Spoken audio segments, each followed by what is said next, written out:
And you in. Hello, everybody, and welcome to a very first, one of the first times that we've ever done anything like this at Wakelet. This is the mammoth marathon 12-hour live stream where everybody across the world is going to get a chance to learn from some incredible individuals, some amazing Wakelet ambassadors about ways that they're using Wakelet in the classroom. So it's going to be so much fun. There's going to be so many things that you're going to be able to learn.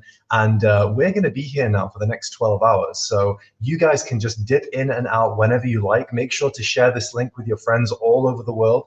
The reason why we've done this is because we want, well, now more than ever, we have so many people from across the globe who are in this Wakelet community. So we want to make sure that everybody from every single timeline is at least getting to enjoy Community Week and discover some incredible new things. So it's going to be really fast paced, and I would love to introduce our first guest, Adam Alexander. I think Adam's going to join us right now. Here we go. Hey, Adam, how's it going? Hey, Misbah. Yeah, good. How are you? I am fantastic. Thank you very much. I know that today you're going to be talking about Wakelet for literacy planning. Obviously, you've been a Wakelet ambassador for a really long time, and I've checked your profile out. You have so many amazing ideas about inclusivity, collaboration, and literacy planning. So I'm going to pass the floor over to you, and I hope that everybody enjoys what Adam has to say. Cool. Thanks, Misbah. Tēnā koutou katoa. My name's Adam. I'm from Blenheim in New Zealand, and I am a Year 5-6 teacher. So in the Northern Hemisphere, that is Year 3-4, Grade 3-4. And I'm going to go through today how I've been using Wakelet in my class to plan for all students in literacy. And I thought the best way to show you would be to just dive in and show you some collections that I have. And I've also just got a wee PowerPoint here, so I will get my screen going.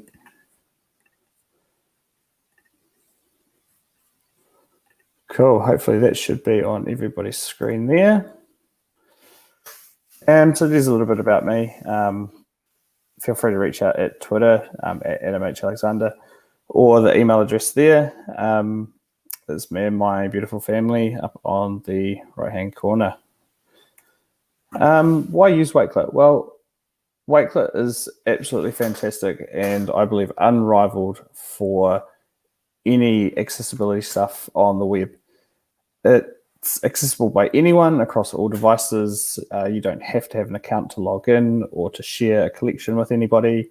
So it's really good for me to put on a Google Classroom for my kids just to go and access it. Another great feature about Wakelet is it decreases all the noise. It strips out and removes all the distractions that kids like to be distracted by, like the suggested videos on YouTube. And it focuses students on what they really need to be focused on, which is their learning. The next thing that is awesome about Wakelet is the fact that they've teamed with Microsoft and they've got all of those inclusive education tools like Immersive Reader and Flipgrid. And also Microsoft and Google talk to each other in terms of their integration with Google Drive and OneNote. A recent feature that's been added by Wakelet is the student accounts, which is awesome. So which means I can import my class roster from Google Classroom. And the last thing is free. All awesome things are free. I wanted to make the statement that inclusive planning is accessible planning. So it's for everybody. And I certainly don't plan twice. I have the same plan for myself and for my kids. And also the same planning also goes to the senior leadership and the people that I need to be accountable to in my job. It allows the students to be independent, so they can use the Immersive Reader to read the instructions out to them. I can have written instructions, or I can make a video if I want to make a video, or audio instructions so the kids can listen to what they need to be doing. Student responses can take many forms, so they can respond to a collection within a collection by writing a note or maybe uploading their favorite link that they've found or a piece of information. They can also do a Flipgrid response, which is fantastic. And we know a lot of kids, especially the reluctant writers in our classrooms, don't like writing things down. So giving them the opportunity to do a video response is fantastic for them. And it also gives those students that like to push themselves the opportunity to do file uploads via their Drive or OneDrive. And the other point I wanted to make there is it responds to the cultural needs of students. And we know that kids are growing up in the digital age, and that is us as teachers being responsive to their cultural needs. We can't expect them to keep doing what we used to do. We need to be teaching them to do things that they will do in the future. So I've got a couple of collections here to look at. The first one is a literacy plan that is a specific leveled plan for some of my kids. And it was about Rata and the Tōtara Tree, which is a Māori creation stories. We were really focused on creation stories. So right at the top here, we've got the purpose and what it's all about. So at the particular time, our class was learning about different cultures around the world through the study of creation stories. And Rata and the Tōtara Tree is a Māori creation story about how some of the forest was created. And part of our learning this year is all about well-being, and we were linking how creation stories link to our spiritual well-being, that it gives us a sense of who we are and where we belong. So as we go down, I have included all their reading goals, and this link here, unfortunately, if you click onto it, you can't see it because it's a private link, but it takes them to a place where they can practice these goals. And as we keep going, we've got some videos built in from YouTube. And again, the cool thing is if I click on them, it's not to play it, just to show you that it stays in Wakelet. It doesn't bounce them out into YouTube. They do have the option to go into YouTube if they want, but it keeps them here. It removes all that distraction that they don't need. There's a couple more videos there for them to watch. And then when we get down into the more meaty part of it, I'm able to add pictures, and these pictures formed part of their learning with me when they got to sit down. So I could front load them with this picture so they knew what we're going to talk about before they came to the session, so they could explore it a little bit. And then when they came to the session, we could talk a little bit more about what that meant and what all this stuff here means. Let this come down a bit. So that's what all these pictures are. And there, when we've got this part here, so before reading activity, here's the instructions for them. But say they might want to do it in Immersive Reader. So we can click the little Immersive Reader button and it bounces them over. And then what we get is we get all of that information into Immersive Reader. And the cool thing about Immersive Reader is we can go through it and we can change all our features. So we've got the option just to play it as it is, and we can change the speed and the voice. Over here we've got the text preferences, and I can make it bigger or smaller. I can decrease or increase the spacing. I can change the font, which is really important to some kids. And I learned something today, and I was quite proud. Although we make a joke about Comic Sans and everyone's favorite font, it actually has the A in the shape that we teach, particularly in New Zealand. We also have colouring for dyslexia. So depending on what you read best, you can change the colour of the words. Over here in the grammar options, you can break the words up into syllables, which is fantastic if you are teaching a young reader to chunk up the words and break it up so they know what they're reading. You can also turn on and off parts of speech.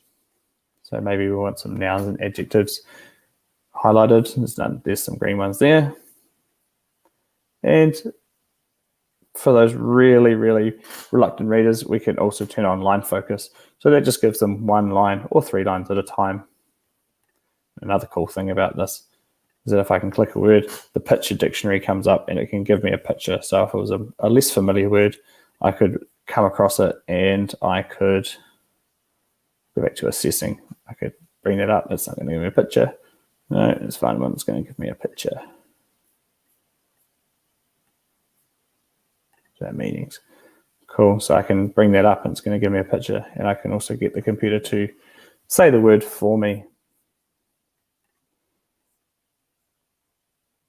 And then what we've got here is we've also got the Wakelet and a Wakelet collection. So if I clicked on that, I could bounce out into another collection, and I could basically I could leave a note if I wanted to, or I could do a Flipgrid video or whatever, just so as a teacher, I'm also reflecting on what I've planned for my kids so they can have a bit of a say and how I can make it better for them next time. And we'll jump over to another Wakelet collection, which took a totally different focus from my other collection. This was a whole class activity based on Anzac Day, which is a very special day that we share with our Australian counterparts. And this one was all about sharing picture books through Wakelet and involving the class in whole class activities. So I'll just scroll down. It's very similar to the other one. There's some videos at the top to activate their prior knowledge, and then some explainings of their reading goals. Then when we come down, we've got all the, keep going. We've got all the actual reading and activities. So this was all done with shared reading. So in here, I can put in the text that we were reading, which was Anzac TED. Just takes me into a PDF version of the text. And then as we read, think about the underlying message. So this was all about making inferences.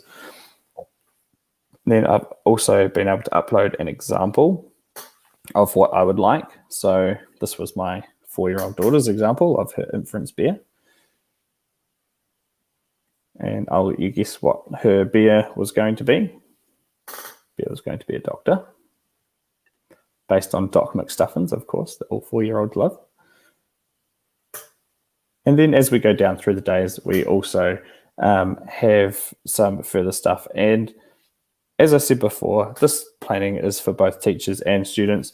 So this part here was for the teachers, and this here was for the students, designing a war medal for Bobby, which was about a book called Bobby the Little War Hero, who was a canary in the tunnels in World War I. And as I go down, it's more of the same in terms of some planning for me, the teacher, some planning for the students, and all days had a follow-up activity for the students as well.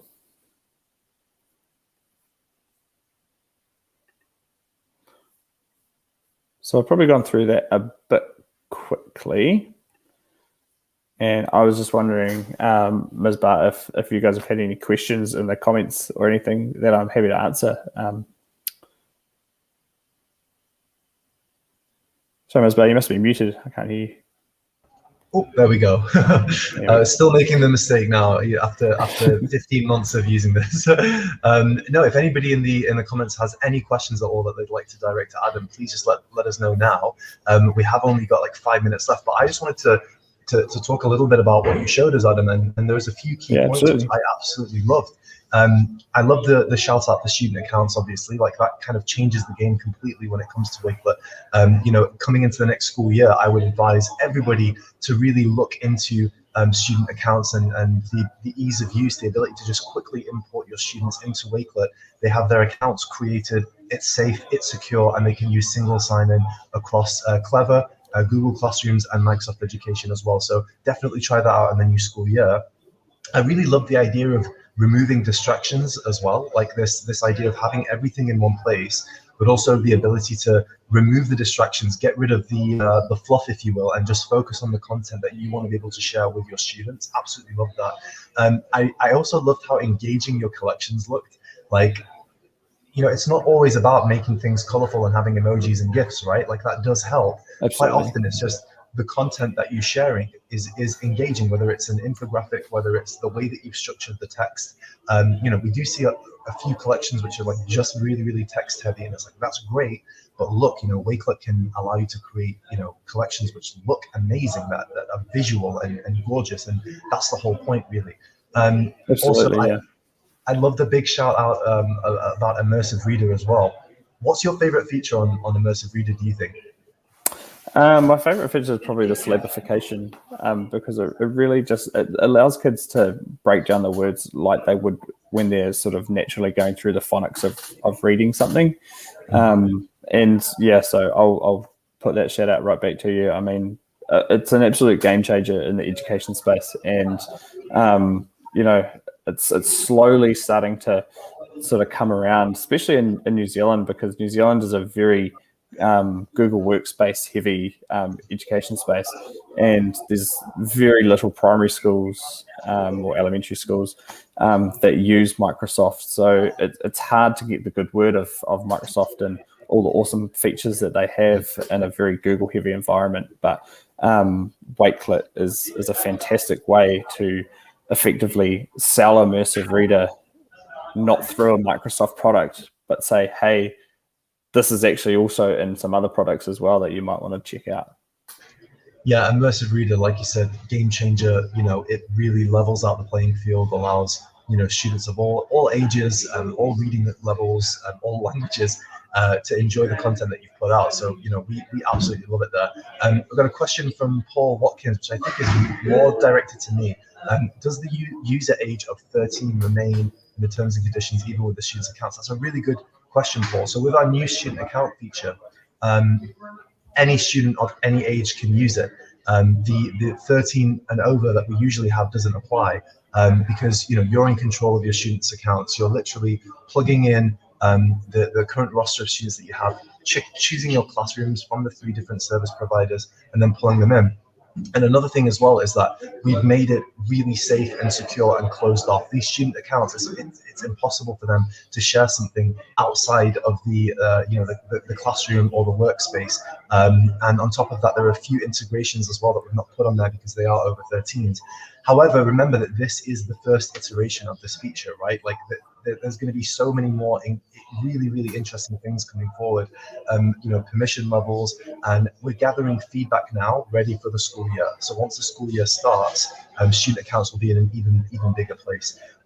Just lastly as well, I love the idea of Wakelet in a Wakelet, right? A Wakelet collection inside a Wakelet. It used to be a major controversy. We used to, at the Wakelet team, we were like, should we do this? Are people going to get confused? But we saw it was critical for educators. Can you talk a little bit about how useful that is? Again, it just keeps the kids in one place, and especially now, as we've just talked about the student accounts, they can go into a new collection. They don't have to log in. I know who's writing what they've written, and it's just a really good way to again be inclusive and let them share how they want to share back their experience of the Wakelet or the unit of work that we've done. Yeah, I absolutely love that. Like I said, it was a point of contention for quite some time, but now literally everybody in the team is adding Wakelet collections to Wakelet collections. I think the term on the streets is a ripple. That's what people are calling it, a Wakelet ripple, when you have a collection in a collection. Adam, thank you so much for joining us. I really, really appreciate it, man. I know that the stuff that you shared is going to resonate a lot with the people watching. Thank you so much for taking the time out of your day to kickstart this historic session. So I really, really appreciate it. No, thanks for having me, Misbah, and thanks for having me, Wakelet community. You guys rock and keep on doing the good thing. Thank you so much, Adam. Take care now. See you soon. Cheers. See ya. Thank you. Amazing. So that was Adam kickstarting off the 12-hour live stream. We've still got a long time left. So I don't know if many of you may even just stay for the whole thing. If you do, amazing. Leave it on in the background, dip in and out. There's going to be some incredible things shared today for sure. And next up in our session, we would like to welcome Briony Watson. So Briony, I'm going to pull you into the stream now. Hey, how's it going? I can see you've got the lights around you, looking very beautiful. My party lights on again. I love it. You're joining us from Australia, right? I am. I'm from the top end of Australia, so up in Darwin. We don't have a winter here, so Yep, loving the lovely warm weather. Yeah, we've only just got a little bit of warm weather now in the UK, and we're enjoying it because, you know, it's little pockets of days. Like if we get 3 or 4 days of sunshine, we go crazy. So yeah, I'm a little bit jealous, I have to say. Briony, you're a Digitech teacher, obviously from Australia. You know, thank you for your session yesterday. By the way, the feedback from that was absolutely incredible. Yeah, that was fun. And I have to say that your Wakelet profile, which I hope I'll be able to find it and share it in the chat soon, but your Wakelet profile is beautiful. I absolutely love it. It's off the charts. There's so many amazing collections. Yeah, I love it. I'm going to pass it over to you for sake of time, and good luck. I hope that everybody enjoys this session, and I'm going to bounce out and leave it over to you. Excellent. Thank you, Misbah. How lovely that it is that I'm following a close neighbour, New Zealand. Adam, well done. Absolutely loved what you were talking about, and a lot of that resonated with me. That's exactly how I see Wakelet. So I've made up a little bit of a Wonders of Wakelet, my favourite playlist. Can everyone see the screen? Misbah? I can't see the screen just yet. No. Go. Oh, window. That's where I'll I'm going. I'll let you know the moment I can see it. Here we go. I think I've got it now. You got it now? Boom. Awesome. I'll leave you to it. Yep. Beautiful. All right. So I wasn't sure what I was going to share today, so I've decided on a Wonders of Wakelet, my top 5 favourite playlist. As I was actually putting this collection together, it turned into more of a top 5 plus a few bonuses. So we'll see how we go.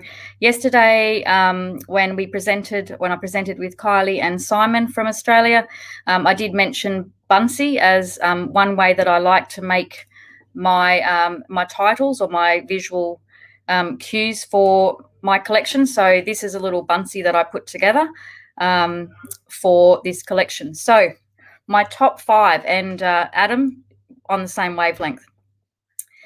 So I've put a little all about me here. So we'll just have a quick listen. Hi, everyone. I'm Briony Watson from Australia. Really looking forward to sharing some ideas with you about how I use Wakelet and my top 5 favourite tips. Hope you enjoy. So that was a little Flipgrid video that I did just before the session. So I am a primary school teacher. I was very excited when the student accounts came in, because prior to that I wasn't able to access them. My students were not 13. So that's been a huge game changer for me. Although I was using the collaborative spaces a lot to have my children provide feedback. I live in Darwin, have done for the last 21 years. I'm not a winter fan, so Darwin just suits me to a T, and I love the laid-back lifestyle.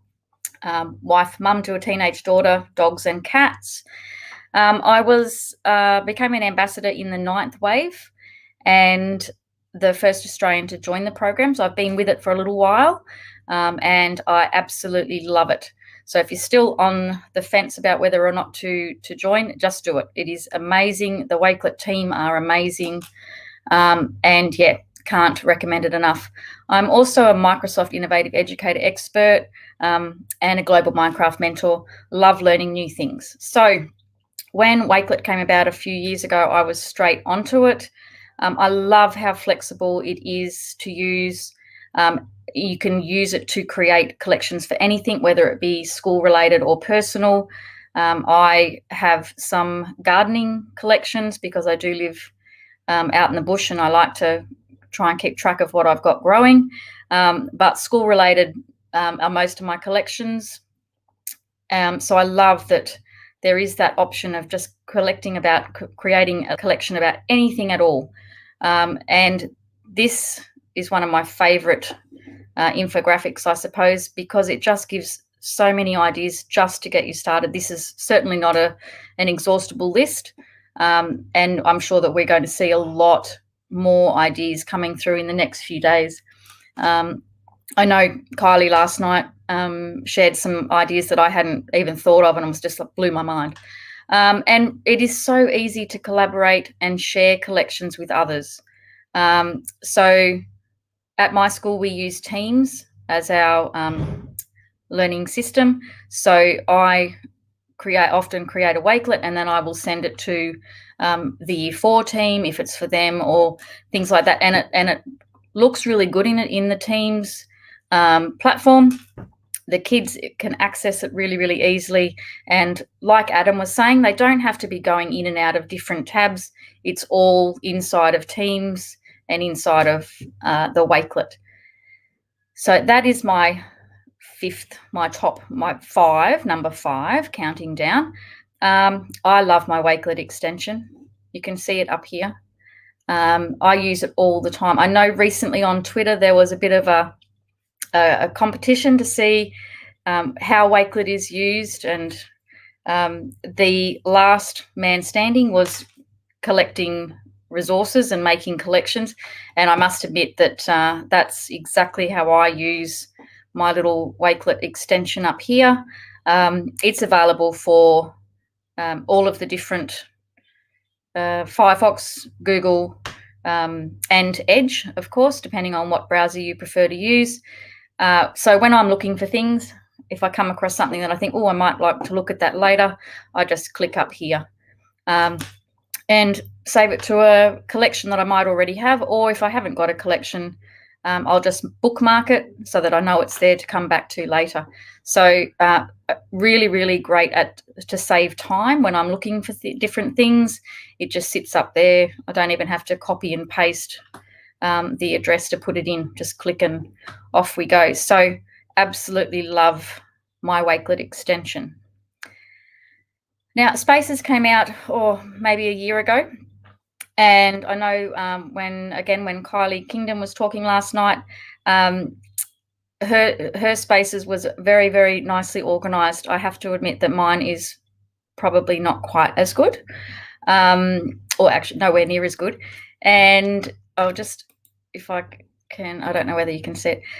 So my Spaces have grown, probably not very tidily, but Spaces is a great place for me to organise all of my different classes. I do teach from transition, so our littlies, 5-year-olds, all the way up to Year 6. So I have a space for each class that I have. That way I can, especially with the bigger kids, if I want them to be collaborative in the space, they're locked into that space. And I can share the relevant content just to their single space, which has been really, really fantastic to use. So I was very thrilled when that came out. Now, I think where we can all agree on this one, content integration. I called it a super saver. Wakelet is just amazing at collecting anything and everything that you could possibly think of.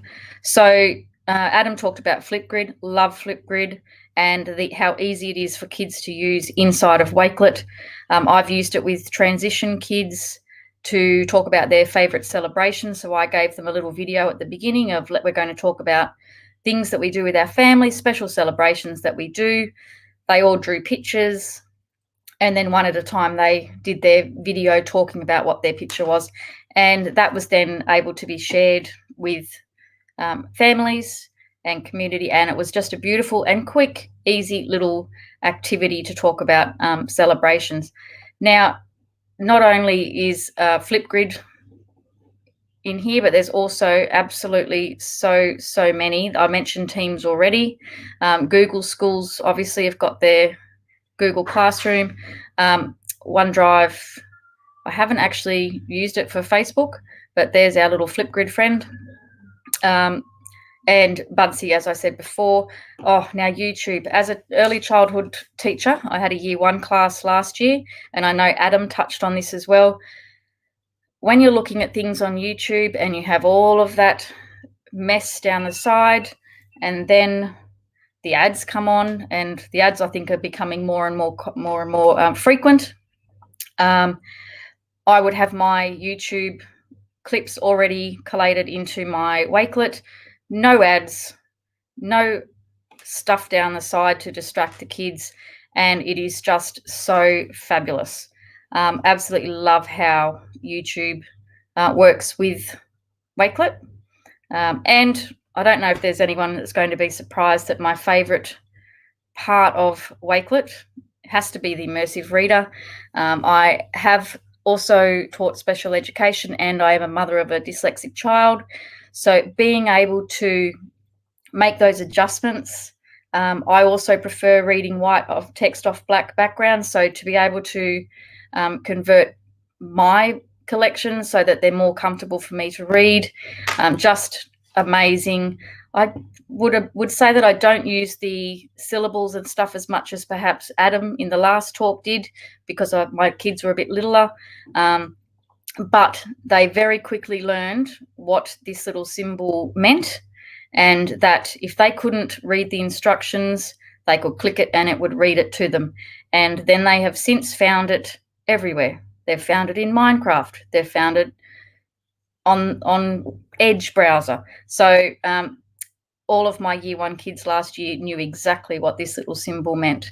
So absolutely amazing, game changer for kids. I was going to click this and let it play through, but Adam's already given us a demo, so I might not bother to do that. And I did have a look at it last night. So I have popped in just a couple of quick YouTube videos, and after I finish my little chat here, I will put this collection into the chat, or I'll get Misbah to do it, so that if you wanted to go back and have a look at these. Otherwise, I have made this collection public, and if you want to follow me on Wakelet, I've got my profile down further. So bonus, Wakelet Ambassador Community. So as I said before, if you're still on the fence about whether to join, don't sit on the fence, just do it. The sharing of resources is just amazing. So if you're not sure where to start, we can actually click on Showcase, which is up here on our Wakelet page, and there is just so many different ideas, samples, collections that other people have made. It just goes on, and of course it's being updated regularly when people share them. Such a great way to learn how other people are using it. And if I just pop back here, this is another one of my favorites, templates.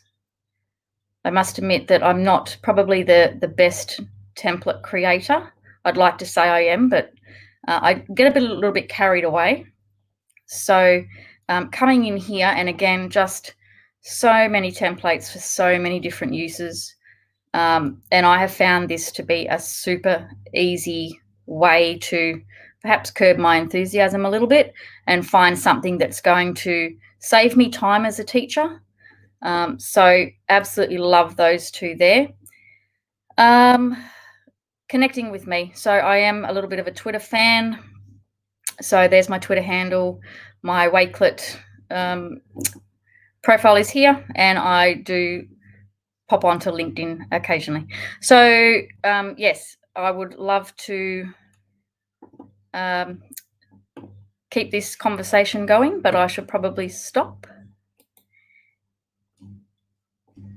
And Boom. Hopefully I will return to where I was. That was incredible. Oh, thank you. Do you have anything else that you wanted to show? Because I wanted to talk about a few of the things that you showed just then. No, you can ask away. Amazing. Okay, so one of the things the first thing that you showed was the Flipgrid integration, right? And one of the ways that educators are using that is they have these like meet the teacher collections. So yes. At the beginning of the school year, this is a really good time to do this as well. At the beginning of the school year, they create a collection which is all about them, and it's an amazing way to humanize, you know, who you are as a teacher. I remember when I was in school, we knew very little about our teachers. You know, there may be the odd teacher who was, you know, super personable, but for the most part, you know, it's like I was having a conversation with Nicholas Briony yesterday. He was like, you know, we imagine teachers live at school. You know, all they do is teach. That's it. About the teacher collections on Wakelet are incredible, and that the Flipgrid video is a really cool part of like introducing who you are as a person, right, and having that face-to-face contact. Absolutely. And I was yesterday in the session that we did, I've been incredibly lucky here in Darwin. We haven't had a lockdown at all, but a lot of teachers in Australia have. And Kylie, who was on the call with me, on the session with me yesterday, she actually showed an All About Me introduction that she did for her students that she couldn't meet face-to-face because they were currently in a lockdown. And it was awesome. Yeah, just, and like I said, there's so many different ways that you could use it. It's just amazing. Yeah, the Flipgrid integration is literally, it's my favorite, I think. Like, I know immersive read is amazing, but the Flipgrid one, I think it's just so visceral, and it can really add so much context to a collection as well. Like if you've put a bunch of resources and you want to introduce them, there's no better way than just pulling out that Flipgrid camera, recording directly into Wakelet, and adding context to the stuff that you're sharing. I also love the really quick shout out that you made for Wakelet outside the classroom as well. How you use it for gardening. A lot of educators have found that Wakelet's amazing in the classroom and they're using it with their students every day. But then very quickly they realize, hold on, this is really useful for planning trips. This is amazing for recipes. This is great for workout routines. Do you use Wakelet for anything other than gardening? Is there anything else that you use it for outside the classroom? Just trying to think.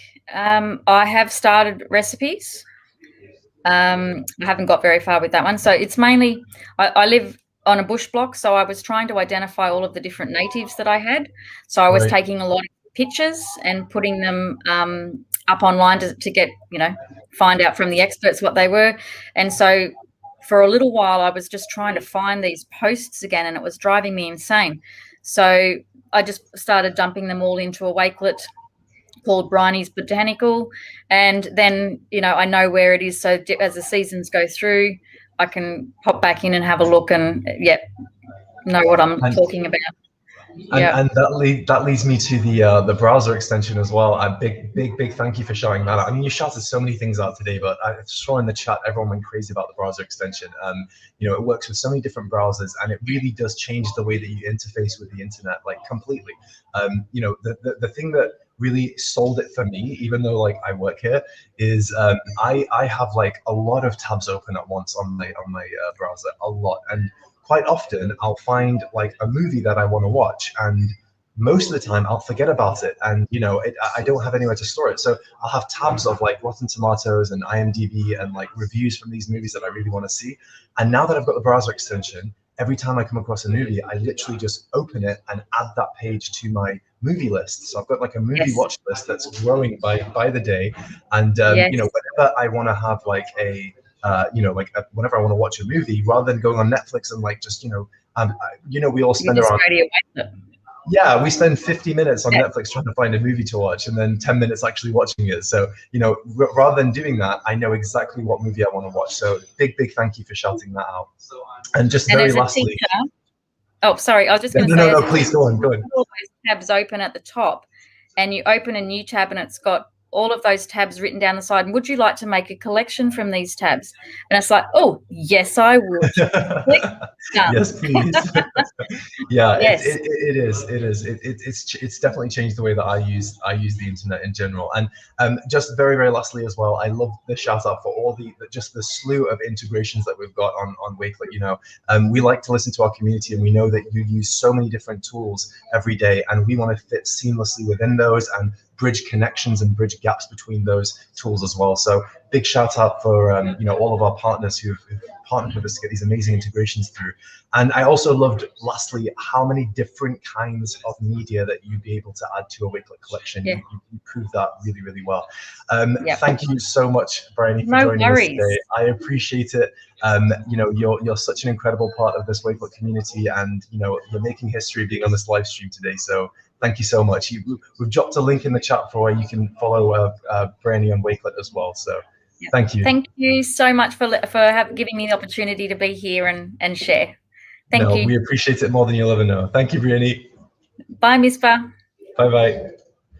Okay, wow, that was incredible. I love that so much. So many amazing things to take away there. And I know that everybody in the chat is excited to see our next guest, who is Richard Vidal. Richard, I'm going to add you to the stream right now. How's it going? Hi, Misbah. Richard, you're joining us from the Philippines, right? Yes. What's it like over there? What's the weather like? the humidity here is not that cold and it's not that hot, but it's just good. Yeah, good. It's Since a I'm nice in balance. inside, yes, it's balanced. Yeah, I'm always scared of countries that have high humidity because I just imagine getting out the shower and never being able to get dry. You know, that's a Yes. really horrible feeling. But no, I'd love to travel to the Philippines. A big shout out to the Philippines Wakelet Thank community. you. You guys are doing amazing things. Like the community is growing so much, especially in the past 12 months. And you have some amazing characters who are kind of spearheading that Wakelet community and making it grow as much as possible. So, Richard, once again, I have to say, like Briony, you have one of the best looking Wakelet profiles I've ever seen, and it fits really nicely into the subject that you're talking about, which is modular learning support on Wakelet. And your profile is kind of an example of that. You know, everything is in these really neat modules, color coded. I love it. It's brilliant. And you know, I can see based on your profile why this is what you'd like to speak about. So I'm going to jump off and allow you to talk about your session now. So take it away. Sure. Thank you, Misbah. Hi, hello everyone. I'm Richard Vidal from the Philippines. I'm teaching science at Katmon Integrated School and proud to be part of the 27th wave of Wakelet ambassadors. Shout out to my friends and co-ambassadors here at Wakelet Philippines. So today I will be sharing to you one of the best practices that I am using through Wakelet. So let me share my screen.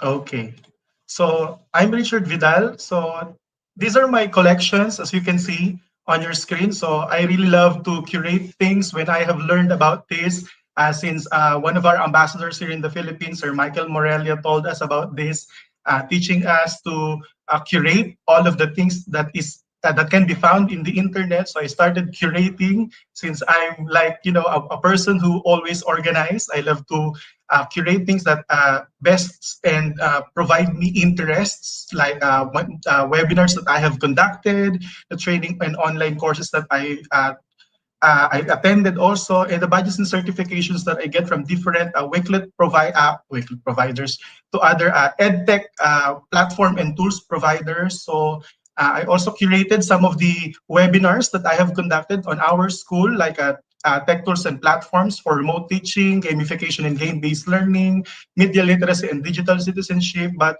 what I really like about using Wakelet is integrating it to our modular learning. So here in the Philippines, we are actually not using online learning as our modality, but somehow really we use Wakelet.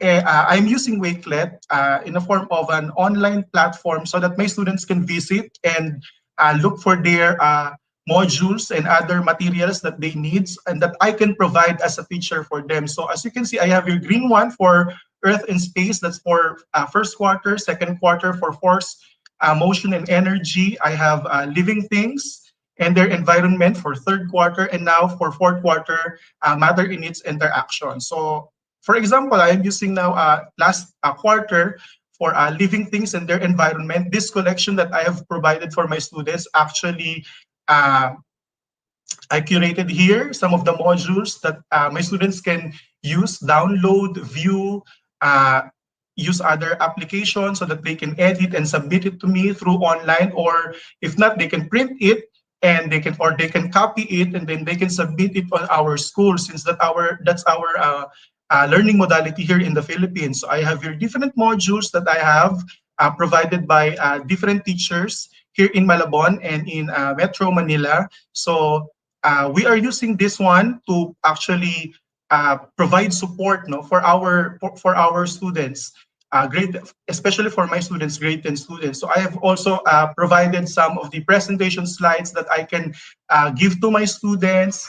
Our lesson in third quarter is cut into 4 big lessons, like nervous, endocrine, and reproductive system, hereditary, inheritance and variation, biodiversity and evolution, ecosystem and biodiversity.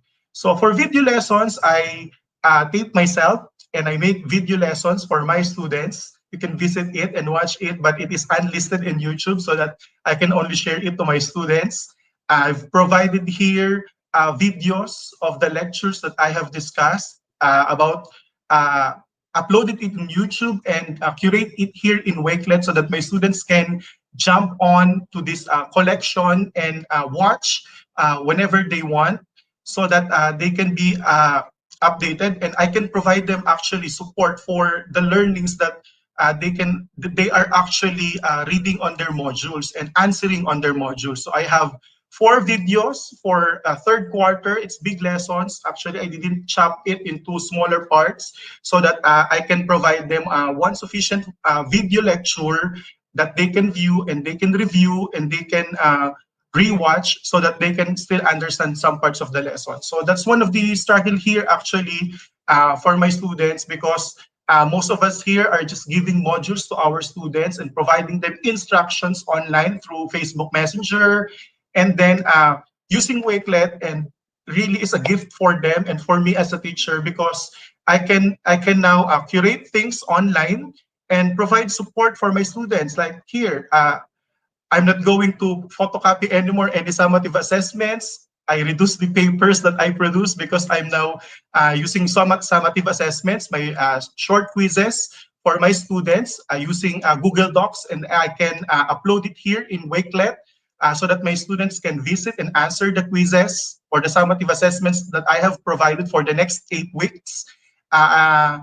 Our division also provided us learning activity sheets that we can give to our students. I can use other application or tools or platform like Kami to edit this out, and then they can submit it to me through online. So actually, one thing that I'm really looking forward for our next school year is the provision that has been given to us by the Department of Education and Microsoft Philippines. So we are now using Microsoft Office 365, and we will be launching it out to our students this coming Friday, so that next school year they can use it, and then we will be able to integrate there some of the amazing ways of how we can use Wakelet on that platform. So I'm also entering some of the or curating some of the best Itulay online tutorials in Science 10. So these online Itulay tutorials are another collection that I inserted inside my collection in fourth quarter. So this online tutorial is provided by our friends in DepEd Educational Technology Unit. Shout out to them, Sir Madge and Ma'am Glenzy. So some of them are actually teaching science through this kind of online tutorial, so that other students can also view on how they other students and teachers answer the modules that has been provided for them. And then looking forward to more of this on our lesson. So I can integrate the different topics that we have, and my students can actually view this so that they can be provided with ample amount of support from their teachers. And this one, for my fourth quarter lessons, I've provided them again modules, lot of modules, presentation slides. So it's a perfect tool for your support in modular learning if you are teaching here in the Philippines, actually. So it's a struggle somehow for us, because not all of our students have gadget and internet connections. But if those students can have, that's why I only included this Wakelet as a learning support material for my students. So I've also created self-paced online infused video lessons. So I've curated this kind of lesson for my classroom observation, and some of my teachers are some of my co-teachers at our school are actually now knowledgeable about this one. So I actually train them to use this kind of platform. So I will be talking about this kind of infused lesson later on, so they can watch that video and they can enter at their self-paced, and it's online and infused. So I really love the idea of infusing and Appsmashing some of the best educational technology platforms that we have right now that we can use for free, if not with subscription. And since I can use this, some of the students are actually have this kind of increased engagement using the internet. So I've also provided some of the summative assessments and learning materials that I have here. So here's what I am saying about, here's what I am talking about the self-paced online infused video lesson. So I've used Appsmashing of 6 platform. I've used Wakelet, the very amazing Flipgrid, Kahoot, Edpuzzle, Kami, and Wakelet also. So I've used it in different parts of my lesson for reflection, application, generalization, summative assessment, formative assessment. So gist of these edtech platforms are actually very useful to increase the engagement of our students here in the Philippines who can actually access through the internet. So this is the first one. Nearpad. So I use Nearpad to actually provide some review of our lesson in behavior of gases. So I've included their simulation, and then they can click this one and enter that code UC38Z so that they can be engaged to see a PhET simulation. They need to enter the code, and then they can actually see the simulation that I have provided from PhET. Interactive simulation provided by the University of Colorado Boulder, so that, and then after that they can answer a short fill in the blanks question, so that I can activate and review previous lessons that I have with them. And then I use also Flipgrid as second platform to describe gases, so to increase also the and to in particular to enhance the communication skills of my students. This is how I integrate English as one of our subjects here in the Philippines to our students, so that they can also, instead of using TikTok or instead of using a other short video platform, Flipgrid is a really safe environment for our students, no? And this kind of platform actually increases the ability of our students to communicate effectively. So I use this platform to describe gases, and one of the best thing that I love about using Flipgrid is how my students actually my students can actually provide some support to their classmates whenever they talk about the things that they can do on using Flipgrid. The next one, I use Edpuzzle, one of the amazing edtech tool that I am currently integrating on my lesson right now. So it's a video sorter platform that they cannot skip the video. So I've provided there a video assignment, since I cannot actually provide a full lesson or class with laboratory. So I provided them a Boyle's Law mini lab using a video assignment, so they can watch it, and then after that they can answer in between questions inside the video. Then after that, I provided them a Kami. Actually provided this video lesson for my students to engage their experimental and critical thinking actually. Kami, I use it for Boyle's Law equation. So I provided them learning activity sheets that is also present in one of my presentation in Wakelet. Then actually give this to students. It can be saved in Google Drive, and then I can check it once all of them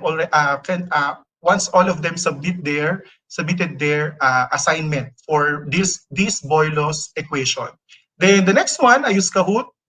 We love Kahoot here in the Philippines, so it's for a Boyle's Law quiz. I use it. One thing that I love about using Kahoot, is that it can now be accessed in self-paced. So you can play the game at any time, anytime you want, anywhere. So it's now a very great platform for me to integrate in my class, because it's self-paced, or you can play it live for your class. So anytime they want, they can access this code, use this one to access the quiz. And the next one, for my generalization actually and application of the lessons, I want them to actually contribute to this Wakelet collection that I have provided to them, and then actually share their own application of how they can use Boyle's Law in their everyday life. So that's how I actually use Wakelet. This is also one of my favorite part, the Itulay. So most of my students are actually asking about how they can learn more about solving their modules. So this Itulay online tutorial from EdTech Unit is one of the great platform that I can provide for them through this Wakelet collection. So, Misbah, that's it. Thank you for giving me the opportunity to actually share some of the best practices that I am using inside my classroom. That was so impressive, Richard. Honestly, like the what you've done is phenomenal, and I know that there are educators out there who are using Wakelet as like a visual learning environment, but it's almost like you've created an LMS on Wakelet, right? Yes, thank you. Yes, actually, it's actually one of the best thing that I can actually use for Wakelet to curate some of the lessons that I can provide for my students. Actually, I'm not using Wakelet for my students, even for our PD trainings and LAC sessions, in-service training for teachers. I'm curating, like, I really love to curate. So Wakelet is such a gift for me. No, thank you so much. I love what you're talking about as well, with like no more photocopies, no more wasted paper. You know, Yes. like everything that your students need is in one place, and I think that's one of the best parts about Wakelet is the ability to, as you clearly proved, the ability to just bring so many different pieces of content together into one place. I absolutely love that. I have a question for you, Richard. Right? If you've got a teacher whose Wakelet profile, they're using it like personally, they're using it for themselves, they're using it to kind of just share resources outside. How do they turn that? What's the first step in turning that into something that you've created, like a nice modular learning resource? What would be the Actually, first thing that you'd ask them to do? I actually want to provide such this kind of collection for other teachers as a template.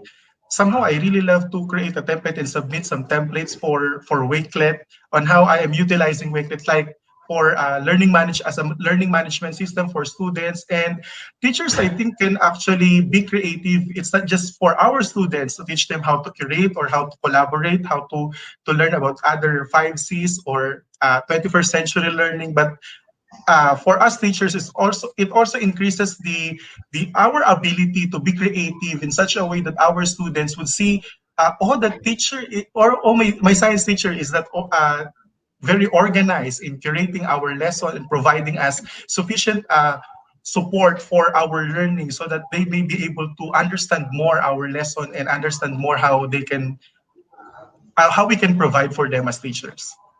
And what's the feedback like from your students? Have they found it easy? Have they found it easier than before to access these resources and these lessons?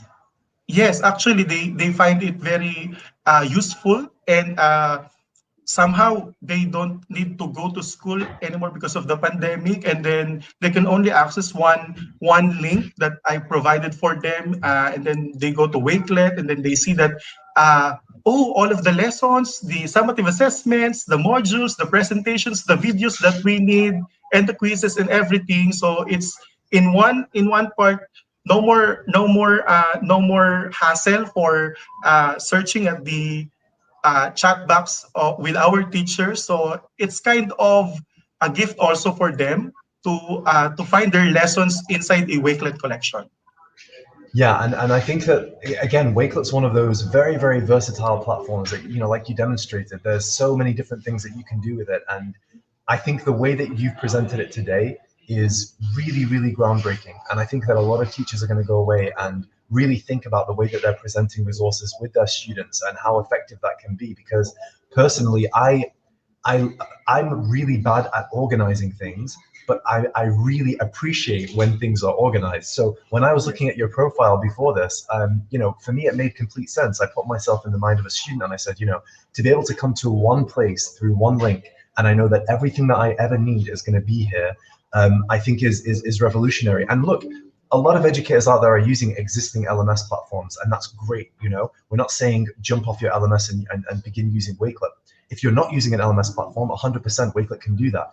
But one of the other things that we do is you can embed a Wakelet collection into your LMS. So you can do all the work, add all the resources, and then just use the embed code and put it into a Wakelet collection as well. And just lastly, Richard, well, almost lastly, I think we'll go for another minute maybe. You spoke a lot about app smashes. In your opinion, what do you think is the most effective app smash? What's your favorite? One of my favorite app smashing is actually Nearpad and Flipgrid. But if I need to be biased with Flipgrid, I think it's Flipgrid because it actually that's one of the things that we need for our students to grow. Actually, for them to communicate effectively, and Flipgrid is a very great tool for that.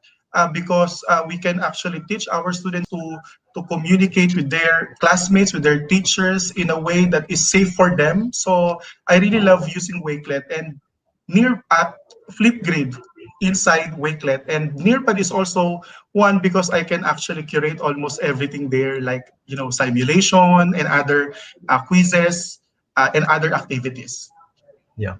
I really do appreciate you being joining us today. Honestly, Richard, you're an absolute credit to the Filipino Wakelet community, and I know that you've got so much support from them. So thank you so much for joining us. The things that you shared today were absolutely phenomenal. Really, really, really appreciate it.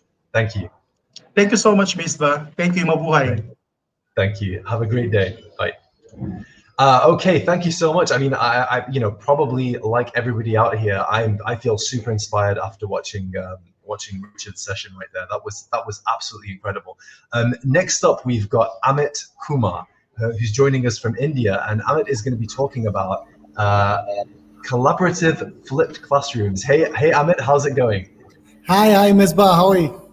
I'm fantastic, thank you. I know that the Wakelet team was in India a while back. How's it going there? How's everything? Absolutely phenomenal, and it's amazing out here. People are using Wakelet like anything, inside, outside the classroom. It's all amazing out there. Thank you so much. And I know that you're in particular, you've taken some incredible steps to grow Wakelet in the Indian educator community, and we appreciate that so much. As an ambassador, you've done so much work, and as an early ambassador in India as well, I want to shout you out and recognize the amazing work that you've done to spread Wakelet across the region. So thank you for that. You have so many incredible ideas about EdTech, and you're an expert in a lot of, you're a Wakelet expert, MIE expert, you're an expert in a lot of things. So I really love what you're going to be speaking about today, which is about collaboration. I think now more than ever, collaboration is more important than ever. So I'm really excited to hear what you have to say. So I'm going to pass it over to you and let you show everybody your stuff. Thank you. I'm really excited, Misbah. And I remember the same video call with you 2 years back. It was in 2019 when you interacted with my class students, and we are all excited, and we adopted Wakelet after that with more enthusiasm. And more than 2 years down the line, we have evolved together as educator as well as trainer, whatsoever you call. So it's like I just want to present my screen to share my Wakelet collections with you all.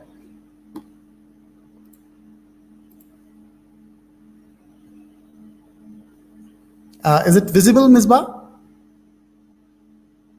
Yep, we can see that perfectly. Thank you so much. Absolutely, absolutely. Okay, so I would like to take you to simple, when I click the browser, this is my screen, it's looking like.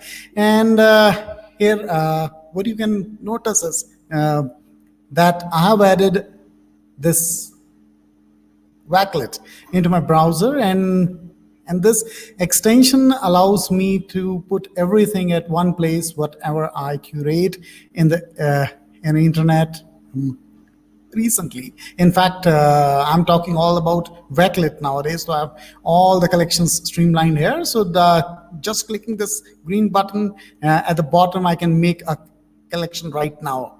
So it's an amazing feature, and we'll be talking about collaboration on Wakelet in a flipped classroom.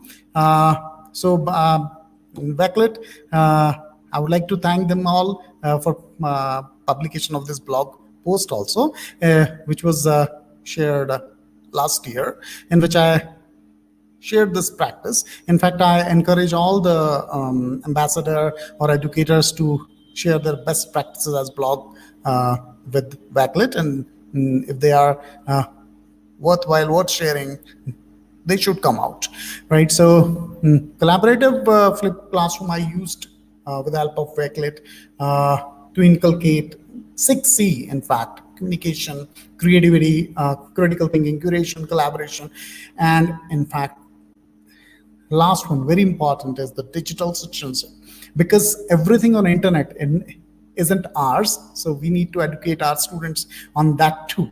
So in this process, I just thrown some topics, some projects to the students sitting at their home, or they worked on a particular project, they did the research and the critical thinking part, they communicated with each other, they worked collaboratively in the Wakelet collaborative spaces, and they exhibited their creativity, they presented their findings to me. I was there every time and watching what they are doing, and I was there to fill those learning gaps, if any. So in the end, it was a wonderful time with the students, because 70% of the work was done by students, and I was only doing 30% work. I was focusing on the students which needed my help, who are a bit supportive learners in the class. Here is one of my projects. It's created by Anchal Damset. It's a group, actually, how we apply actually the flipped classroom. I decide a project, and I divide the students in my class in groups, and I assign certain project to a certain group comprising of 3 or 4 students, maximum of them 5. And after that, they perform all the research, they create, they communicate, they think critically, they have that problem solving attitude to get all the information at one place, like you will see.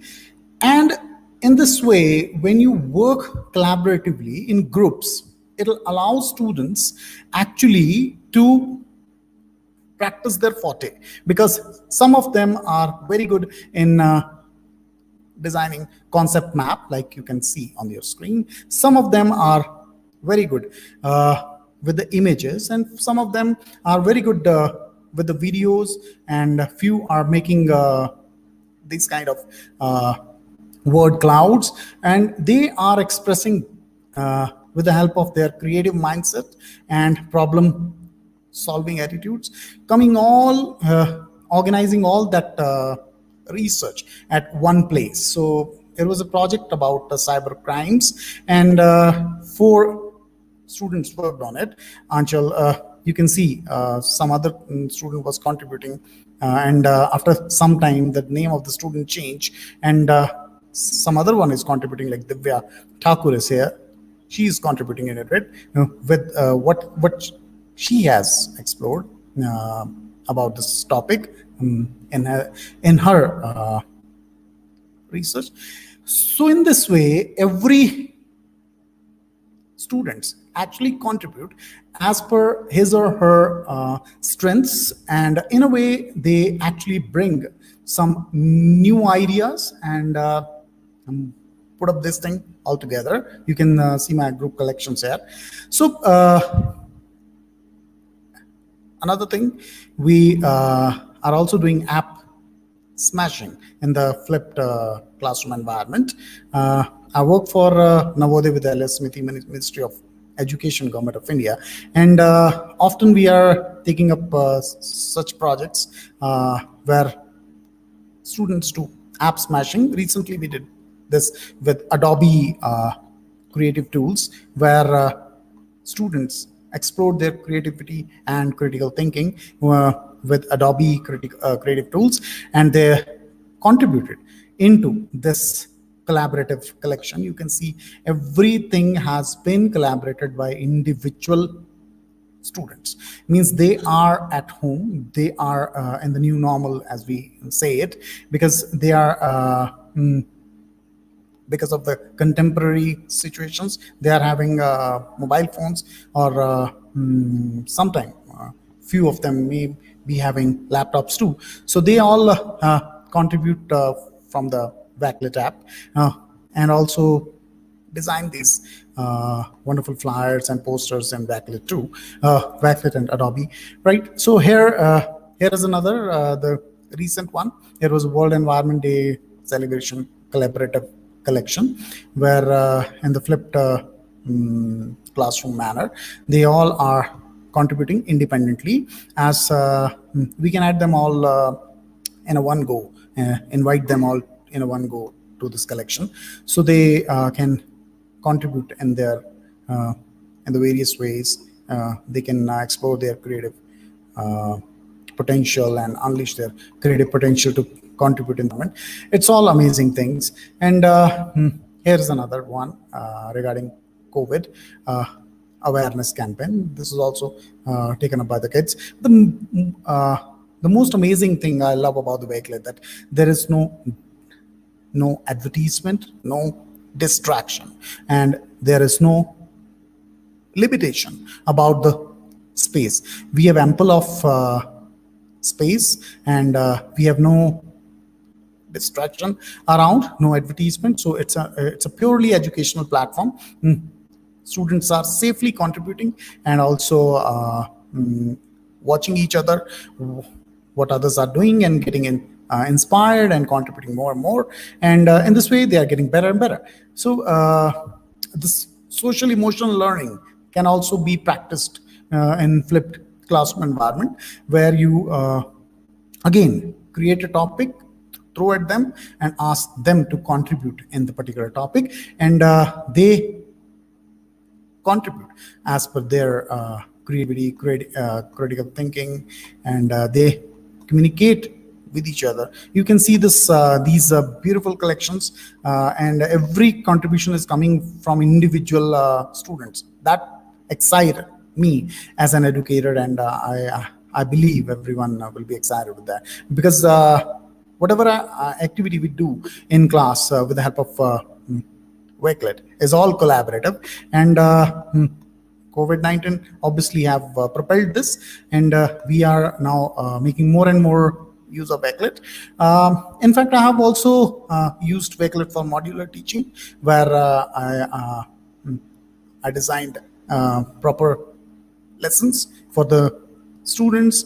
I shared notes, video tutorials, MCQs to make it more interactive, Google Forms. But still, I find that giving them project and asking them to collaborate to create something, dividing them into group on a particular topic and allowing them to create something is the best experience in my classroom. And here I would like to share a few words with you on Flipped also. So actually, in this ever changing world, we call it VUCA world, volatile, uncertain, complex, and ambiguous world, we need to evolve ourselves, because the skills which are required for the coming market are entirely unexpectedly amazing. So we have to prepare our students for the future. So we as an educator need to evolve ourselves, like learn, unlearn, and relearn the things. And in fact, flipped classroom approach, in which students might watch pre-recorded videos, lectures, whatever you give them to research upon at home, and they come with the background knowledge in the class and engaging into the concept under the guidance of mentor. Now, Wakelet plays an important role in this, because here you can see this graphic of flipped classroom, where 70% of work takes place outside the class, and only 30% work takes place inside the class. And this is how it is different from the conventional methodology, where teacher instructs, students takes notes, they follow some guided instructions, and teacher guide gives assessment, and student have homework. But it's not, because some creative platform where you can collaborate also is required to practice this collaborative flipped classroom. So I personally advocate Wakelet as the best and easy to use platform to practice flipped classroom, as well as that to be in collaborative manner. I insist upon all of you that owing to current scenario, you can ask your student to make users, divide them into groups, ask them to research, to think critically, to create something, to contribute themselves into this into the particular collection, and you can provide feedbacks. You can be there every time, and there are no distractions. Everything is free. There is no space limitation. You can do app smashing. It's all simple, and for me, getting excited about this platform, it's all about the simplicity in organizing the things. Flipped Classroom is only one of the example, but it's an incredible platform where you can do anything by organizing the thing, pretty easy and wonderful manner. So here I am, Misbah. This is what I have to share. Thank you. Thank you so much, Amit. That was incredible. I mean, obviously, the flipped classroom, you seem to be quite the expert on it. I noticed that you mentioned at the beginning the Wakelet spaces. How important have spaces been to you in the things that you're trying to achieve with your students right now? Spaces are extremely important because I have my classes organized. Like I teach senior secondary students, so I divide them. Means like I can have a separate space for my one class and another one for second class, and also I'm having a separate space for my educators, for which I often am serving as a trainer.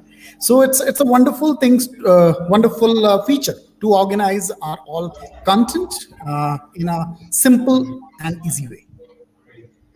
Yeah, when we created spaces, that's what we were looking for. We know that educators are, there are lots of different classes, lots of different subjects, and then you may just want areas where you just want your own personal research, and that's why we did it. So those of you who don't know what spaces are, I've just dropped a link with a video there. Spaces are a way for you to.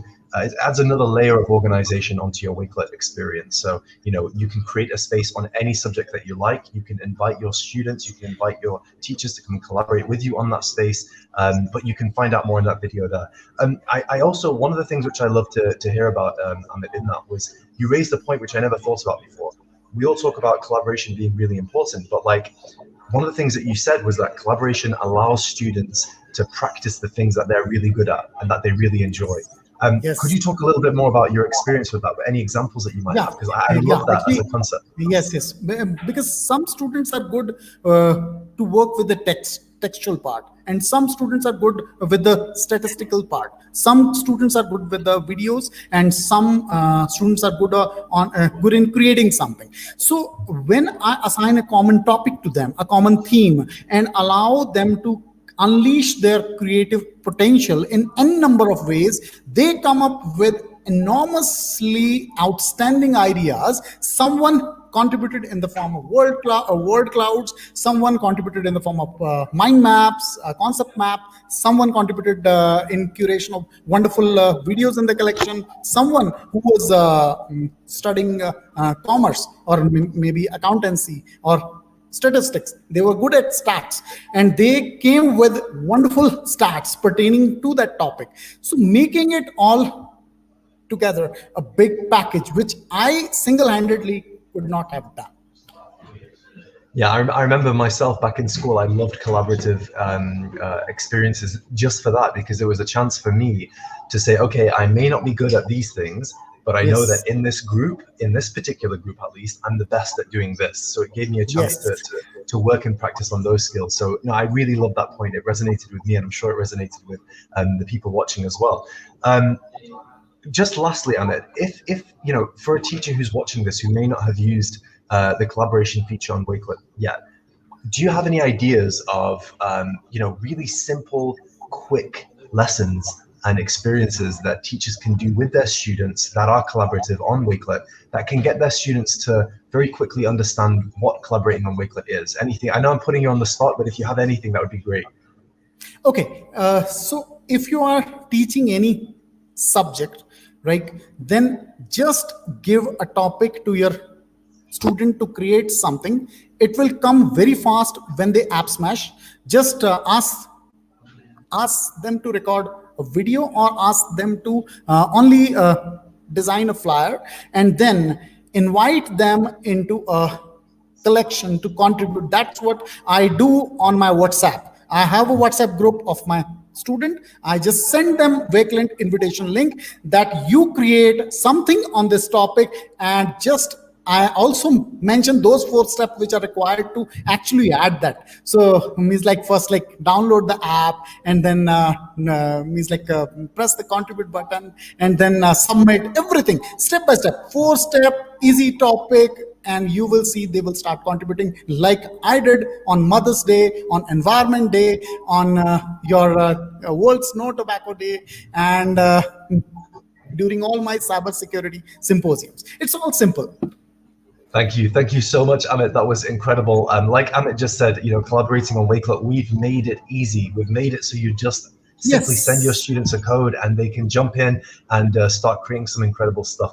Amit, actually, thank you so much. I would like to add one thing. The spelling of Wakelet is not W-A-K-E-L-E-T. It's easy to organize. E-A-S-Y-T-O, organize. That's it.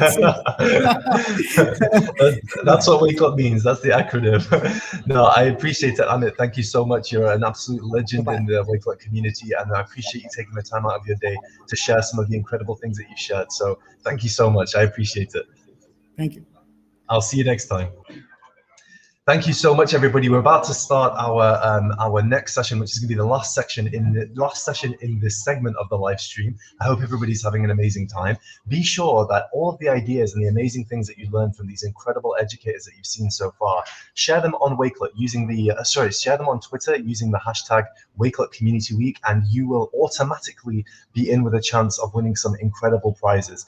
And also, I know that we've had a few comments about certificates. So your certificate for the live stream is a single certificate, and you can get it from the description box below this video. And you can always come back to it once you've watched all the sessions, but it should be there for you. So next up, this is the last session of this segment before we take a short break and then move on. I want to introduce Jason Reagin, who's joining us from South Korea. Let me add you to the stream. Hey, Jason, how's it going, man? Hey, how are you, man? It's good to see you. I'm fantastic. It's great to see you. How's South Korea right now at this time of day? Oh, it's an evening time, and it's starting to warm up at this time of year. So yeah, it's all right. It's a great time of year to be here. Yeah, I mean, there's so many people on that side of the world who stay up really, really late to watch Wakelet webinars, and I just want to put a big shout out to everybody out there who, despite the time differences, stays up and watches some of the stuff that we do. Jason, you seem like a very, very busy man. You've got a podcast. you work with so many different things. You've started so many different organizations, and obviously, you're going to talk today about using Wakelet to engage educators in professional development, which is one of the things which people don't immediately think about when they think about using Wakelet. A lot of educators, they learn it and they think, how can I use this with my students? But it's super, super powerful for your professional development. So I'm going to pass it over to you so that you can take it away. I'm really excited to hear some of the things that you have to show today. Thank you so much. I'm such a kind introduction. And so thanks so much for everybody tuning in. And this is super exciting to be here. And I'm really, really happy to I'm humbled that Wakelet felt it appropriate to have me come and hang out with you guys. So thank you so much for that. So let's see here. I'm just pulling up my screen here. And so I've gone a little bit different route with this because we use an LMS at our school, and I incorporate Wakelet into that. But where I really work with Wakelet is with adults and how they learn. And so I do a lot of professional development around the area and the region, but also around the world. And I found Wakelet to be my go-to tool for doing that. And so I really am excited to share that with you. You all know it's a free platform. It organizes things, and it's just continuing to improve and grow as we can see it happening right in front of us. So it's really exciting. I can tell you that Wakelet has really been able to pivot and been able to thrive during this lockdown pandemic type world. And so I can only imagine how awesome the future advancements and developments in Wakelet are going to be. And so just a few things about adult learners and how we can use Wakelet. It's completely free, as you know, unlimited. I love the fact that there's no ads. People were saying something earlier about that in the chat, which is great. And it's safe, which I think is the number one concern, not only among parents and students, but also adults, because working with adults, adults who are teachers, they know everything. So working with them can sometimes be a real challenge. And so it's exciting to share with them that it is such a safe platform. It's in the situation where it's kind of a walled garden, which is great. And so you already know all this, but what new things can I share with you? And that is, you can save things from all over the place, which is really cool. I saw some earlier folks talking about the extension, which of course I have on all my different browsers and all the different logins, which is great too. And so, what I've done in the past is I've created Wakelet collections that the people participating in my workshops are able to add to. And so I'll go in ahead of time and create the headings and create the various text parts of the actual collection. And as a trainer of adults, adults learners and adult teachers have so much to share, so much experience to share. And so it's a really great way for them to share what they're learning. Just like with your students, adults like to be successful and they like to show what they're learning. And so I've used it. I'm going to show you some of my collections in a moment. But what's really fun about this is that in many cases, I started using this several years ago now. And at the time, very few people were using it, at least in the Asia region. And so it's been exciting to see the growth, and now people are using it a bit more, but these are some of my early collections I wanted to share with you. Also, it's a place for people to reflect. And so I found the reflection extremely useful as a place for people to share. And so because they know it can be either visible or it can be partially visible or it can be hidden, it's a great, people do feel a bit more comfortable when they're sharing. And so it's a great way for people to learn from a group activity. And so often I have I actually teach design and technology. And so when I'm training teachers in those things, we have activities like we would give our students. And so one of those is where I have a limited material collection that I give to the folks in the room. I would probably do that, of course, remotely now, but when we're meeting face to face, what I'll do is I'll hand them a stack of a couple of note cards or some manila file folders or something like that with a meter of tape, and they have to create a hat, some sort of headdress or some sort of headwear or gear in order to, and it has to have some function. So it can be magical, it can be functional. We've had some people make bicycle helmets so you can put your cell phone up against it so you're not having to hold your phone while you're driving your motorcycle, just all kinds of different things. And so as you can see here, there are actually, people in this particular slide who actually wrote, the urban sombrero. And it was really great. I'll show you. I think I might have some pictures later, but basically it was just really fun because on top of making the hat, they had to create a marketing campaign. This can be, of course, adapted for your students, which is a really great activity. And you have a fashion show and everybody laughs and you play some music and things like that. And so what I've used Wakelet for in that is for people to display their work. It's a collaboration space at that point where they come in, they can drop in text, they can drop in a Flipgrid video they've made or a YouTube video they've made. There's all kinds of different things, but also they can share resources that go along with their ideas. So Also, one really, really good thing that I have discovered, which I love so much about Wakelet, is I'm embedding it into my own website. And so a lot of people will come to my website to find different resources that I might have. And so here at the bottom, you can see my link, which I'm happy to share with you later. But for years and years, people have shared with me their bookmarks and all different things, the resources that they use. And so I've actually collected those and put those into collections, which are then embedded in my Google site, which I will show you guys in just a few minutes. So learning with adults, I'll tell you what, it's quick.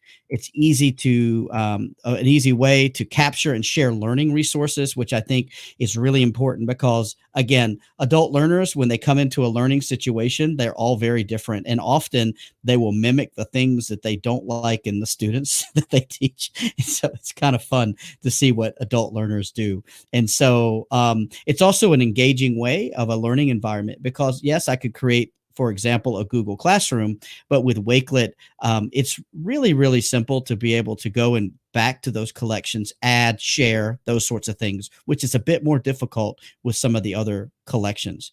It does, for me, it helps me streamline how I deliver and plan my workshops. And so I'm able to pop it up on the screen, display it, share it, that kind of thing. I use QR codes and whatnot. So it does streamline that for me.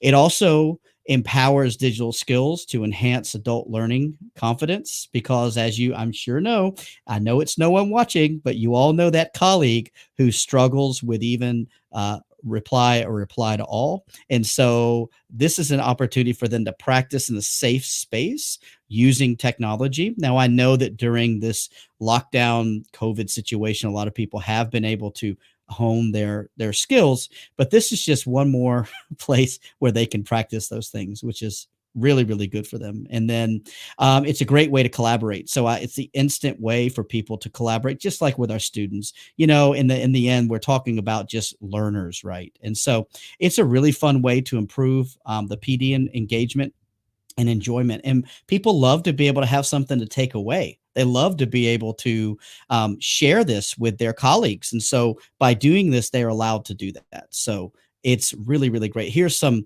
other examples, which I have adapted from the Wakelet slides, which I love this idea of group research with your PLN. And I think this is something that I will adopt and adapt to in my workshops in the future is, you know, you can have a chapter there where everyone to read, even the immersive reader, which is absolutely a game changer, is a great way to include everyone in the class, including workshop, you know, in workshop classes as well, because especially when you're running workshops in Asia, very, very often you'll have people in the workshop who English is not their first language. So having that immersive reader and that option there is very, very, you know, it just really helps the process along. So very quickly, I just want to kind of show you guys a few of these, a few of my collections, which I need to shift over. Sorry about that.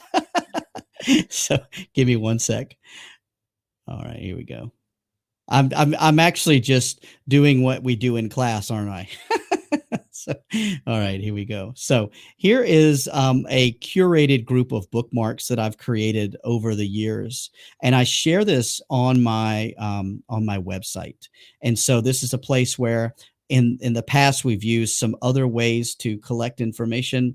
I have some links here that I share with other folks, but then you can see we have you know, various. A lot of these are very well-known sites, but there are some things in here which are not as well-known, which is really great. And so as you can see, those are there.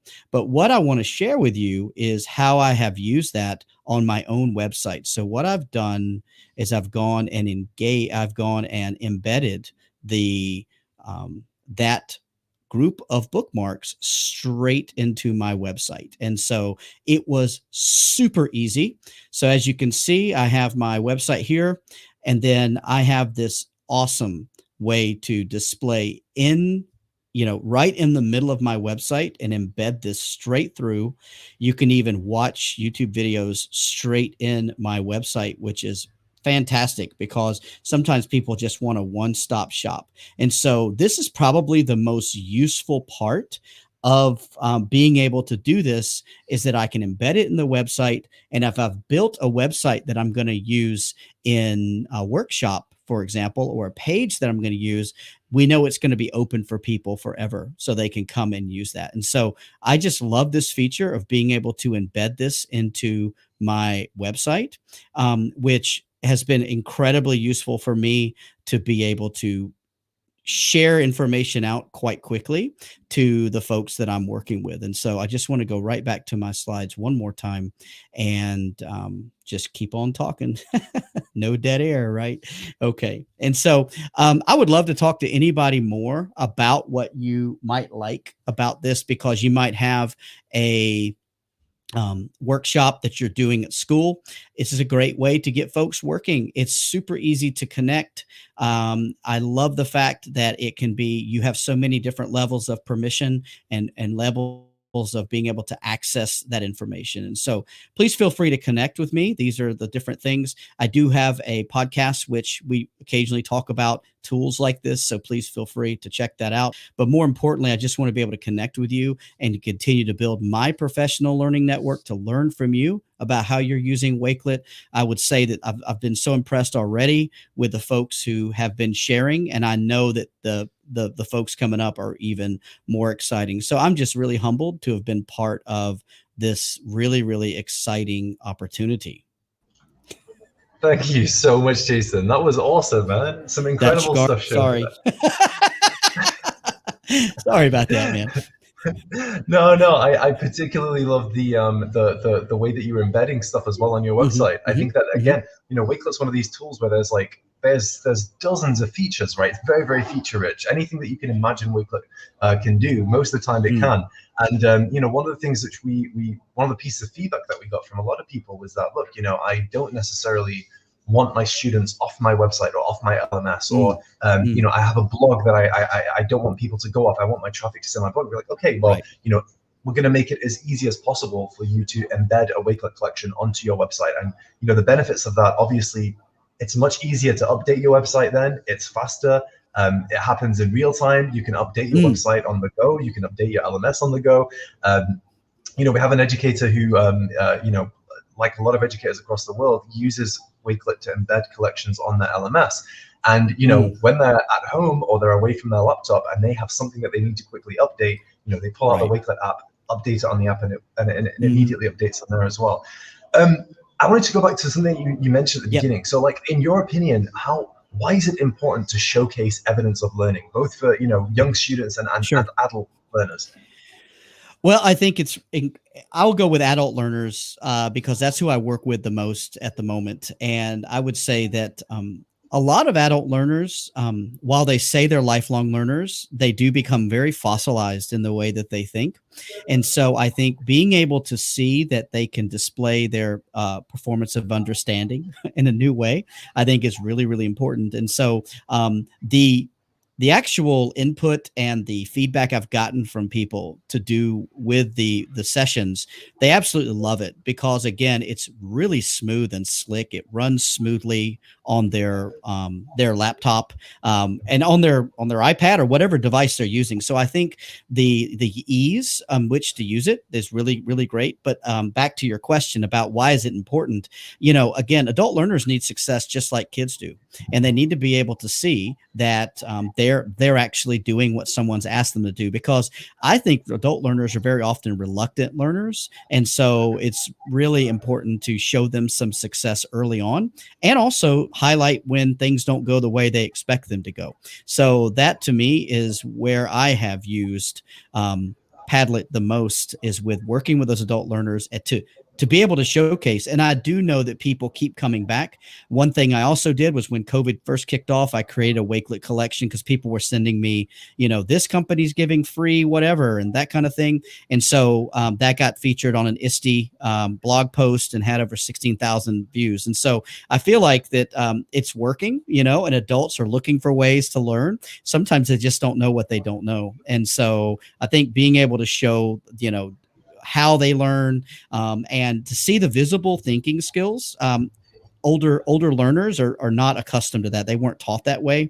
And so I think it's been great for that model to be around for them. Yeah, I think, you know, that just going back to like younger students as well, obviously for adult learners like myself, I've had to make a conscious effort, right, to like say, okay, I'm still learning, but also have that like kind of instilled in my head, that confidence to say that the stuff that I've done and the stuff that I've learned, it's okay to showcase that. And you know, I found Wakelet is a really great way to, when I do something which I think is awesome, I'm going to save that to Wakelet. You know, if there's like a webinar that I've created or a webinar that I've hosted, which I think is done really well, if there's a video that I've appeared in that I think I've done well in, I'm going to save that to Wakelet, because I think it's really great to empower people to say, this is your own corner of the internet where all of the awesome stuff that you've done, you can put it all together in one place. So yeah, I think that for younger students, getting that ingrained in them really, really early is important. And I think that one of the exciting things about the new Wakelet student accounts feature is this idea that students can immediately, as soon as they get their account, they can begin showcasing evidence of the awesome things that they've done and the things that they're proud of, so that at the end of the school year or the end of the, you know, the school, they have something that they can take away. You know, if they, I always say, if they hit the game-winning shot on that basketball match, you know, if they did an incredible diorama, if they've done a presentation that's great, all of these things, they're just kind of lost in the ether of time unless you record them. So it's going to be really interesting to see all the incredible portfolios that come out of that. And just before we move on, Jason, I wanted to, there was one phrase which I kind of plugged into as you said it, which was a place to reflect. You know, how important is it to have that quiet corner of the internet in sort of your experience?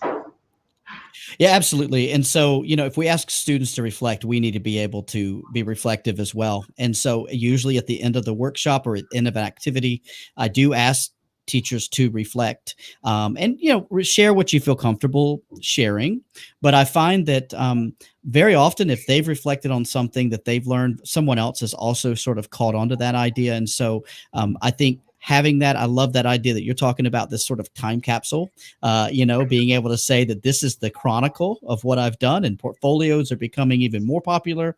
So yeah, that's why I use them for reflection as well, is that's a really important way to make the learning concrete. And so that's where I like them. And also with the Wakelet, they can come back, that collection, and come back to it even after the workshop and add to their reflection. So I do have a lot of repeat visitors. You know what I mean? So it's been good for that too. Well, you've just inspired something in me as well, which I don't know whether or not it will work, but we had an incredible educator from Canada on the other day, and he was showing how his lost and found in his school is now on Wakelet. So, you know, if there's anything that's been handed in, they take a picture of it, they put it into the Wakelet collection, and then the students, that's their lost and found. They don't have to physically go and visit it anymore. They see it on the Wakelet, and we thought that was incredible. You just mentioned a Wakelet time capsule. I love that idea. How about if you got your students to kind of save, you know, a favorite tweet from that particular day, a picture, a selfie, something that they've done, right? You keep it in a time capsule on Wakelet. You keep it on like a collection. You lock it away, and then at the end of, you know, the school or whatever it is, you release it, and then they can all reflect on what they were doing in the first day of school. That's a really awesome idea. Yeah, I'm not an that'd be really educator cool. myself. I'm not an educator myself, so the idea might need tightening up a little bit, but I'm sure the community will go crazy over that. Yeah. Sounds cool, man. Jason, I appreciate you so much, man. Thank you so much for joining us today. I appreciate it, man. Thank you so much. Thank you for the awesome ideas that you've shown. You know, like I said, you're you know, the stuff that you're doing, you're a very busy man. I know that a lot of people in the chat were mentioning, they were saying, oh, I want to see all the places to follow you again. But if you just hit rewind, you get everyone, we're coming to a break now. So if you just hit rewind, you'll be able to see that slide again. Jason, thank you so much, man. I appreciate it. Thanks, man. I really appreciate it. Next time. Okay. Wow, that was incredible. 5 amazing sessions from 5 superstar educators. What a way to start this live stream. I hope everybody's having an amazing time. Just a few really quick things, because I know that we have been having a few questions in the chat that I want to clear up. So certificates for this session, it's 1 certificate. So you're not getting a certificate for every time somebody speaks. You're getting 1 certificate for the whole session. And you can find that in the description box just below me. Thank you all for all of your comments as well. It's been amazing sharing your comments live. Keep them coming, and all of the awesome ideas that you've seen today and that you're going to see in the rest of the day, share them on Twitter using the hashtag Wakelet Community Week, because we have some amazing prizes on offer. And, you know, every time that you share, that's an entry. So make sure to do that. The live stream, we have some really incredible guests coming now. I mean, the live stream is going to be going for another, well, we've done 2 hours now, so it's going to be another 10 hours. This is epic. So please either leave, you know, you can leave the session on in the background and mute it and then just pop back in and out whenever you get a break. Or you can take a look at the schedule, see who's coming up, and then time it to come back. We are going to be taking a short break now, but when we get back, my incredible, esteemed superstar colleague Teijas is going to be speaking to 5 more amazing educators about how they're using Wakelet both inside and outside the classroom. So for the time being, grab a coffee, take a little break, relax, do some stretches, some chair yoga maybe, and we will be back in around 10 to 15 minutes. So thank you all so much. I'm out. It's been an incredible experience. See you soon.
Hey everyone, Tejas here from the Wakelet team.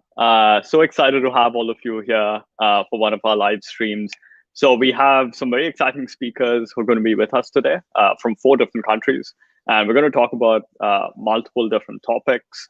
And yeah, very excited to see what all of you think of it and what you take away from it. But before we sort of move into the speakers, I just had a few housekeeping tasks that I wanted to let you know about. So you can actually sort of register for your certificates in using the form in the description. So please do that. And if you do like the session and you are finding it useful, we'd highly recommend you screenshot it or even perhaps, when whichever speaker is talking, take a screenshot or a photo of yourself with the screen. And put it on Twitter and tag Wakelet and Wakelet Community Week. You'll then stand a chance to win some of our prizes that we're giving away. We've got some amazing prizes on hand. So for example, we're giving away a trip to ISTE 2022, which is going to be super exciting. We've also partnered with Adobe to give you a bunch of exciting prizes. So do keep that in mind. And finally, welcome to the live stream. And we're going to have our first speaker now, who's Krupali. So hey, Krupali, how are you? Yeah, I think hello, you just teachers. Yeah. Hey. Hi, how are you? I'm good, thank you. How are you doing? Yeah, I'm doing great. I'm excited to join today's session and spread the magic of Wakelet. Awesome. No, we're very, very excited to have you on here. And so just a little intro for everyone who doesn't know Krupali.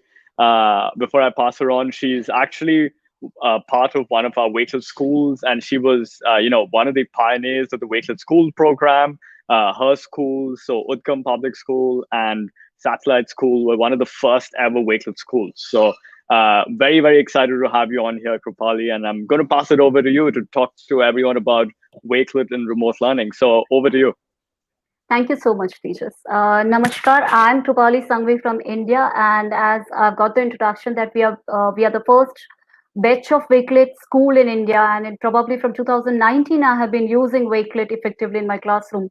So I would quickly share my screen and would like to share with you all the amazing journey we had with Wakelet, and let us all together spread and feel the magic of Wakelet in remote learning. So I hope my screen is shared, and yes, let's have what we can do with Wakelet in remote learning. I know I've got just 20 minutes and 20 things to talk on, so I'll be a little bit quicker with the screen. And yes, obviously my name is Krupali Sanghvi, that's it. Before I start, I would like to give a short profile view. I'm a Wakelet ambassador from Udgam School for Children, India. I've trained more than 10,000 educators globally, as well as in my own countries from various states on the national level webinars. I'm also a national awardee teacher for using ICT for innovation, closely working as a resource person, Microsoft certified educator, master trainer, and I promote artificial intelligence and various technologies into my classroom, making my classroom a better place for my students to learn, relearn, and rethink. So let's begin and bring up back the excitement into the education. I know we have all been special warriors in this education community right now because of the pandemics, and somehow we have learned and all of us have adapted to Microsoft Teams, Zoom, Google Meet, classrooms, and we've started off with online classroom. But today I'm going to share about how we can put more excitement into education system.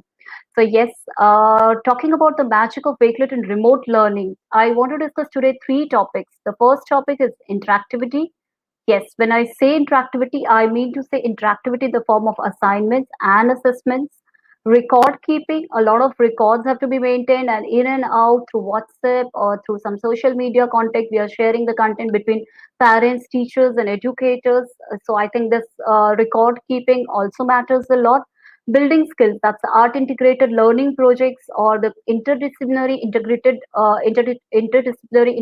projects across the classroom. I think I want to discuss about the same. So let us start about the interactivity and remote learning into the classroom. The first thing I want to discuss today is how we can integrate Wakelet with Microsoft Teams. I know when I talk about Microsoft Teams, probably we run into a lot of thoughts with our favorite MS Teams. It's on all-in-one platform for education, and this is my class 10th A.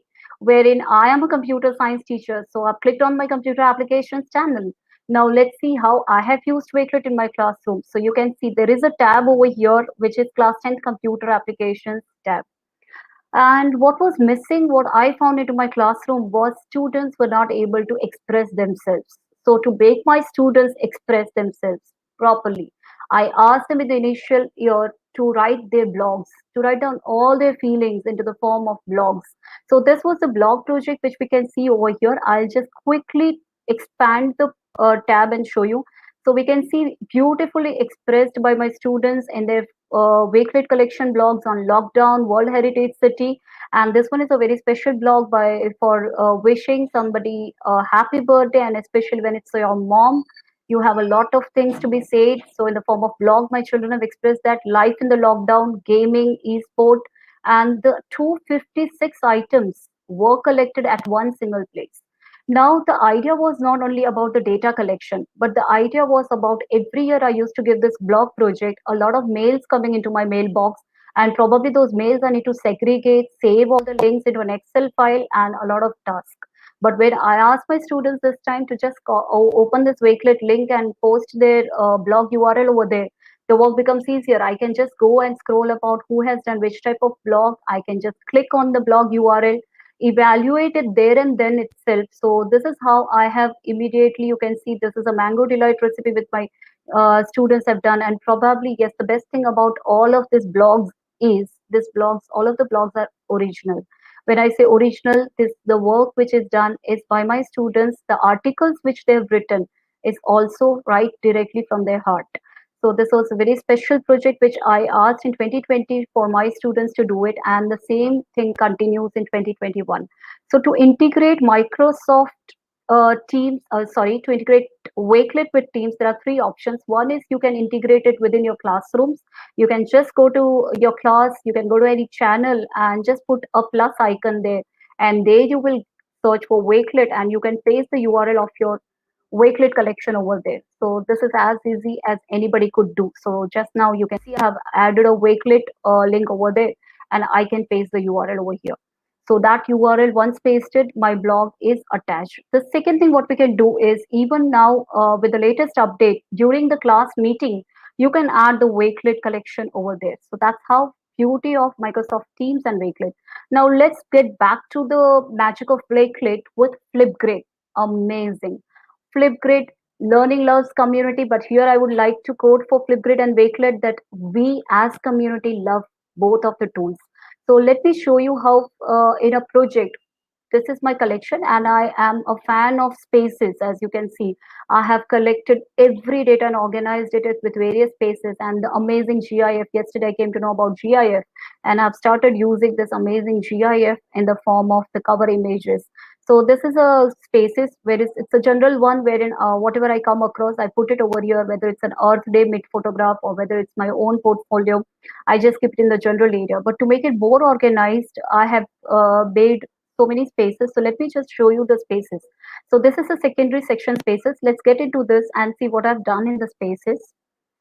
Yeah, this is my computer application class, and you can see class 10th blog submission. So this is how I have asked this year my students to participate again with the blog writing project. And you can see you over here 980 views.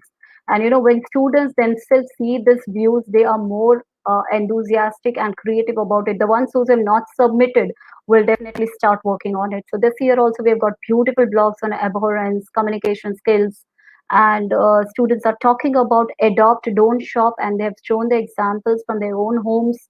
So it's lovely. The blog projects given into the classroom, when it comes to one space, I think it's amazing.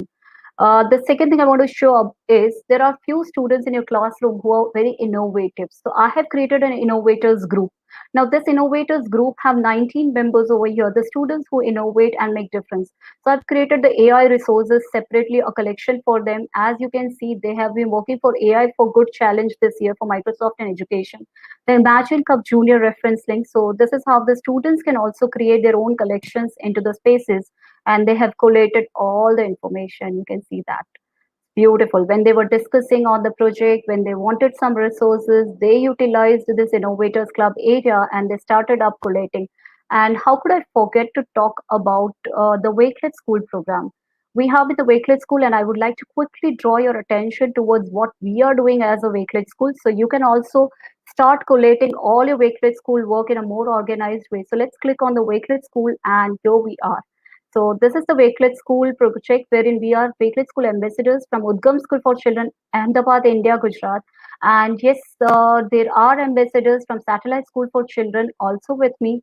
And you can see how beautifully we have used Flipgrid, wherein my friends Shivani, Najuk, and Kranti, they are the Wakelet community leaders, and they have shared their own Wakelet review about themselves. Hi, I'm Shivani.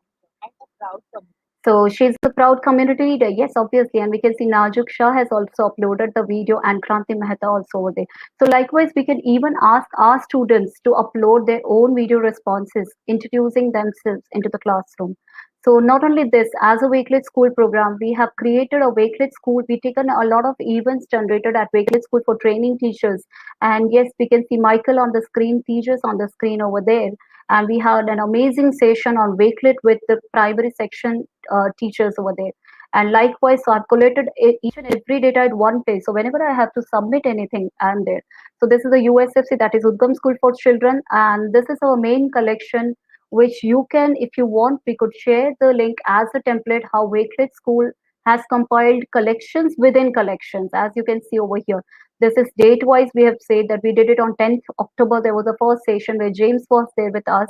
And then we had the another session. We have even completed the Wakelet courses, all of this training sessions, everything. And even I had with beautiful Anna, we had a session on Wakelet for the educators across the country. And these are some of the sneak peeks of the same. And yes, my student ambassadors. Let me show you the profile of the student ambassadors too. Now, as soon as I have started off with the student ambassadors program, in order to collate their work at one place, and that is how I have given a score space to my students. They can upload anything, their Wakelet task, and these are few of the tasks. Let's click on Krishna's class and let's see what she has done in her portfolio. So Wakelet within Wakelet, yeah, that's one of my favorite too. I always love to use Wakelet within Wakelet, and you can see she has completed all the 6 to 7 tasks of her Bollywood, all about her and everything within the Wakelet collections. So that was all about the student collections. Let's get very quickly and see what other things I have done with the Wakelet collections. Showing you the spaces, as I told you, spaces is one of my favorite to organize more work. Now let me talk about some of the community initiatives which we have taken. The first of the project was hashtag East for Peace on Values and Empathy. That project took place between 4 of the schools across the country, India, and we utilized this course space to initiate various campaigns like Love for Humanity, Stop Bullying, etc., and wherein the students took so many trainings across the country for the teachers. Now, this was very much amazing to see when our students were prepared themselves for teaching on Microsoft Teams and accessibility tools to the teachers of a school in Bhopal, Sanskar Valley International School in Bhopal. And you can see the students are training, Udgam school students are training teachers.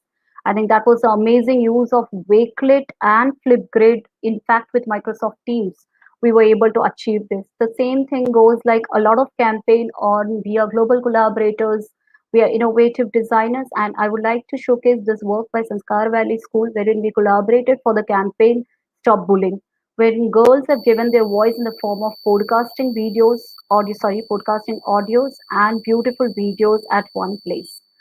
So this was my journey of hashtag eSports. Not only this, how could we forget game-based learning?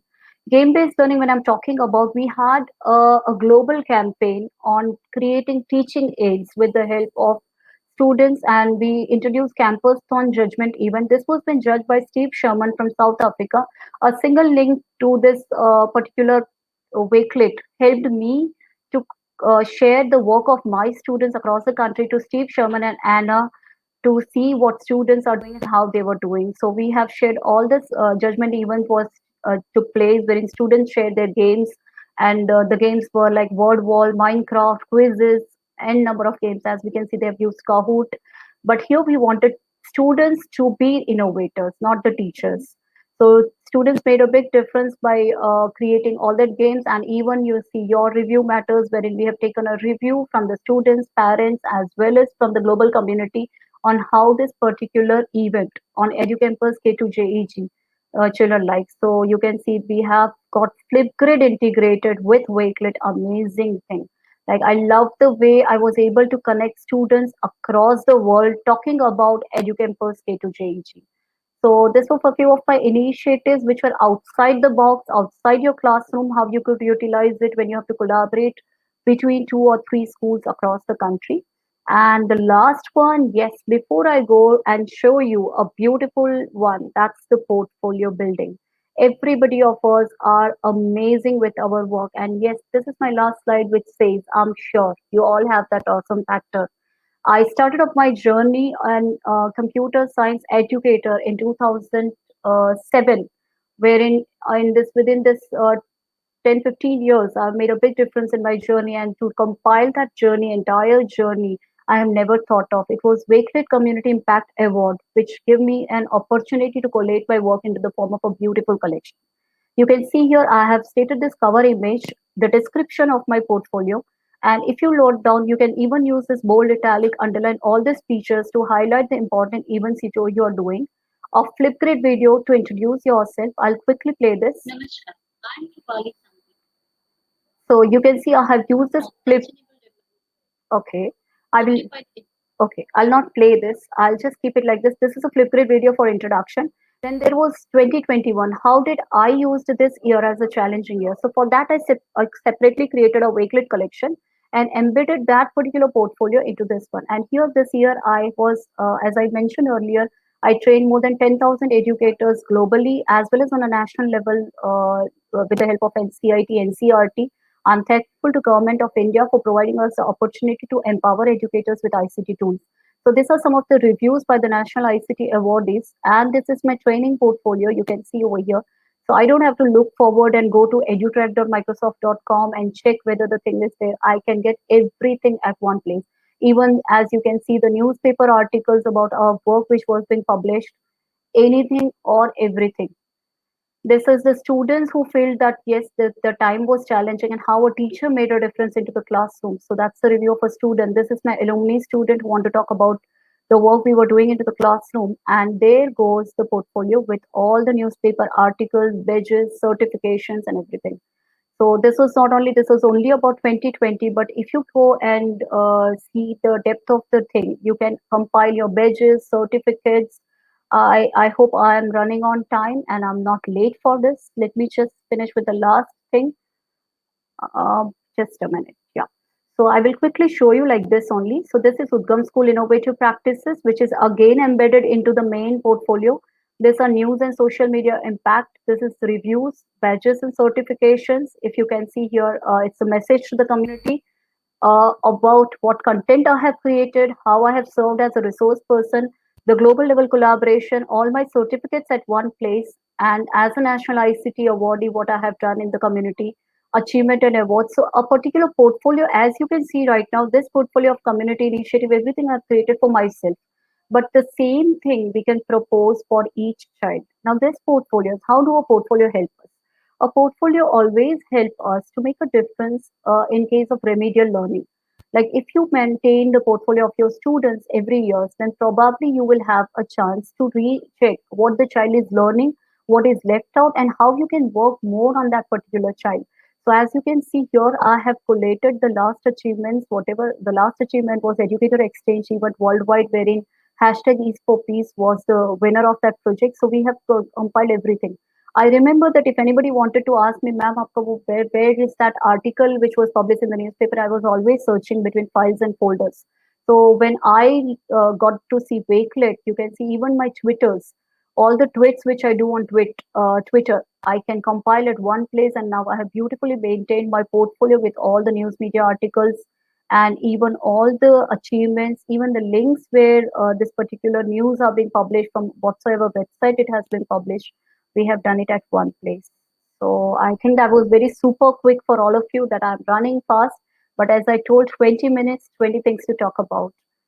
So that's one of the project Udgam School, and this is my school where we are working, and this is how we have transformed the education system with Microsoft in Education as well as Wakelet School.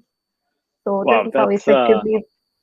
No, that's absolutely amazing. Thank you so much for this, Krupali. I mean, I found some of your points really inspiring, especially the fact of how your whole school is sort of coming together to use Wakelet and showcase all the learning that's happening, hand in hand with the platform. I think that's why we created the Wakelet Schools program, and to see it actually, do what it was meant to do is very, very nice. And also to see, some of your points about how Wakelet and Microsoft Teams can be used together was really inspiring. I think to sort of allow your students to express themselves better with Wakelet and Teams is such a powerful message for all of the users over here who've joined us, who use Wakelet and Teams, or perhaps who use Microsoft Teams but don't know of the Wakelet app and Teams.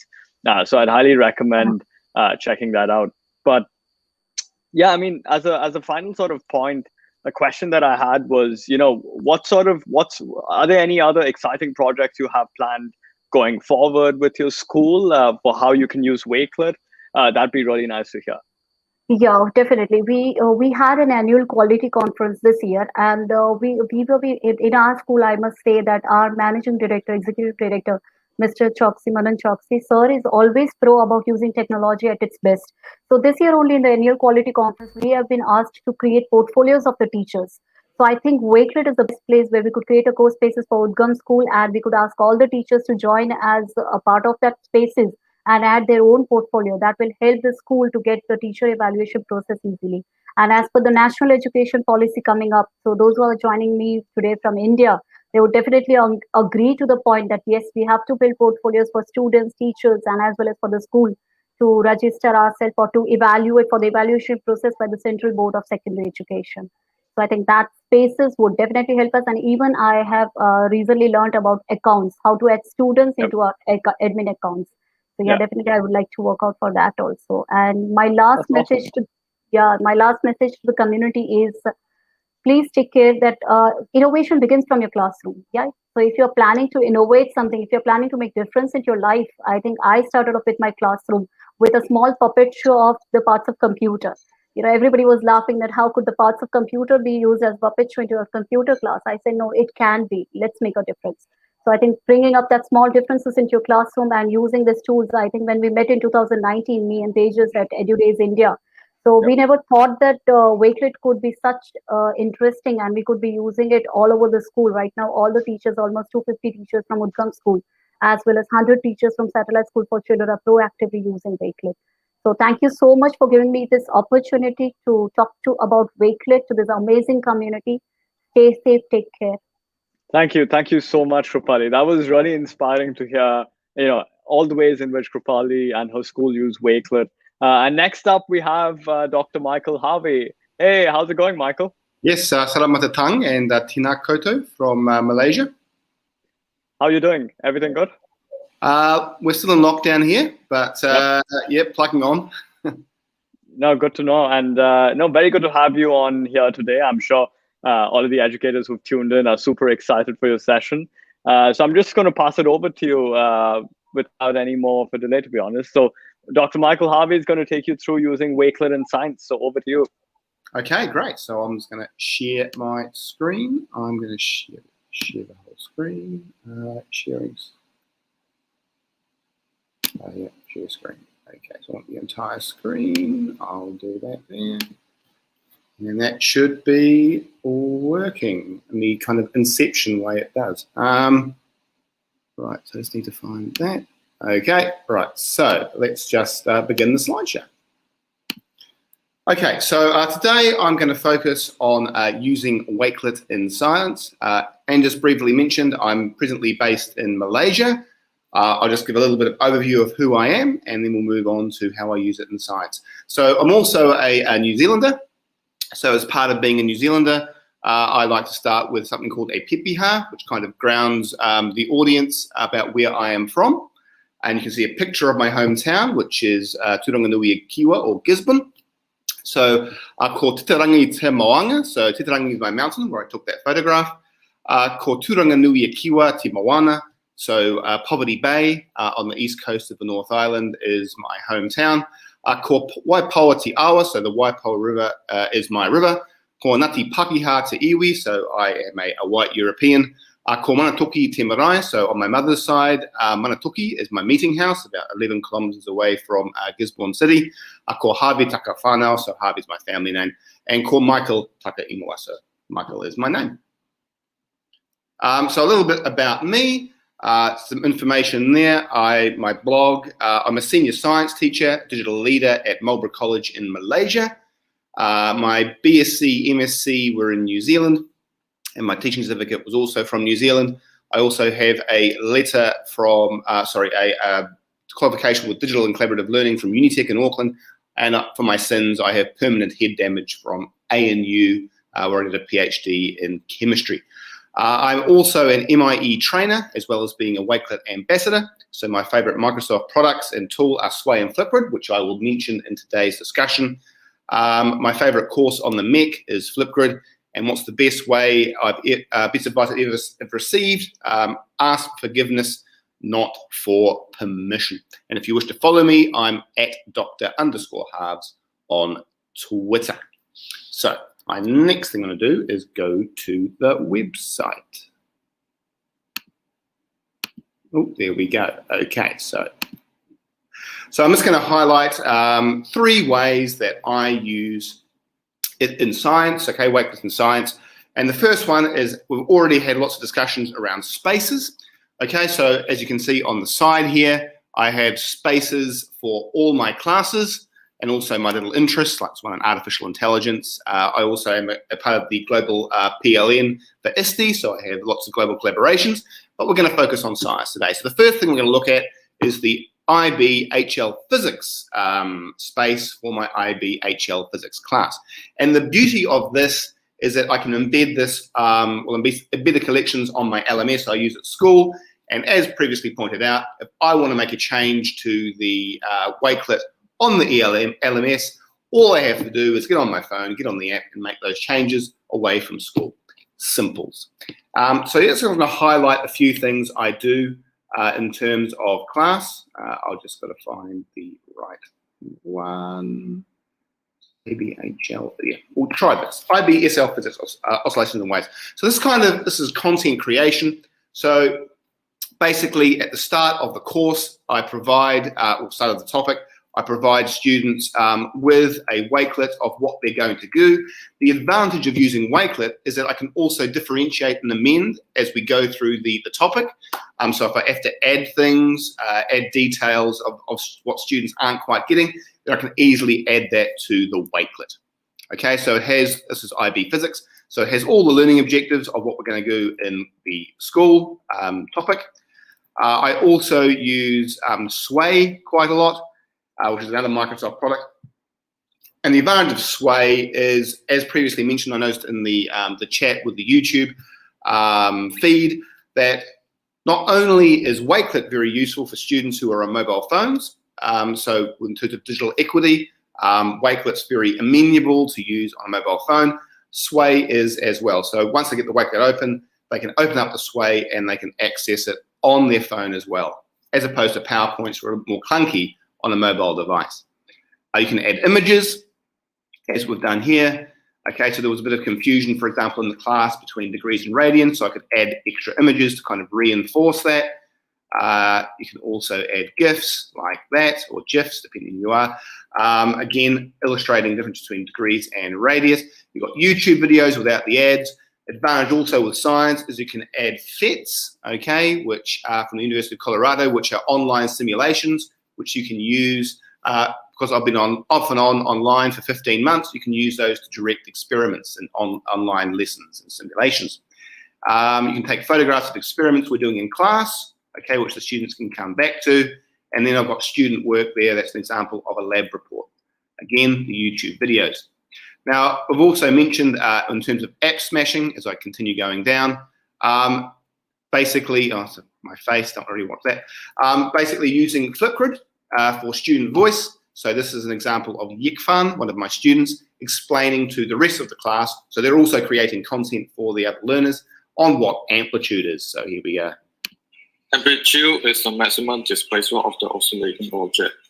The distance is, the measuring distance is between the equilibrium point and press.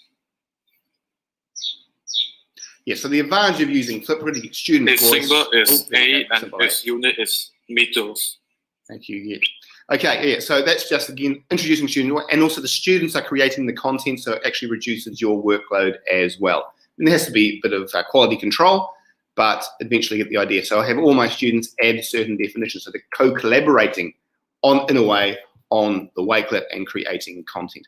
Another thing you can add onto these kind of Wakelets on the LMS is Microsoft Form. Again, Microsoft, but again, if you're using Google Forms as well, or Google Docs, which kind of gives checkpoints for learning as well, which is an advantage because you can focus on the misconceptions, and then you can differentiate and again adjust the Wakelet in real time on the LMS based on what your learners do or don't understand. Okay, so you can go over the things that you don't quite understand again. You can make little Flipgrid short videos, or you can just push on if they understand it. Okay, so that's an example of how I use it for content creation. Now, we've also seen the power of Wakelet for collaboration. So I'm just going to highlight that now. IGCSE Physics, there she is. Okay, so also, again, about students making content creation. So rather than boringly go onto a textbook and write out, what are the uses of radiation or the dangers of static electricity? Well, what they can do is they can co-collaborate on a Wakelet, okay? So you essentially just give them in pairs, usually for my classes, because it gives a bit of support around the students. You give them a basic outline of what's expected in terms of their tasks, maybe some resources to guide them if they get a bit stuck, and then you have the students can actually add their content to the Wakelet. So that means the students collectively decide on who's doing what, and then rather than one person doing everything, you're using the hive mind of the class to create the content. So, and also the advantage of that through like Universal Design for Learning, UDL, is that the students can decide on how they wish to present their learning. So a large number of them have gone for the Google Docs option. They can put text in. Some students have decided to add images. There's another Google Doc there. Yeah. So infographics, they can use Canva, for example, upload infographics. They can do Flipgrid videos. There's a whole range of different, there's a PDF, for example. There's Google Slides, I guess for Google. There's a whole range of options that the students can use to highlight their learning. And that's just one other example. And the final example I will give of how I use Wakelet in the science classroom. Once it goes back, it was again IGCSE. So again, being online as a science teacher, it's kind of challenging to do online experiments, but I've used Wakelet for the students once it loads up with the great, there we go. My GIF isn't, oh, there you go. So that's a video, a GIF of what's happening. Okay, so this is an example of an experiment of the effect of temperature on pressure. Okay, so I give them a little outline. I use the predict, observe, explain model. So the first thing they do is they predict what's going to happen. They record a Flipgrid video. The image is taking a bit of time to load up, but so what? Move on. Then they observe what is happening.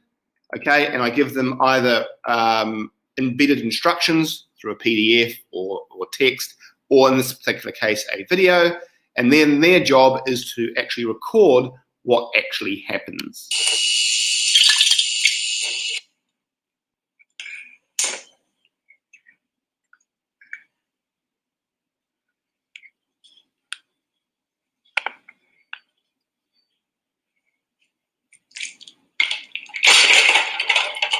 There we go, it crushes the can. And then they have to be able to explain what's happened in terms of physics. And I've given them a bit of a guide as well. There's, they have to use key terms like kinetic energy, force, and pressure. I add a FET to also kind of reinforce the knowledge. And then they give some feedback on what they've actually the conclusion from the observations. And again, that can be in Google Forms, that can be an infographic, that can be a Flipgrid video. There are a large range of options that the students can show their understanding of the learning. Yeah, so that's pretty much it. I'll just finish off. Close of that, go back to my PowerPoint. Okay, so a few of you might be wanting to become MIE experts, so I'll just put that code up quickly. It's on the recording anyway. If you wish to use that code to get some points to become MIE experts, it's always great to have more people in the whānau. And I will finish off with a few minutes left with a quick whakatauki or proverb, which I think encapsulates what we're doing today and also Wakelet and how I use it. So, nā tō raurau, nā taku raurau ka ora ai te iwi, which essentially means with your food basket and my food basket, the people will thrive. And I will stop sharing. There we go. Right. Sorry, I was on mute while I was speaking. That was truly incredible. Thank you so much for sharing, you know, how you use Wakelet across such a diverse range of functions. I mean, firstly, I want to also comment on the hive mentality. I think we got a lot of comments about how, you know, you're trying to bring collaboration with Wakelet to really bring your students together to think as one. I think as a concept is really powerful. Could you expand on that? What sort of a project did you work on? And how did it actually play out? You know, did you see Wakelet as a collaborative tool really empower that sort of coming together as one? Yeah, I guess the advantage was it was also kind of integration with the Google and Microsoft products in the sense that they could work on documents collectively, like Google Docs, and they could plan out with that, and then they could then decide, well, I'll do this topic, you do this topic, and then they could place it back onto the Wakelet. So there's lots of more collaboration behind the scenes and then it got onto the Wakelet. So that was one of the advantages. So about developing rules and systems around that as well.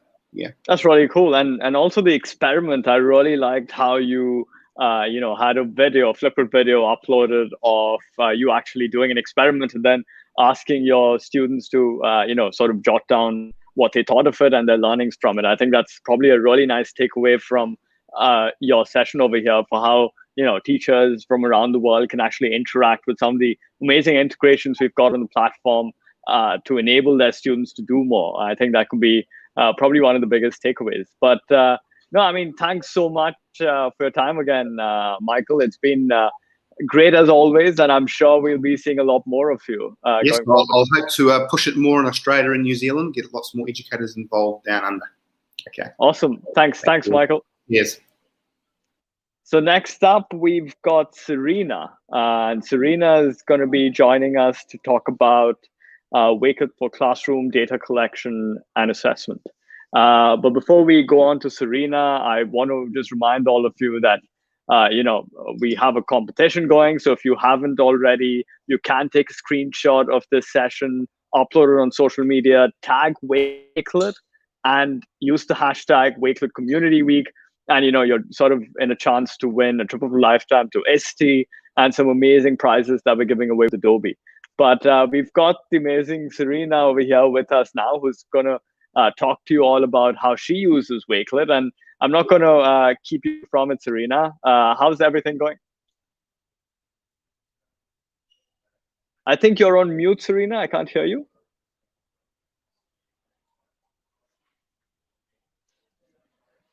I still can't seem to hear you for some reason.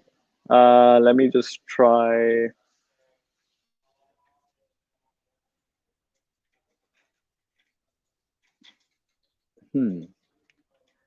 I do apologize. I think we seem to be having a slight.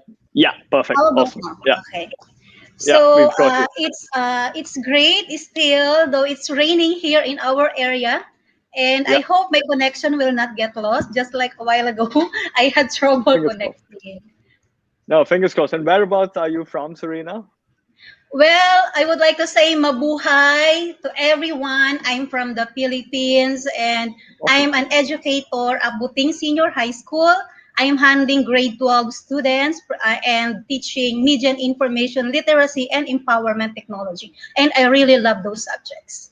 Amazing. No, it's truly incredible to have you join us from halfway across the world. And yeah, I'm going to pass it over to you to talk about Wakelet for Classroom data collection. Thanks for joining us. Yes.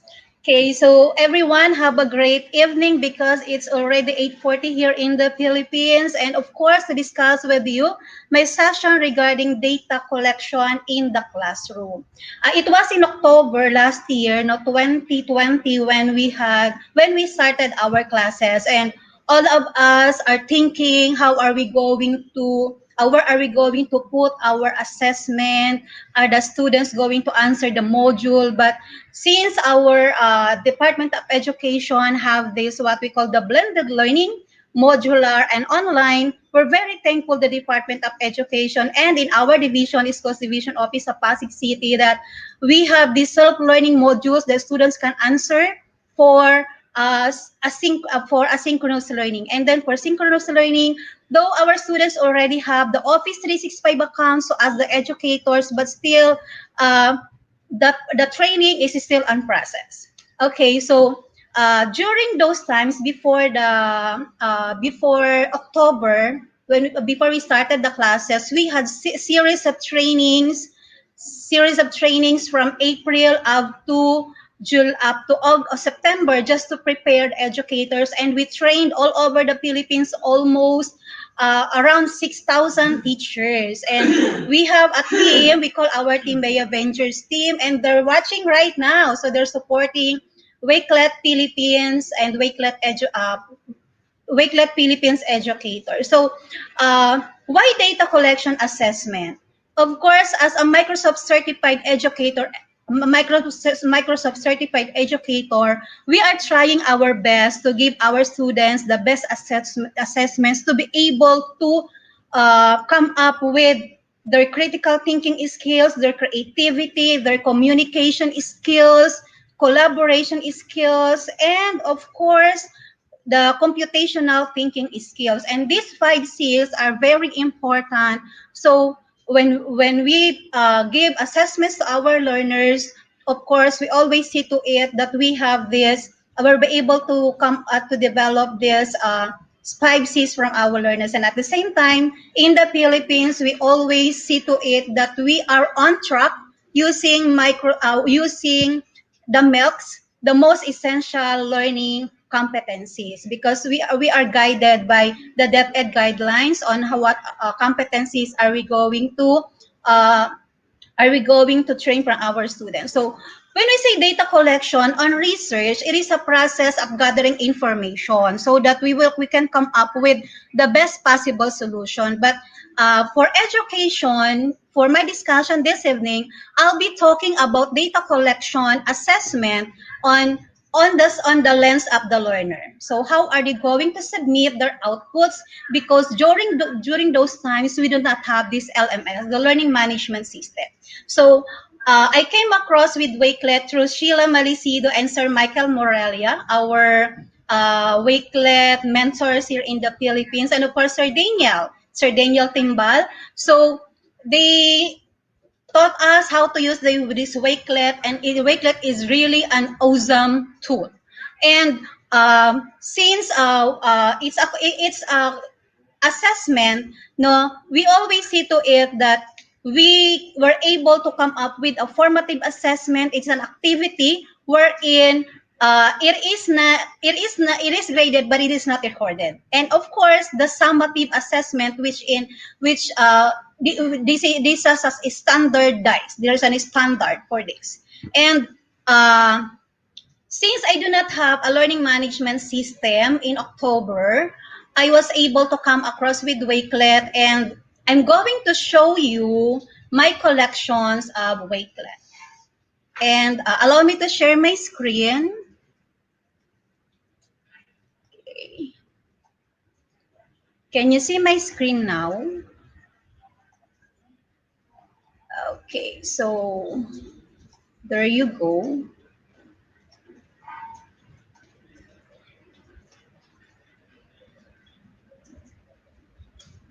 Okay, so this is my Wakelet collection.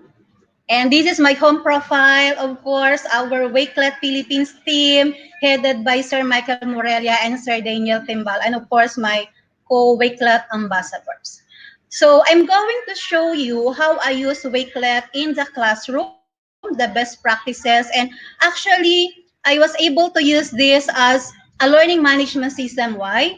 I come up with different Wakelet spaces. Each Wakelet space has my students' output. So I have your ICTB, ICTA, since I'm handling ICT students' computer system servicing. So for me, it's very easy to curate and to collect their outputs that they're going to pass. So I have also here ICTA. So I'm handling 5 sections, and currently I'm also teaching STEM and GASB. So I'm handling 6 sections. So it's I'm teaching across curriculum because it's STEM. So it's more on integration, STEM, GAS, it's more on academic, and CSS, it's more on computer, it's more on hardware and software. So I must think of various strategies and various platforms to draw out the best from my students. Of course, these are their outputs. So for my first class, this is my first class. So I really love the personal branding that they created. And since Wakelet is very supportive in us, there's no fear for us educators because we have the parent consent form. So we are really safe. With this parent consent form, we are safe to help our learners and for them to use this Wakelet. So this personal branding, I love how they created their brand for me to know who they are, though they love music, though they love games, or they love traveling. So this is the purpose of personal branding. They will tell something about themselves, and then with the use of collections, within the collection, in the spaces, I was able to collect those assessments from my learners. And another one here, okay, so another one, okay, so the first one was the collections of personal branding, and this one, it has something to do with their critical thinking. How are they going to communicate? So they were able to share their insights about something that I want them to share with. So I was able to give them, I graded them using the emojis. So how? If I'm going to thumbs up, their output, its equivalent is 5. So if I'm going to react a heart on their output, so their score is 10. So that's how I use this emoji. So not just to give them an impression that I love their work, but they know how I graded their outputs. So it's one way of grading outputs. And since here in the Philippines, we are using Messenger Classroom because it's a platform that is free to use, and though you have a slow data connection, still students can connect. So we are just sending messages. So in our 1 hour class, we are sending messages on the messenger, and then the students will reply. So they are really aware on the use of the emojis. And at the same time, during our asynchronous time, that's the time that they're going to put their outputs and collections in our Wakelet.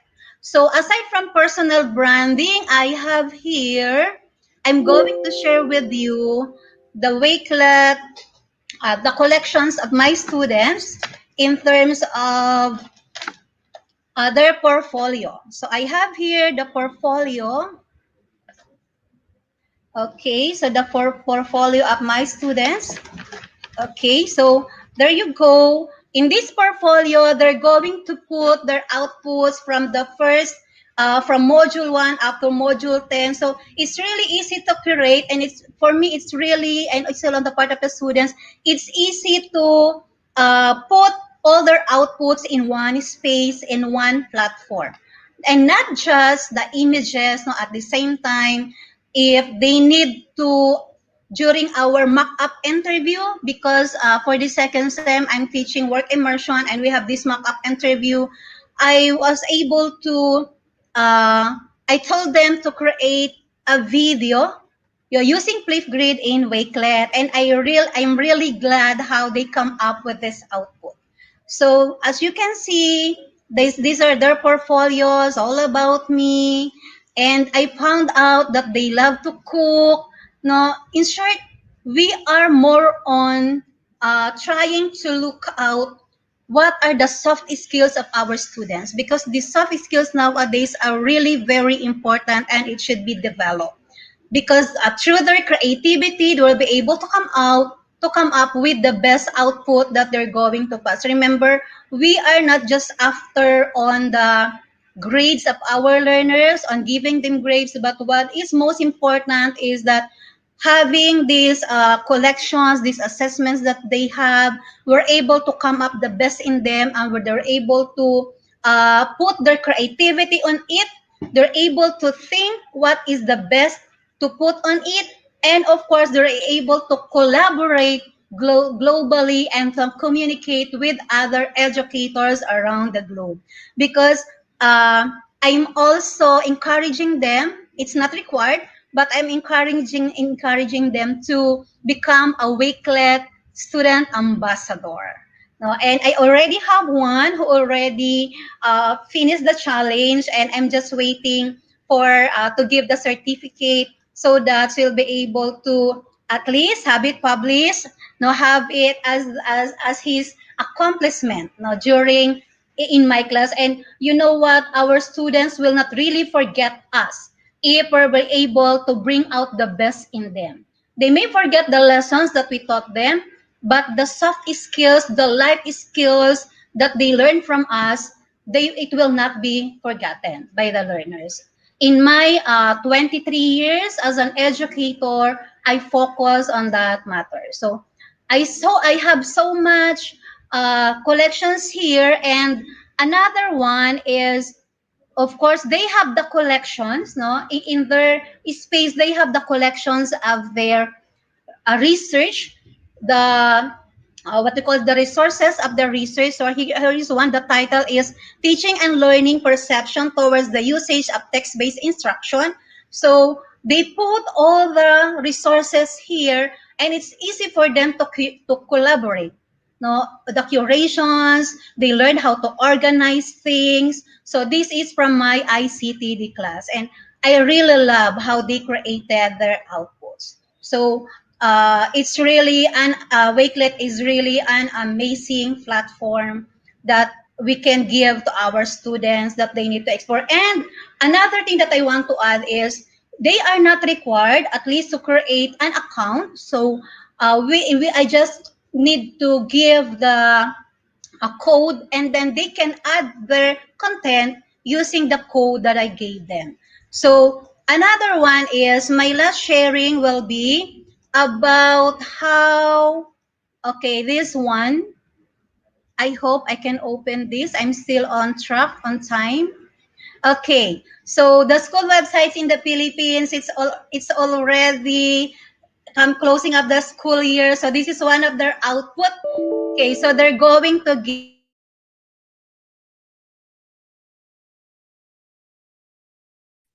Hey everyone, I think we've had a slight issue with Cerina losing battery on her laptop, which is very unfortunate. But we had some truly incredible examples of how she uses Wakelet to empower her learning community. I mean, that was a very, very inspiring session. I mean, some of the points that she mentioned about how she used Wakelet as a portfolio tool to teach her students soft skills and actually learn a little bit more about her students was amazing. I think that's a big takeaway from this session would be how you can use Wakelet as a portfolio tool with your learners to learn a little bit more about what they do in their spare time to help them develop those really important skills that they can use further on in their lives. Also, the fact that she mentioned about the 5 C's and how she uses Wakelet to really imbibe the 5 C's in her teaching and learning practices was really, really nice. I mean, the fact that she used Wakelet as a portfolio tool to really learn about her students itself shows a lot of creativity. And the fact that she's also using Wakelet's latest emoji addition to grade her students' work, that was amazing. I mean, that's really, really creative from an educator's perspective or point of view to use the functionality we have on the platform to really engage with their students in really creative ways. I mean, I think if I was a student and my teacher graded my work with emojis, I'd be really excited about that. So perhaps a little food for thought for all of you on how you can use Wakelet and all of the sort of functionalities that we have on the platform to make teaching and learning a little bit more engaging for your students, a little bit more fun. I'm sure it'll go a long way with them and how they sort of see Wakelet and you know, the whole education process in total. So next up, we've got Sumedha Sodhi, who's going to be joining us from India. And she will be talking about how she makes remote learning more engaging with Wakelet. The really exciting bit about going to our fourth speaker is the fact that, you know, we've had speakers from 3 different countries join us already. So we've had Krupali from India, Michael from Malaysia, and Cerina from the Philippines. And now we've also got Sumedha joining us, and she'll be coming to join us from India. So I'm just going to wait for Sumedha to join us now.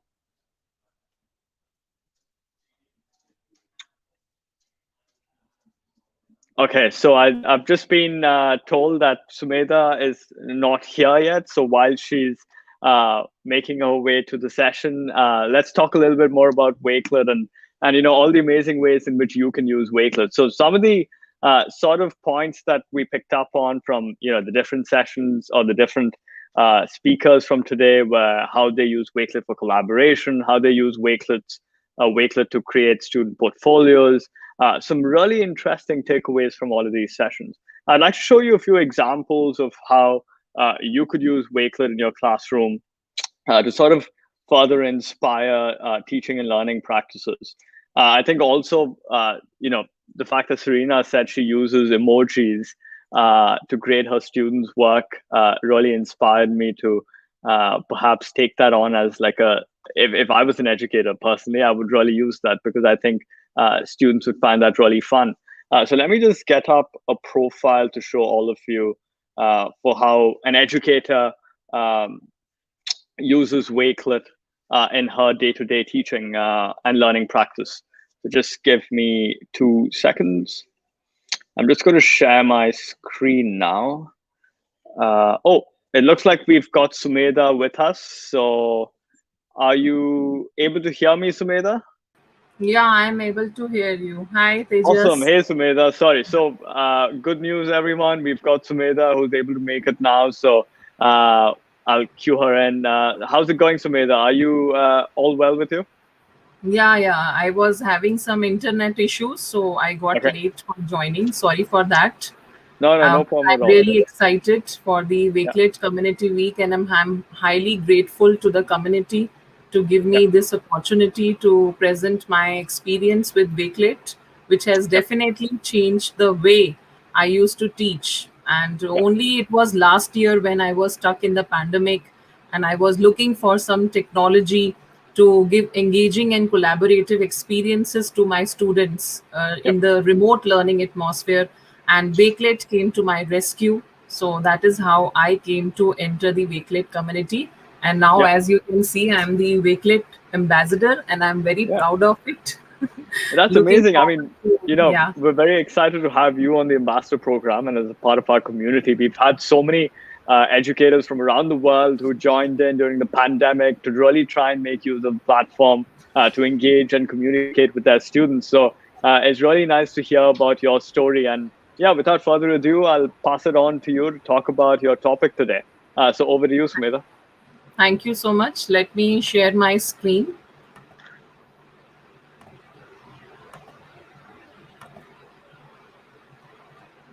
I hope my screen is visible. Tejas, can you confirm? Yeah, all good. Okay. So good morning, good evening, or good afternoon from whichever part of the world you are joining in. I'm Sumedha Sodhi, educator from India, And today I'm going to talk about making remote learning engaging and collaborative with Wakelet. So as I told you that I am the social science educator, I also look after the global citizenship education program at my school. And also last year only during the pandemic, I became ambassador to so many edtech tools like Wakelet, Buncee, Nearpod, Seesaw, and Adobe, Flipgrid, quizzes, just to give engaging and collaborative experiences to my students. And I'm very proud to say that if technology would not have been there, it would have been really difficult to engage learners and collaborate with them in the way we used to do it in the face-to-face classroom. So how Wakelet is helping us collaborate and how Wakelet is a great tool, I'm going to talk about it today. So collaboration, first I will speak about what is collaboration. Collaboration means that educators can introduce students to the online world, which is full of knowledge and information, to collect, communicate, curate online resources into their own shared collection. And Wakelet gives this power to educators, students, and all the stakeholders to collaborate and enhance their learning experiences. So how I am doing it for my students, I'm going to share with all the educators here. First of all, we are working with the students to explore local and global challenges through different projects. And one such project is the Climate Action Project, where we participate and we collaborate with educators. So here is a Wakelet collection curating all the resources and learning that we have created during the Climate Action Project, where students are making videos and flyers and posters and Adobe Spark Post. And then we had Twitter chats, we had collaborative spaces to talk with other school teachers and students. But Wakelet has given us the opportunity to do this global collaboration, which was not easy if Wakelet would not have been there, because we cannot communicate everything on WhatsApp or through on phone, and going in the pandemic to a different state or a different country is all the more impossible. So thank you, Wakelet, for that. Secondly, we are collaborating with our students to foster creativity and collaboration skills among them through flexible assessment. Now, planning a flexible assessment seems to be little easy, but when it comes to collecting the resources from the student in form of some students would like to do some ICT driven projects, some student would like to go for some kind of singing or music, some student wanted to draw, some student wanted to record their video, some students were loving to make some sculpture or puppet or storytelling. So how to collect so many resources and projects? And then came the Wakelet, which gave us the power to collaborate and give a single link to be shared with the children and invite them to become collaborators in learning. And this is how children have very beautifully crafted this project. This is another Wakelet collection which I would like to show you, that how students have shared their art integrated projects with us, where they had shown their assessment and evaluation and their learning in form of different media. Some students have made some Google Doc, some group of students have made some kind of videos in form of MP4 videos, some have shown their creativity in the form of PPT, some have drawn some kind of posters, or some have drawn some kind of digital posters using Adobe tools. So with Wakelet, it was easy to collect these videos, posters in one single document. An entire reporting and everything can be done in the one platform for sharing it with your stakeholders, with your parents, with the school community, with the school heads. So Wakelet is another one platform which is given us a lot of opportunity to do this collaboration with students. Now, talking about how Wakelet helps in collaborating with the world, with the educators around the world. So I am able to connect with global educators, which was never possible before, only with the help of technology. So I used to connect with a lot of teachers through webinars, which the Wakelet community used to conduct. then the various teacher ambassador program, and curating my own resources and my own achievements with the help of Wakelet was so simple that I could easily share my achievements as a part of a global community and earning my digital badges. So creating my digital portfolio with the help of Wakelet was quite simple. And whenever I was asked to share my learnings and share my achievements with my community, with my school leaders, or applying for some award, simply exporting the Wakelet collection as a PDF or sharing the link was seemed to be so easy that never I have imagined that compiling resources will be such an easy task with Wakelet. So this is how Wakelet is another, I can say, given me an opportunity to collaborate. Next, I used to hear about a lot of collaboration through student ambassador program. So last year I became the student ambassador mentor also for my student.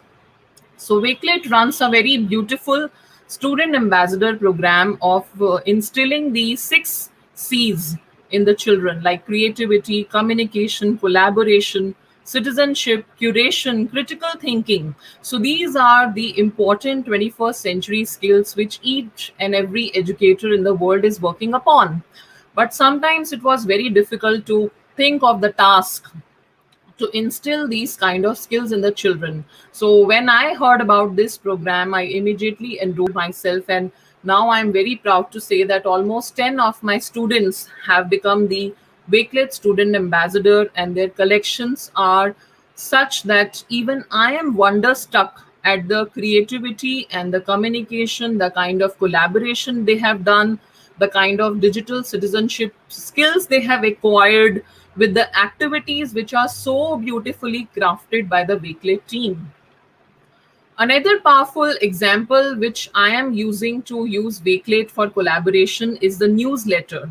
So recently we participated in a global impactor program in United States under Digital Citizenship Project, where I took a team of almost 17 students and associated all the 17 students with 17 edtech tools, and each child was given one SDG. So there are 17 SDGs, 17 edtech tools, and 17 students.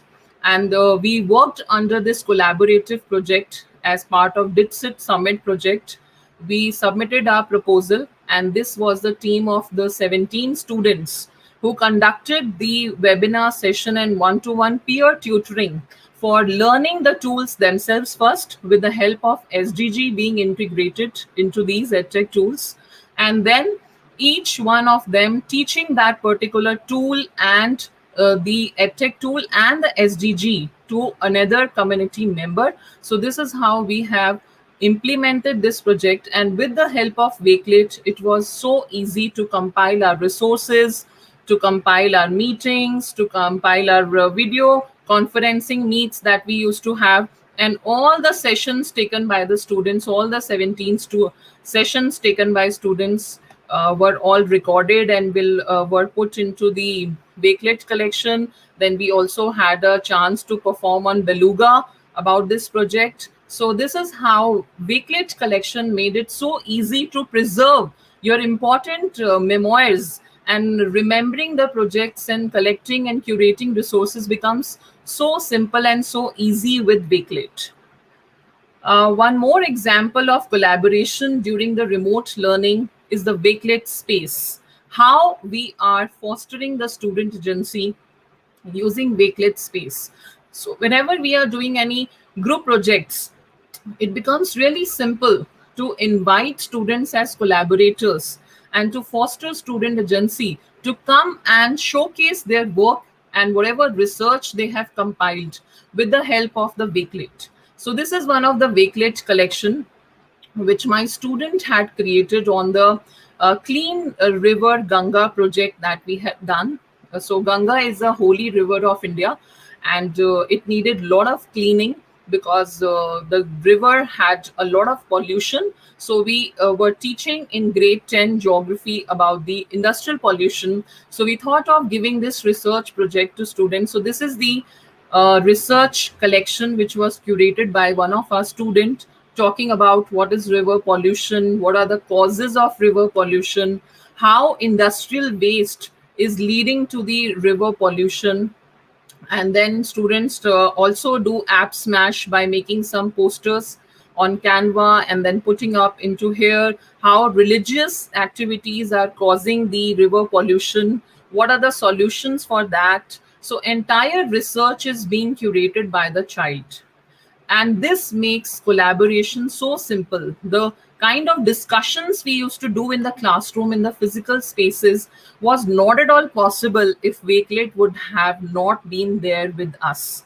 And that gives a lot of power, lot of choice and voice to the students to come out and share. Because sometimes in the remote learning, the child is not very comfortable in always speaking in the class. Every time the teachers are requesting them to unmute themselves or just open their cameras, but every child is not very comfortable in speaking online in the class of 50 to 60 students. So this is the normal population that we have in the Indian classroom.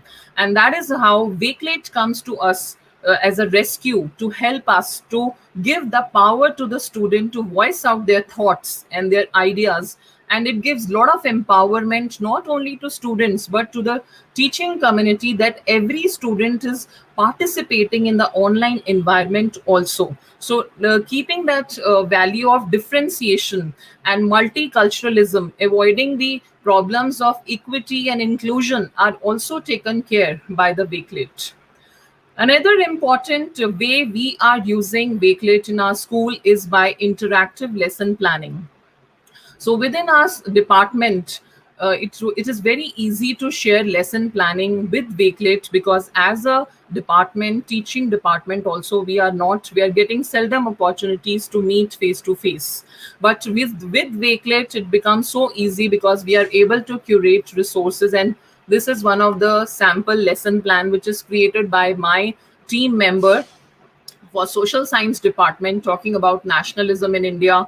So she utilized one of the templates, lesson planning templates given by the Wakelet team, and she put the learning objectives for students, the resources and materials. So she has made also one Padlet link which has all the resources. So she has integrated here, then the map skill assessment, then Edpuzzle assignment, everything. Instead of sharing everything separately through WhatsApp or through email to the students and parents, we are sharing this as a single PDF document, or sometimes as a link for the parents to refer it back to later during the examination and assessment time. And for the child, because every child is not able to actively participate in the remote learning due to various constraints. So this Wakelet is helping us to bridge this gap which has been created due to technology.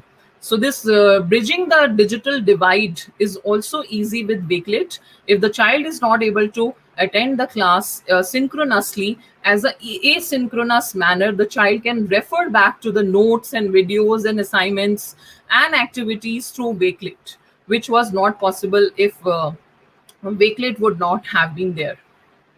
Then we are also doing the project work where students are required to collaborate for the global challenges. So we have integrated SDG goals into our lesson plans, and we give a lot of activities and homework project related to SDG goal.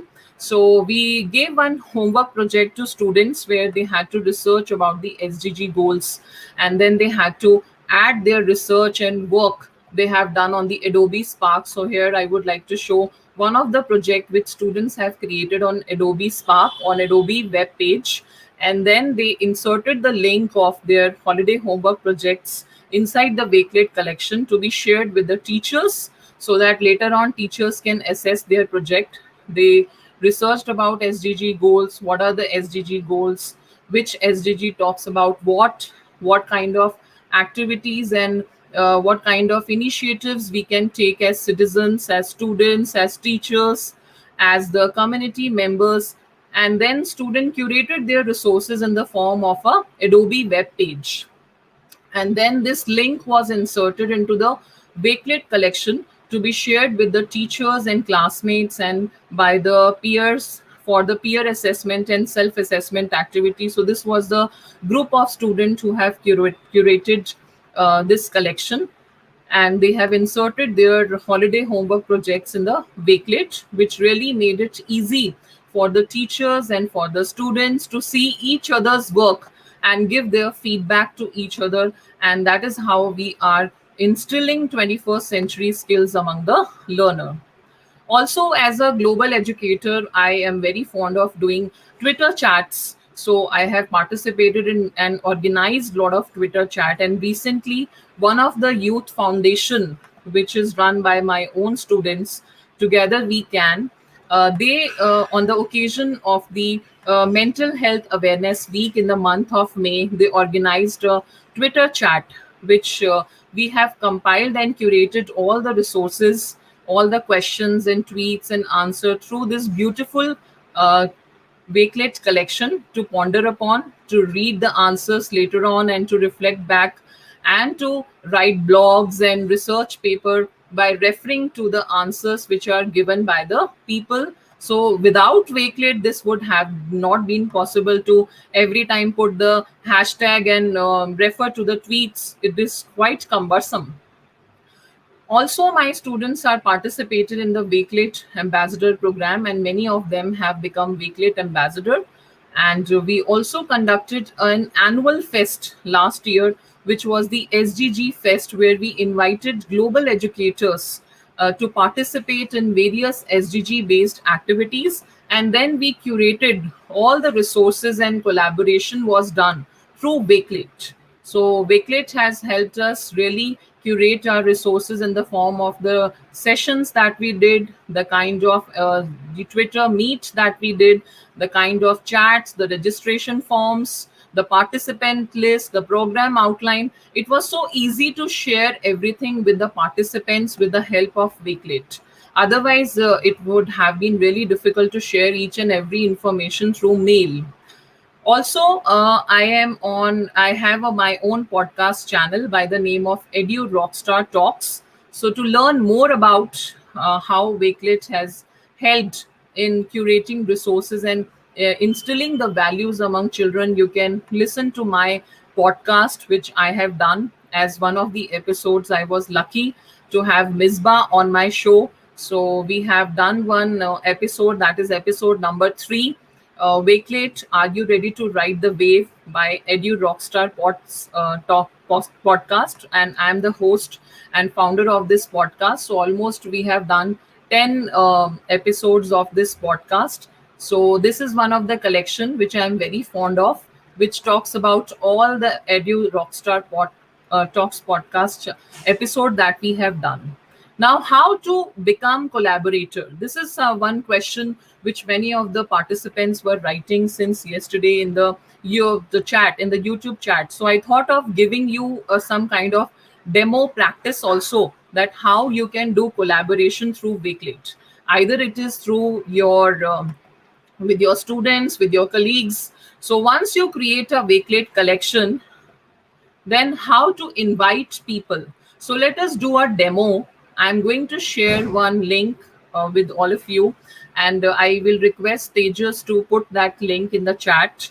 And you can come and become collaborators with me in this Wakelet collection, where you can share how do you collaborate with your students remotely. So let us curate this Wakelet collection, which every educator can refer to who is listening to me right now, and will get a lot of ideas for the future. Because pandemic is still not over, and we are going to face a lot of challenges post-COVID also for hybrid learning. So let us gather ideas here in the collection. So after creating this collection, you have to click on this invite button. And here you can see the manage contributors. Right now, I am the owner and I have to invite people. So those who can see my screen, they can simply scan this QR code, or they can put this code into the invite code of Wakelet, or I can copy this link and share in the chat. So if Tejas can help me to put this into the YouTube chat, that will be really absolutely great. I have pasted that. I'm again sharing my screen. So that will be really great if we can collaborate right now and we can practice that how collaboration is done, because generally we talk about collaboration, but most of the educators are not clear that how to collaborate. So I request all the educators to kindly join the collection and give us your experience, your views on how to collaborate. So let me see if anybody has added something right now, or it's your choice. If you are not willing to add right now, you can do it later on also. And in the end, I would like to request everyone that we can follow each other back on Twitter. My Twitter handle is @Sodhi Sumedha. And thank you so much for listening to me so patiently. I hope I have made some difference to the way I teach and to the way others can teach in the classroom, to make a difference in the lives of children and educators. And together we can create a community of educators who are dedicated towards making learning happening, whether this pandemic gets over or another pandemic comes. But Wakelet will give us the power to stay connected with our children and with our global community. Thank you so much. That was truly inspiring, Sumedha. Thank you so much for taking the time to take all of us through how you use Wakelet and how you're empowering your students with the power of Wakelet. I mean, I think some of the points that you mentioned about how you're using Wakelet to express yourself and all of the things that you've done personally, I think is really powerful. I think teachers around the world can probably take a little inspiration from there and use Wakelet to express themselves and showcase how they're helping their students, how they're improving teaching and learning practices in their classroom. I think that's a really nice way of just showcasing yourself and putting yourself out there. And also, it's really nice to learn that all of your students are Wakelet student ambassadors. I mean, that's very exciting to hear. And the fact that we've been showcased on your podcast, thank you for featuring us. That's amazing to hear. And I really hope your school will become a Wakelet school soon, because it looks like you're doing such amazing stuff with Wakelet across the board. It'll be really nice to have you on the program at some point in the future. So thank you so much for that. It will be a great pleasure. Thank you so much, Tejas. It was really nice. Thank you for all the people who are listening to me. And if you are not yet part of Wakelet, I really request you to join Wakelet team, and you will see a lot of difference in your lives. Thank you so much. Thank you. Thank you so much, Sumedha. And I think we had one of our guests, Cerina, who dropped out because her laptop sort of shut down, which was quite unfortunate. And we've actually had the pleasure of Cerina joining us back again. So it'd be really nice if Cerina could jump back on for 5 minutes before we go on to our next speaker and finish her very inspiring talk. Hey, Cerina. Hello, I'm back again, and sorry for that. I was dropped. Okay, so thank you again for this great opportunity. At least I'm given 5 minutes to finish my presentation. So I just would like to tell everyone that we need to create a paperless community, and Wakelet has a big role on it, because our students are not just skilled. They will not just become skilled workers in the future, but rather they will become the future leaders. And as future leaders, they need to develop their digital skills. And through Wakelet, with the different innovations that you have in Wakelet, and we are experiencing it. Oh, we really love Wakelet here in the Philippines. And another thing is that we are in partnership. Wakelet Philippines is in partnership with EdTech Philippines, headed by Sir Mark Anthony C. And My Tech Talk. We call it My Tech Talk. It's Microsoft Tech Talk, every Saturday program headed by Sir Mark Anthony Hamisal. So we're having a partnership with them so that we'll be able to reach more educators. And there is a saying that we cannot give what we do not have. And that is why I'll be sharing with you. Just give me at least 1 minute to show my profile. So every time I encourage my learners to come up with their best portfolio and output, I'm sharing them my portfolio. So I have here my collection since I started as a Wakelet ambassador. Actually, I started just last November. No, I became a Wakelet ambassador last November, and I'm very glad to tell everyone that we are now a Wakelet school. Our school is now a Wakelet school, and I'm doing more collaboration with our educators. So I have here my collection. Actually, I have here what we call this my IPCRF. This is our collections of our accomplishments, our means of verifications every time that we're going to pass our IPCRF at the end of the school year. So this is my collection, my profile in Wakelet. Aside from being a Microsoft certified educator, by the way, I'm also a Microsoft Innovative Educator expert and a Microsoft Innovative Educator Master Trainer. So I really love sharing Wakelet with educators because we need to Hey, Cerina, I'm so sorry. I think we will have to cut you short a tiny bit. Yes. Thank you so much. Thank you. But no, thank you so much for sharing. The fact that you want to try going paperless. I think sustainability is such an important concept that all of us have to really work towards adopting to save the planet. So that's really, really amazing to hear that you're trying to do that, and you're doing that with Wakelet. So that's brilliant to hear. Thank you so much for jumping back on and finishing your session. I'm sure we'll have more opportunities in the future to do a proper hour-long session showcasing how you use Wakelet. And also, a big shout out to your entire school. So excited to have you on the Wakelet Schools program. Thanks again for joining. God bless everyone. Thanks. And so next up, we've got Ilene. Ilene's been a Wakelet ambassador for quite some time. Thank you so much for being patient with us, Ilene. I know you've been waiting to come on for quite some time. And Ilene's going to talk to us about how she's using Wakelet with her website. But before we start off, how are things, Ilene? How are you? Things are good. I've got my second dose of vaccine after waiting 4.5 months this morning. Wow. And okay. And it was really hot outside. Yeah, no, I can imagine. Yeah. It's very hot in Kuwait.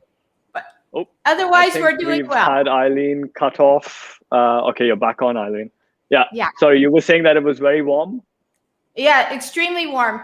Twice this week, we've been the hottest place in the whole world. So that's our claim to fame. Well, we have some good news from here in Manchester. We've had a lot of sun this whole week and the past few weeks. So, the mood's good. So there's a lot of sun that's coming with Community Week, which is amazing. But yeah, I mean, awesome. I won't keep you too long. Over to you, Ilene, to take everyone through how to use Wakelet with the website. Thank you very much, Teijas. I'm looking forward to it. Hi, everybody. So let me share my screen. I'll get started. And here we go. So here is my Wakelet collection to present to you. I'm really excited. Hopefully you can see it. I'm very excited. Hey, Ilene, your screen hasn't shared. I think. Sorry. Yeah, no problem. There we go. Yeah, all good. Thank you, Tejas. Oh, technology is great until it isn't. Okay. It helps if you hit the share button. So now you can see my screen. I just wanted to briefly introduce myself so that I don't run over, because I know we have people after me. I was born in the US and I've lived in Kuwait since 1984 after moving here to follow the love of my life. I have 3 children.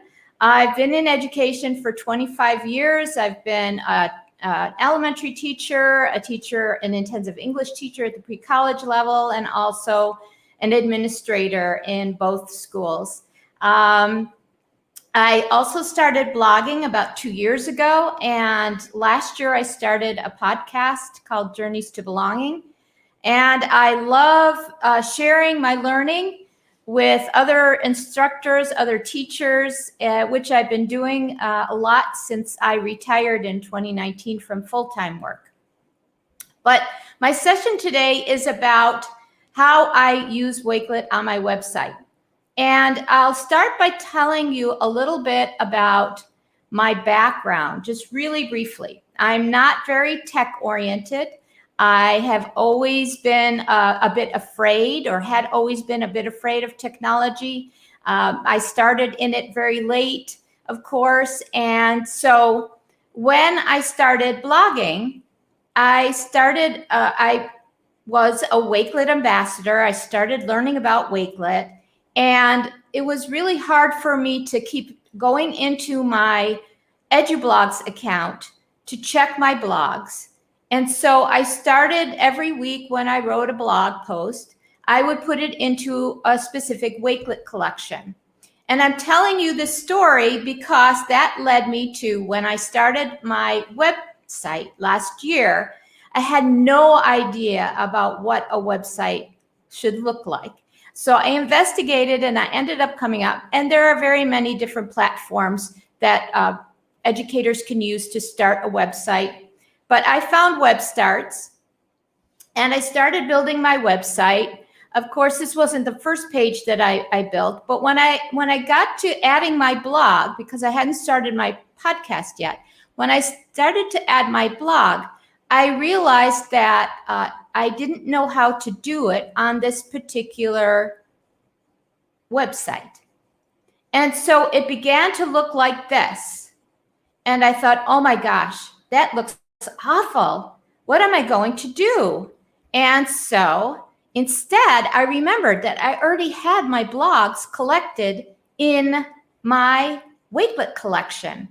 And so voila, this is what I did. I created a tab where I could link my blog and my Wakelet collection too. And so anytime anybody comes to my blog page on my website, all they have to do, so this is actually my website, all they have to do is click here on this tab,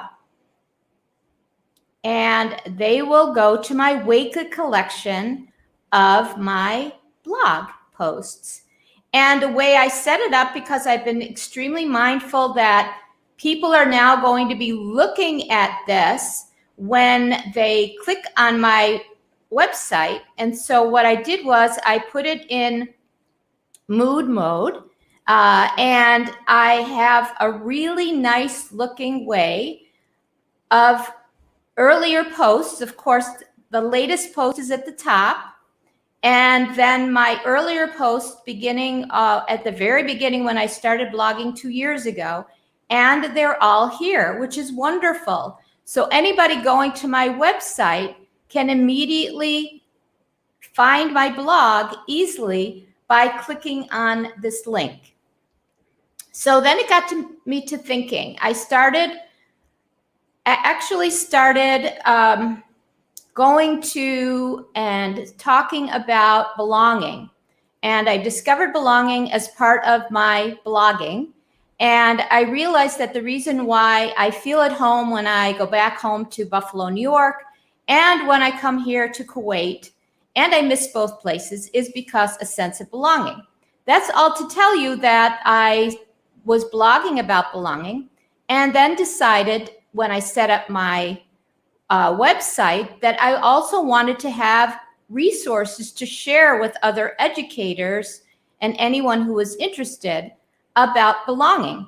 And since I already had my blog in a Wakelet collection, and I can easily save tabs that are open into Wakelet collections, I started organizing my Wakelet collections into the areas of belonging that I was talking about. And so the first section is about self-belonging. How do we feel, self-efficacy, and so forth. And again, I was able to set my page up really, really easily by just creating a nice looking page, which is really easy to do on WebStarts.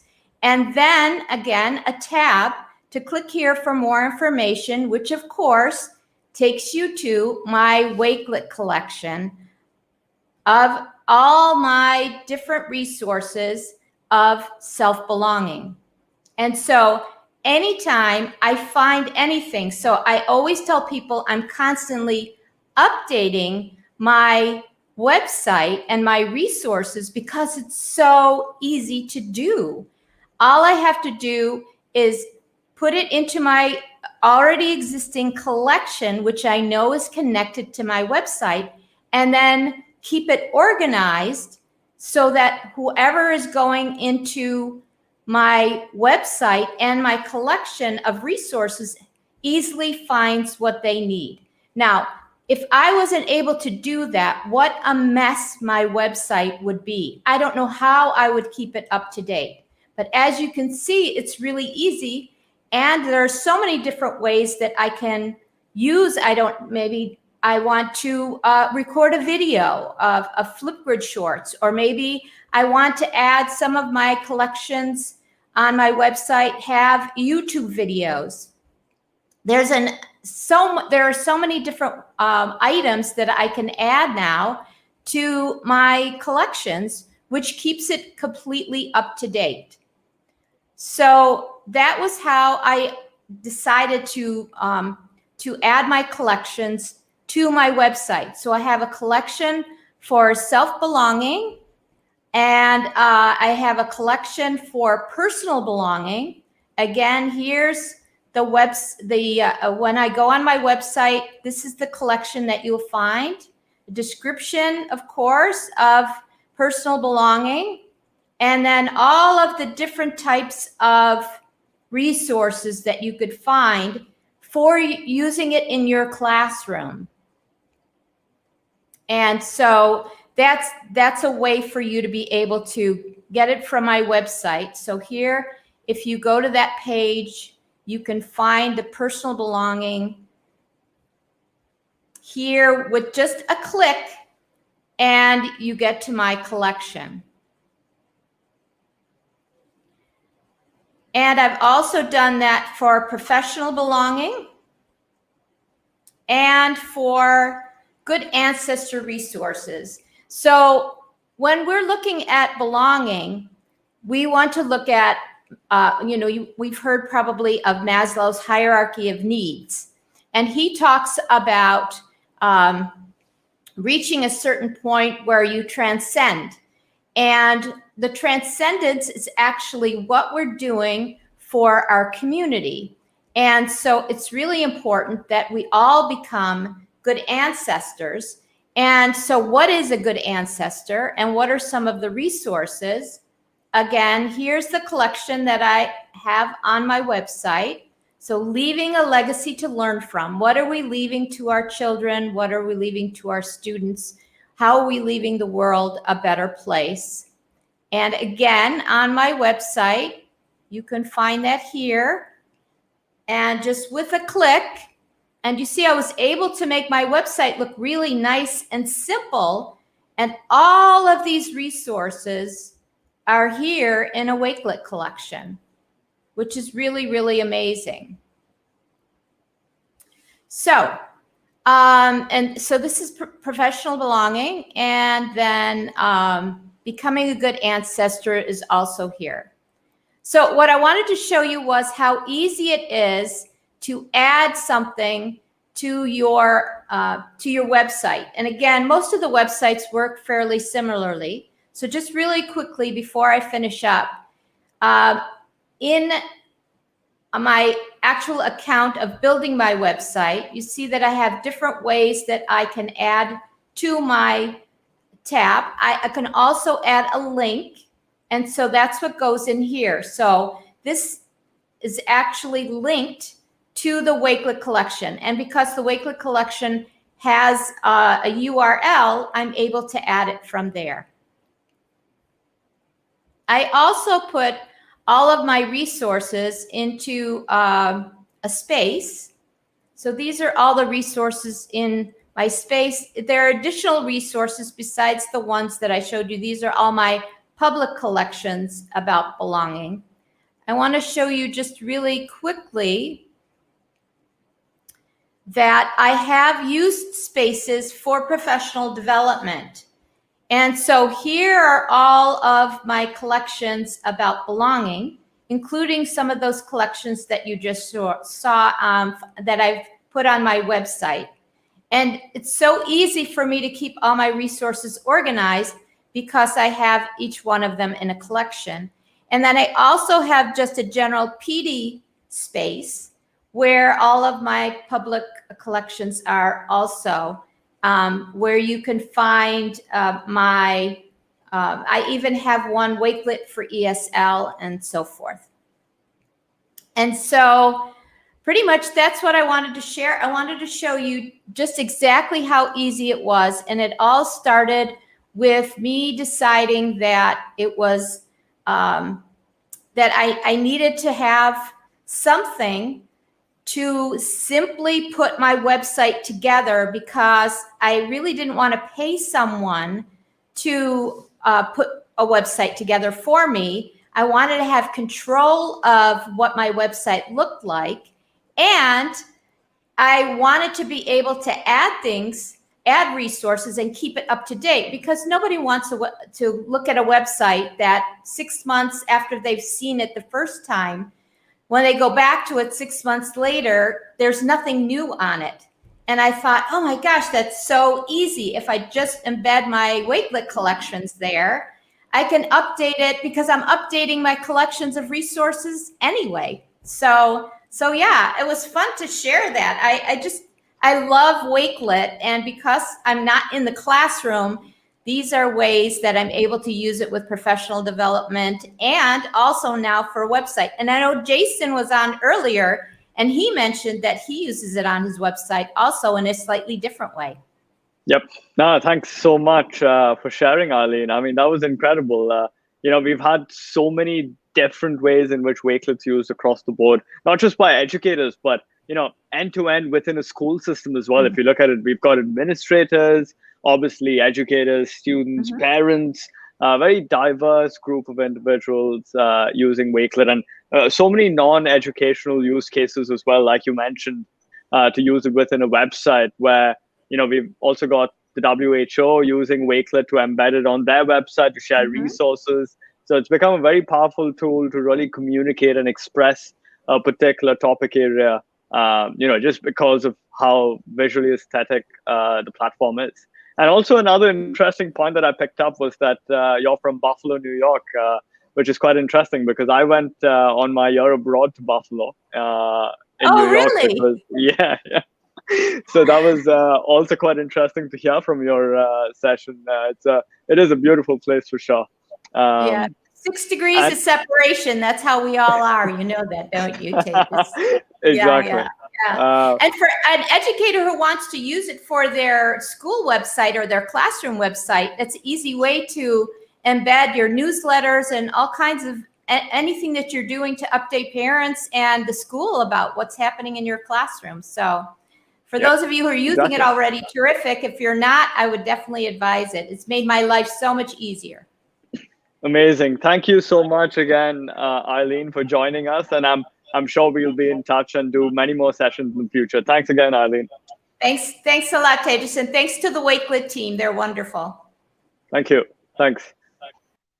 Wow, it's been an incredible 2-hour-long session, or just about, where we've had some amazing speakers from 4 different countries join us. And hopefully all of you have found great value add in all of the sessions that we've just had, covering such a broad variety of topics. I personally found it really exciting to just listen to the inspiring ways in which Wakelet's used across the world. We've had people, joining in from across the world, from different time zones. Some of you saying good morning, some of you saying good evening. It's been really amazing to see and witness how global our community is. So just a little side note on before all of you drop off, remember to look for the form to sign up for your certificates for these sessions in the description.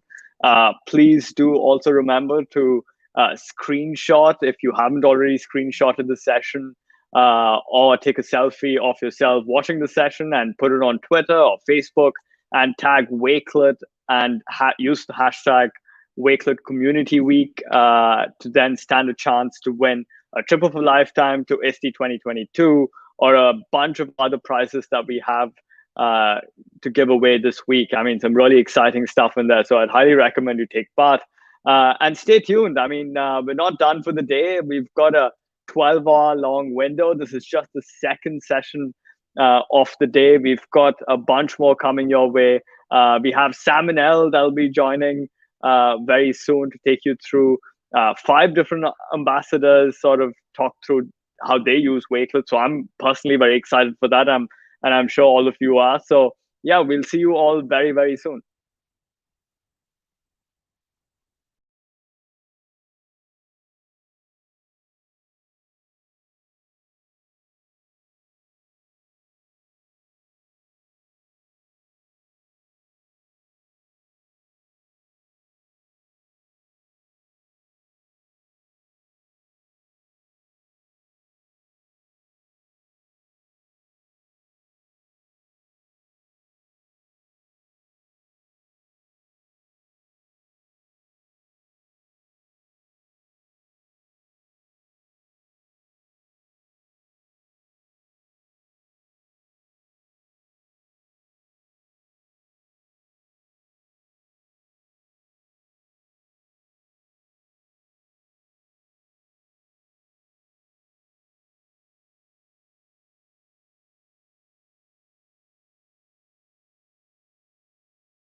Cool.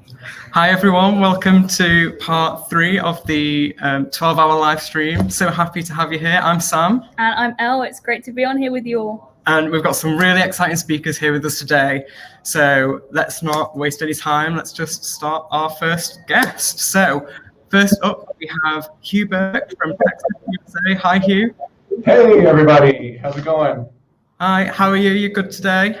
I'm doing great. I'm doing wonderful. Amazing. You look amazing. I love the shirt. It looks great on you. Yeah. Repping the ambassadors. Right, I'm honored to be one. Cool. So we're so pleased to have you here with us. We'll go straight over to you if that's okay, Hugh. Are you ready to take it away? That sounds great. Thank you all so much. All right, so yeah, thank you all very much. A greeting to everyone across the globe. It's an honor to be a part of Wakelet Community Week. I am coming to y'all from Central Texas. My name is Hugh, and I'm a digital learning coach with Temple ISD. And being that I'm coming to an audience across the world from Texas, I prepared a special greeting for everyone today, and that is, howdy, y'all. So without further ado, let's get started. My topic today is I thought I would share a little bit with everyone about how I use Wakelet in my role as a digital learning coach, specifically for instructional coaching. So I work with an incredible team in the digital learning department, and what we do is we kind of serve our campuses and our teachers in 2 ways. One of those ways is we keep all of our teachers up to speed and comfortable with the latest and greatest in ed tech. But the other thing we do is we are instructional coaches.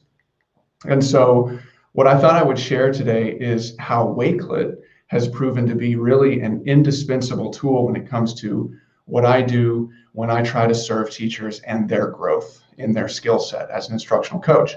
So let's take a look at kind of how I use it in that way. This diagram here I created to just kind of illustrate how Wakelet really fits into instructional coaching and its many phases. I kind of see instructional coaching, working with teachers, as kind of a continuous process that overlaps, that's always moving, that's always kind of shifting, but it sort of fits within these 3 phases or waves, if you will. The first one I kind of see as expectations and goal setting. This is when, when I'm working with teachers, I'm sitting down beside them and we're creating a common language. What is good instruction? What does that look like? And then we use a lot of, rubrics, a lot of frameworks to discuss that and really create an understanding together. And then from there, we set goals together, personalized goals with teachers. Wakelet makes itself really useful to do that, and I'm going to talk about that once we get into each individual wave. The second one I call learning for the learner's sake. As educators, we know that we're always wanting to learn more. We're always researching, always looking for the cutting edge technique. And this is a big part of instructional coaching as well.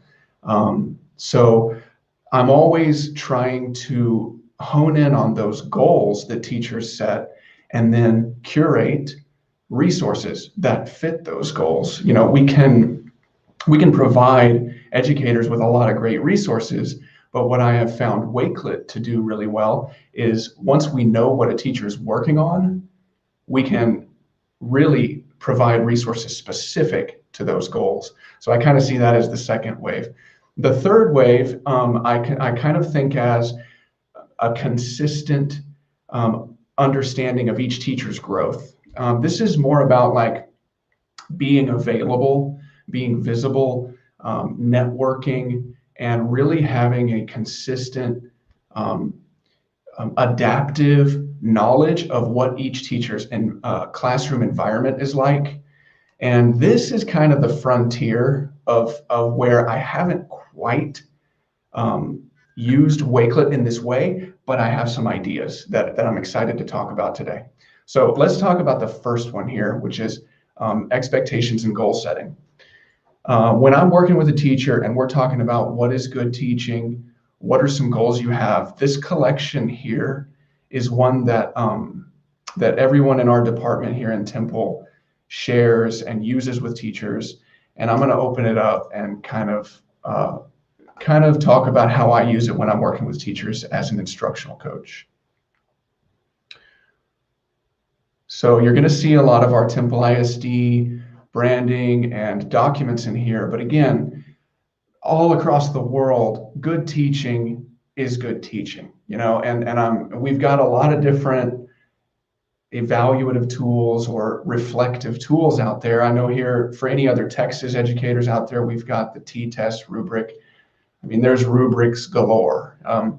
So this collection, I'd like y'all to think as the kind of what is great instruction collection. You know, so when I'm sitting next to a teacher and I want to begin this foundational conversation with them, this is often where I go to say, where do we see ourselves in our craft, and what is perhaps something that we might want to improve on.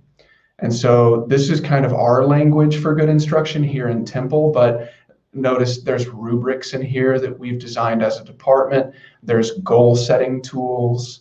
These are just links to Google documents that we've designed, but there's also Flipgrids in here. It's basically a lot of, again, expectation and goal setting. You know, these are, when I'm beginning or refining this process with a teacher of where are we at in great instruction, and maybe can we find a place to work on? So this is almost a hub. You know, I use this Wakelet collection as a hub to establish a common language with the teachers I work with. And just to give you some background, like I work with 5 elementary schools. There's a team of us who work as digital learning coaches. So I'm working with about approximately 100 teachers on their instructional coaching. So Wakelet makes itself, again, really useful for creating these central hubs to go to and to pull things up quickly and to do this kind of work. There's videos in here, just models, frameworks. Again, this is all about, this collection here, I'm hoping demonstrates just kind of how, as an instructional coach, a common language can be established with my teammates. And then we can say, what is something you would like, or that you see in here that you might want to improve on? And that takes us back to the second wave. So once a teacher and I have discussed good instruction, we've managed to land on a goal or an area that they may think, you know, that is something that I'd like to get better at. For example, maybe I would like to improve on having my students get better at tracking their own data, you know, and setting their own goals. Or maybe I'd like my students to get better at, or maybe I'd like to get better at grouping my students more flexibly. You know, these are things that we would establish in that first wave, using that first collection. Well, in the second wave of coaching, this is where I get to say, nice, you've got a goal in mind. Let me get you some resources to perhaps help you work toward that goal. So this is actually my Wakelet showcase, or my Wakelet account that I'm going to open up, and I'm going to show you a number of collections that I use in this phase of coaching. So assuming I'm sitting beside a teacher, they've already got a common language with me, they've already got a goal set, they know what they're working on, and I'm engaged with them in that process. Now what I might do is I might pull up some of these collections here that I've designed specifically to the principles that we have in this language, right? And let's say a teacher says, I'd like to get better at grouping students more flexibly, you know, involving their voice in the grouping process. I would probably open up this collection, this flexible learning collection, where I have merely curated resources that are strategic articles, tweets, videos about the different things that contribute to a flexible learning type classroom. You'll see articles from ISTE, Edutopia, and this would be a place where I would sit and have a conversation with this colleague and say, have you ever thought of self-paced learning? And let's take a look at this article together. So this is a little bit more focused in the instructional coaching process, where we now know a goal, and I can now point this teacher towards some things that they themselves can learn from. Let them do some of their own studying, and then allow this conversation to become more focused. And I have collections that, again, are a little more broad. So if somebody has a goal that's in one of these other areas, I can point them in different directions as well, depending on what goal they set. I feel like it's really critical when we're coaching teachers to, involve their own choice, their own voice as much as possible in what it is they want to improve on. Because often they're the experts in their own craft, So once that first wave of coaching is taken care of, and we've got a common language, and they're going to know what it is that they want to improve on. So this second wave is really just point them in the direction of some good tools, and Wakelet collections are the perfect way to do that, or a perfect tool for that. So again, that's kind of my second wave in this constant process of instructional coaching. So, okay, the third wave. I really haven't embarked on this yet. So this is kind of me dreaming of what I'd like to use Wakelet for in the near future. It's important as an instructional coach to maintain a very tangible awareness of what each of the teachers I serve is actually doing in their classrooms. It's critical that I have an awareness of their lessons, and the sort of subtle things that they do in their classroom, the cultures of their classroom, because that will make these conversations as an IC and a teacher so much more robust, so much more meaningful. So this third phase, I imagine using Wakelet in this way. And I would be psyched to hear of anybody out there that is already doing this. But here's my idea.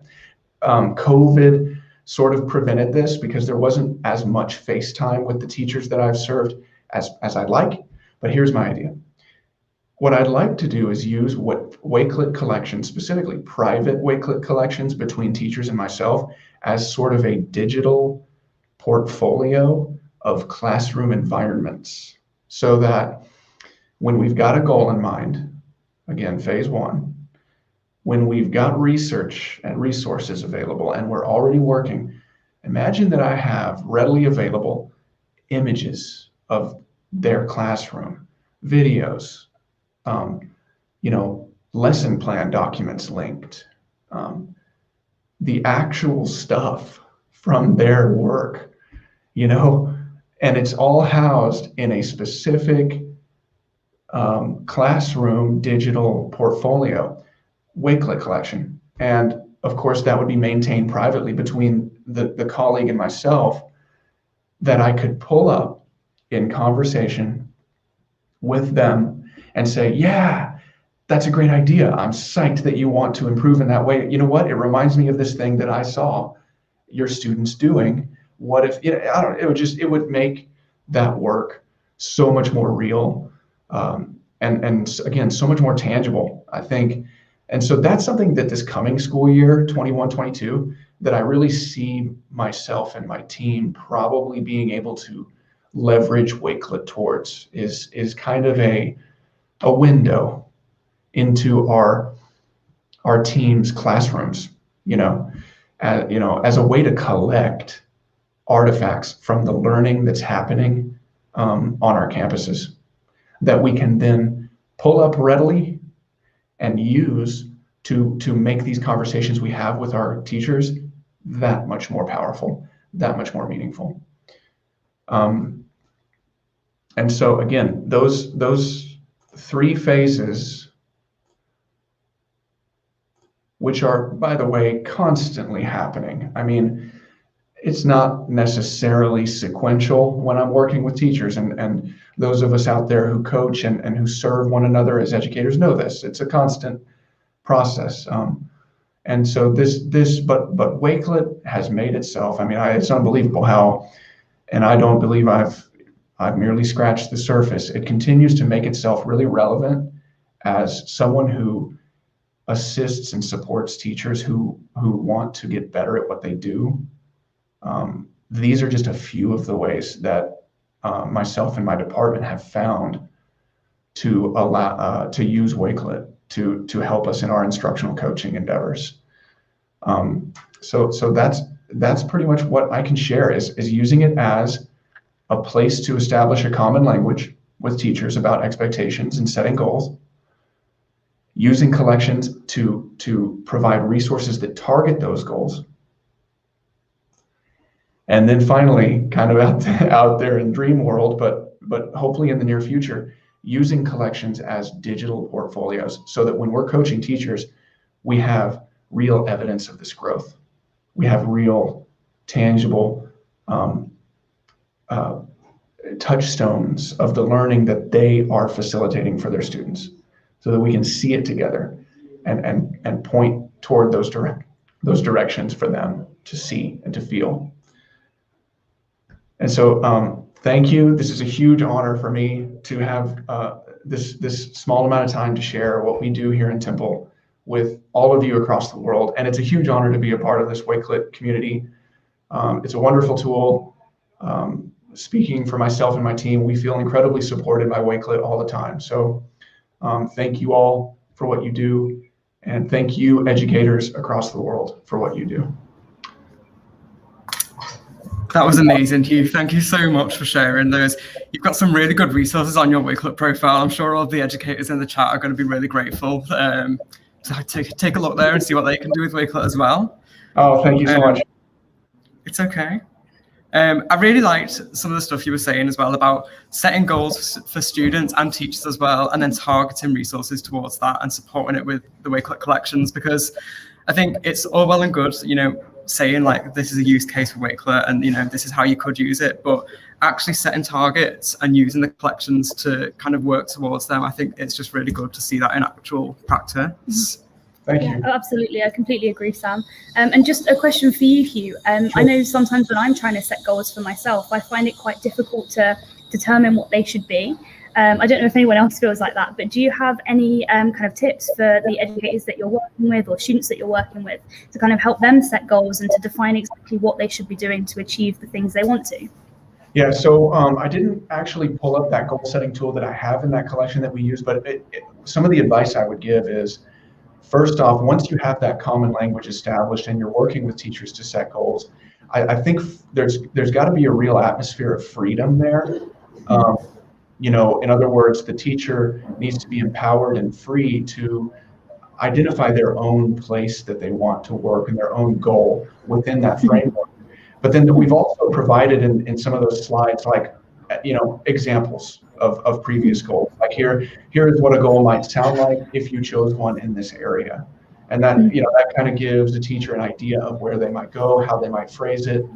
And then, we also just really kind of, if need be, we would ask some questions and say, what's something in your classroom that you feel like goes really well?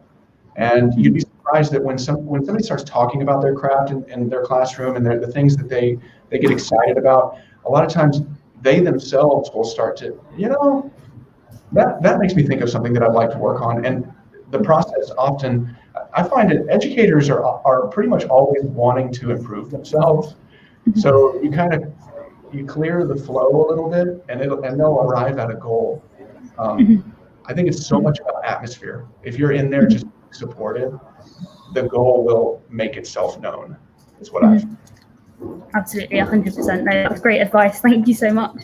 And I just wanted to touch on your presentation as well. So I'm not sure how many people know, but Sam and I work on the design team here at Wakelet, and I think your presentation was fantastic. We really liked. We were talking about it behind the scenes about how like aesthetic it looked. It looked really nice, and your whole profile as well. All of the collection headers, the use of Bitmoji. It's really, really great. Thank you so much. I appreciate that very much. Course. I had another point as well. You touched on kind of the flexible learning classroom and how you wanted to sort of have those like portfolios for like Wakelet collections and for the learners that you work with. Would you have like a sort of set structure that you'd kind of go with, or would you prefer it to be really flexible and kind of changed based on who you're working with? A set structure for the collection itself, you mean? Yeah, 100%. So like, was there anything that you could kind of share with the chat of maybe how they could structure a collection similar? You know, that's a really good question, and I say that because I could probably do with some learning in that regard. I mean, there may be, we have these 4 principles that's kind of the common language side of what we talk about with teachers when we're saying good instruction. You know, flexible learning is one of them, student ownership, innovative instruction. These are just kind of the 4 areas that we direct teachers towards. But when I'm in one of these collections, there probably could be some learning for me about how to better structure these collections. Because even within those 4 principles, there's probably different dimensions inside there that those resources fall into. I'm thinking now about templates that, you know, I might be able to use in those collections. So I almost want to take that question and like direct it back to anybody in the audience, because I could probably use some advice on that. At the moment, those collections are merely just a list of resources that fit that principle. And I think there have been times I've found this year where teachers are a little overwhelmed. Like I'll be sitting beside a teacher and I pull up this flexible learning collection, which has a dozen or so things in it. And I kind of have to direct them towards 1 or 2 of those. So there probably is a way to better structure or use a template inside those collections. And I would like to hear it. So of course, amazing. I mean, I don't know if you've seen it, but we do have a templates page on Wakelet. So I mean, if anyone in the chat or if you yourself, Hugh, have got a template that you'd like to share, send it over to us on Twitter. I think it's just @Wakelet, and we can put that on the page for everyone to kind of use, and we can build on that and make it better. But that's what community is all about. That's why we love these sessions, because everyone learns so much. We can all kind of come together, make something amazing, and then just keep building on that. But thank you so much, Hugh. That's been a fantastic session. There was so much insight shared there. We really appreciate it. I'm going to put this back on one more time. Amazing. Yeah, we love the hat. It's brilliant with the robot on it, and I noticed the postcard behind as well. So you're all kitted out for Wakelet. It's fantastic. All right, thank you all so much. I really appreciate that. Brilliant. Thank you. Enjoy the rest of your day. Fantastic. That was such an insightful session. Thank you again, Hugh. I think next, and we have got someone waiting in the wings, is Agnieszka from Poland. We'll bring you on screen. Hey, how's it going? Hello, Sam and Elle. Hi. How are you? Hi. I'm good, thank you. How are you? Oh, a bit nervous, but really excited to share with you. Wow. So I feel all emotions in the world right now. Of course, yes. Yeah, I'm sure it'll go swimmingly. I'm really excited for this one. You're doing it about collaboration, is that right? Yeah, collaboration in a big project, but very big, really big. Nice. We like it. We love that. Perfect. So the stage is yours. We'll leave you to it. Best of luck. Thanks. So, as I said, I would like to tell you about big collaborative projects, but how big? I will show you how big. You have to wait. I'll share my screen with you.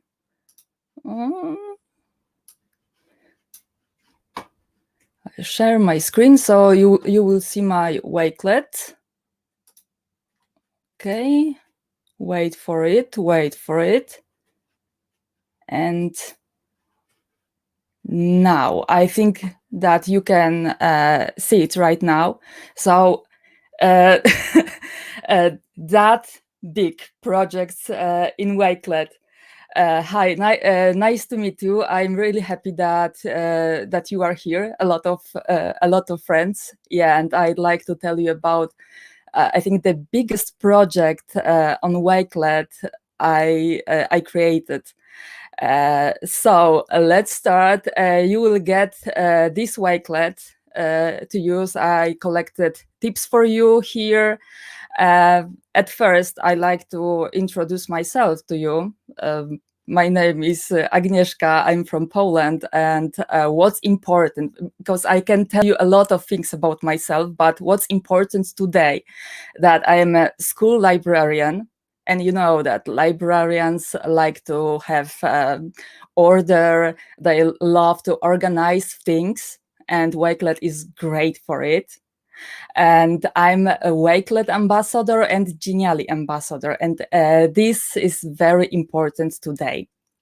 If you like to contact me to ask more questions, you can use this interactive image and ask me questions on Twitter, Facebook, as you like. I think that I share my Wakelet with the team so they can put it in the chat. So let's start. So I'd like to tell you about a project that's called Genialne Lekcje, and that means genius lessons or lessons created in Genially. It started as an activity in the group, a Facebook group, official Polish Genially group. It's a tool that helps you to create amazing interactive materials. But you know, I don't want to talk right now about Genially, but it's important to mention that because you all know, I think, Appsmashing, you will have sessions about, and you had sessions about Appsmashing. So collaboration between tools is really, really important. And during pandemic time, you know, we had to work a lot and work remotely, and teachers in the Genially, Polish Genially group created a lot of materials, really dozens, hundreds of materials, and I didn't want to, you know, to lose it. Because in social media, it's always like that people put a lot of great materials, but they are lost. So it was a problem. It was a problem how to keep these materials created by hundreds or even thousands of teachers. And Wakelet was the solution. Wakelet was the solution. And I'd like to tell you how I organized that, because you know I love to have everything well organized, really well. And if you start a big project, later it can be a problem when you organized something not that well as you should. At the beginning, Wakelet had no spaces, so I started smaller, but I knew that I needed a team. For that, I needed a great team of teachers, not only collaborators, but also admins that will help me to manage collections, because I wanted to create collections for all subjects, and collect their materials really for all subjects. Okay, so maybe at first I'll show you what we are talking about. Let's take a look at this project. It's a public profile of the project Genialne Lekcje. It's a Wakelet profile, and as you can see, we have collection, and each collection. Each collection is dedicated to one subject. So you can find here materials. For example, here is library, school library, biology, chemistry, and so on. So you can find all almost all subjects. And the collection is growing all the time because we love to hear the community, and when they need something new, they want a new collection, then I try to add it. And this first collection is a big main collection. So I have one collection that contains all subject collections. So you can ask me why? You have a public profile. Why do you need a separate collection, main collection that gathers all other collections, all subject collections? I'll show you why in a moment. At the moment, we have almost 3,000 bookmarks, almost 3,000 materials, wonderful interactive lessons created by teachers, completely for free and free to use for everybody. Unfortunately, they are in Polish. Almost all materials are in Polish, but you can get inspired on how to manage your project. I'll show you now one of subjects, maybe this one. This is for grades, for the smallest kids, grades 1 to 3 of a primary school. And as you can see, we have a cover, and all covers are in a similar style. When somebody finds this profile, then or a separate collection, the person can see that it's a part of a bigger project. And this collection for the youngest students has over 90,000 views. So I think it's really great. It's the most popular collection here, but all collections are very popular. And as you can see, we have here it's displayed as a mood board, and here we have smaller collections. I call it sub collections. Because you have, for example, mathematics or materials about emotions or music or coding. So we have separate collections in bigger collections, and there you can find bookmarks. I also used this text. Because it's very important to write what it is, and what your audience can do, what your collaborators can do. So here in each collection, you can read who is admin of the collection.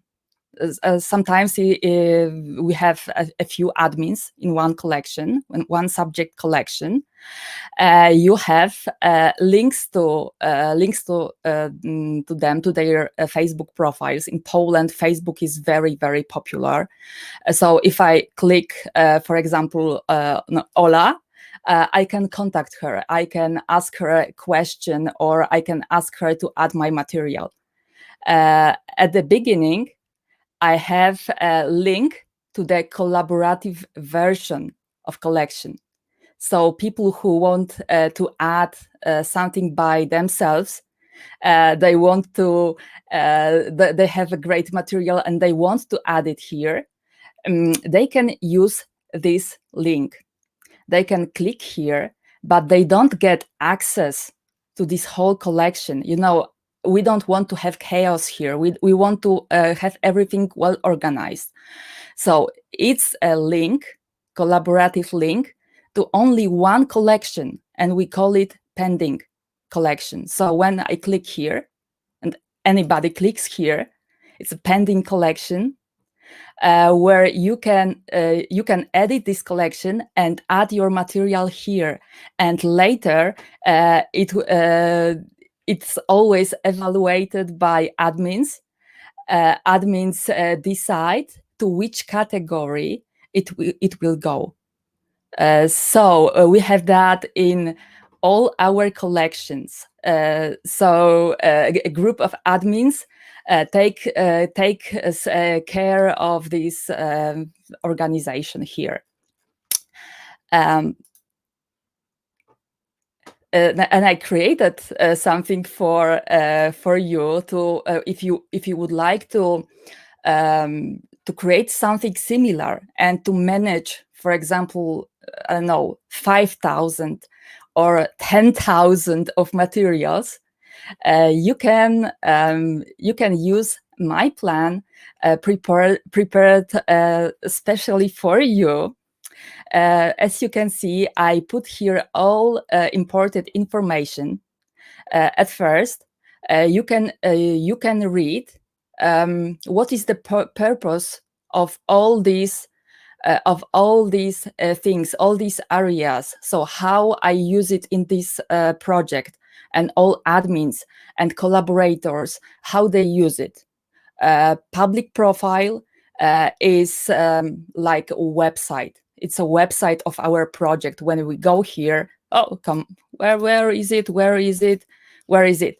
It's like a website of my project, when I can have nice introduction and I can have everything really well organized. I put it in alphabetical order, and the main collection is always here, left top side of this grid, so it's easy to find. It's a really great for navigation, because I can easily find all collections. What's more, of course, so you can hover your mouse here on this interactive image and read about it, how it's organized. So what's the difference between public profile and main collection, and why do I need to have a main collection with all collections, with all categories? You can read about it here, because I will show you that this is my main collection with all categories, with all collections. But at first, in this introduction, I have information about the project. I have links to the groups that worked on this project. I have all links to my site, so you can contact me as a coordinator of the project. And you have all collaborative links to all collections, to all sections. So if you click here, for example, Polish language, then you will go to the pending collection of this project.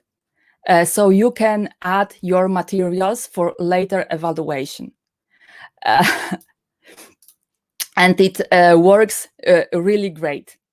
The second reason is that you cannot embed your profile.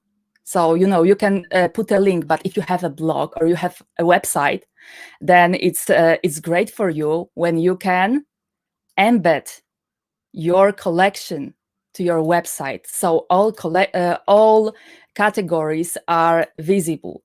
And I will show you that in this collection that you have from me. Last link is this project, is this collection, main collection, embedded to my blog.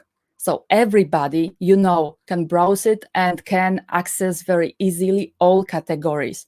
And you can also embed separate category. For example, if you are a Polish teacher or a math teacher, you can embed to your own blog or website, and you can easily get to the profile. So, yeah, right. Everything is in one place. What's important?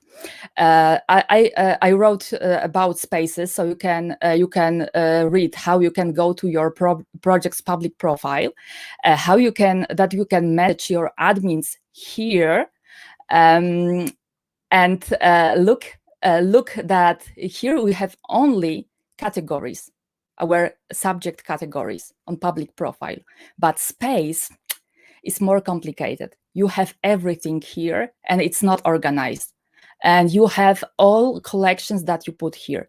And if you want it to look nice, so I thought at the beginning, so maybe I won't do another collections, another subcategories, because they will be visible in my public profile and it won't look nice. But then I have had this thought that I can make my main collection and categories public, so they are visible in my profile, but subcategories, all additional categories are unlisted, so they are not here. So it's easy to find everything, but I don't get this mess. I don't get chaos here.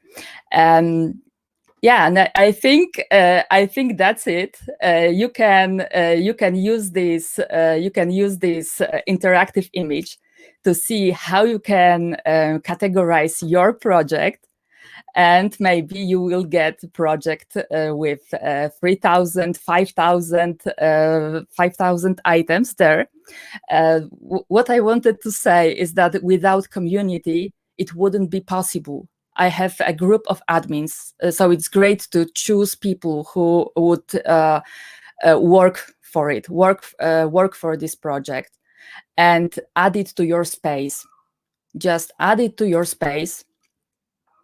I have my collaborators here, so they can work with me on collections. They can take something from one collection and put it to another. They can evaluate. So it's really well curated. And think about it. Maybe you can do it with your students.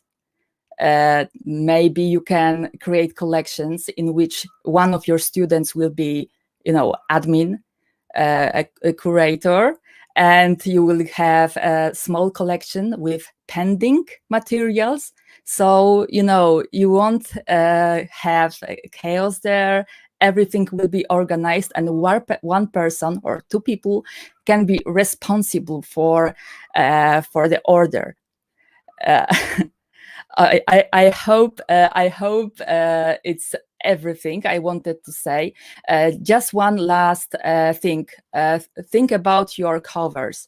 So if you create a nice big project, it's really great to have it, in one style, because I think it looks really nice. And for me, important was that you can see that my covers are GIFs. But it was created before Wakelet added this option with Giphy, and I used Genially to create these covers. I hope you like it, and I hope that all students like them.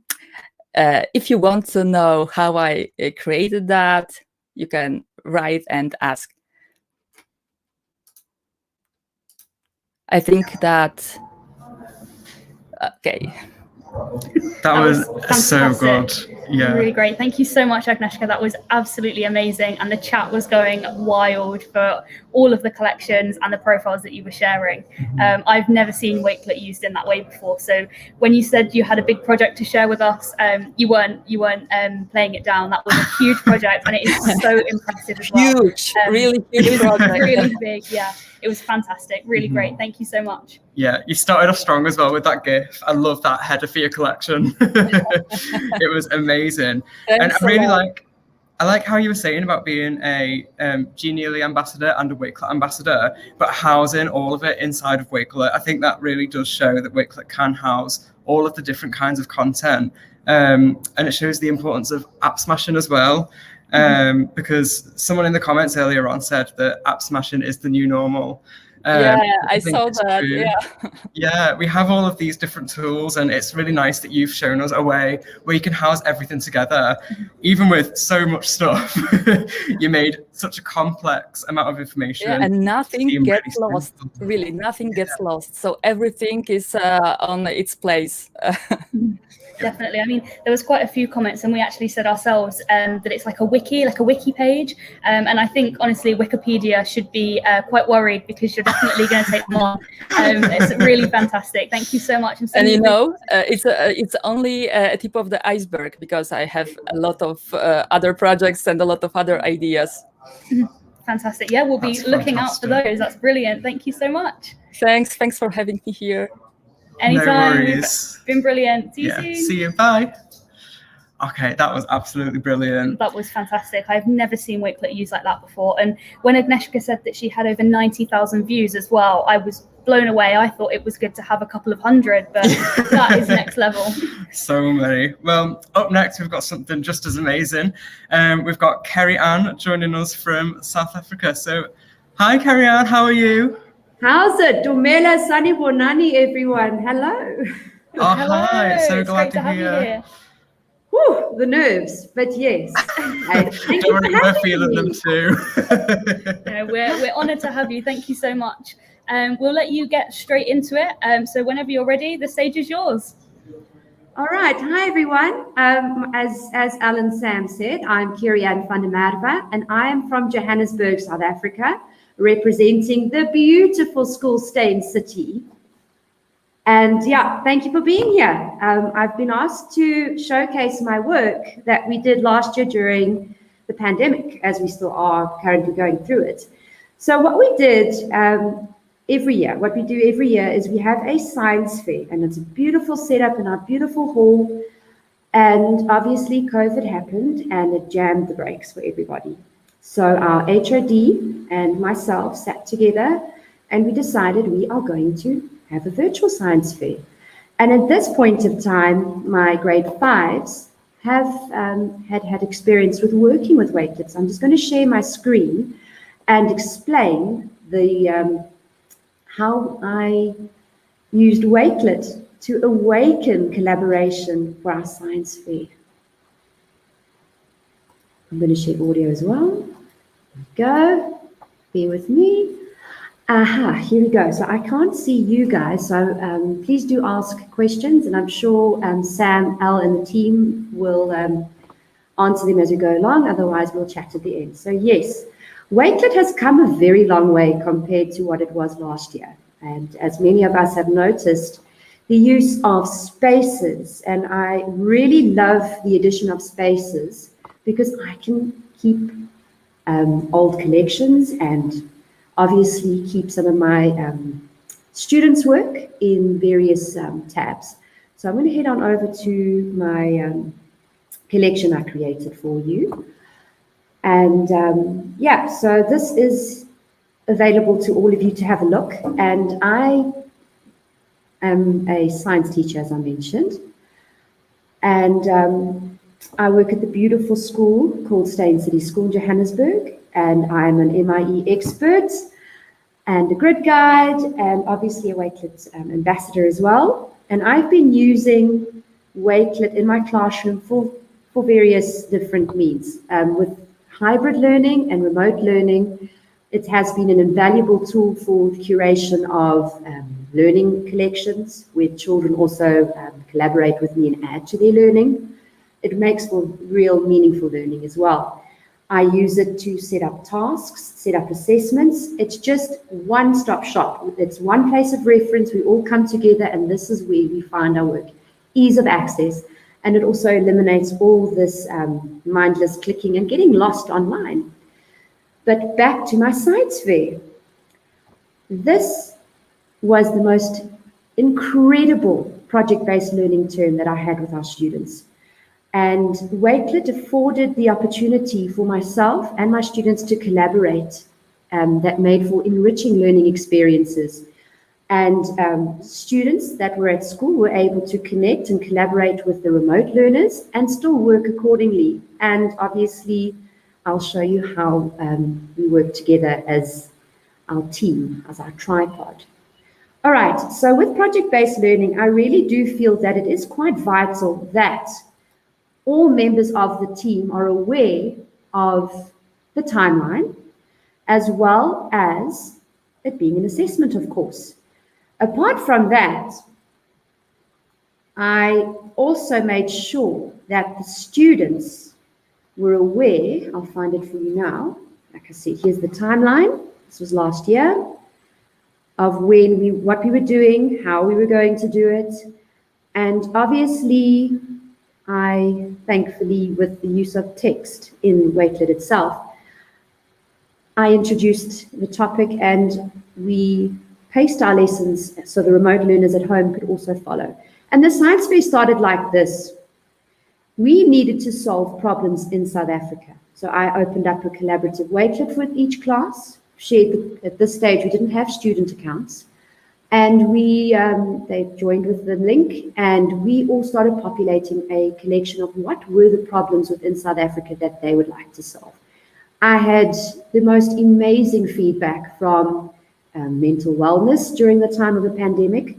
I had poverty, unemployment, and obviously the big one that we're currently going through now is not only the pandemic, but load shedding as well. So the issue with electricity. So that's where we started with. And then we progressed to looking at how we had to set up our scientific report.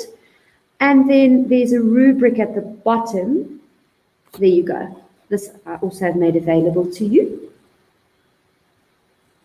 And as you can see, it is quite intense, but my grade 5s were able to manage just fine. I assessed them twice. And with 21st century learning design, they had to obviously practice self-regulation in terms of their behavior to make sure that delegated tasks to themselves that were delegated to them were completed via a deadline, and obviously just be able to work together towards a common goal. Also creating something for an authentic audience. So they were well aware of how I was going to give feedback. I did this all remotely via my stylus, and I shared it back to them. And it went backwards and forwards like that, which was quite cool. And then as we went on, we had a lot of fun. What can I say? I tweeted about it. I shared this on my Instagram. I have an Instagram as well. And using the Wakelet app on the iPads allowed for the children some freedom to work outside and enjoy the winter sun, because it is quite cold sometimes, especially this time of year. September, it was still a little bit chilly for spring. They worked quite well in their teams of 2, and they were allowed the freedom to walk around campus and enjoy the spring sun. So why I chose Wakelet for my grade 5s to collaborate in to present the science fair. I just feel that Wakelet is an immensely versatile tool. I love it so much, and I get very excited when I get to talk about Wakelet because there is so much we can embed into it. From Flipgrids, Flipgrid shorts, YouTube channels, YouTube videos, PDFs, images. Students were even taking screenshots of their OneNotes and embedding that as well as an image. So it gets so exciting with how much opportunity Wakelet offers us as a learning community, students and teachers included. So as I said, the creativity was overwhelming. I was so proud of my little 10 and 11-year-olds that I even took to social media, as I said, to share what one of my grade 5s did.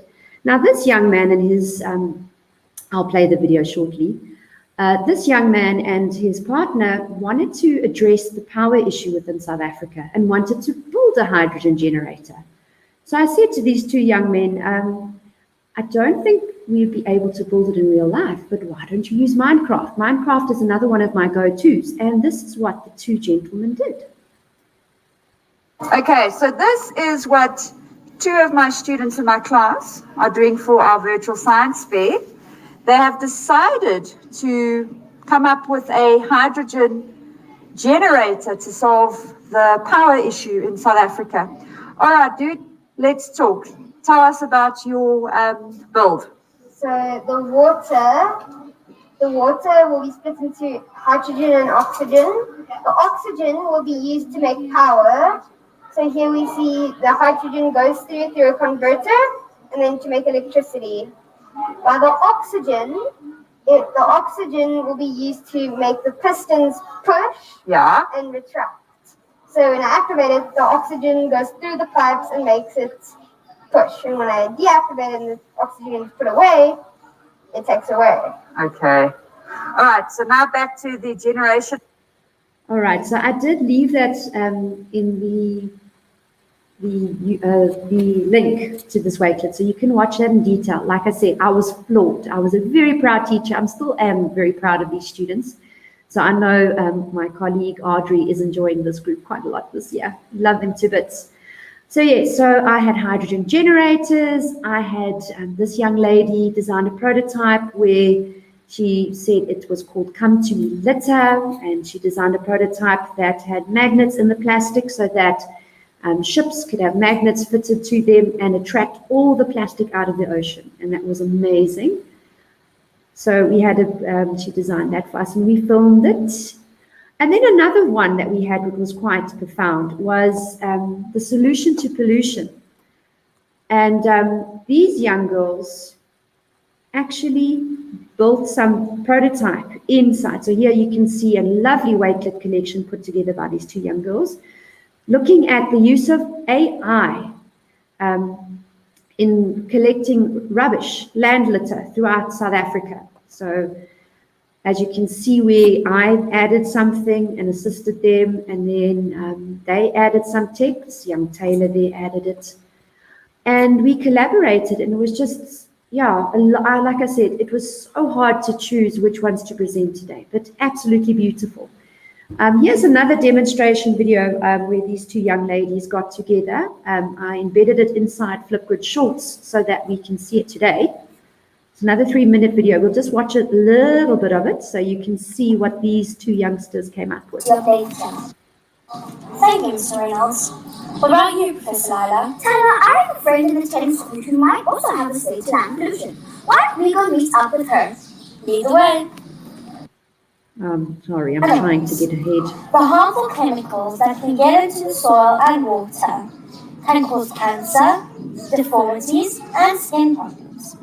Why don't you go and meet up with my husband? I think he's in the city dump. Thank you, Mrs. Maxwell. We sure will. Follow me to the city dump.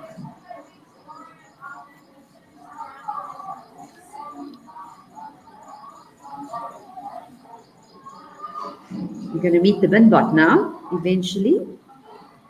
I think I can see Professor Maxwell. Oh yes, there he is. Hello, Professor Maxwell. What do you think about land pollution? Well, there are many causes of land pollution, from the trash we throw away in our homes to waste produced at giant factories. Sometimes chemicals from the trash can contaminate the soil and eventually the groundwater we need for drinking. Now, it's time for Taylor and Tanner to show you their solution to all this pollution. Hello again, Professor Maxwell. May I present the BinBot. The BinBot is programmed to dispense water and pick up land pollution as it moves across the streets. The BinBot will then compress the waste with pure pressure and some bonding liquid to turn it into either eco-bricks or compost. Thank you, Professor Maxwell. We shall now look at the BinBot and see how it functions. May we present the BinBot. As you can see, inside this box is a redstone block, a lever, and a button. These are the tools we will need to activate the BinBot.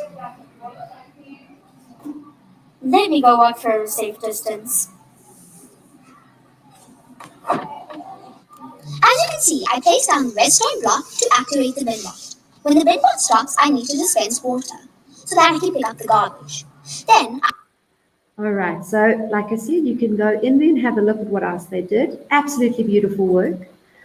And then obviously we needed somewhere to host our virtual science fair. And this is where our director of Technology and Innovation of our school, Shamil Viviers, came up with the idea of, wait for it, hosting it inside Minecraft.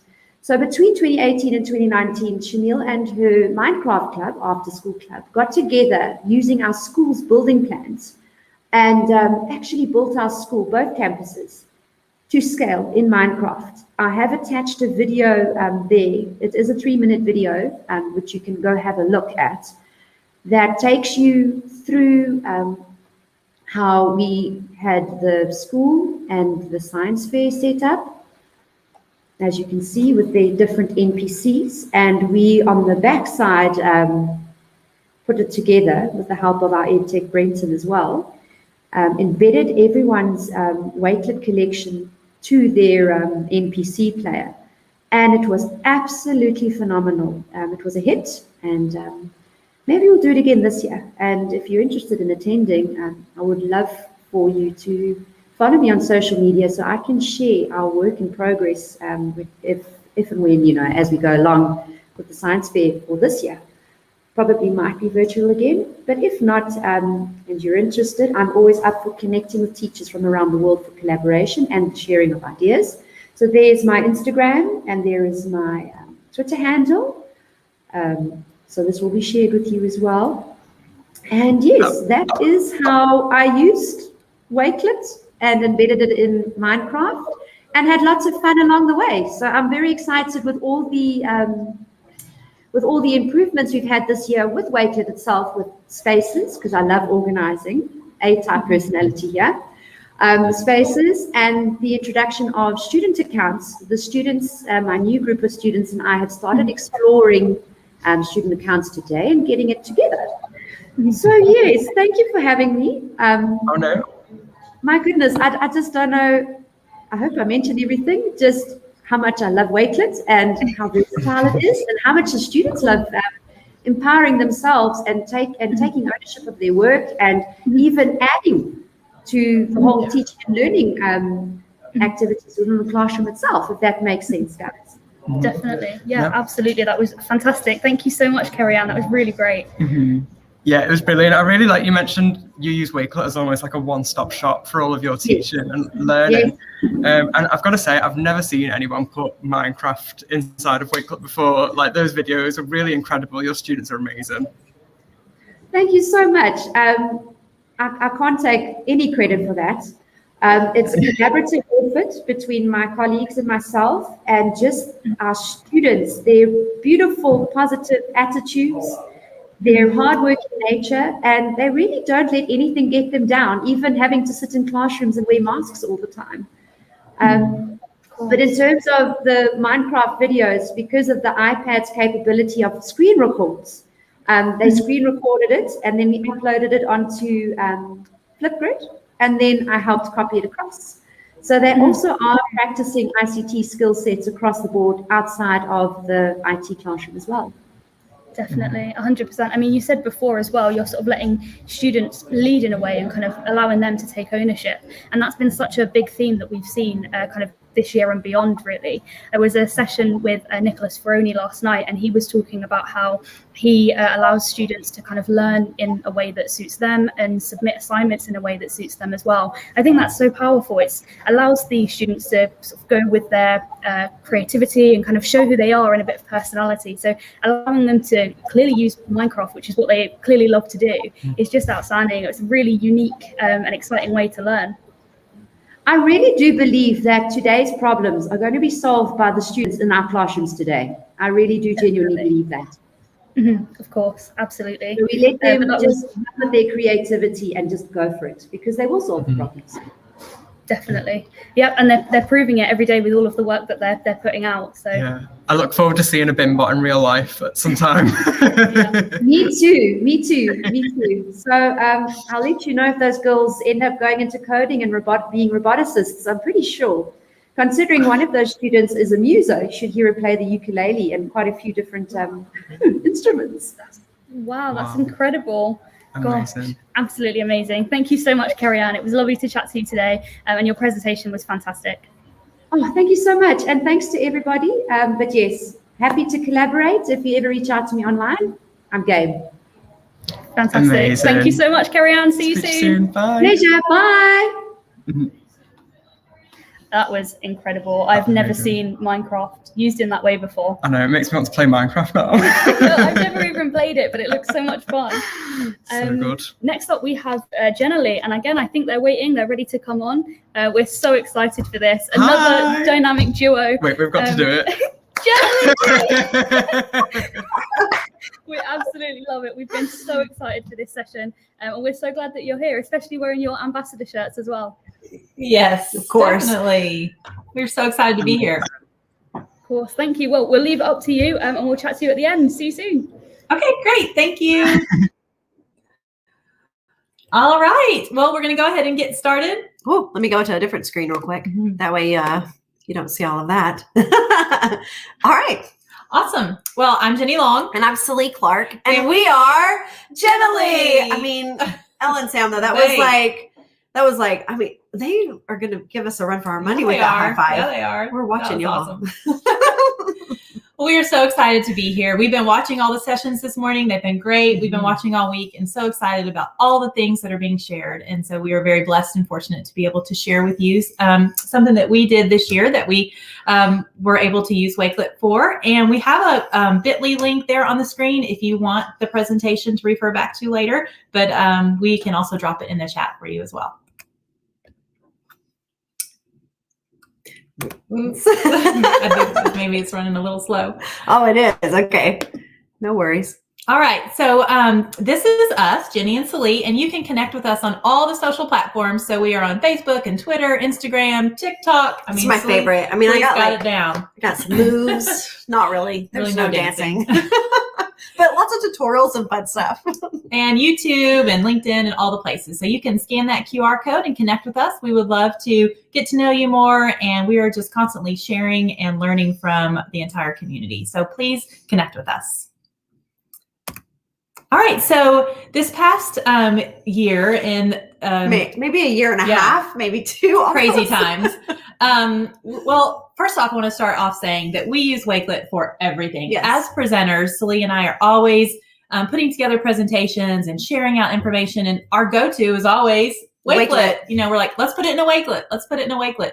So we are always using Wakelet to share resources and work with our teachers and, you know, present with Wakelet as that platform. But this past year with COVID and having limited availability for people to come into our buildings, we had to really be creative and find different ways to bring our community into our classrooms, but without being in person. So again, Wakelet was our go-to platform for that. And so we really found a great way for students to share their voice using Wakelet. And, you know, with Wakelet, there are a ton of different ways built within the platform for students to share their voice. They can chat, they can record video with Flipgrid, they can upload any resource, they can add any link they want to right into Wakelet. But it gets better because Wakelet also works with so many of our favorite applications like Adobe Spark, Flipgrid, YouTube, OneDrive, Twitter. I mean, really any link that you have, you can add to Wakelet. And, you know, finding ways to maximize our students' voice and empower them to share their voice, especially within distance from everyone being distanced, Wakelet really was the perfect solution. So we worked with a group of teachers, and in our district, we actually have 26 schools. We're growing every year. We're getting a new one, so we're opening a new one this year as well. We have over 21,000 students. And this past year, we were tasked with helping our gifted and talented teachers and students come up with a way to share the projects that the students were working on. And they had to research a topic. They had to create a trifold board. They had to create an actual 3D model or a PowerPoint or some type of virtual presentation as well. And they had to present. Now, normally we would have parents come in. We had a big showcase. It was a huge district-wide event, and the community would be invited. So without being able to do that this year, we had to, you know, put on our thinking caps, and we were like, what can we do for our students to be able to still share their voices and be able to reach the community in a different way than we normally would do? So we partnered, which makes a beautiful partnership naturally anyhow, Flipgrid and Wakelet. So we're going to share with you the project that we worked on and just one way that we were able to combine these two great tools. So our students recorded some Flipgrid videos and we housed them within Wakelet. So each of them became experts on a certain field, a certain question, or a certain thing that they researched. And we housed them here inside this Wakelet that we shared out with the entire district.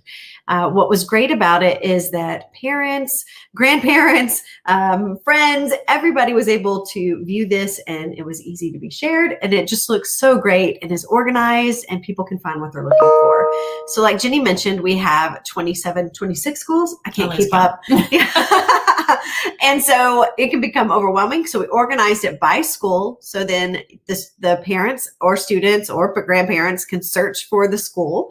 And when they click on the school, they are then able to find the grade level that they need. And then once they click on the grade level, it takes them to the mixtape that our students or that our teachers put together of all of the different videos. In fact, there's one here who is really special to us. A little partial right to here, this little guy here. Jacob might be. That's Jakey. my son. And so now people can watch these videos. The reason we love using a mixtape is that there's no login, there's no, hoops you have to jump through to view it. You can just click and view all of the videos from that grade. So we were trying to find a solution that, obviously didn't have the login. So something that was seamless that parents could watch. And then it's great because if they have a friend or maybe another relative in another school, they can go and click into the other Wakelet and look at the videos from another school.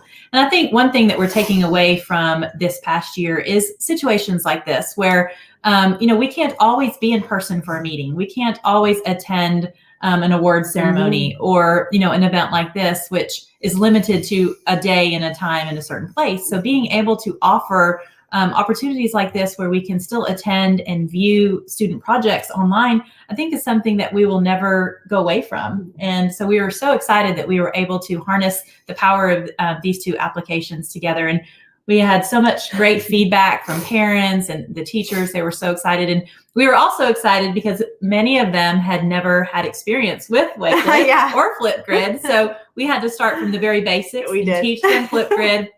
And we did a lot of the compiling of the Wakelet for them. But they were so excited to learn about Wakelet that we can't wait to see what they do next year.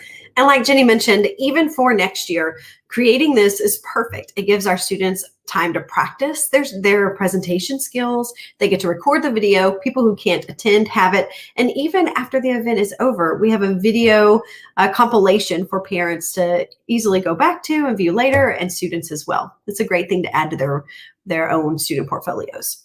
All right, so we kind of wanted to share with you how we actually created it and give you a few step-by-step directions. So Celie, I saw a question in the comments real quick about what is a mixtape. So let's just, and I think we're getting some answers there, but just kind of to define that a little bit more. Well, guess what? We actually have a video for you showing you exactly what it is. Wow, that's a perfect segue. Thank you. Okay. So the first thing we did is we had our students record their videos inside a Flipgrid. So the teacher created a topic, shared it with the students, and then they each recorded their own individual videos inside that topic inside a Flipgrid. Then the teacher was able to take all of those videos and add it to what we call a mixtape. In fact, here's a quick video to show you how. And we did not share the sound because we're going to kind of walk you through it. All right. It's coming, I promise. All right. All right. So once you have your topic, you can click Actions and choose Add to Mixtape. And it selected all of the videos. You title it, and it adds them all right there to your mixtape, all in one place. Listen, that video was like 20 seconds. That's why we loved it. And if you have the presentation link, you can go back and watch that too. But definitely you can check Flipgrid's YouTube channel. They have videos on everything. But we love that Flipgrid works so nicely with Wakelet, and they, embed nicely and it mixes all together. But the mixtape is nice because, like we said, you don't have to sign in. It's a great way to share just some highlights of favorite student projects even, and pick whatever you want and put it in that mixtape. And it just get that one link. So then we use that one link to put into our Wakelet. And you can see it looks a little different than your topic views. So this is our mixtape here.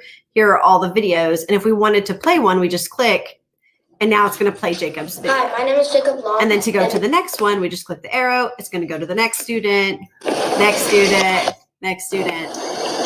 So there's not, like we said, it's very seamless and easy to be able to view all of the videos. All right, so after the students created their topic videos and the teacher created the mixtapes, we then moved into Wakelet. Wakelet Spaces. Hopefully you are familiar with Wakelet Spaces. So this has been a game changer for us, and this is a fairly new feature, but there are so many different ways that you can use Spaces. And we used it this way just to kind of for some privacy reasons and then to keep things nice and clean and organized. And if you haven't seen Wakelet Spaces, they're located on the left-hand side of Wakelet, and you can create a space for anything you would like to. For this project, we actually created 2 spaces because we want to keep a space where everything is housed and another one where our final project is housed. So we're going to kind of walk you through that as well. And what's nice about a space is it actually creates its own profile. So you can share out the entire profile, and then all of the collections that are in that profile are unique to that individual space. So now we're like, oh, let's make a space for that. Let's make a space for that. So it's just so fun. And there's so many different ideas and ways that you can use a space. Mm-hmm. And I don't know if you're like us, but Jenny, let me change that. I don't know if you're like Jenny. She's very organized and arranges things beautifully for us. And Wakelet allows her to really customize how she wants to organize things, especially with spaces. A lot of times, make the creations without your beautiful creations that are so pretty and creative. So it works all together. So inside of Wakelet, in the past we would have student projects, we would have our projects, we had things from conferences. We had so many different things inside of our Wakelet, and we would organize it on our profile, but there was no way to truly organize. And Spaces allows us now to fully organize our content. So we have a space for our student work. We have a space for our work. We have a space for our team work. So it really allows for us to organize content in a seamless and tidy way. I think somebody said it's so tidy. Mm-hmm. So it really does allow for us to do that. So we created 2 spaces, and really you can do it however you want. We made 1 space and we placed every single school's collection inside of it. So we made 1 collection, and inside that collection, we added all of the student videos. And we broke them up by grade level. We did. So I'll kind of show you that real quick too. So this was one of the collections. And then here we had a video from the teacher. And then inside of each one is the mixtape for that grade. And the teachers just made a short video. So that's part of the Flipgrid, and it's actually in part of Wakelet. So you can make a short little intro video, but they did that in Flipgrid, and then we added that. So it was kind of like an introduction video before each of the grade level presentations. So we made that collection for every single elementary school and housed it here in this space. Then we took each of those collections and added them to 1 collection inside of our presentation space, which Jenny loves to call a tidal wave. So it's taking a Wakelet collection, copying the link and adding it to a collection all together, which is what formed our large presentation inside of this space. So in future, if we have another project related to this evening with the experts next year, we can take and add it here so that this bottom image is just our presentations of our students that are in our program, which is called PACE. Mm-hmm. And so, it's just a way to keep that clean without anyone having to see the back end of where it was kind of a little, not even messy. I won't even use that word because it's still nice and organized and clean, but that way that all of the presentation final products can be in that 1 space. Now, if you wanted to, we could have just skipped the second step and not created this space at all. We could have just had this space and shared out the whole space rather than a whole nother collection. And so that's one of the great things about Wakelet. You can really use it in the way that fits you best. So we liked it in 1 clean link with everything in it where they could easily go through and view it kind of like a website. But you are welcome to do it however it fits you. I'm going to give a little plug here for your cover images. Oh, go ahead. So Slee does make beautiful, beautiful things, and everything. You're going to tell my secret. Are you ready? I'm ready. Okay. I don't make beautiful things, beautiful things are already created in something You called make them even more beautiful.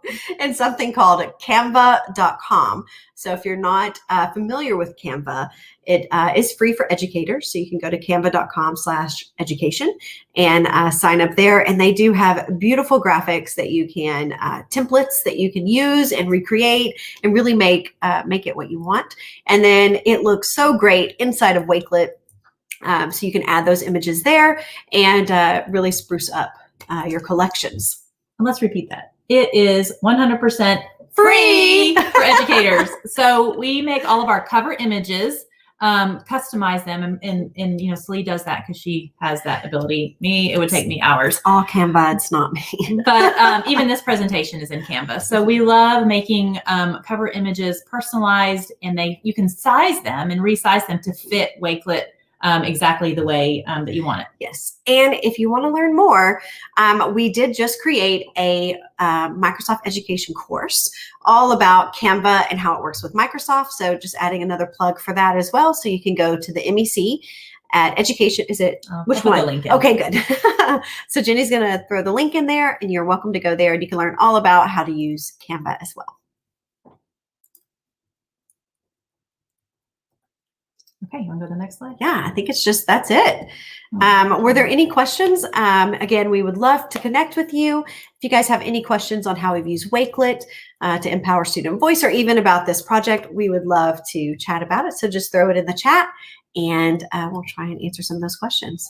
I pasted the link to the course in the Microsoft Educator Center, and there is also some Wakelet courses in there too. And there are also Flipgrid courses in there. So we are huge Microsoft fans. We work in a Microsoft district. So we drink the Microsoft Kool-Aid a lot. Yeah. But definitely check out the Educator Center there. There are so many courses and resources there available. That was amazing. Thank you so much, Jenny and Sally. It was honestly so good. I really love especially Tidal Wave. Never heard that before, but I'm definitely going to be using that one. Yay, love that. Yeah, absolutely fantastic session. And just throughout all of it, and it's been a kind of common theme, and the chat loved it, but Appsmashing again, and bringing all different EdTech tools together in one place, whether it's on Wakelet or in Flipgrid, it's just incredible. Such amazing ideas that you shared. Thank you so much. I did have one question as well with kind of adding the Flipgrid videos. It kind of makes for a more immersive kind of experience for everyone. Is that something that you try and do sort of throughout all of your collections, or do you try and just do it in kind of a set few? I don't think we've done it as extensive as we have in this particular project, but this particular project was recording themselves. So we look to Flipgrid for that solution. Mm-hmm. But typically in our collections, we do mix in PDFs and images and links. They're usually more of an assortment of all of the things that you can add into Wakelet. Mm-hmm. But for this one specifically, it was just more focused on Flipgrid. And I think that's one of the things we love about Wakelet is that no matter what we're creating in or what app we're using, it works seamlessly with Wakelet. So we can just take the link, add it right in, and it looks beautiful, and it's easy to share and organize our content. So. And we love that it's the one link. And I think that for this project, they were originally going to like create a document and have a link to this school and a link to this school and a link to this. And we were like, whoa, that's just overwhelming. Yeah. And so we were like, Wakelet has one link. Let's just make it in Wakelet, and then we can put everything in there. So. And it looks so pretty. Like we love that. We like pretty things. So yeah, that's like the simple, like this the base of Wakelet, isn't it? You know, taking loads of different links and turning it into one engaging thing. And I think sometimes it can be overlooked, but you know, this is like a really, really good example of how that's like, you know, a cracking use case. Yeah, and speaking of beautiful things as well, all of the collection headers that you were sharing, all of the different thumbnails you were using were absolutely stunning. And as the design team, we're all for it. We love it. We got approval from real people who know this stuff. Absolutely. But yeah, I think that was all of the questions answered in the chat. So thank you so much for taking time out to come and chat with us today.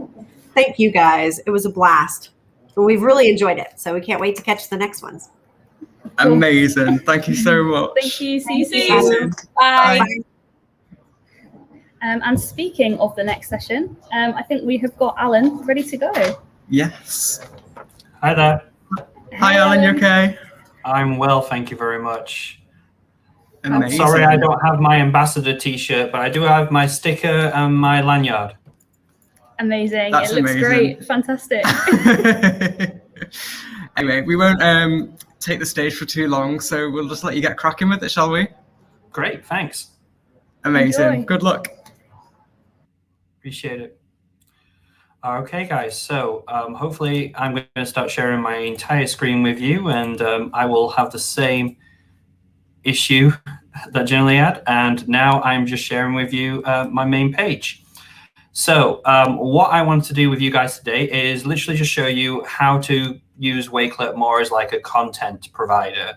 So yeah, very much like a textbook, perhaps even, but a textbook that students can interact with so much easier. So hopefully we'll have this, I'll be able to share this link in the chat with you at the end, so you'll be able to use it all at your own leisure. Anything I haven't gone through, you can always contact me on my Twitter feed as well. So with this particular topic, students had to go home because of COVID, and we went into remote learning, and they were wondering how can they access the information. Some of the students were struggling with Microsoft Office tools, those Office tools, and we were thinking, what can we use? And Wakelet was perfect for this because we can embed it into OneNote, we could send it on team assignments, and for those students who were really struggling, they could just click on the link.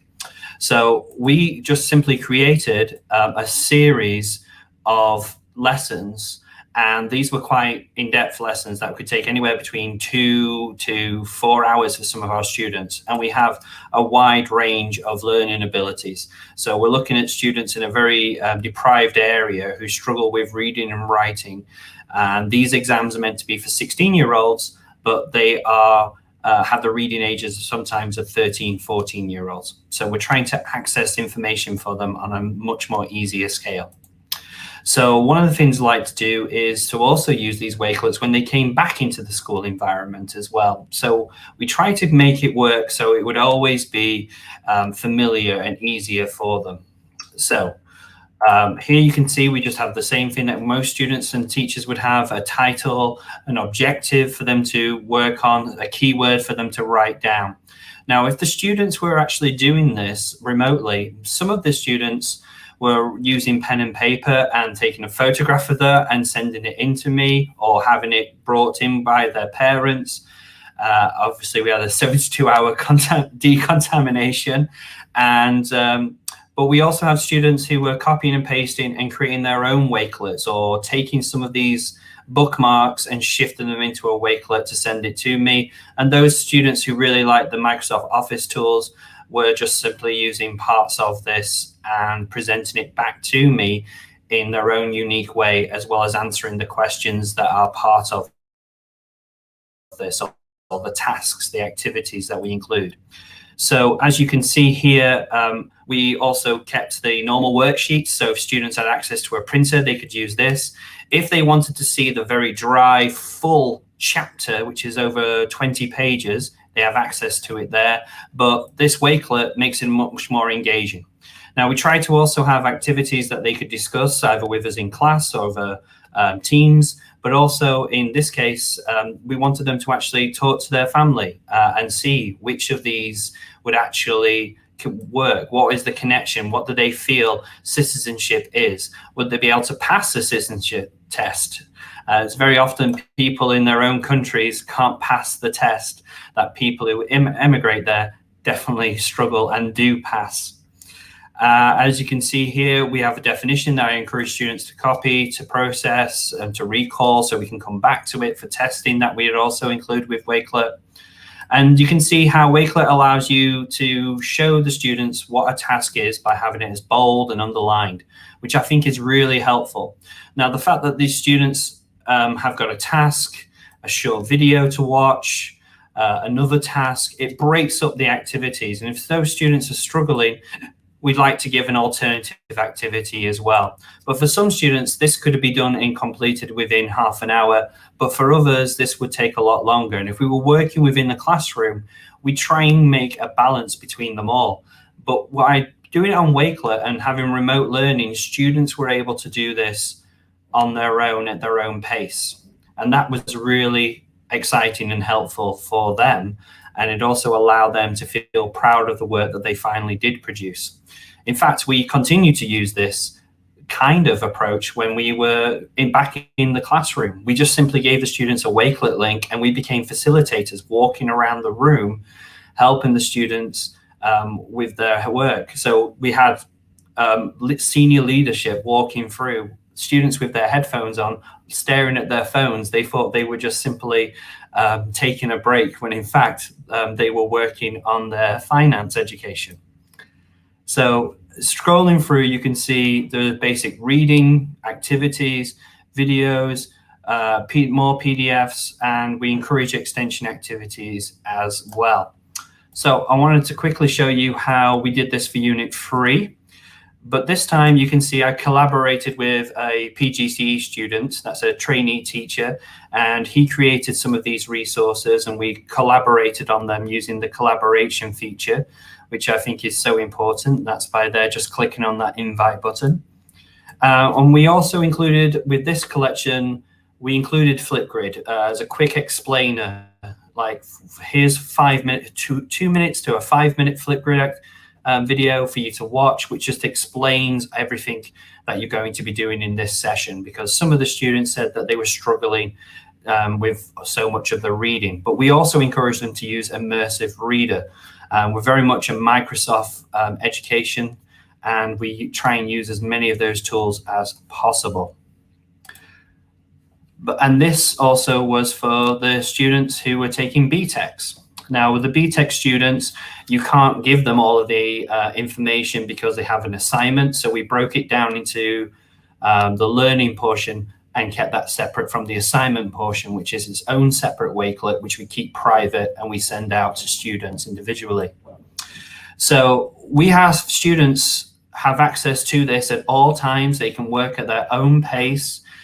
We encouraged that we did a FaceTime or a Zoom or a Teams meeting with the students and just explained all of these activities to them. And we simply said, okay, you've got this amount of time to do this, and you've got to be able to go through all of these activities at within a 2-week period, or I think it was 4 weeks overall. And we had students who had finished it within 2 days. And we had other students who were struggling and asked us to join in with them. And the great thing about this is that we could enlarge it, share it, embed it within Teams so students could access it there at any time as well. So it's a sense giving the students something that they can respond to. So it's their own personal link, so they can access it on their phone, they can access it on their laptop, and they can work at their own pace. And we also had a Unit 2 exam just after the first round of COVID, and students had 45 minutes to complete it, and some students were finishing early, so they knew that they had a link to go to, and we simply set up a what went well and an even better if activity, explained it to them. And for those students who came in late or were a bit stressed, we encouraged them just to go to the link itself and saying, let's de-stress, let's listen to some music, and trying to explain to them that you can use Wakelet for a whole host of different collections. And yeah, I use it for lo-fi music as well, and I listen to it at night. That's one of the great things. You can open it in your browser and just fall asleep listening to lo-fi that's in a Wakelet collection using your Safari browser on your iPhone. But we also encourage students to literally organize themselves, and this is a really hard thing for most of our students to do. So I was finding out what's a really simple, easy tool to them to do, and I can either just show them a video and try and explain it to them, or I can set it up as a Wakelet collection, which means I can continue to use it with every single year group, every single class, and for the next 10, 20, 30 years, however long the Wakelet wave continues, which I hopefully will be forever. And so here there's access to what is Kaban video, an explainer, an image, another explainer, links to other activities and other websites, digital versions of Kaban, and also a physical version that you can create as well. This was actually a tool that I also shared with the staff as well. So one of the things I found that whilst I was creating collections, it was during the pandemic and everybody was using contactless payment. And it's only a small topic within the course about using contactless payment. But it became such a big thing for me that I was like, well, I'm just going to watch some videos and I'm going to look at a few websites. And then as I started to do this, I realized that I could just save all these resources within Wakelet, and I just simply saved them all as a bookmark. And I was watching them, and over the week, I simply adjusted and added tasks and starter activities to these. And it became a detailed lesson or a learning activity that students could get involved in.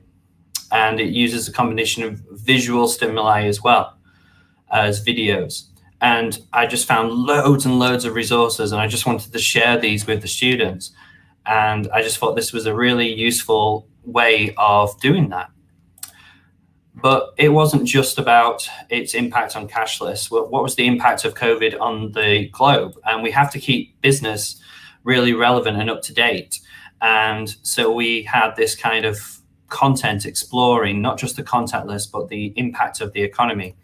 Again, students were using the immersive reader there to really access this for our students who were really struggling. But this was relevant to them, and this became really important, and they all had opinions to share, but those opinions need to be backed up with clear information. And this is why I wanted to provide them with that information so they weren't going to different websites that were sharing more of, say, the opinion versus the factual elements of what was taking place. But not everybody could access this in such a way. And there was also, it really made me consider what globalization was like. So I was thinking about a short home learning activity and how that would extend. So a quick video on what globalization is. And you'll notice that video is also in the other collection. And that's one of the other things I like about Wakelet is that once you've created a collection, you can simply just click on that there and move it or create a copy of that collection. And that just means that you can then adapt it, and you have an entire new lesson or an entire new activity for students to complete, again, at their own pace. But this is not just one part of my process of what we do for students, is to also wanted to share with you that I have, I take PowerPoints, and what I do there is students see PowerPoints as very static, very boring, and we all have to work on them together. And even if you send them home, students don't always open up the PowerPoints, but if you send them a link, they'll click on the link and it will open up that PowerPoint for them. And if it's but instead it's opening up a Wakelet, and that means that the PowerPoint becomes interactive. First of all, you've got immersive reader there that's quick and easy and noticeable. You've also got a wide range of tools like PDFs, Flipgrids, and images and videos, and so much more that you can add to this. So I've just explained a few of the reasons why you would want to do this. And here is a PDF copy of the PowerPoint, okay, that I would create. And here's the actual lesson that I created from the PowerPoint. So I would really encourage you to look at this collection and see what I mean. I'll be tweeting this one in particular as well and say like, well, yes, that's the PDF of the PowerPoint, and just how much more interesting and engaging this is. And that's the real benefit of Wakelet, is just how much it can engage the students. And it's particularly using Flipgrid and Twitter to share that. And you can access that information from Twitter that's topical and that's live, and then embed it into a collection, just like you can see here. Just a week ago, the Rosemary Reads from Mary Queen of Scots was stolen, and it was quickly, I could embed some links straight into there as well. And the benefit of adding these web links is that things become very visual and easy for students to access, and it becomes more interesting than just seeing a line or a code or a very weird website address. They can see it's engaging, it's something of interest, so they will click away on it as well. And so part of my presentation really is to show you how to create that content as well and make that content accessible to students, and to give a wide variety of resources as well, and engage with the students differently. So I'll be posting this up on the Twitter as well, so you can follow me on Twitter. I'm on Instagram. I'm everywhere, mostly at Teacher Stevo and also Teacher Stevenson, if you find me out there. I'm just going to quickly show you that PowerPoint there, so you can see how simple and easy it is to make it more engaging, give more links for students, videos for them to check out, whereas this is a really short activity for them to do, and it's something that they can quickly access on their own and go through it within 5, 10, 15 minutes. And that's really valuable because the students are making their own choices on their own mobile devices, and they're engaging in it at their own pace. And that's what I think is really valuable. Okay, so hopefully that's made sense and it's of interest to you guys. I'm going to stop sharing now, and hopefully this has all gone through. Alan, that was really, really amazing. First of all, I just wanted to say, like, thank you for talking about real life topics and like teaching your students things like financial management and stuff. I feel like if that was something that like I had in school, that would have been really amazing. Especially as engaging as that as well. All of the resources that you were sharing, and like you said, by having kind of the thumbnails and the proper link titles, you want to click on that. And it just makes such a difference in the classroom when you do feel engaged with the topic and you're kind of immersed in the subject. But I'm a massive fan of your Wakelet profile in general. Every time I see you put a new collection out, I'm always so excited because they're so interesting and engaging, and all of the resources that you share are genuinely so good and so powerful. I was looking at your profile as well before and sort of looking at all of your history things, and it's just fascinating. It's one of my favorite profiles on Wakelet for sure. Oh, thank you ever so much. I also, that's just like my teacher side, my geek side, all of the things that I review and share as well. So I think I'm going to create a Wakelet space just for the geekiness of me as well. 100%, yeah. I'd go for it. I can't wait to follow. You totally should. I just want to quickly touch on something that you said earlier on as well.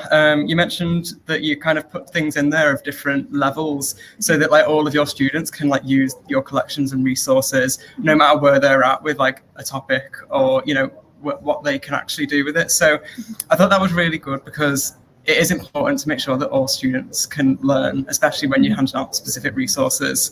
And I just wanted to say that like at Wakelet, we're really committed to making sure that Wakelet is usable for everyone. We want to make the platform really accessible, no matter like what level someone's at or like whether someone may have certain like difficulties using certain features. So I just thought that was really important to say.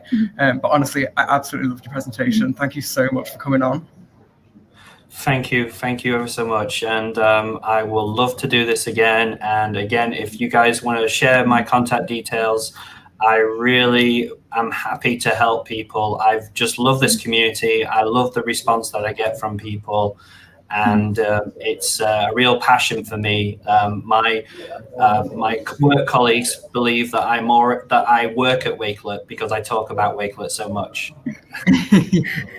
Of course, that's amazing. I did have one question for you just before you go, Alan. When you were sharing the kind of collections that you were sharing with all of the different questions in and how you kind of highlight those questions and you encourage your students to go in and kind of answer them. I'm waving the hand for you. You asked your students to go in and fill those questions out. Do you kind of prefer a collaborative approach to that and have students all go into the same collection, or do you enable copy collection and allow them to do it in their own personal areas? I generally give them a link to an area that I've provided. With some of the students, they find it really difficult to, they find it like, I call it digital overload. There's this expression that they're digital natives, and many of the students are experts at Instagram and TikTok, but that's it. And so if you provide just a really simple link for them to go to, and then they can just add in their own comments and their own feedback, it's really useful for that as well. And then other students can then look at it later on and see, oh, that's what we're meant to do, or oh, that's given me an idea. and they can just add to it, and it gives me greater control. So that's why I prefer that setup right now. But I think in September we'll probably go with students having their own accounts. But with the pandemic and everything, it's something that we have to prepare and build up for. Yeah, of course, absolutely. Yeah, that was all of the questions in the chat as well. Everyone was going absolutely wild. And thank you again so much for joining us today. I'm sure in the future we'll definitely be asking to connect with you again and look at your collections in more detail. Brilliant. Take care, everyone. Thanks so much. Bye. That was fantastic. And I can't believe that was already our final ambassador. It's gone so quick. It has, but you know what? It was so great seeing real life topics being explained in such a visual way with Wakelet. Absolutely loved it. 100%. And people got so passionate as well and so engaged with the platform and wanting to make the best sort of learning environments for their students as well. And it's just so nice to see how passionate everyone is and how amazing our community is as well, firsthand. It was brilliant. So even though this part of the 12-hour live stream may be ending, we have lots more coming up. Our next session host is Michael, and he'll be joined by some amazing ambassadors. More information about that is on the screen now. Don't forget to enter the Community Week competition by sharing your favourite moments on Twitter or Instagram with hashtag Wakelet Community Week. Absolutely. Yep, definitely. I mean, you've said it all there, Sam. I can't wait to see all of your screenshots and hear about all of your favourite sessions and things that have happened this week. There's so much more to come as well, so just keep sharing on social media with the hashtag Wakelet Community Week, because we love engaging with all of you and seeing what you've been up to and how you've been enjoying the sessions. We're loving the selfies that come in with us kind of on the screen as well. So it's been fantastic. Thank you all so much for joining us. And when Michael comes on in just a minute, make sure you are active in the chat. You're putting "Hey Mikey," kind of waving at him so he can get that boost and ready to go into the sessions with the next incredible ambassadors, because you really don't want to miss this next part. Amazing. Fantastic. Thank you all so much. Follow us on Twitter. I'm at Ell Wakelet and Sam is at Sam Jordan UK. We'll put those in the chat as well. It's been lovely speaking to you all. Have a nice day. See you soon.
Hello, everybody, and welcome back to the Wakelet Community Week 12-hour live stream. It's great to be here with you all. I hope you've enjoyed the sessions up until this point. I've certainly learned a lot so far today. I believe we are approximately halfway through the live stream. So for those of you who have been here from the start, congratulations. We're halfway through. The topics that have been discussed up until this point have been so interesting, and we have some brilliant sessions. In this part 4, we have 5 sensational speakers coming up. Many of you are familiar with the names that we have on the cards here, so I'm really excited to share some brilliant topics, including the Student Ambassador Program, which we'll jump into in just a moment. Before we get started, I'd just like to remind everybody that the Wakelet Community Week competition is open. We have some brilliant prizes up for grabs. To enter, simply share your moments, share your highlights from the 12-hour live stream. So it can be in the next couple of hours, the sessions that are about to begin. Take a selfie, take a screenshot, put it on social media, tag Wakelet, and include the hashtag Wakelet Community Week, and you'll be in with a chance of winning some brilliant prizes. So definitely feel free to get involved in that. It'll be great to see your moments and your highlights. And also, if anyone is looking to claim the certificate for the 12-hour live stream, the Google form is in the description in YouTube. So feel free to request that, and we'll send it to you as soon as possible. But without further ado, I would like to introduce our first guest. Ellen Lumger is a Wakelet superstar. I believe is hailing from the UK. So Ellen, how's it going? How are you feeling? Really good, really hot. It's absolutely stunning weather here at the minute. We're over in Lincolnshire, so it's been lovely day today. So just been catching a little bit of sun before coming up on screen. Great. Sounds like a great way to spend the day. We're currently based in Manchester in the UK. So yeah, absolutely stunning outside. But yeah, Ellen, really looking forward to hearing your session on the Wakelet Student Ambassador Program and how you can implement the 5 C's with it. So yeah, I won't take up any more time. I'll pass it over to you, and yeah, have fun. Lovely. Thank you very much. I'm just going to share my screen with you. So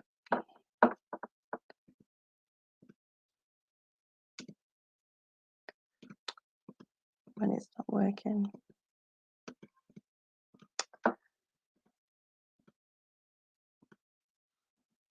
There we go. Right. So apologies. Can you now see my Wakelet? If you can just, yeah, lovely, excellent, thank you very much. So hi everybody, I want to share with you my Wakelet Community Week Live Student Ambassador Program. So my hashtag that I use with my students and on social media is leading through change, because I believe as educators we have a responsibility to support our students and develop their skills around education and also implement them into their own lives when they go out into the workplace, into their own environments as well. And a fab way that we've been able to do this is through the Wakelet Student Ambassador Program, and it's gone down really well with our students where I teach. So within this Wakelet that everybody will have access to, I've put the Wakelet link so you can come back and view all your favourite videos, favourite people that have presented Wakelet ambassadors today, and you can catch up in your own time. I've also put a direct link into my profile, and I've also put a cheeky link into my Twitter as well. So if you're wanting to follow and engage and collaborate with me, more than welcome to. Really enjoy sharing knowledge. So I have business students, and we've gone into our journey, and although there are 6 C's within the Wakelet Ambassador Program, I'm just going to touch upon 5 of them today. And since obviously the GIFs have been updated, I've put a cheeky GIF in there as well for you all, so you can see it's learning and developing as we're all going through. So one of the first stages was the creation, which was all about me. So I'd done an example for my students so they could see how easy it was. So as you can see on my Wakelet, I've incorporated lots of different elements to show the students that creating collaboratively is really important part of our process, and I want them to always believe and always be empowered in their studies and themselves. So I champion for my students to develop themselves creatively. So I'm a mum, I have 3 teenage children, and we have a pet dog called Slinky, who's a sausage dog named after a well-known Disney film, and just giving them different examples. I'm a massive Sheffield Steelers and New York Islanders hockey fan, so I've put in their icons for that. Some baking that we did over lockdown, which I'm sure that everybody had a go on, just to give them a bit of insight into me, my husband, my blog. 2020 seen me start my new blog as well, so I had the link in there for students to follow about all the different edtech tools that they could have and my fellow educators, and then just give them different bits of information about me so they knew who I was when I was standing up in front of the classroom talking to them. My graduation photograph at Lincoln University, obviously using Kahoo in the classrooms, one of our fabulous EdTech tools that we use, and wanted to demonstrate that they could see that it is part of our community in our learning environment. Some of my badges that I've achieved over my time, and then Love All Loaves. So it's just another cheeky insight into pineapple on pizza. I know that's going to cause massive arguments with people. I love pineapple on pizza, not a fan of onions or mushrooms. So we're just showing them how easy it was for them to actually incorporate the Wakelet into their own life, and then obviously putting tweets in for them to follow, and of course mentioning about joining the Wakelet wave as well for them.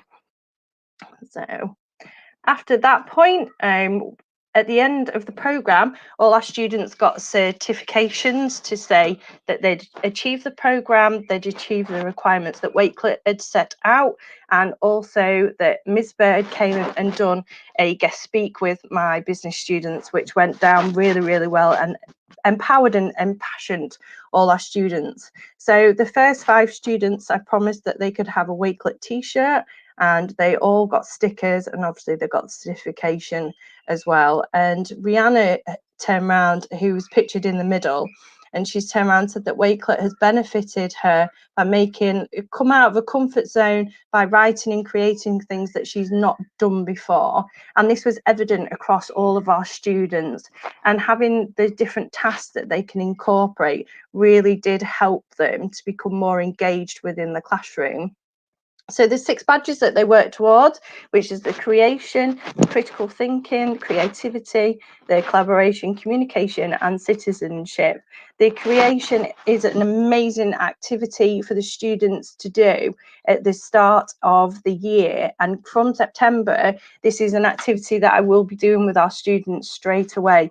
I'm going to get them all enrolled onto the Student Ambassador Programme. And it found out lots of information about our students, more so than them standing up in front of the classroom and telling me about themselves. So they were more comfortable. So on one of my students' profiles, I found out that she was an artist, and she's a very shy, very quiet student, and she's actually done an amazing drawing, and she shared that in her profile as well. So it's really good to see the different types of activities, what they're involved in, what their interests are, which also then helps me plan my sessions for my students as well, to make sure that I can engage in with them on a more personal level as well. And just some different examples, one from her scrapbook on there as well. So we found out lots of information from our students by them talking about themselves in a more natural way, and Wakelet has given them the opportunity to do this. Our collaboration project on the Student Wakelet Ambassador Programme was absolutely amazing. Our students have now created their own playlist, and my students definitely have an eclectic taste in music. We've got lots of different examples. So some students put their own collection playlist in there, and we've got different examples. And it was good to know, because we play music for our students where possible whilst they're getting on with revision or carrying out portfolio work. And it was nice that we could actually play this within our own learning environments as well. So it was really nice to engage with the students and find out who their tastes were as well. And they also got to find out mine, which was more Disney. So I don't think they were quite impressed with the Disney songs that came up in there.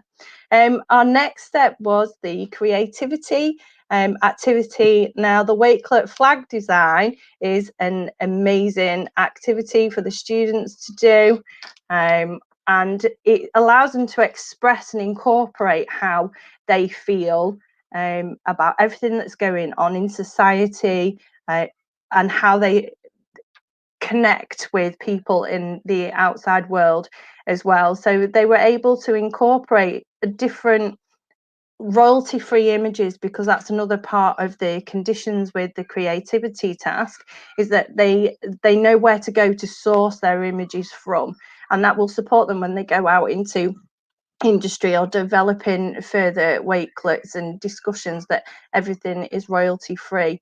And they had to include the Wakelet logo in there as well, and it's enabled Rihanna's example here. She designed the app on a 3D print, and she went for the more simplistic look.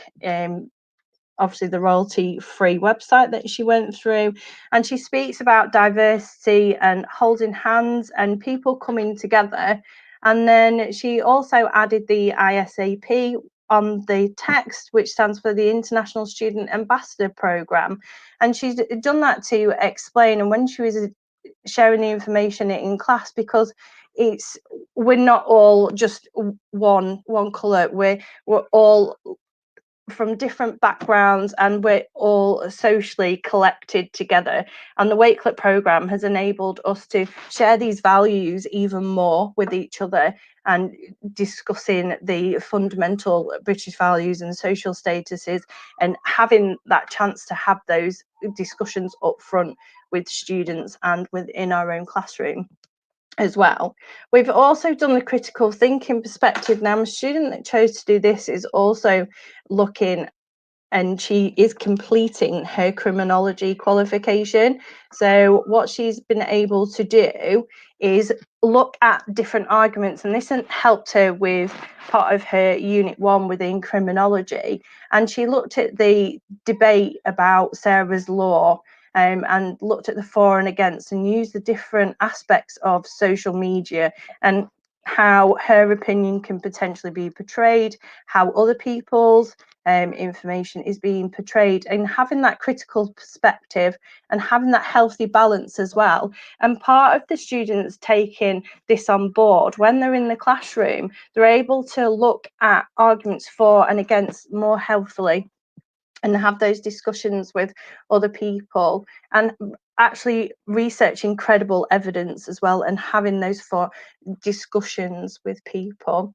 I wanted to show you one of the programs that we did. Our students came outside, and we're big believer that our learning environments just aren't in the classroom, that they're outside as well, and we were able to engage and have that presentation with our students to incorporate everybody's achievements and what they've all discussed, and they were able to present their information and carry on with the citizenship aspect of the Wakelet Ambassador Programme on there as well. So we've also got some more students here who achieved on the programme. Holly pictured with the Wakelet t-shirt. She used the example of Sarah's law within hers for a critical discussion, and that worked really well.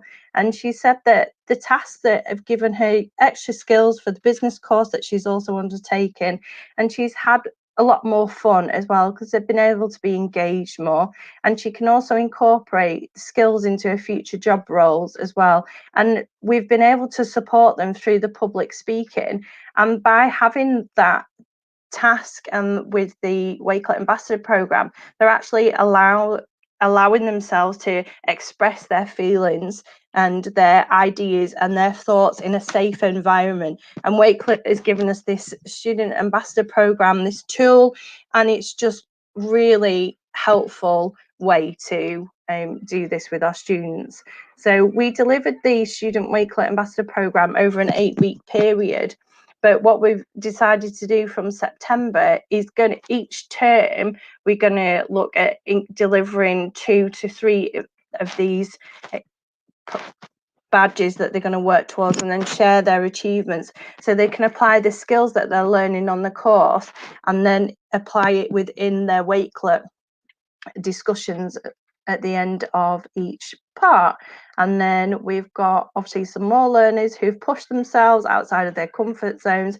Lucy, pictured on the far left hand side, she has come very much out of a comfort zone. She was the artist that I've shown you her images, and she wouldn't have brought that out in the classroom at the start, but since undertaking the Student Ambassador Programme, she's really come outside of a comfort zone, and she speaks and she's got more vocal, which has really enabled her confidence and her public speaking as well. And this is why I'm so passionate about our Student Wakelet Ambassador Programme.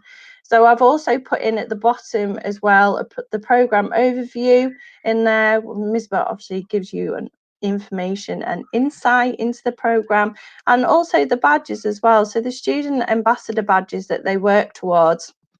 So you can see they've got the creation, the citizenship, the communication, the creativity, the critical thinking, and the collaboration. And it's such a good program for learners to be involved with, for you to be involved with as their teachers and professionals, just to give you a different insight and able to promote Wakelet in a different way to your students. So when they go out into industry, they can stand out that little bit more as well against everyone else that's going for the same job roles. So it's really important for me that our students are able to do this a student ambassador program and share their feelings within the safe environment as well. So what we do with our students' work, on my profile, I've wanted to show you how I incorporate it. All my students have access to this. They are able to see my achievements that I've got since starting in my teaching position, and share with them how I've progressed, because it's showing students that they don't have to have a lot to start with. They can keep developing over a period of time as well. So students have access to that. We've also got our newsletters as well that people have access to, and these go out to parents and students so they can see what they've actually achieved within their time at college, what they've understood, what they've learned, what they've developed, and the students have input into that as well. Got my blogs on there that I share and also support. When I'm supporting staff at where I work, I share ideas through Wakelet, and it's so accessible to just directly share the information through. We use Teams as our platform, so we share the information through there, and I tweet lots of information out on Twitter and information on Facebook as well. And just to show you as well on templates for the classroom how Wakelet has helped me with my students, we've obviously created lessons and they've got lots of access. So referencing for my students is really important, because I believe to find that they've got the right sources of information that they can go back to and keep continually to look at. So they've got access to the templates that they've used obviously within their Microsoft Teams as well that they're using. And I've also put in there about the Wakelet Community Live Week is accessible for everybody. The student ambassadors that have just completed the program is available on there. And then I've put the creation all about me. And I know on the discussions today that people have been having about putting the Wakelets inside a Wakelet, but for me, especially learning the students have got access and they can refer back to a previous session, which makes it so much easier. And it's been really good to see that other people are doing this as well. So I'm just going to go back up to the top, because the gift that I chose, where it says you were never done learning, because as educators we're not, and inspiring our students consistently all the time as well, which continues to amaze me daily, the information that they share with me. But huge fan of the Student Wakelet Ambassador Programme. If you need any support, any advice, any tips, really happy to come and do that and share that with you. So I'm just going to stop sharing my screen now and stop. And if people can come back and talk to me, I'd really appreciate that. Awesome. Ellen, that was sorry to keep you hanging there for a second. No, so I was like, that was absolutely fantastic, Ellen. Thank you so much for sharing that. At Wakelet, obviously, the Student Ambassador Program is something that we're really passionate about. It's a really great way of giving students and a platform to be themselves. I think something that I really enjoyed about what you spoke about was the impact that it has on the student and the story of the student. For example, the example you shared about the shy student that emerged as an artist and was able to express who they are and prepare themselves for going into industry as well, and the long-term benefits of the Student Ambassador Program was really, really powerful. So thank you so much for sharing that. Yeah, it was a really inspiring discussion. So yeah, I'll pass over now. But Ellen, thank you so much for tuning in. It was really great to see you. Thanks so much. Take care. See you later. Take care. Bye. See ya. Bye. Awesome. Okay, so that was a really brilliant session on the Student Ambassador Program. I highly encourage everybody that's watching today to check it out. And it's a really powerful way of bringing Wakelet to your students and to your class. And as Ellen said, unifying your entire class on the program. Our next guest is actually one of the very first Wakelet ambassadors and is a good friend of ours here at Wakelet. Samantha Shaffner has done a lot of brilliant work for us, an academic coach from Columbus, Ohio. Samantha, how are you doing? I am well, and I'm so excited to be here. What an awesome week. And thank you, Ellen. That was a great presentation. I'm just really excited to be here and sharing with you guys about some more ways you can use Wakelet to integrate into different activities in your classrooms to increase student engagement. So absolutely. Well, Samantha, it's absolutely a pleasure to have you here with us today. I'm really looking forward to hearing about what you have to say about Appsmashing different ed tech tools and then increasing authentic virtual student engagement. Sounds really interesting. So I'll pass it over to you, Samantha. Yeah, take it away. Okay, awesome. So be a little patient with me. I'm trying to share screens on here with still being able to see my stuff. So let's see. Actually, I think I'm going to open a new window real quick. Okay, there we go.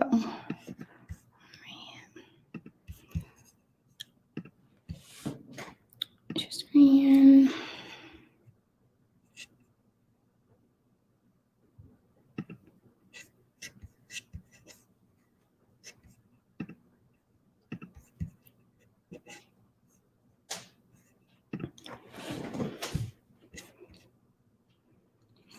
All right. So, I came up with this idea, when I decided what I was going to talk about today.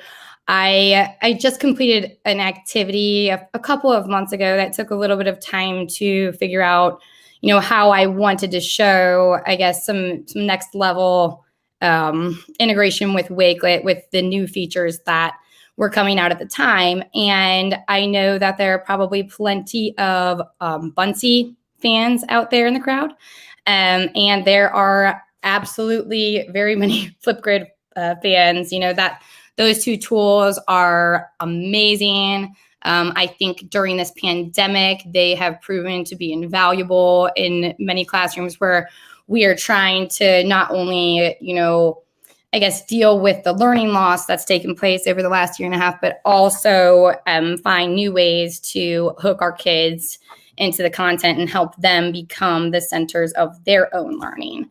So I'm going to go ahead and open up this, well, I have this open, this Wakelet collection. And let's see if I move over here. Okay, so for the Chromebook App Hub, I created an activity where I am simulating a Twitter chat using Buncee, and then also using the integration of the Flipgrid shorts as a means to provide options when students are answering questions.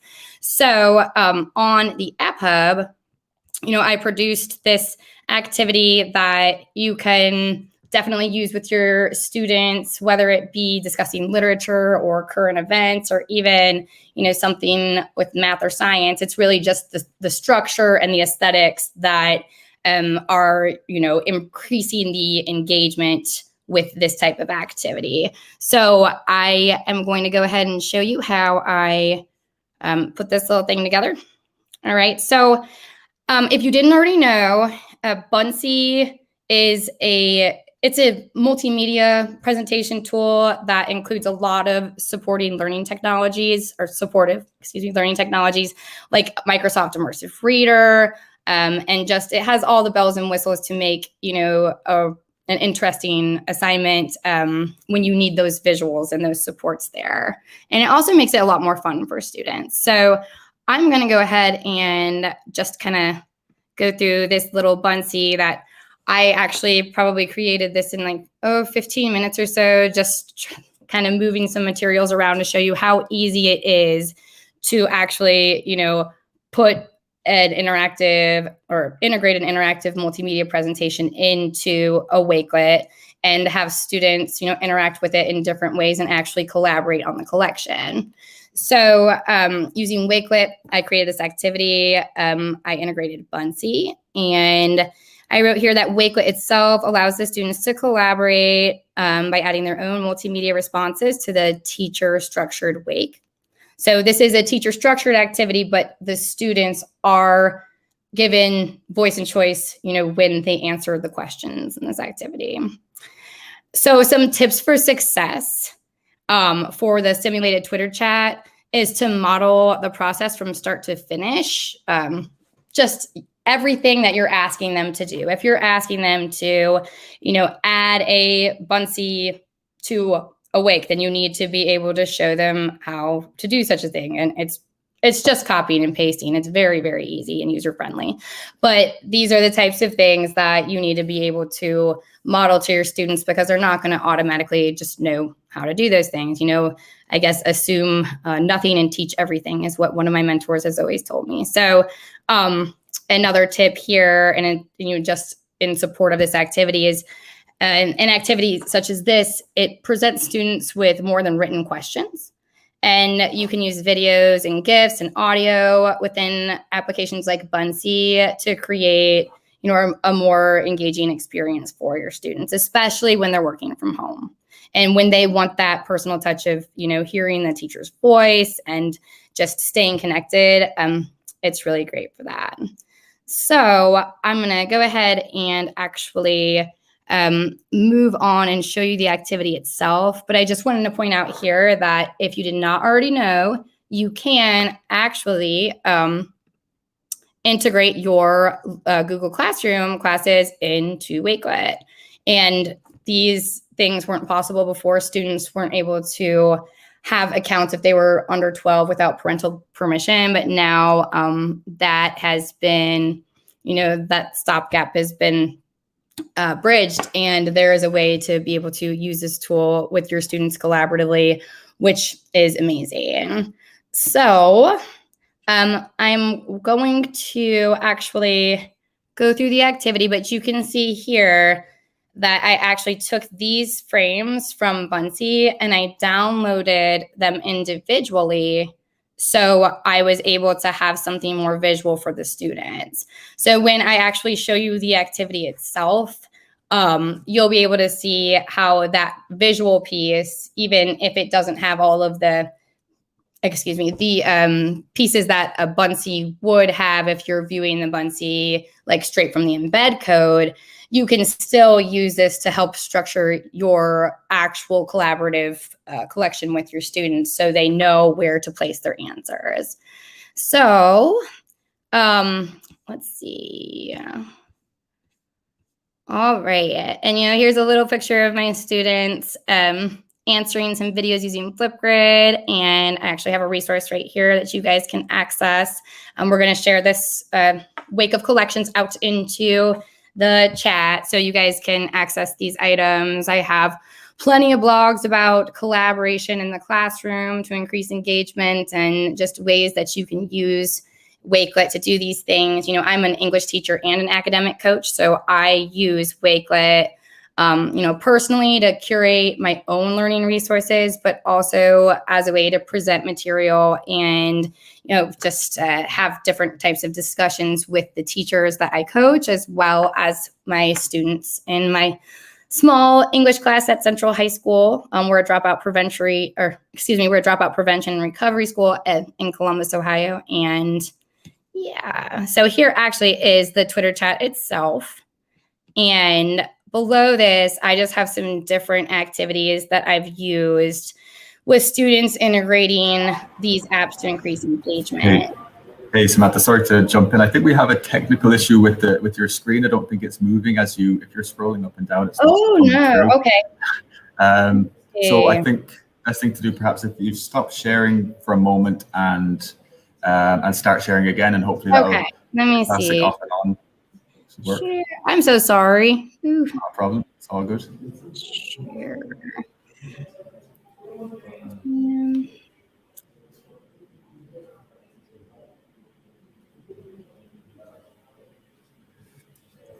Okay, I think I might just do my whole screen then. Sure. I was trying to do a window before, and that I guess is not working. Not a problem. If anybody has any questions for Samantha, feel free to drop them into the chat on YouTube, and we can maybe take some time afterwards to go through a couple of the questions. But yes, Samantha, do you want to give it another go? Take a look at your screen. Yes, let me go ahead and try this again. Okay. All right. Ugh. I'm not the best with StreamYard, so please forgive me. Of course, take your time. No rush at all.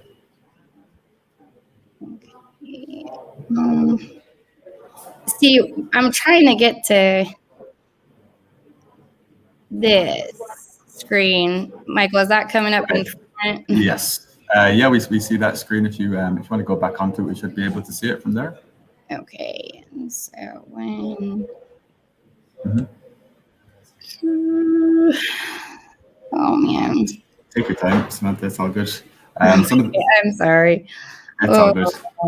If you want to take a moment to see if you can bring that up, I'll just remind everyone again that the Wakelet Community Week competition is underway. So feel free to share your highlights from the week as we go along and share them on social media. And you'll be put into a really exciting prize draw. So feel free, if it's a selfie from a session or a certificate, really awesome way to share or to showcase your best moments from the week. And yeah, as I said, you can see the prizes on the screen there now. There's some really cool things up for grabs. So be sure to get involved. It'd be great to see your posts. I think I made it work. We're good. Awesome. Yes. All right. I am so sorry, guys. I did not have any idea that was not working like that. Okay. So here is just a Buncee integrated, as I was talking about, how easy it is to put Buncees into Wakelets to enhance the experience. This was just my little intro slide where I was saying like who I am. Here's my Twitter handle, and I'm Samantha from Columbus, Ohio.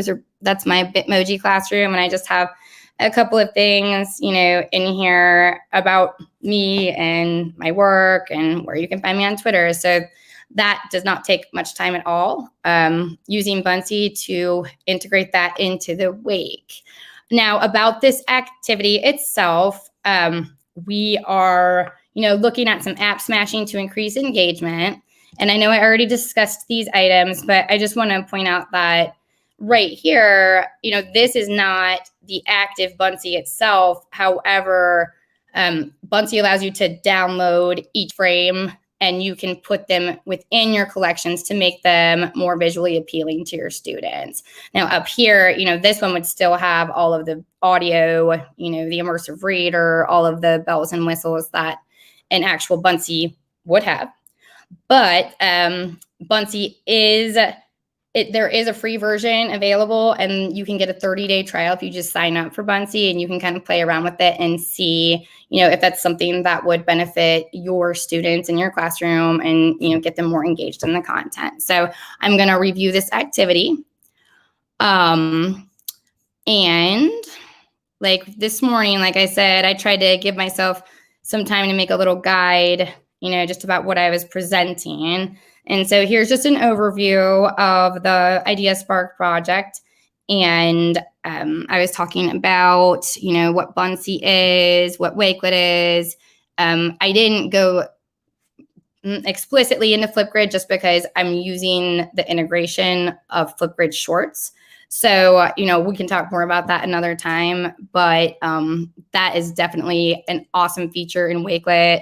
That's completely free, and it's a really great way to get your students, engaging in their content and, just toying around with different types of ways to respond to items critically. So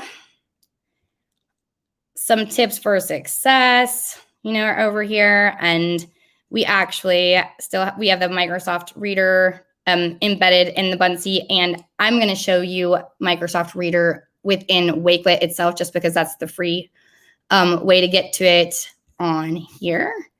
But let me just roll through what I just talked about, integrating your Wakelet class or your Wakelet students into your Google Classrooms.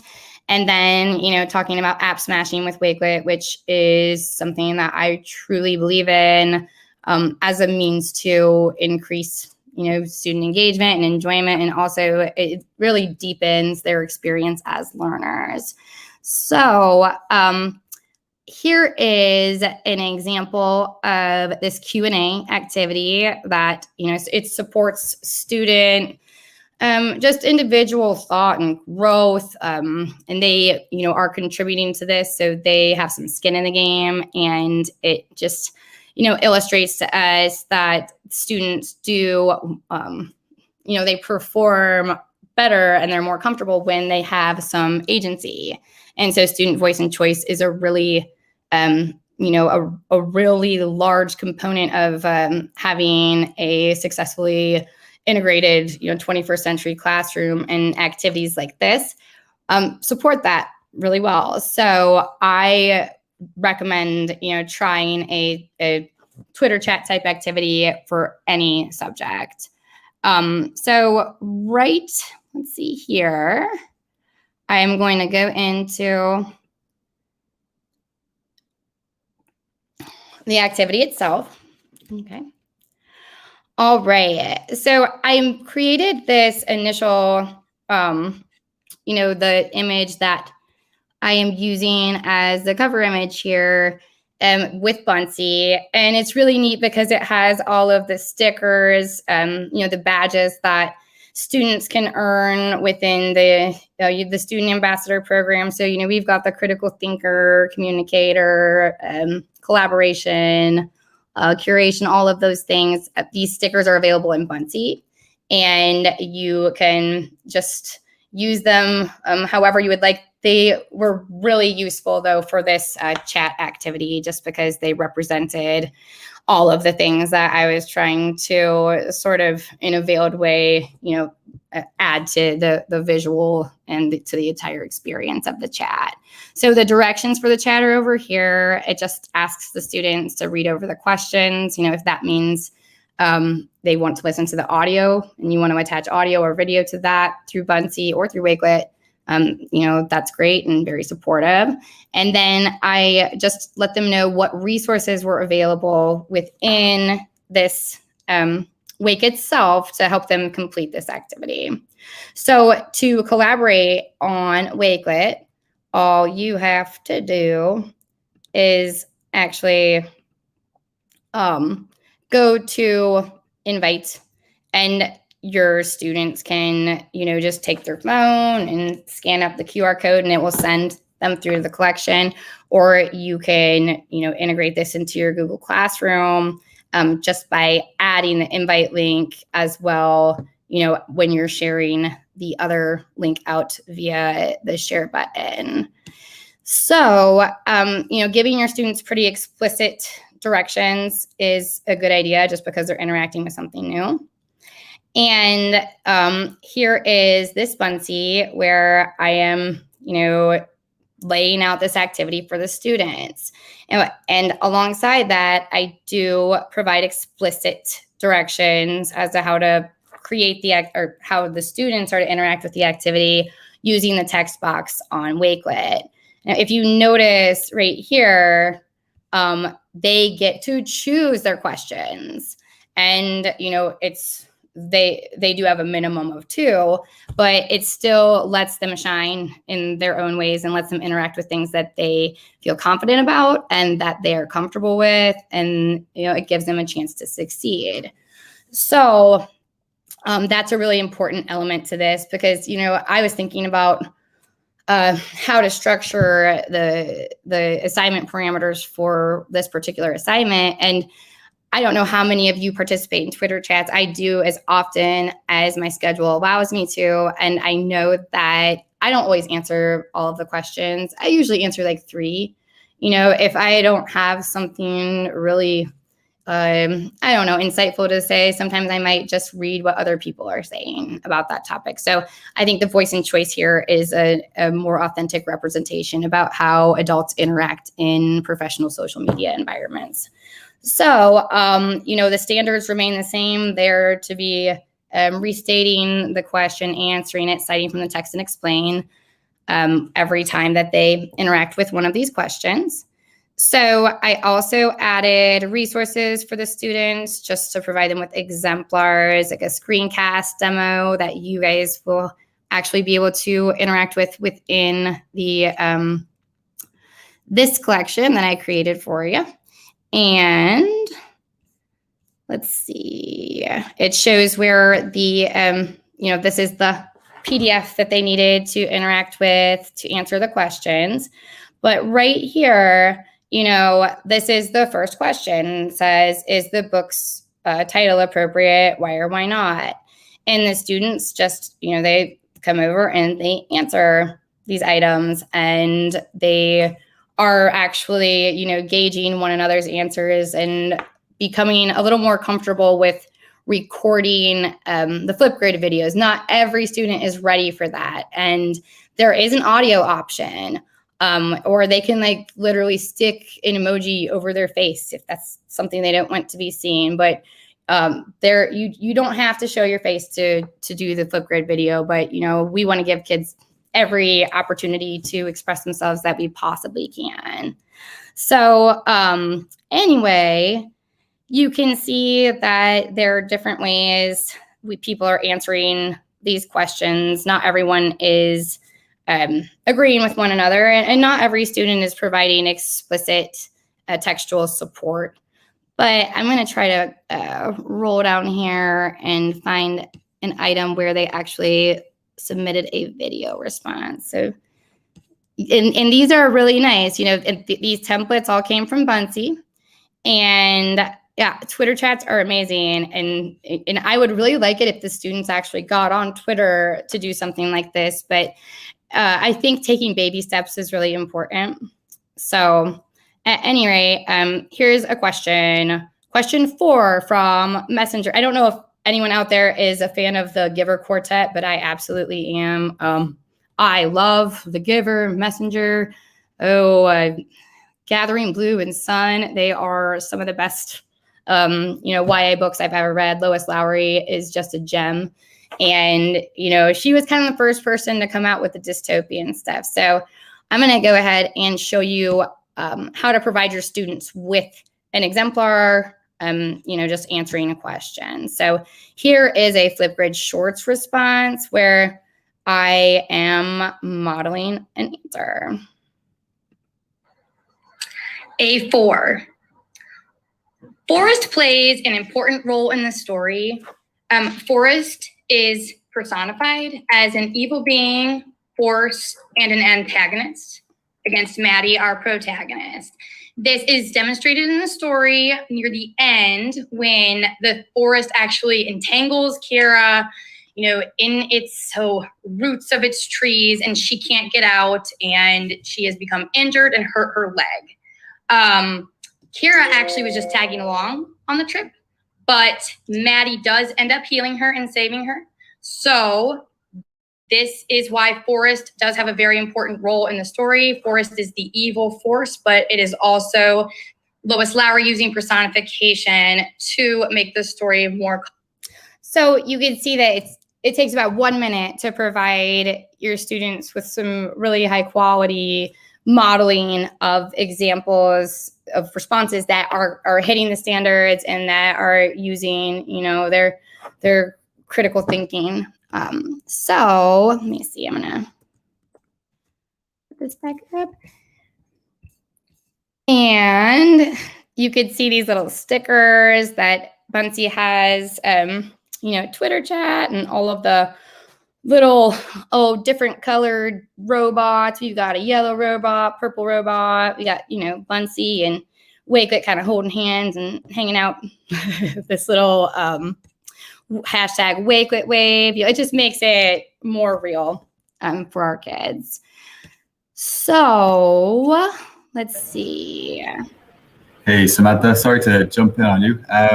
We are running out of time for this particular segment, unfortunately. But thank you so much for sharing your app smashes. I think Buncee within Wakelet collections is a really fantastic way of sharing engaging visual content, and supplementing that with other things as well is definitely really, really powerful.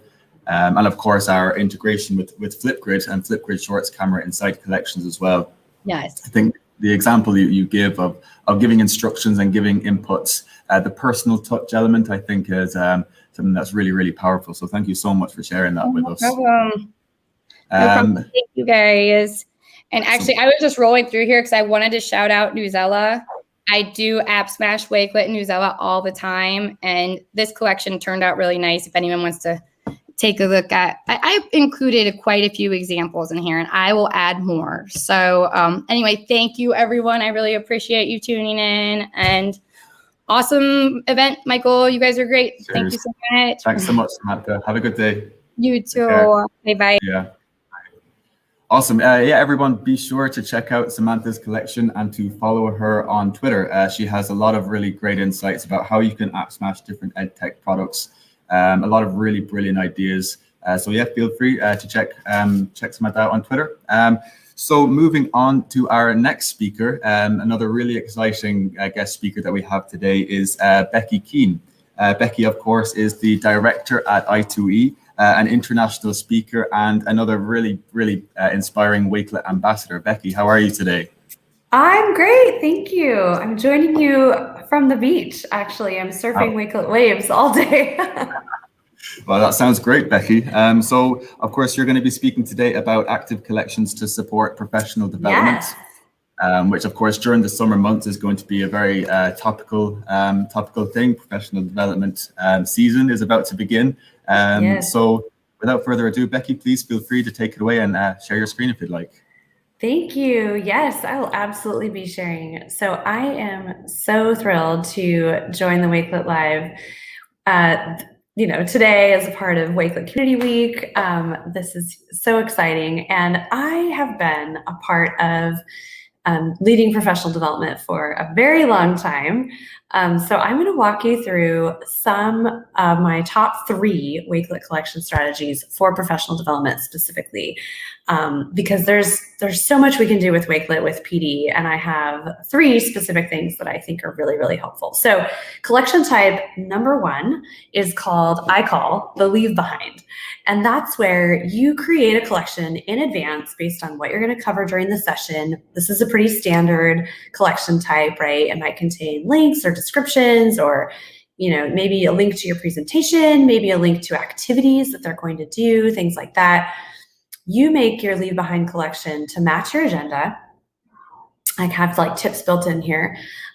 Use headings to put the resources in the correct order that matches your agenda.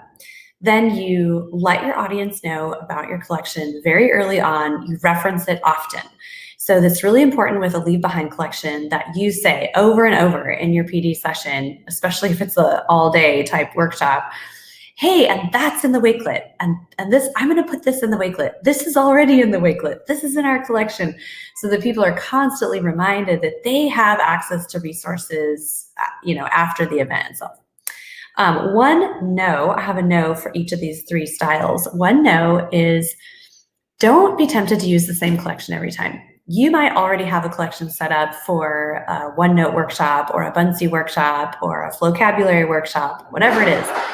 But you do not want to use the exact same one every time, because your audience loves to feel like you personalized, localized, and customized just for them.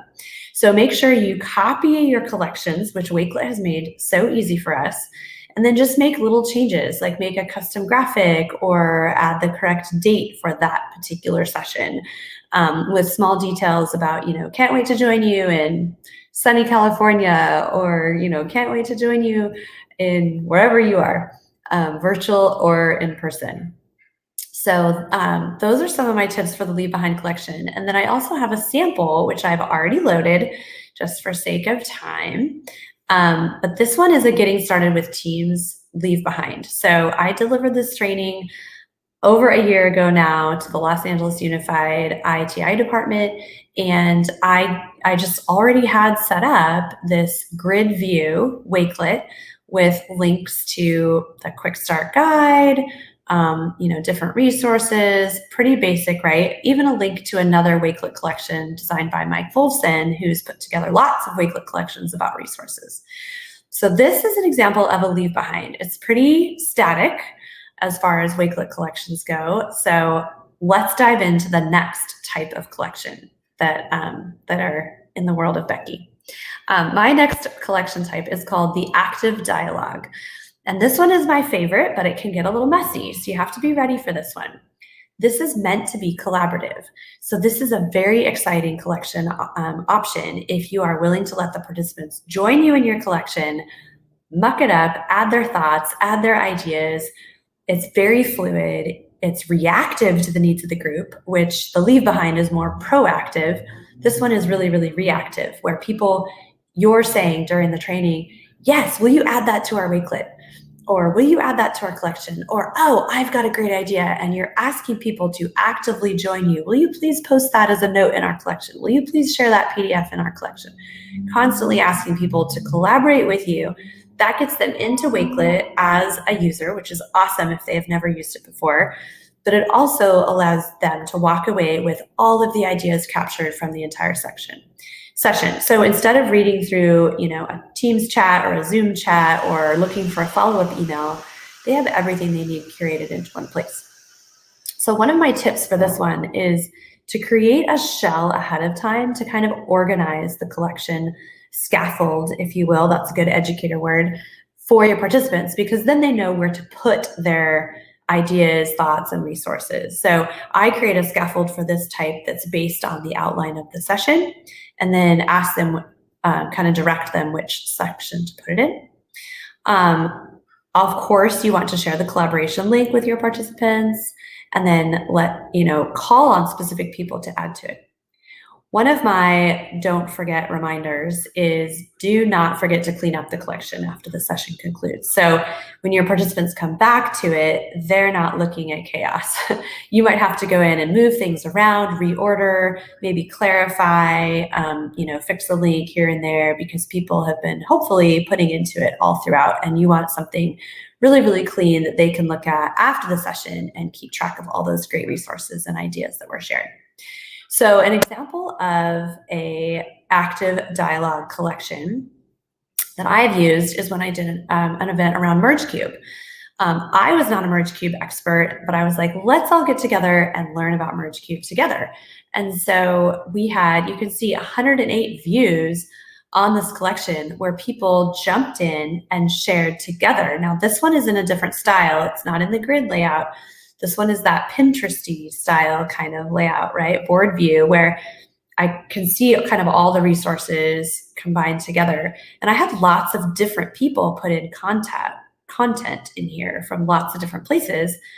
And then we had a place you can see like uploaded by, there's different people involved here. And so we got together and put together what we thought were the best resources on the fly, real time, so that later we had something that we could all come back to. And that's an example of an active dialogue collection. My third collection type for professional development is called the Launchpad. Again, that's just my terminology for it. These are little Becky originals. But basically, this one is designed for participants to access throughout a workshop to get to their resources and activities. So instead of posting, every time we go do something together, like, oh, check the chat for the new link. Oh, check the chat for the link. I really like giving my participants one link to one Wakelet collection that they then use the entire series, whether it's an all-day event or we're meeting every Tuesday. Doesn't matter what it is, could be all year long. I want them going to one place because then I have them bookmark that collection and we come back to it all day long. So what's important about this collection, it is not the same as the Leave Behind where you've put everything in advance. What I like about this collection is that you as the presenter, add those resources throughout the session as they are needed. So people aren't looking at 16 resources when they first log in that first time or access the Wakelet collection. They don't need to log in, right? It's just open for them to access. But when they first look at that collection, they need to know what they're looking at. We don't want them like scrolling down this big list and like, look for the, emoji. No, we want them to see what they need. So one of my tips here is to create bookmarks in your Wakelet account in advance. And then during the session, all you have to do is, from your mobile, I do it from mobile, so my participants don't even see it happen. From mobile, I just very quickly grab that next bookmark that I need and add to collection. So it's just appearing as they are needing things. It's kind of like how students' assignments appear in Google Classroom or Class Teams or in your LMS when they need them, not ahead of time for the whole week. People get lost. So for you as a presenter, you want to have those things ready to go, kind of staged as bookmarks, then just add them to collection when they're needed. Which means my next tip is add it to the top so that it's actually going to end up in reverse chronological order of your sessions, because then they're always just looking to the top. The very next thing there, what you can say to your participants is, hey, everybody, let's go back to our Wakelet collection, refresh your page if you're already there, and go ahead and check out the next thing I've added for you. It's right there at the top. Then they're not having to scroll down and find text or icons on the page to access your activities. One of my no-dos here is don't leave generic icons. So sometimes if I'll add a link, for example, to a OneDrive document, it just comes up with a boring gray box because the website, like OneDrive, has not loaded a preview icon for Wakelet to pull. It's not Wakelet's problem. So I keep a set of like PowerPoint, Word, OneDrive. I'm a Microsoft girl, so I use all those icons to load into Wakelet so that it's not generic, giving people that visual of what we're looking for during the PD session. So here's a quick example of that kind of a Wakelet. This one I delivered in Belgium live a year ago, well, over a year ago now, but February of 2020. And you can see I copied a collection that I had previously. Then I updated it and localized it in Dutch for my audience in Belgium. And then I started adding content. So this is a Flipgrid that we all participated in together. This is the presentation I used. But if you continue on down, you'll see that I also had spaces where I would release a collaborative document or a collaborative activity that we were working on together. So those things were released to them in real time as they were needed. Now, one of the things I didn't do, you'll notice, is, well, I put it in opposite order on the day, and then I went back after the event and reorganized everything into the order of the actual day. So when they come back to this, it's in the order that the day went. But I would say now to leave it because I think people are more confused by that than anything. So rearranging the Launchpad collections is maybe not something I would do again. Last but not least, I have some bonus app smashes for you. So one of the things you can do is let participants share links in the chat for you to add to a Leave Behind collection. Some presenters get a little bit nervous about having everyone add to their live collection. It does kind of get messy. It can be chaotic. People can delete things by accident. So if you want a little bit more control, you can just have them post to the chat and then you as the presenter go in and quickly add those resources. So it's like partly collaborative, but also still a little bit more presenter control. My second wave idea is to clean up the active dialogue collection later by adding sections and then also by cleaning out the resources. So you might be the curator second round, second level, and actually remove some of the things that the participants put that maybe aren't relevant or could be consolidated or were duplicative. So that's another tip. And then my third App Smash idea is to ask participants to actually share links to their work, products they've created during the workshop in a shared collection. So I could take a Wakelet collection and have that be kind of our team portfolio so that we can go look at the work samples that other people have made and be inspired by the work that other people are doing. So those are my 3 ideas for you to take behind. I'm super excited to hear how you're using Wakelet collections for professional development, which has been my passion for the last 15 years. So tweet to me, shout me out. If you ever have a little smash idea, I would love to hear about it. And Michael, I was not seeing the chat. So was there anything in the chat that I should answer? Becky, first of all, thank you so much. So many interesting points there. Personally, I really enjoyed the Launchpad idea. I thought that was fantastic. And the different layouts as well that you can display your professional development in within a Wakelet collection, I think is really cool. Something that I would ask, and it came up in the chat a couple of times, was the collaboration element of professional development. You mentioned a team portfolio there, which I thought that was really, really cool. Do you have any tips or advice to people that might be looking to tackle their PD as a team this summer? Yes, so I would say that the earlier you start, the better. Wakelet collections are one of those things that is so dynamic. And so, work together as a team, assign people categories, like you are looking for ideas for X and you are looking for ideas for Y. And so that gives everyone an opportunity to have a purpose, a deadline, give them a reason to contribute, and then have one person in charge of cleaning up that collection before the PD actually begins. Awesome. And someone said "spectacular." Woot woot! That's my hashtag. That's awesome. Thanks, Maha. Love it. Becky, thank you so much again for jumping on and taking the time to share your session. It really is our pleasure. We love having you on to various sessions. So thank you so much. Everyone, thank you for joining for Becky's session. Becky, thank you very much. And we shall move on quickly now to another brilliant Wakelet ambassador, Mr. Sean McLaughlin. Sean, are you there? Are you able to hear me? I'm here. Can you hear me? Yeah, we can hear you loud and clear, Sean. How are you doing today? Yeah, very well, thank you. It's been fantastic watching those last speakers, so feeling pretty nervous now. Oh, absolutely no need to be nervous, Sean. It really is a pleasure to have you with us. Of course, today you're going to be speaking about collaborating on Wakelet. That's a topic we're really passionate about here at Wakelet, unlocking collaboration, whether it's with your colleagues or with your students. It's definitely something that's really powerful and one of the strongest points of Wakelet as a platform. So please, Sean, feel free to take it away.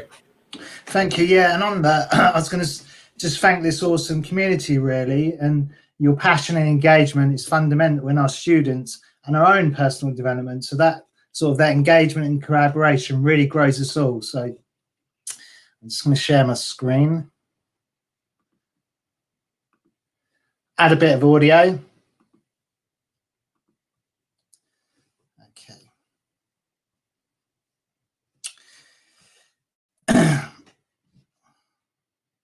Right, for my session, I'll be showing ways I surfed the 5 Cs into my classroom on a long-term collaborative project. My name is Sean. I'm a lecturer, MI expert in the southeast of England. Surfing the 5 Cs in my classroom, but after seeing Minecraft embedded into Wakelet today, I guess as a sideshow, my session is Wakelet embedded elsewhere.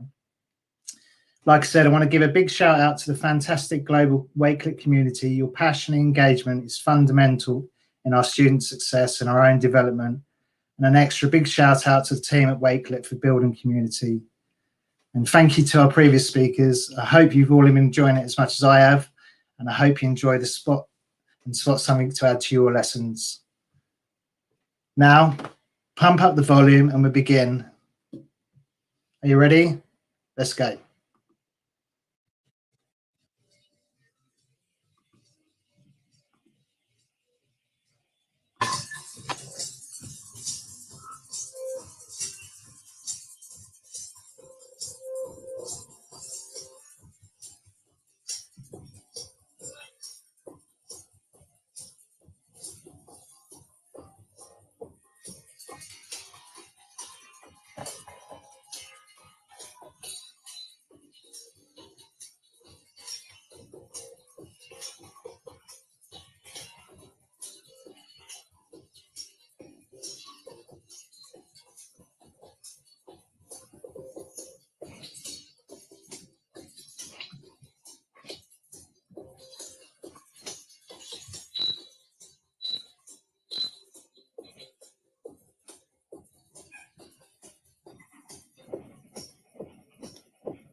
Something else that come up today as well, Wakelet as paper, and that's why I'd say my classroom is inclusive, accessible and digital with Wakelet as my paper. And if I can take anything forward, it would be to just make my classroom digital really. And bring all the amazing lessons we learned during this last year forward and just put it into our classrooms. I was doing it pre-pandemic, but yeah, it's just gone upper level pandemic.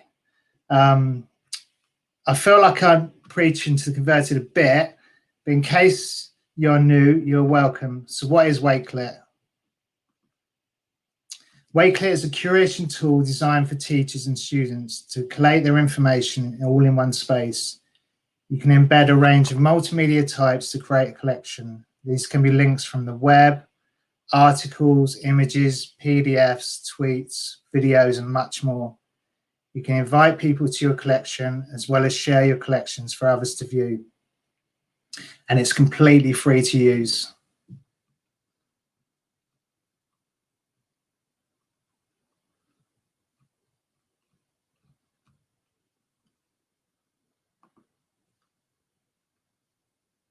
Okay, now for the 5 Cs.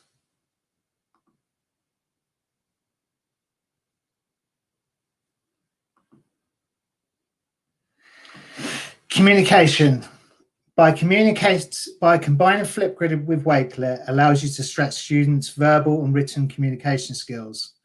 Students can compile background research to prepare the response in Wakelet, record the response in Flipgrid, and then save it straight into a collection too. My students would use Wakelet to collate information to identify trees. Then using Flipgrid, I could assess their tree identification knowledge. The immersive reader was perfect here for practicing that correct scientific name. Then going into lockdown again, I challenged them to do the same on trees in their local area. To use Wakelet and Flipgrid, is all they needed was their mobile devices. I notice my screen seems to be going a bit wobbly, so I'm going to turn off a few devices. Okay, so here's the some instructions in Flipgrid, the Flipgrid group that they could join, and here's some of the responses recorded into the Wakelet, which look awesome in the Wakelet, and also the botanical names could be read out with the immersive reader in the Wakelets as well. And actually, one of my students who used that a lot, actually he was a distinction grade student by using those immersive technologies. So I can't wait to take those technologies forward. Here's a little glimpse of what that looks like. Yeah.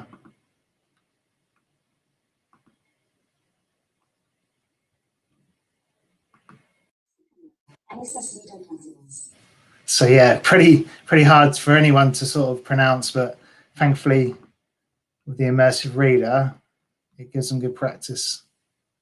And here's the profiles I set them to do.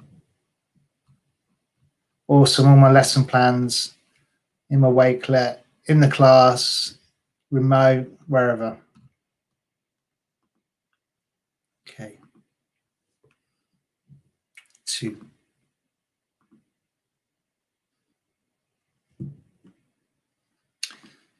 Critical thinking. Being able to discern whether a piece of content is valuable enough to save to a collection clearly demonstrates critical thinking.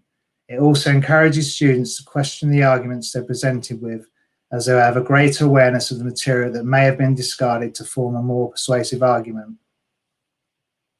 So once students have practiced, collated and correctly identified their required trees many, many times, they can refine their collections and create a collection for each of their individual trees. So here's some examples. I've recreated the students' work to remove their names, but these are trees that they've gone around and found on the campus, taken samples, taken photos. Yeah, all replacing that paper really, and it was ideal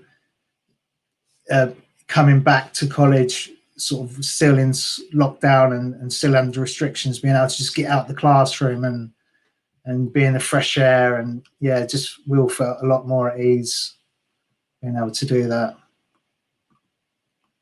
So as you can see, they curated plenty.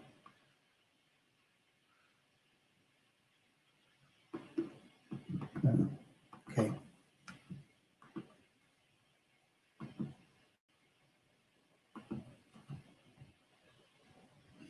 Creativity.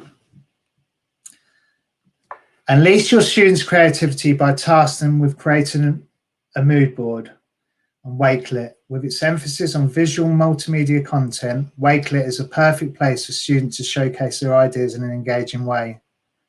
Once the students had learned how to create collections, I would encourage creativity on breaks in learning.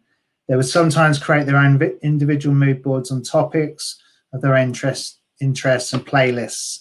I wouldn't necessarily recommend listening to all their choices in music, although they had great fun wanting to share what they had picked.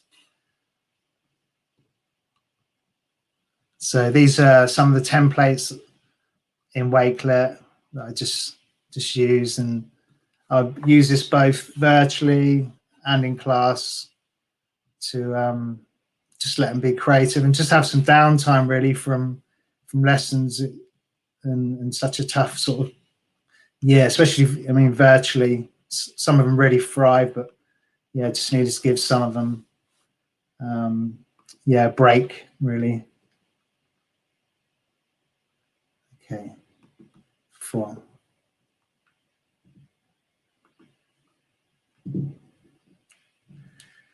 Collaboration in breakout rooms. So here's a collaboration.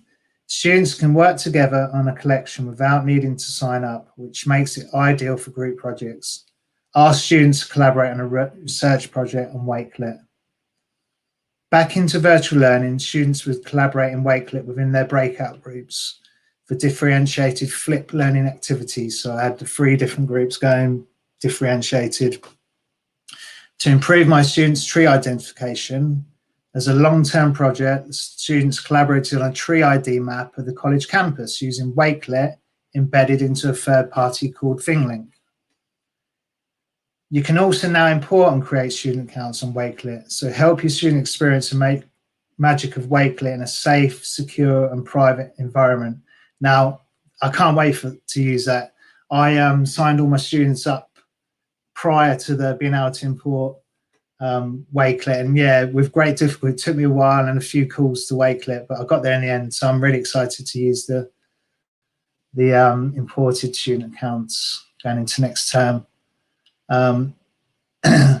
So I even used Wakelet to create some guidance for within the breakout rooms. Here's some of the topics they covered. Different, obviously differentiated groups. Yeah, we're really going to miss that actually. I hope I can recreate breakout groups in my class. I'm sure I can. Okay. 5.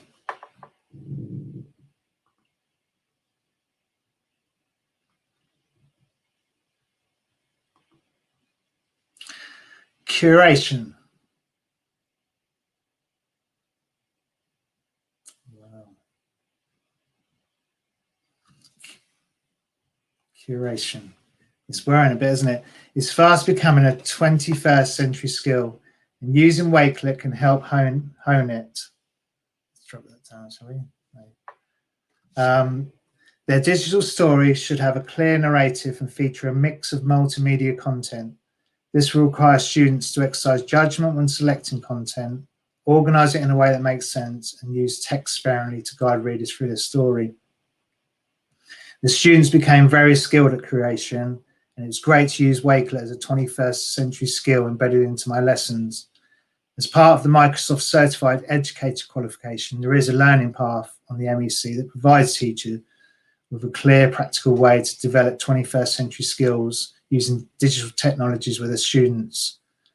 The 21st Century Learning Design course for educators builds on a research method, providing a collaborative, practice-based process to help educators transform how they design enriching learning activities for their students.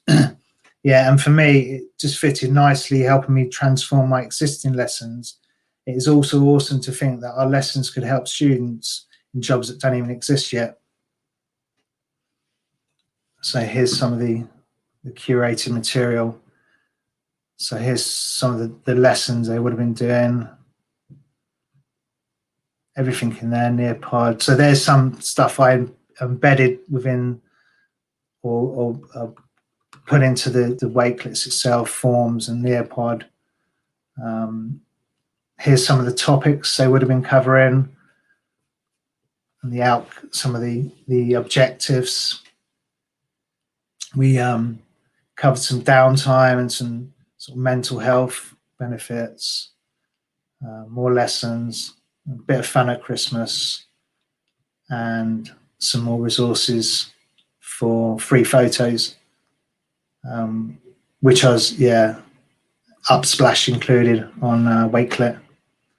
And here's a Wakelet I created for the 21st Century Learning Design course as a resource for study. Awesome.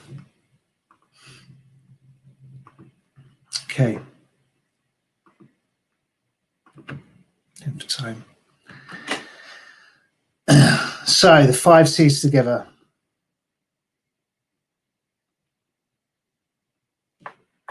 The best thing about setting your student a group project to complete on Wakelet is that they'll be working all the 5 C's at once. Even if the focus is on collaboration or creativity, they will need to communicate with one another and exercise their critical thinking skills to decide whether a piece of content is valuable and in how they curate and present the content with imagery and text. The map the students created was so successful, it was celebrated in ThingLink's Featured Projects 2020 and was written about in a National Forestry Industry magazine.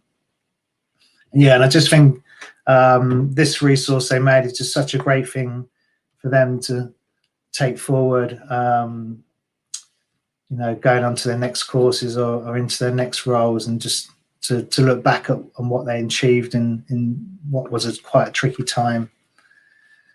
So here's a bit with the low audio. This is ThingLink's Featured Projects.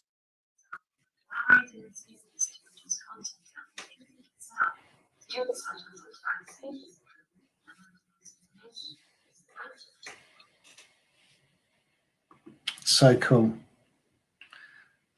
And here's a bit of the Pinterest.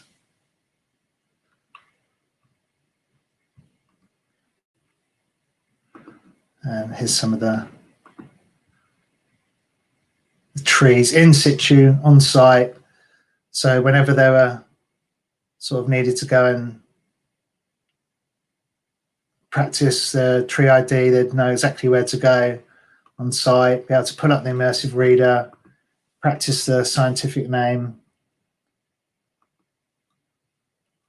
Okay.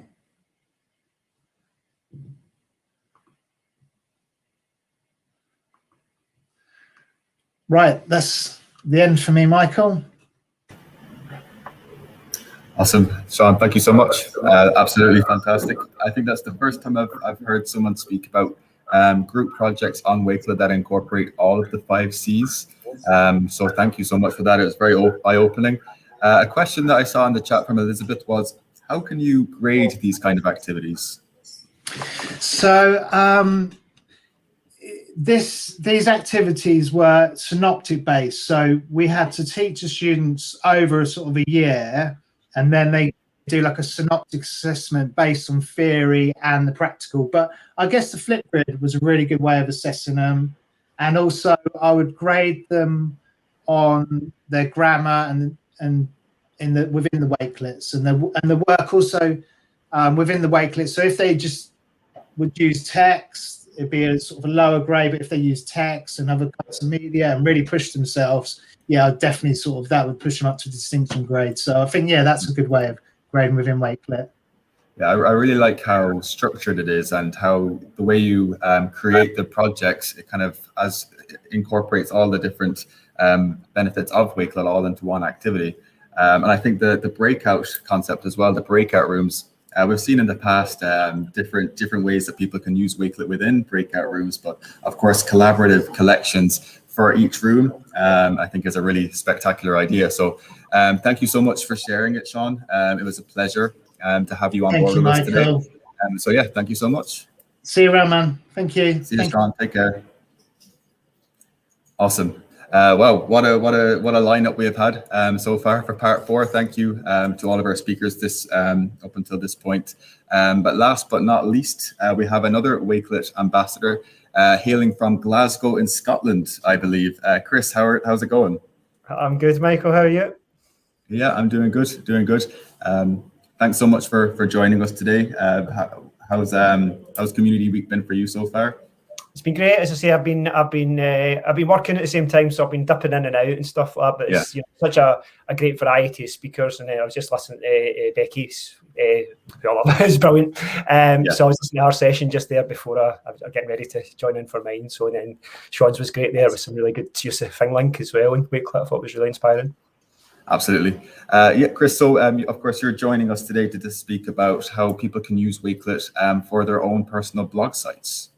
Yeah, sure. I'm just going to share my screen. So what I've done is I've prepared a slide deck. So taking nothing to chance, so everyone's integrated into the slide deck. So I'm just going to get that up. Awesome. Okay. So, okay. Share with our window. Okay. So hopefully you should be able to see my screen, Michael. Okay, yeah? Yeah, we can see it. Take it away. Brilliant. Okay, so I'll just introduce myself if you don't know me. My name is Chris Gerrard. As Michael said, I'm from Glasgow, Scotland. I'm wearing my Team MIE Scotland hoodie today. We're getting very patriotic in Scotland as we're getting ready for the European Football Championships, and our first game's on Monday, so any chance to wear in Scottish is good.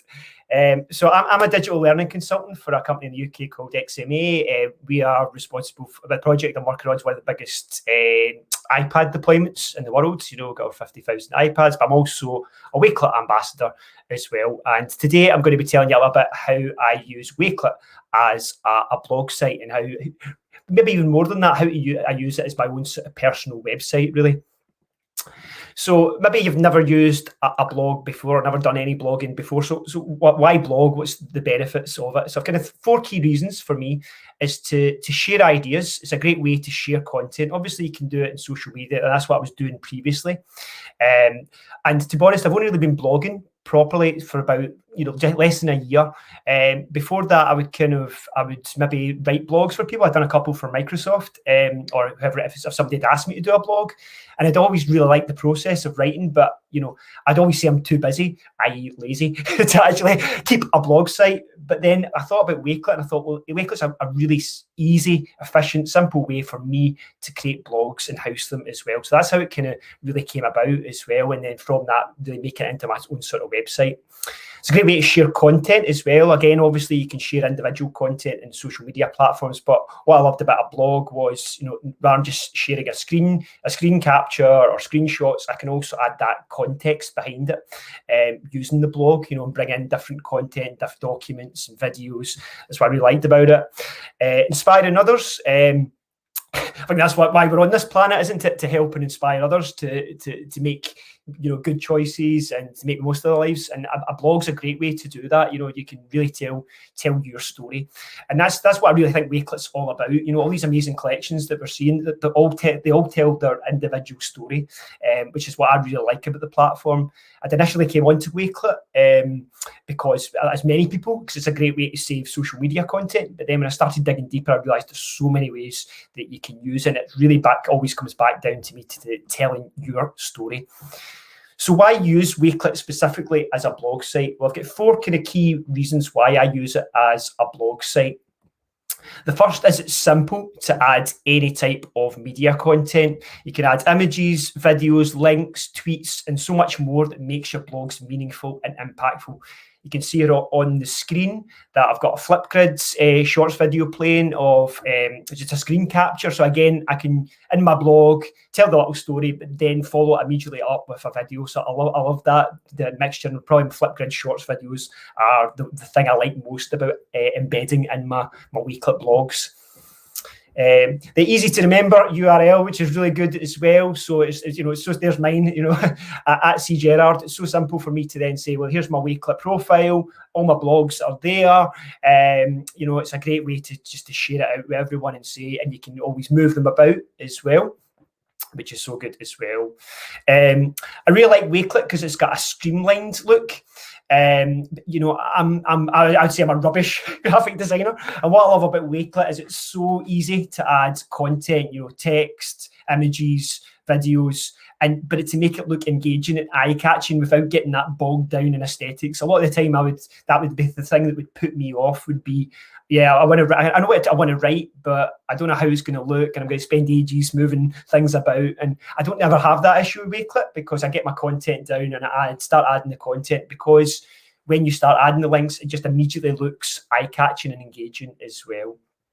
So I really like that as well. So you can see here just that mixture of content and images, and all with the immersive reader there as well, which is so good as well. So it's just absolutely fantastic the way that you can just add all this variety of different content.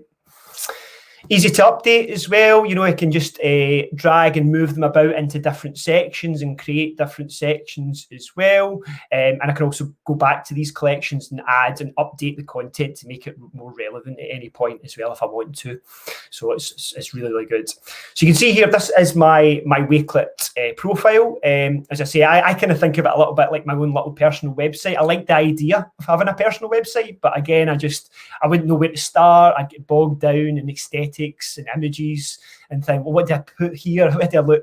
But again, it's so easy that I can put all this collection about, what videos I've made, my blogs, resources, my teaching resources, information about me, and things like that as well. So it's so simple and easy to do.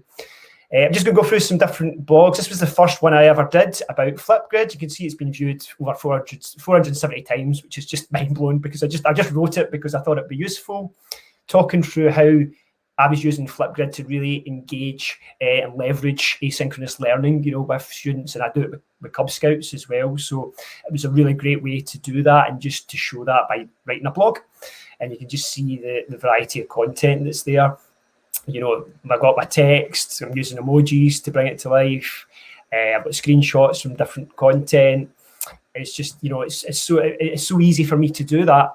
And it's a great way for me to share with my colleagues and my professional learning community as well.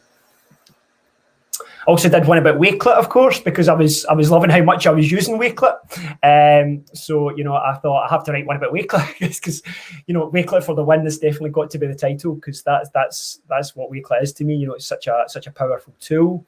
You can see there that I referred to it as a digital house, and that's what I like to think of Wakelet. It's where I just house all that digital content. I know where I'm going to store it. I'm going to store it in Wakelet. You know, whatever it is, if it's tweets, if it's, you know, videos, blogs, I can put it all in a Wakelet, and I know exactly where to retrieve it as well, which is really useful when you're sharing with colleagues, because a lot of time people would ask me for things. You know, if you've got a video on such and such, before I'd maybe share one on social media, and I'd go, yeah, I'm sure I did. I maybe shared one about 2 or 3 months ago.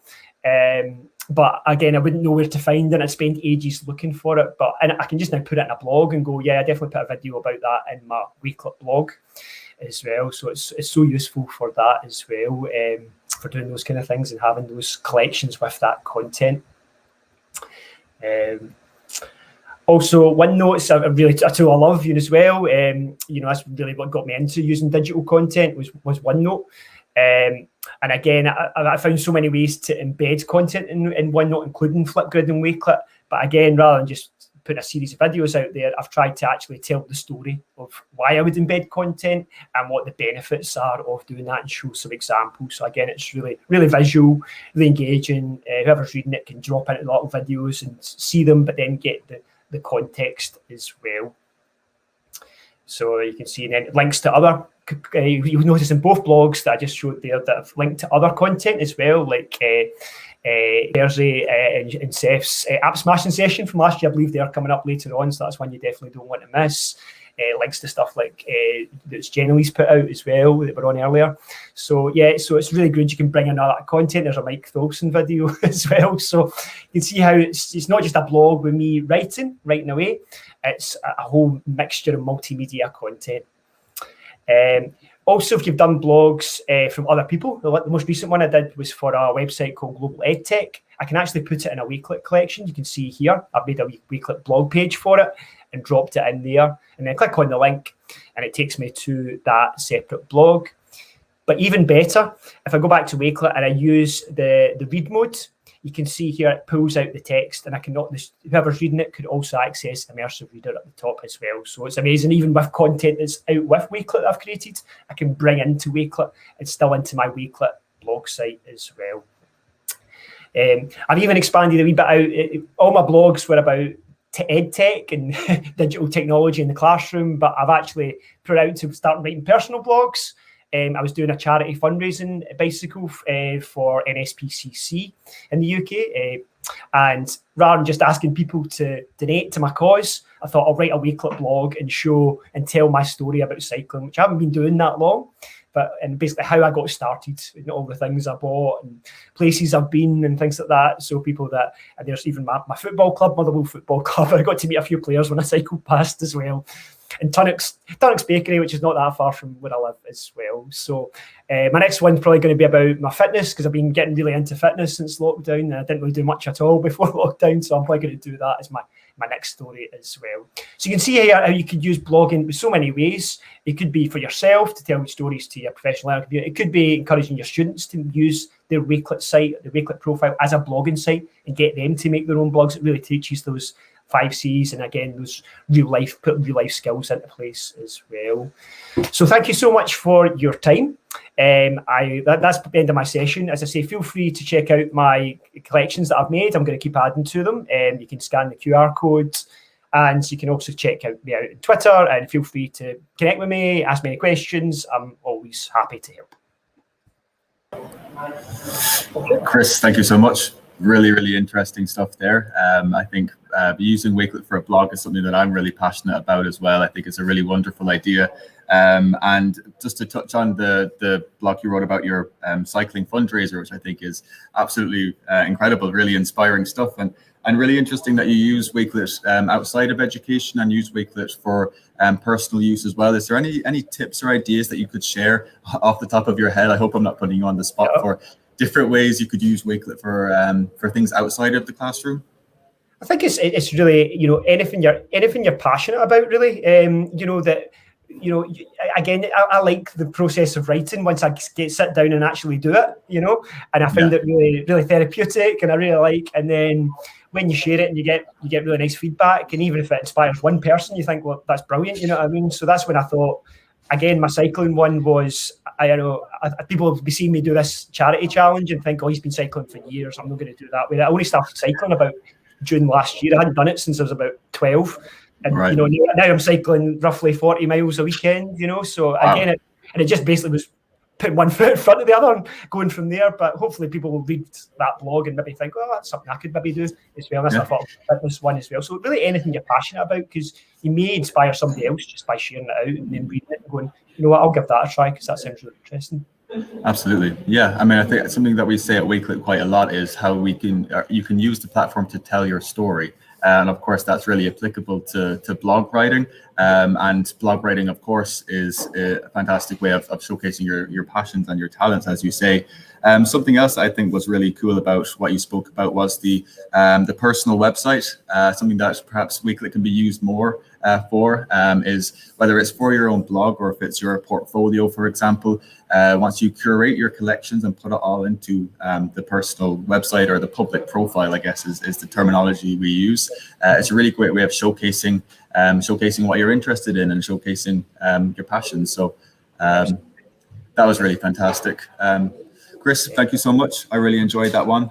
Feel free, everybody, to follow Chris on Twitter. I'm sure he has plenty of cool content and tips that he'll post in the coming weeks and months. So Chris, thank you so much. Really enjoyed that. Thanks for having me. It's been a pleasure. Thank you. Awesome. So yeah, everyone, that draws part 4 of the 12-hour live stream to a close. I hope everybody enjoyed the sessions. I certainly did. Massive thank you to Ellen, Samantha, Becky, Sean, and Chris. A lot of really cool ideas shared. Just to mention again, the Community Week contest is open. So if everybody would like to take a screenshot or take a selfie of the of your favorite moments from the 12-hour live stream, from Community Week generally, feel free to share it on Twitter, on Facebook, and on Instagram. Include the hashtag Wakelet Community Week, and be with a chance of winning some really cool prizes, including a trip to ISTE 2022, EdTech packs, and also some Wakelet swag, of course. It wouldn't be a Wakelet competition if there wasn't some Wakelet swag up for grabs. So yeah, feel free. It would be great to see you get involved in that. Another reminder is if you would like to claim your certificates for the 12-hour session, the link is in the description on YouTube. So be sure to get involved in that. So as I said, that's part 4 drawing to a close. As you can see on the screen here, we have a brilliant lineup coming up after a short interval. Amy is going to be hosting 5 more brilliant sessions and guest speakers. So be sure to stay around for that. But now perhaps is a good time to grab yourself a cup of tea, stretch the legs, and be sure to be back with us in around 20 minutes, I believe, for part 5 of the 12-hour live stream. It's been a pleasure to be with you today, and I hope you enjoy the rest of Community Week. Take care.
Hello everyone, it's Amy here from the Wakelet team.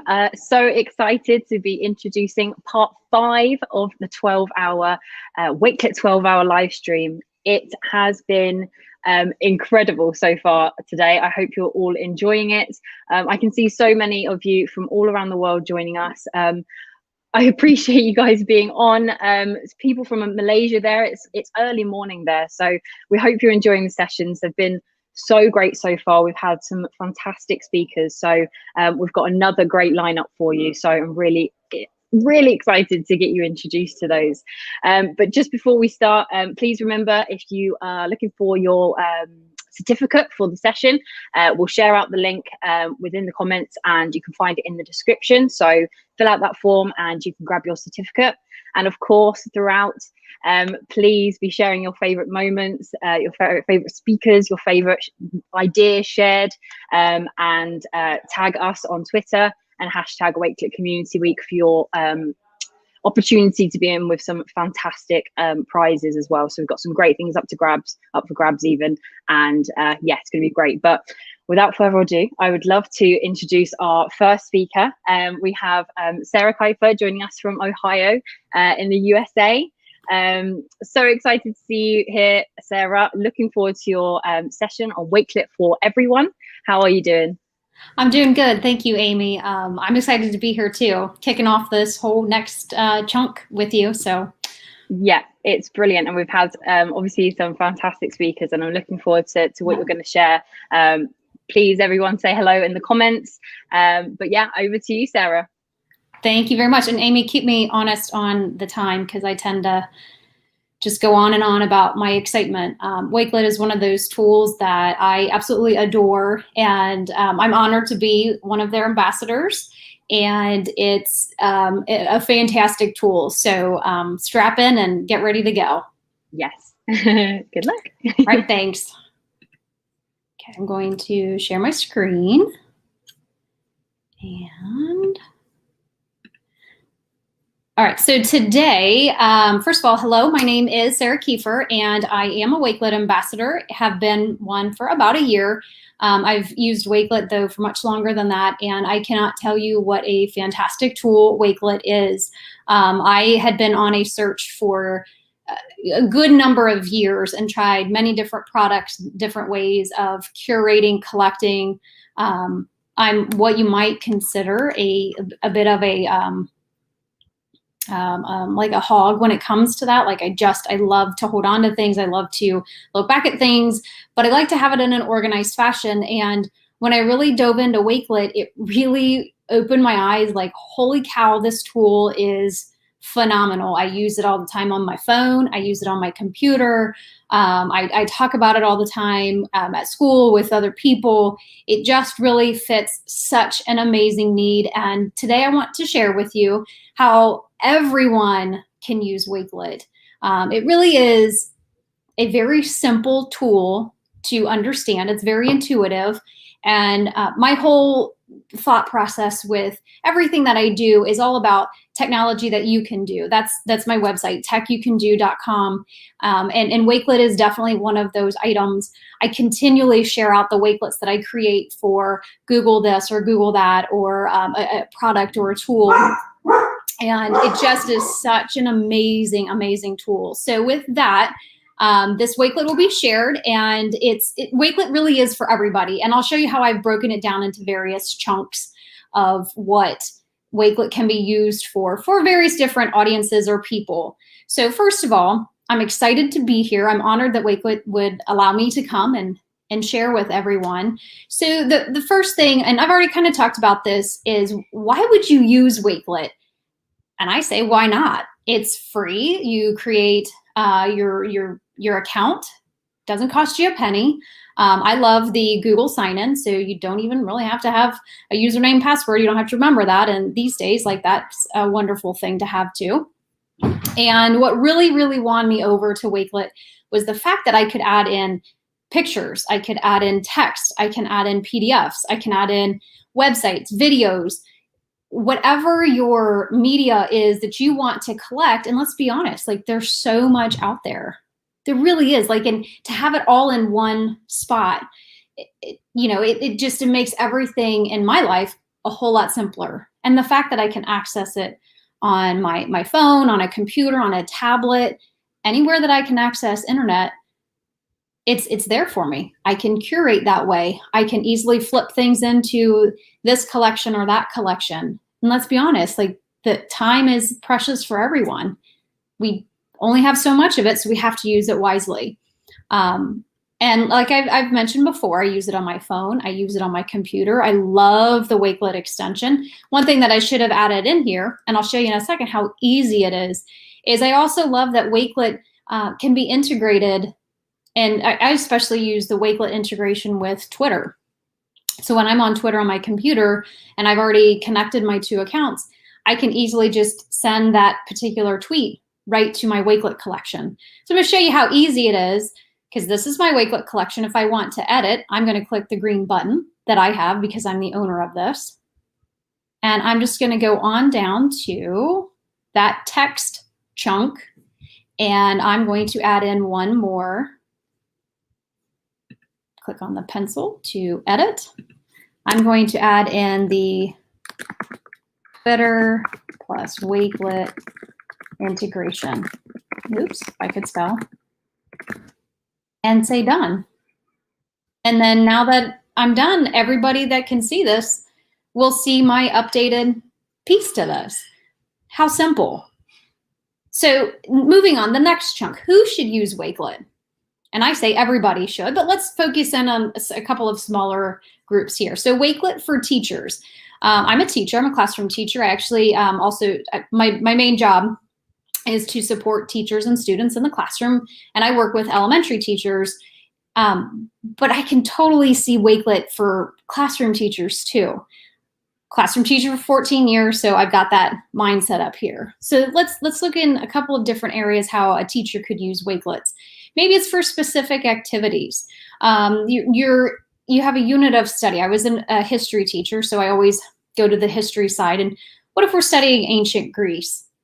I might have had to have a Google Doc or a set of links to share with my students for resources for ancient Greece. Throw them into a Wakelet. I can not only add in websites, I can add in PDFs that I've got. I could add in images that are really good that I want to help support my students with Greece that maybe came with my textbook. I could also add in videos. Wonderful. Put them all in one spot. The way that they display, it's beautiful. Your images show, your videos give a little thumbnail. It's wonderful.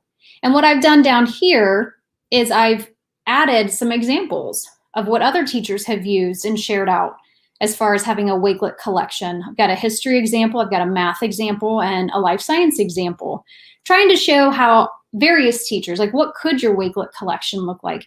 There's some really, really great examples out there. And all you'd have to do to find them is just click up here on that search with the magnifying glass, type in your content, search for whatever. Somebody else probably has already created a Wakelet for it. And then you can use theirs, or you can use some of their resources that they've already collected. Let's help each other out, right? That's the beauty of the day and age that we live in, is that so many people are wonderful in sharing these things out. Let's help each other.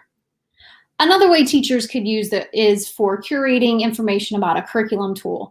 This is really important to me, is because I work between 2 buildings. Next year I'll go between 3 buildings. So I'm not always there to give that face-to-face support. So I've begun creating Wakelets for several of our curricular tools and keeping a hold of, like, if a teacher's asked me about, well, how do I run this report? When I find that out, or if I already have it, I can just look in that Wakelet collection or put it in a Wakelet collection specifically for that curriculum tool. And I'm building that up over time based on what my teachers need or what they want. And then it's available to everybody. That's pretty awesome to be able to do that. And it's easy, it's simple. Again, I can do it on the go. I can do it on my laptop. I can do it on a desktop. I can do it on a tablet. Super easy. So I've got an example right here. One of the programs that we use is called Freckle, and it's by the company Renaissance. So you can click on that Wakelet and check out a couple of the webinars or the other resources that I've collected in there for Freckle. Another really, really great idea, and I'm hoping that maybe this gives you a different way of looking at class and school newsletters. I have 3 daughters, so I've seen various styles of newsletters, and some work better than others, let's be real. But what we're noticing too is that communication is key. It is crucial. It is necessary. You have to communicate between home and school. Otherwise, so much information gets lost. I have 3 girls and I love them, but one of them is not running home and telling me everything. So I really rely on the school communicating a lot of that good information. So Mrs. Crabtree right here, she's shared out this Wakelet, and it shows you how a teacher uses Wakelet as a newsletter for herself. Might inspire some ideas for you and a way that you could use this for your class or maybe even for your entire school. Digital portfolios, this one I adore. Like, I love this. I've got my portfolio that I created as a Wakelet.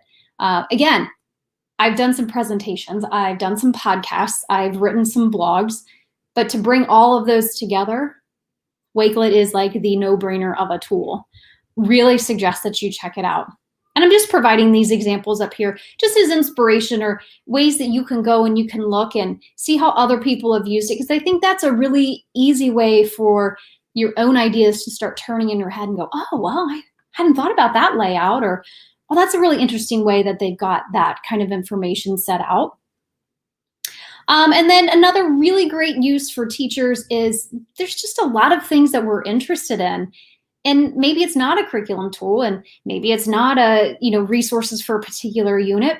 One of the Wakelets that I've created that I've gotten a lot of interest in is this keyboard shortcuts. Who doesn't love a keyboard shortcut? I love my keyboard shortcuts, love them. And they're things that I use all the time. Here's one, Control-Shift-T. Brings back the last closed tab that you have. If you're on a Mac, it's Command-Shift-T. Like, use them, learn them, love them. I used to have little Post-it notes somewhere on my computer on my desk area, and then they just became so ingrained in my brain that I remember them. I had people contributing to this shortcuts Wakelet. It's great. It's things that maybe your students have like flipped their screen and you're not sure how to fix it. There's a keyboard shortcut for that. And if your kids don't know it, then you got to Google it and you got to find it. This keyboard shortcuts Wakelet, there's so many of them there. It's pretty awesome. And then another idea that I came upon is putting Wakelets inside of Wakelets.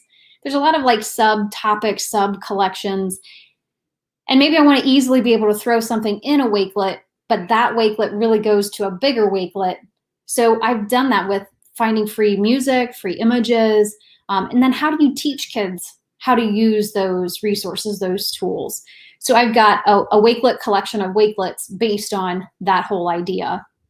Now, I know I'm getting short on time, so I'm going to kind of scroll through this quickly. There's a lot of other different ways that teachers could use Wakelet. I've even included some links directly to a few other top ed tech people and how they see teachers and students using Wakelet.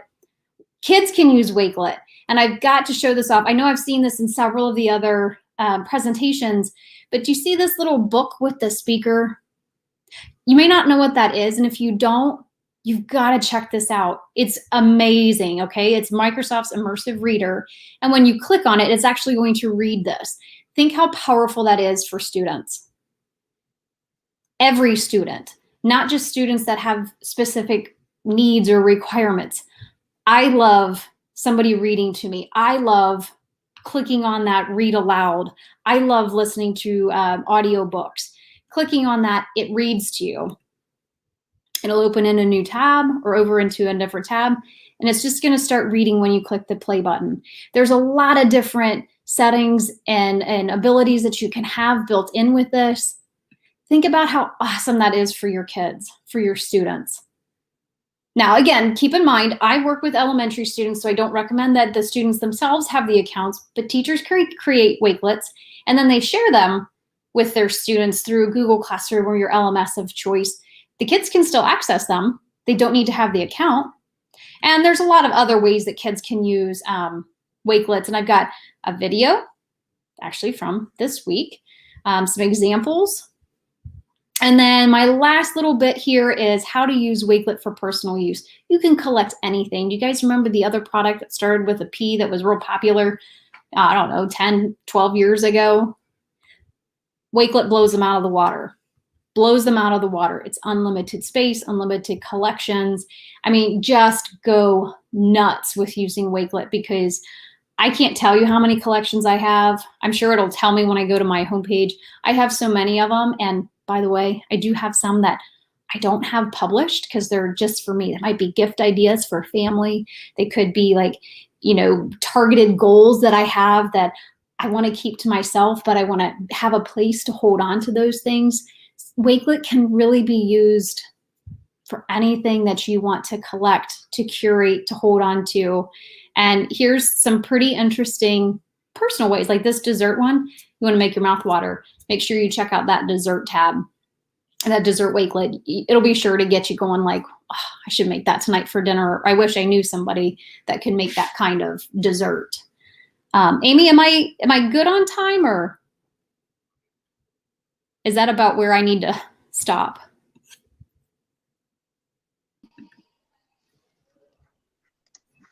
Hey, Sarah. No, this is absolutely perfect. Everything is fantastic with the ideas you're sharing. I love especially how you started with sort of just touching on the fact that you use it initially for like organization of your resources and things like that. I think when we kind of bring it back, there's lots of amazing things that you can do on Wakelet, and we see so many great ideas. But when you're starting out, it's just great to remember that, yeah, saving down all of those resources from lots of different places. As with educators, we know you have so many.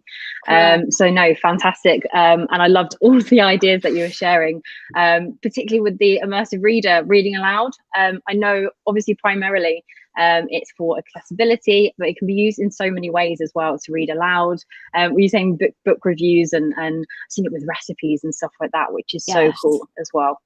So no, fantastic. And yeah, Wakelets in Wakelets. I love that. Lots of people don't know that you can pop the actual Wakelet link, a collection within that as well. But yeah, let's just jump on the comments. There's so many wonderful comments coming through. Wakelet is awesome for hyperdocs, which is great. Patricia was saying that she's loving your session, and that was amazing to see you show your work, so organized, so nice and clear, and step by step. So that's wonderful. And that's the other thing that I think about Wakelet, like the way it presents.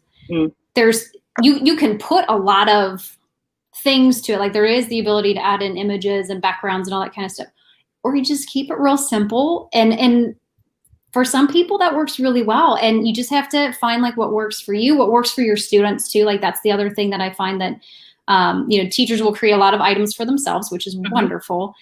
But if you're sharing it to your students, be very conscious of how you're laying things out for them. But that immersive reader, when I realized what that was, I was just like, oh my gosh, like this is fantastic.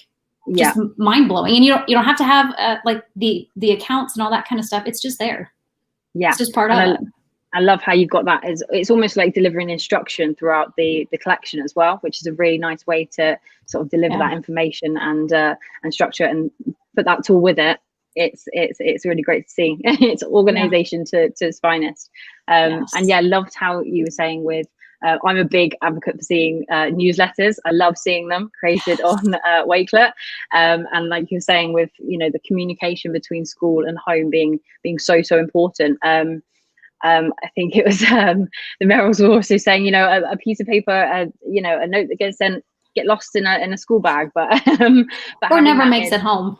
Yes, or that, as you said. So it's great to be able to share that directly with a parent, and as you say, you don't need a Wakelet account to be able to share that out. So no, some really great ideas. I have sent out the collection link, so please everyone check that out. There's so many incredible ideas in there. But Sarah, thank you so much for joining us. Thank you for sharing all of those wonderful ideas. I know you have so many more.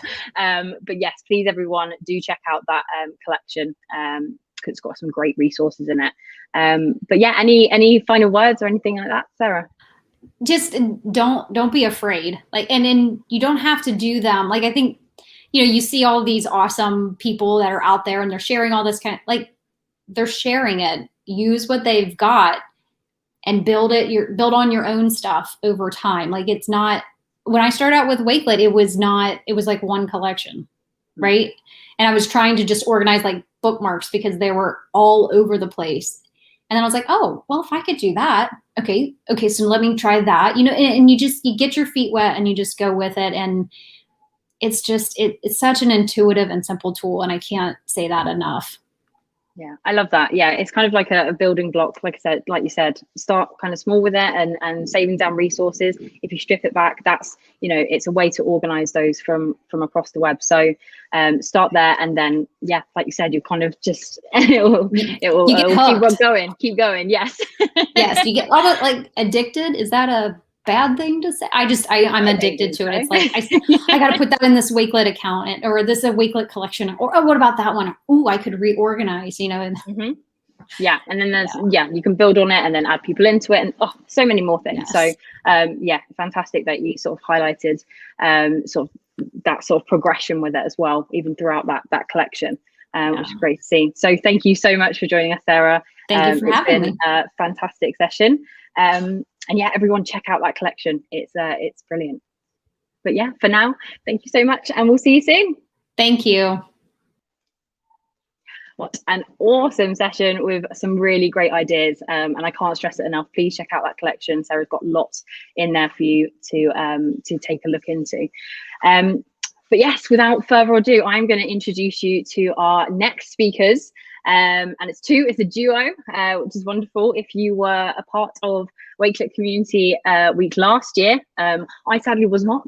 However, I've heard such good things about the session that they did, and they have Appsmashing Part 2. So without further ado, Kathy Kowalski and Seth Farewell. Hello.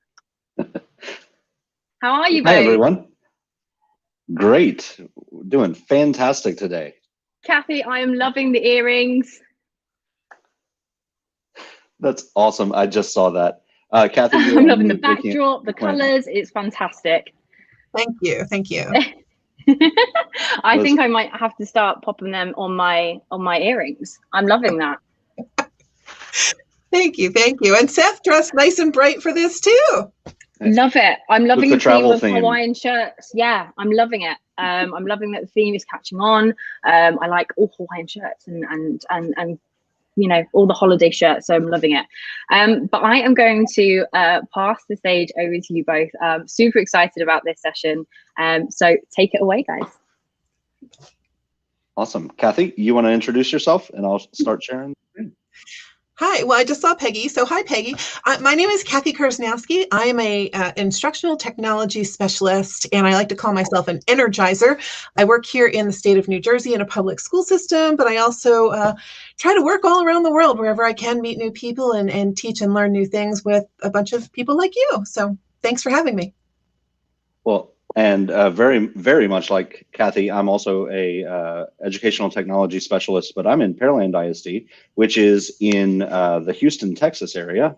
And, you know, we try to find ways to rocket through everything and, you know, share the best content. I do a whole bunch of other things other than just this one thing, but we are excited to share volume 2 of the Art of App Smashing with you today.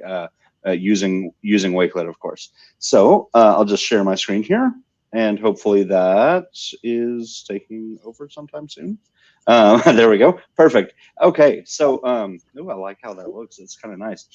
So today we're really going to show you some absolutely fabulous ways to use Wakelet, and we only have 20 minutes to go. So 20 minutes of an idea stream is just not very much. So what we want you to do, and we're gonna, we've given our link to our Wakelet to the administrators here, and hopefully they're gonna post it into the YouTube chat there for you. But we want you to click this link right here and add your app smashing ideas to this collaborative Wakelet, and there we go. So this is nice and blank. It is ready for you to go to add some stuff. So, but we're going to walk you through some of our favorites. So my first one right off the bat is Giphy. Now, some people say Jiffy, but whatever, that's fine. But with Wakelet, you can add text, images. Now you can add Giphies. You can add links, PDFs, files, all sorts of other things. Pretty much anything with a URL, right? Well, did you know that you, in addition to Monday's announcement, you can also add nearly any GIF into Wakelet? So I wanted to show you how, because this is like the ultimate app smash, right? It's everything. So I'm going to jump over here. So Giphy is absolutely fantastic. If I were to jump into a Wakelet and click edit, I could click on that image, and it would. There we go. I could click on the plus and click on the image, and it'll ask me if I want to choose from Giphy. Well, I can do that, or I could go to my favorite GIF website. So right over here, I've gone into Tenor, which I love Giphy. I use it most often, probably. But let's say I wanted to use Tenor, or I wanted to use another GIF service, even Google Images, something like that. I'll show you that in a second. But what I can do, I'm just going to right click and open this image in a new tab. Hopefully you saw the right click memo there. And that opens this GIF in a new tab. So I can grab that address, jump back to my Wakelet, and instead of choosing from Giphy, I can click on Upload an Image. And when this screen opens up, I just paste my little link right there. Any image, any GIF, anything that you do. Y'all can't. Oh yeah, you can. Okay, you can see it. Okay, good. When you click open, it's going to process it, and then it's going to download it from that website and drop it right into your Wakelet. So you can do that as a moving background over here on your when you change the background image. You can do it all sorts of different ways, but I wanted to start you off with that one because I just love it. And Google Images, the one thing that you want to make sure that you do always is when you grab the image link, copy image link there, you want to make sure it ends with .gif. If it ends with that, it'll import perfectly. All right, Kathy, I believe you are up next with Screencast-O-Matic. That was awesome, Seth. Seth and I both love GIFs, so we were super excited for Monday's announcement, and Seth just leveled you up on other ways you can use GIFs, and you probably see a fun one moving in our background. I'm a GIF, he's a GIF, sorry. We still get along, we're still friends anyway. So on to number 2, and we're just gonna keep moving quickly because we don't have as much time this year, is Screencast-O-Matic. That is my favorite screencasting tool. I've been using it for years and years and years, and I'm still learning new things about it.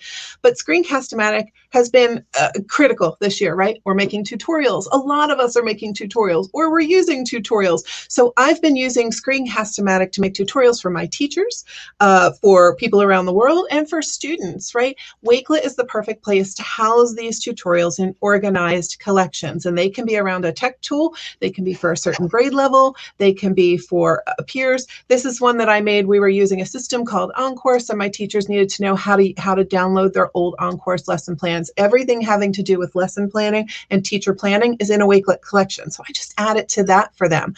And that one's pretty easy.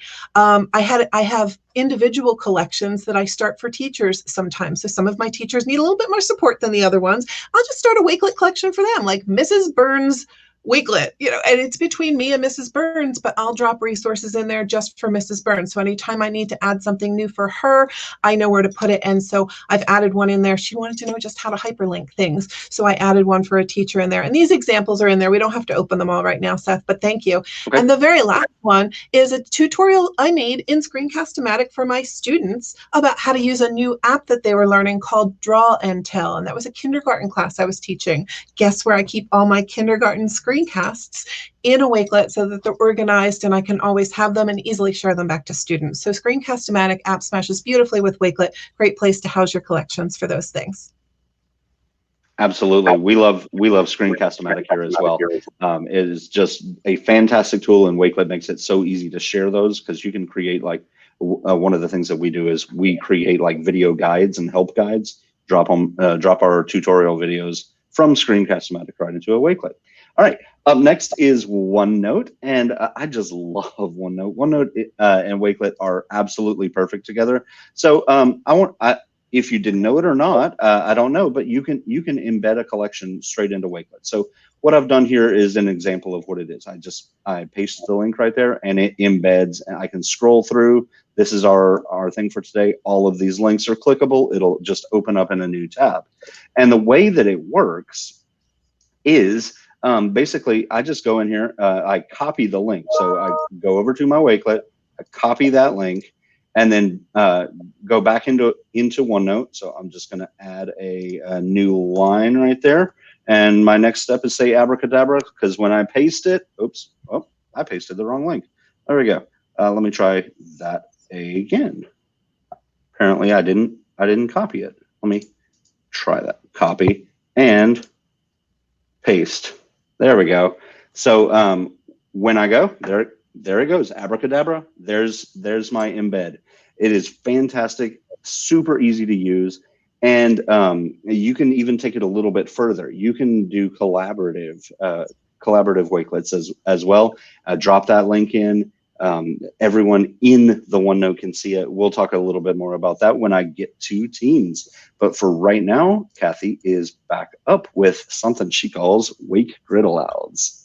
Oh, it's a confusing name, but it's an easy idea. So this is an app smash with Flipgrid. If you don't all know, I'm like a Flipgrid fangirl, longtime devout Flipgridian, and I love coming up with ways to app smash Wakelet with Flipgrid because we know those two companies are friends. So this I work a lot with elementary schools, and this is a way to do read aloud. So yes, you could do them for elementary schools, you could do them for high school kids, you could probably even do them for adults.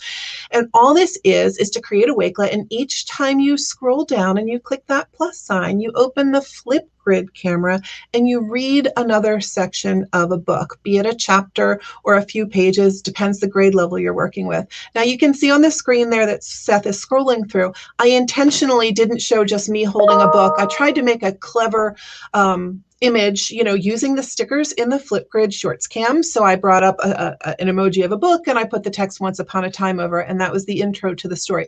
The next one below that is just the next part of the story.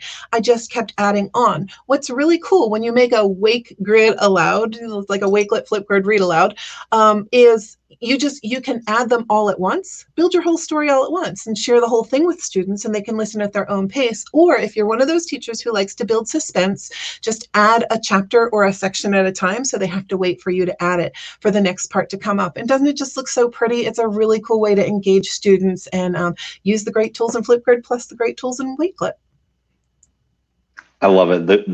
Those are all just fantastic tools to use. And one thing that I particularly like that you said, Kathy, is like you're being copyright conscious. I know that's a very important thing for both of us, but be copyright conscious. Don't post the actual content of the book. So yeah, a fantastic tool. Thank you very much for sharing that. Okay, so another tool that I wanted to point out today was Word. Now you think of Word, you think, wait, I just type documents, right? So you can. So I've opened up a Word online document, but I wanted to show you something really awesome because with Word we can collaborate. We can share this link, and Kathy and I can work on the same document at the same exact time. We can have a really good time doing it, but one of the things that we can do is like we can keep our research that we copy into Wakelet. We can keep it right here. Same way it worked with OneNote. I just paste the link, I hit the space bar, and boom, here we go. We've got our Wakelet right here, and then we can continue working as we go. This is just an amazing way to use it, and it's brought to you by the brilliant minds at Microsoft. And I love this. They call it the O embed tool because it started with OneNote. But the O embed tool is just absolutely fantastic, and it works right in Word. So keeping those kids focused, keep them in one place, not going out on the internet. That's the way to go. All right, this next one we wanted to share with you, it's Mentimeter. And if you haven't heard of it, it's as a presenter, as somebody who presents locally and globally, I really like when I can engage my audience and get our audience participation in the presentations that I do. And we all know, I think you can see from this, that Wakelet is an awesome presentation tool. So it's kind of a nice idea to do a little app smash and embed a Mentimeter at the top of your Wakelet. And it works in a unique way, and I've described it here on the slide. So Mentimeter has several different slide options where you can pull your audience. I've put one in there right now, and if you can see it on your screen, you go to menti.com. If you have a second device, you can try this and type in the code 8174855. That's the code for the one I made, or you can scan that QR code there with your phone, and it's going to ask you to enter 3 words. Oh, there you go. Thanks. 3 words that are reasons or things that you love about Wakelet. And so everybody, to start a presentation like this, or have this up as the header somewhere up at the top of your Wakelet presentation that you're about to start for the day, leave it up there, give people a minute. Like I've said, everybody has a minute on this one. Give people a minute or 2, or as they're settling in, let people do this. Now, in order to show the results, you will need to exit. Oh, there it is. You will need to exit and go out to Mentimeter and sort of have this slide open and ready. No problem. I just always have a tab open in the background, but it's a great way to sort of break up a presentation, stop, get some input from the audience. Look, you guys are contributing, and I love it. That's so fantastic. And it makes a beautiful word cloud that's super interactive, and it grows as you're presenting about Wakelet. So it's a fun tool to use inside Wakelet as your presentation tool. Oh, and I love that y'all are adding right now. Thank you. Thank you. I'm going to come back and check that later. Keep adding. Keep adding. That's fantastic. I love it. Yeah, Mentimeter is so easy to use. The next one that I thought of was BrainPop, and I'm like, okay, well, you know, Wakelet is a perfect way to curate things, right? It's a perfect way to put things together into one place where we don't have to send kids out all over the place to find what we need. So I thought about doing like a class playlist of the BrainPop videos or the lessons, or, you know, whatever we want. So I'm going to jump over to my BrainPop tab here, and I've pulled up digital citizenship, but you could use pretty much anything. And if you have the Wakelet extension installed, which I've got installed right here into Edge, you can have that in Chrome. It's a fantastic, easy to use tool. You could use the Wakelet app for this if you want on your phone. But like you go to the video that you want, you tap that little Wakelet extension, and it's going to ask you where you want it to go. So where do I want it to go? Let's say right now I'm going to add it to my BrainPop SEL collection. Okay, maybe not the right exact thing, but like there we go. Now copyright is on my BrainPop SEL collection. Now, if I wanted a little faster way to do that, I just wanted to show you this as well, because this is like a fantastic smash with BrainPop, Wakelet, and the Wakelet extension. Let's say information privacy. I can just right click on that menu and look right there with the extension installed. I can click Save to Wakelet, same menu, same exact thing. I just choose where I want it to go, hit save, and it is updated back into my Wakelet, ready for my kids. It's ready to go. You can do the same thing. I'm going to go back to copyright, but you can do the same thing with the quiz. You can do the same thing with challenges and maybe related reading or primary sources. Curate your lesson plan and give them your resources as a fantastic tool using Wakelet. Love BrainPop. BrainPop is not completely free, but it does have free parts. So if your school doesn't have a subscription, there are still ways that you can use it. Check out BrainPop and BrainPop Junior for the littles. All right, we couldn't go without mentioning Adobe Spark. We mentioned them last year. We wanted to bring them back this year because we know Wakelet's doing a big celebration with Adobe Spark as part of this Wakelet Community Week. So we just didn't want to forget them. I use Adobe Spark for all kinds of things, for videos, definitely for videos. I love to make videos in there. You can create websites in there. You can create beautiful graphics and posts in there. And because everything has a link, everything can go into a Wakelet. Recently, I made an Adobe Spark video of all these. As a tech coach, as a technology integration specialist, teachers can book me. And there are teachers, of course, out in the world who don't book me for whatever reason. They don't know why, they don't want to, they're afraid of it, whatever. So I definitely would, Kathy. I definitely would. Oh, thanks. I would love it. So I wanted to motivate people and show them some reasons why their peers are booking me so that they would know, hey, I could get Kathy to come and do that. I didn't even know that was a thing. So I made an entire Adobe Spark video of reasons why people had booked me. And I just went back to my calendar bookings and picked those up. And I made the cutest little Adobe Spark video.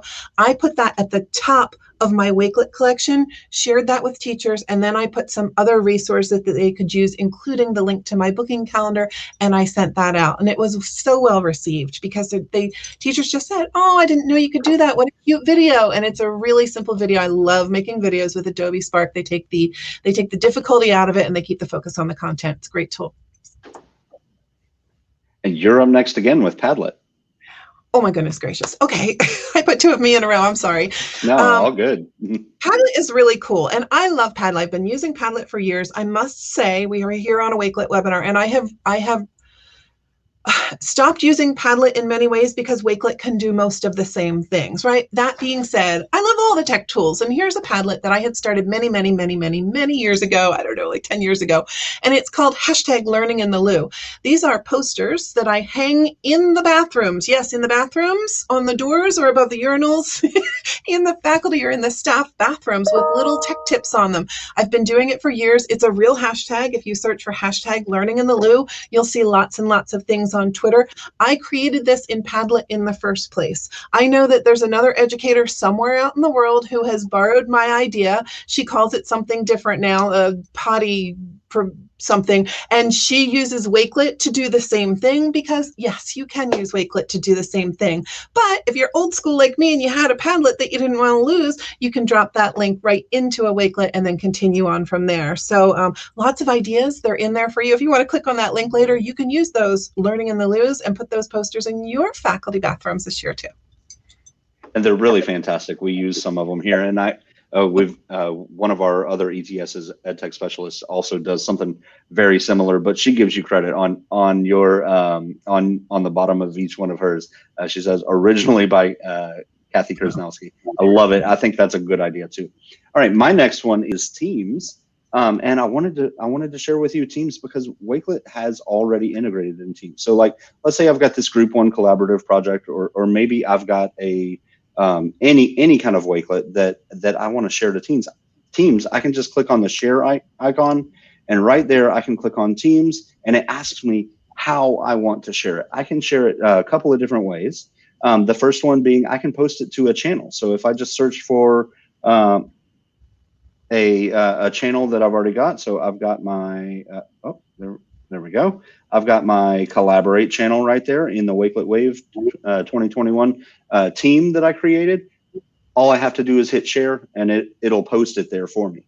I can also create it as an assignment. So Teams is so much more than just video meetings and things like that. So explore some more. There's some great courses on the Microsoft Educator Center. I think it's fantastic. But the assignments, you can post that as a resource and go so much further with your learning. And of course, this is collaborative. So just hit share, and there it goes. It's off into Teams land. I could pull it up here. Let's see, shared it to my Collaborate channel, and there it is. I posted it just now. So there we go. Kathy, I believe you are up again 2 in a row. Oh gosh, okay, and I'm going fast because I'm looking at the time. So the next one is Flipgrid Madness in a Genially in Wakelet. Here's the deal. Back in March, and you can see right there, I created a dynamic graphic. It's got 31 different new, original, really cool Flipgrid ideas, and I wanted to make it interactive. So I made that graphic. I made the graphic actually in Word or PowerPoint, and then so it's another Appsmash. And then I pulled that over into Genially, and each of those little buttons you can see right there, those little green plus signs, is a clickable thing that takes you to a link or a video or a resource or something. It's interactive. That's the beauty of Genially. But what I've done is I've then taken this Flipgrid Madness Genially, which is Genially but all about Flipgrid. I put it again at the top of a Wakelet collection. There it is. It's the inspiration piece. Guess what I'm collecting down the rest of the Wakelet? User examples, things that other teachers are doing, and they're like, yes, I've tried this one, I've tried the third one, I've tried the overlays. I did the overlays, Kathy, and here's an example. So it's a way for me to see that my Flipgrid Madness has had an effect and that people are really using it, and I'm collecting user examples and keeping them in a Wakelet. So it just worked out really well for that. Flipgrid and Genially both smash beautifully with Wakelet. And do I have another one for that? Yes, you do. It's Merge. Oh my gosh, if you can just show that. So this is just really Absolutely. cool. About 2 years ago, I introduced the good folks at Merge to the good folks at Wakelet, right? So it was Texas meets England, and they became fast friends, and they are still friends. And what's really cool, when I introduced them, I said, hey, I'm not sure what you guys can do for each other, but I just think you're both really cool and you should know each other and your companies should work together. Well, if you didn't already know Merge of Merge Cube fame, you know, the Merge Cube, they house all their resources. If you see that, that's the Merge Cube profile on Wakelet. And they house all of their resource collections for teachers in Wakelets now. So they fell in love with it too. And they have some really beautiful, powerful collections that are in there. So be sure to follow Merge on Wakelet and follow their profile so you can keep up with the latest and the greatest from Merge. And they were amazing during remote instruction during the past year too. So. All right, and we're pretty much at time, but I wanted to share this last thing. This is last year's Art of App Smashing. So Art of App Smashing Volume 1, where we had 60 minutes and we went through over 40 tools. I have no idea how many we got to today, but we've put the link for this, for last year's Wakelet Community Week presentation into this year's Wakelet Community Week presentation. So thank you so much for attending today and watching. We are happy to connect with you. Kathy and I are both very active on Twitter. She's at Kersey, I'm at Seth Fuel, and we will love connecting with you and answering any questions you got. We made it! We made it! That was fantastic, guys. I know you have so many ideas on app smashing and so many tools that you can share. Thank you so much for sharing those that you did. I always love seeing how many tools can be incorporated with Wakelet. Like I always say, with Wakelet, you can have multiple, ed tech tools in your tool belt, and you don't have to drop those. You can use them with Wakelet. So I love that you've highlighted so many great partnerships there and integrations. So another wonderful session from you both. So thank you so much. Really appreciate you joining us. And yeah, have a look through the comments. They've been fantastic. Lots of great ideas being shared. Awesome. But yeah, thank you both so much. Enjoy the rest of the week, and we'll see you soon. Thank you. We'll see you all online.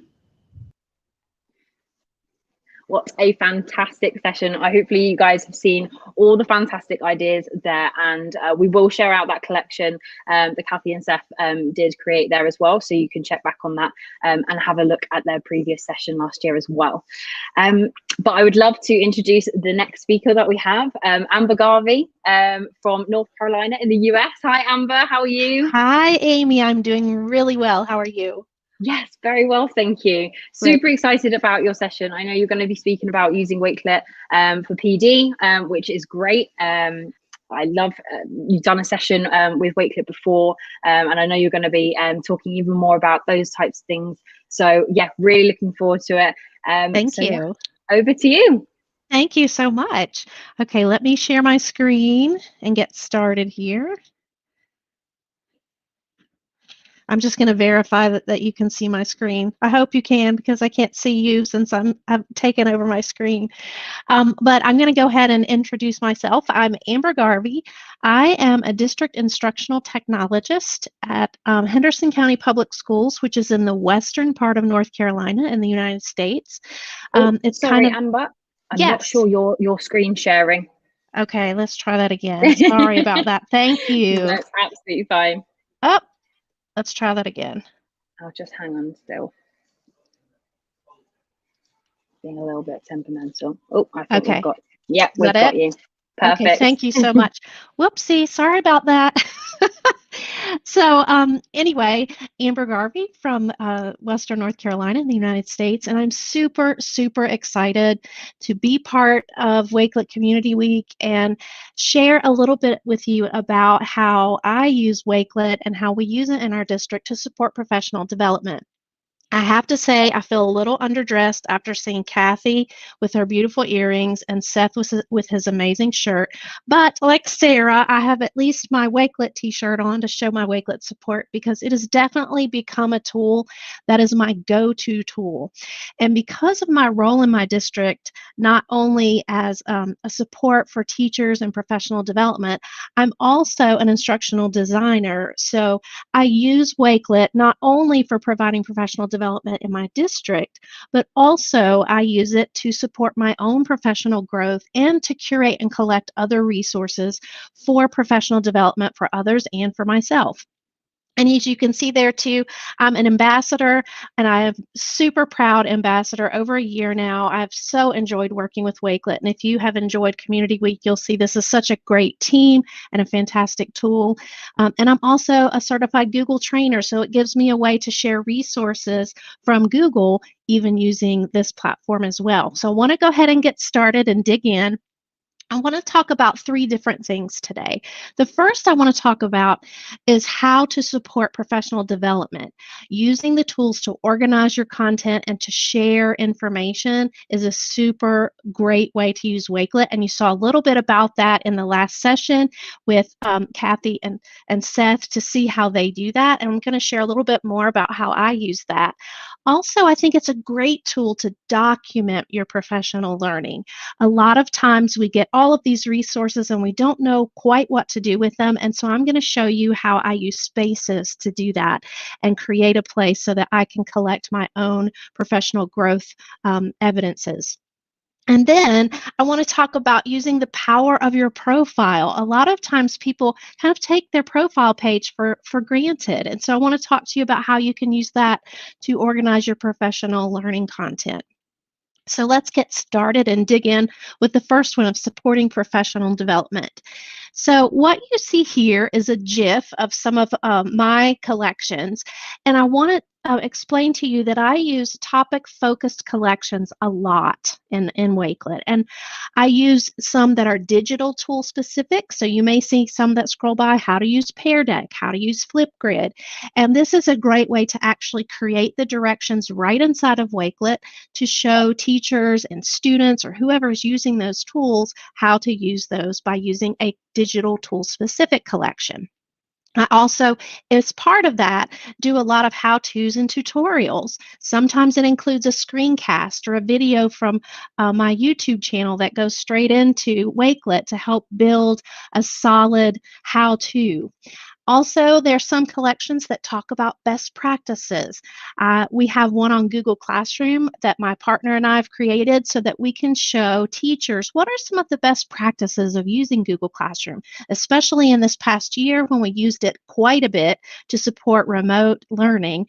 That was one of the collections that was super helpful for teachers. Also, you may see as it's scrolling by the 30 tech tools in 30 days. Now, I have a part 1 and a part 2, but what this is every day I have a numbered collection. So it goes from 1 to 30, and each day there's a different tool. And I challenge teachers to try a different tech tool every day. And then not just so they master them all, but so they open their eyes and expose themselves to some new tools. And so I also like using the Wakelet collections to do sort of like an advent calendar, if you will, of tech tools. I also like sharing tips and tricks. We have another one on Google Classroom that are some of our hidden tricks that we like to use, and that's a great way to share professional learning as well. And then those that aren't quite as exciting, but those procedures and guidelines, it's also a good place to have an easy and more engaging visual way to share procedures and guidelines and policies. Those things that can be a bit boring, you can make them a little more fun and engaging by using Wakelet. And then just sharing ideas and resources is a great way to do those topic-focused collections. Also, and this was mentioned in the last session, one of the things that I love is that you can embed a Wakelet in a Wakelet.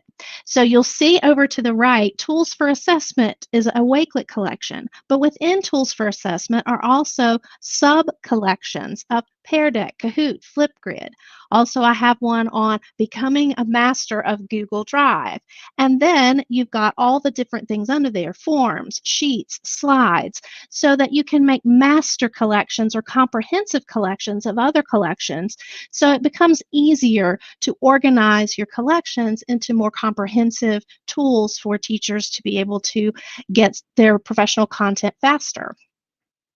Also, what I love about Wakelet, and you've seen the how-tos throughout today and yesterday, one of the great things I love about it is that it's a single platform that you can embed so many different types of media in. So, you know, whether it's I want to do an audio file, I want to put a Google Doc, I want to add a PDF, I want to add some pictures, and hey, there was a great tweet about this. No matter what kind of content you want to put in there, it gives you a single platform to put all those elements and different kinds of modalities in one place. And that's fantastic because not only is it easy to add something, as you've seen shown before, it also is, I think, very sensitive to accessibility tools. And so not only can I provide a variety of things, but because of the immersive reader and some of the other things that are inside that help with that, I can actually make sure that I'm providing content that will be more accessible to the teachers for whom I'm supporting. And also, I love this. It's easy to update. Now, I'm going to show my age here just a bit. But back in the day, when we used to make handouts for professional development, and I know if you've been to a PD, you know what I'm talking about. You have that little stapled handout that I would scribble notes on. And then what would happen inevitably as a professional development provider is all of a sudden the tool that I just taught a month ago, all the icons changed. And so now I have to update my handout and re-upload it to the website.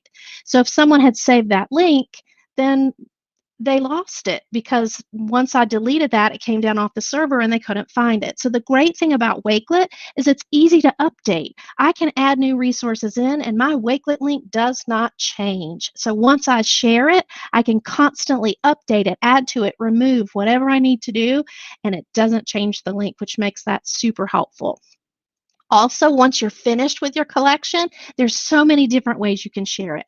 Now, my cohort and I, we use Google Classroom to provide our professional development that's either blended or completely online. So once we finish a collection, we can easily just share to the collection and share it straight to Google Classroom or tweet it out, which I do a lot with the collections I make, but you can see here lots of different ways to make sure that you can share that content. And I also love that there's the export as PDF option. Sometimes people don't think that that's a great thing, but yes, it is for those people who have to do offline learning because maybe they don't have the connectivity. That would give them the ability to be able to see it offline. So now that we've talked about how we share professional development out, I want to really focus on how you can document your own professional growth, regardless of what profession you're in, within Wakelet. And so one of the ways that I do this is I love when Spaces came around, not too very distant ago. Spaces came around and it gave me an opportunity to create a space that was purely devoted to professional learning. So you can see here, I have my space called Professional Content. And in this professional content, I have my professional development goals. I have conferences in here. And the great thing is I've just recently added one that says Wakelet Community Week.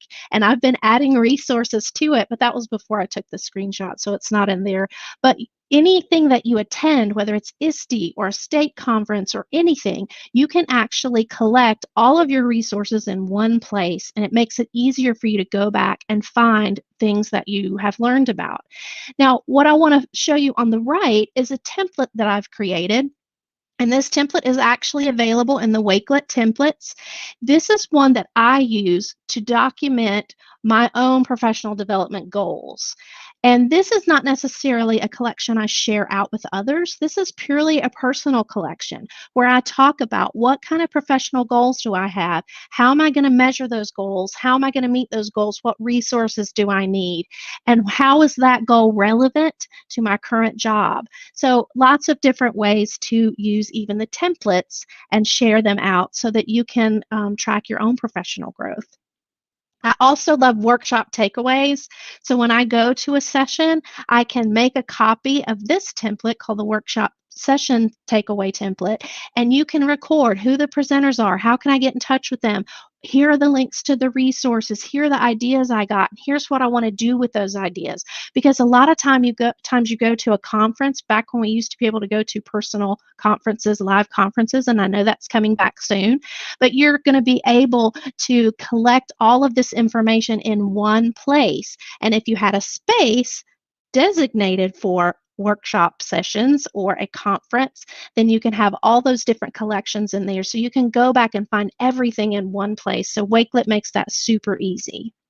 Now, I've also been rethinking the CV or the resume through the use of Wakelet, because one of the things that I have is a professional portfolio where I put in my profiles, badges I've earned, things I've published, blogs I've written, anything that I've done, whether it's a podcast, a workshop session, today, whatever it is that I've done to support and extend my professional learning or share my professional learning, I put it in this single collection. So if someone needed a traditional resume, I could go back in, I can see the dates, I have those evidences, or if someone wants a non-traditional CV or resume, I could send them this link and they can see all the things that I've been doing to support my own professional growth.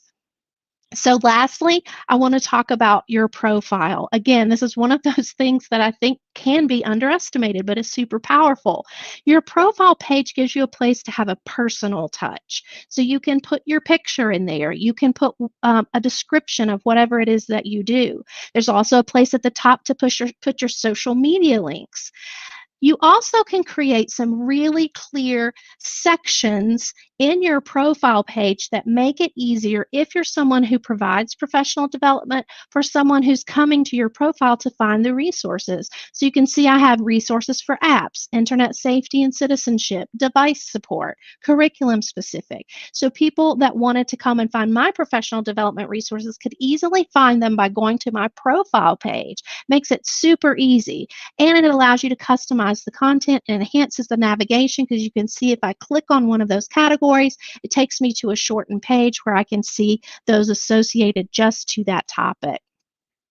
So what I want you to leave with today is using Wakelet for your own professional learning, and if you're a professional development provider, to help you do a better job at providing resources. So here are some of my recommendations that I want to leave you with today. First, find collections that are related to your role. There's a wonderful search tool at the very top, and I'll remember when I first showed a particular teacher, she could search through things because she thought she had to just create everything on her Wakelet and she couldn't see other Wakelets. When she went to search and searched for a topic she was interested in, her mind was blown. So don't forget, you can search, find related collections to help grow your own professional grow your own professional, or have your own professional growth by looking at others. Sorry, I got tongue-tied there for just a second. And there's also the showcase button. So you can go and see what's showcased on Wakelet, and maybe there's a collection in the showcase that is really specific to what you do or what you want to learn. The next thing, and I think this is super important, when you find a collection that is based on something that you're interested in or a passion that you have or something that you're learning how to do, like earlier today we saw the one on biking, find and follow others that are on Wakelet and amplify their voices, because even if you make a copy of someone else's Wakelet collection, it's still giving them credit. So it's amplifying the voices of others and encouraging us to keep sharing so that we're all growing our professional learning communities. And also look for the templates. I love that Wakelet has started sharing these templates. And this is a great way to have a quick start to something that's very easy to do. All you have to do is go to the templates page, find it, and make a copy. So the templates link is there to help you, encourage you to find templates on a variety of things. And even those templates are categorized to make it easier. So I hope you've gotten something out of today. I love Wakelet. I love how it's made me a stronger professional. I love that it's helped me be better at my job by providing support to other teachers so that they can grow their own learning of tech tools and technology integration. And I would love a follow. So I'm at Amber W. Garvey. So there's my Wakelet profile there. I'm also on Twitter, and there is a link there, and I think that Amy's going to put in the chat the link to this presentation. So if there's something in there that you found helpful that you want to look a little deeper in or look at these ideas, I hope that you will find this helpful for you. And again, I hope you have a great community week and that you get as much out of these sessions as I've been getting. Thank you so much for your time. Thank you so much, Amber. That was awesome. Thank Firstly, you. I love your profile. I love your Wakelet profile. It's Thank so you. wonderfully organized, and I love that you brought up about using spaces to organize your PD. I think it was Karen in the comments saying that she loved the idea of sort of doing a conference tracking, type documenting that, which I love with spaces as well. Obviously, you can use it with collaboration. You can invite others to join that space, but you can also use it to organize those collections that you have. So I really love that you highlighted that there. But yeah, I love your profile. It's so organized and brilliant. Well, Wakelet makes it easy, so. Yes. But I also love digital portfolios as well. We cannot stress how much we love digital portfolios on Wakelet. We love seeing them being created. I think it's just a really nice way to showcase your own work and to showcase everything you've done and things like that as well. So yeah, absolutely brilliant session, Amber. The comments, absolutely loved it. Some great ideas shared there. So thank you so much for joining us. Thank you, Amy. To have you. Thank you so much. Bye. Thank you. See you soon. Bye. What an incredible session with Amber there. So many great ideas. And yes, we did share out the link to the slides there. And we shared out Amber's profile there as well, so you can take a look for yourself. But next speaker is ready and waiting. I'm really excited to introduce Christine Leeman, who will be speaking about her Wakelet journey and how she went from sort of using Wakelet personally to then professionally. So really excited. Hi, Christine, how are you? Hi, Amy. Thanks for having me. I'm absolutely fantastic. Really excited to be part of this year's Wakelet Community Week. I just missed it last year when I first discovered about Wakelet. It just passed the deadline for it, but yeah, no, super excited. I've been watching a few of the sessions today, and top-notch sessions from all of them that I've seen so far. It's amazing. Fantastic. I'm so glad you're enjoying it. It's my first community week as well, so I am loving it. I'm just blown away with all the sessions that we've had so far. So yeah, it's incredible to see all the ideas that are being shared. Absolutely love it. But over to you now. I can't wait for your session, but yeah, over to you. Thank you. I am going to try sharing my screen.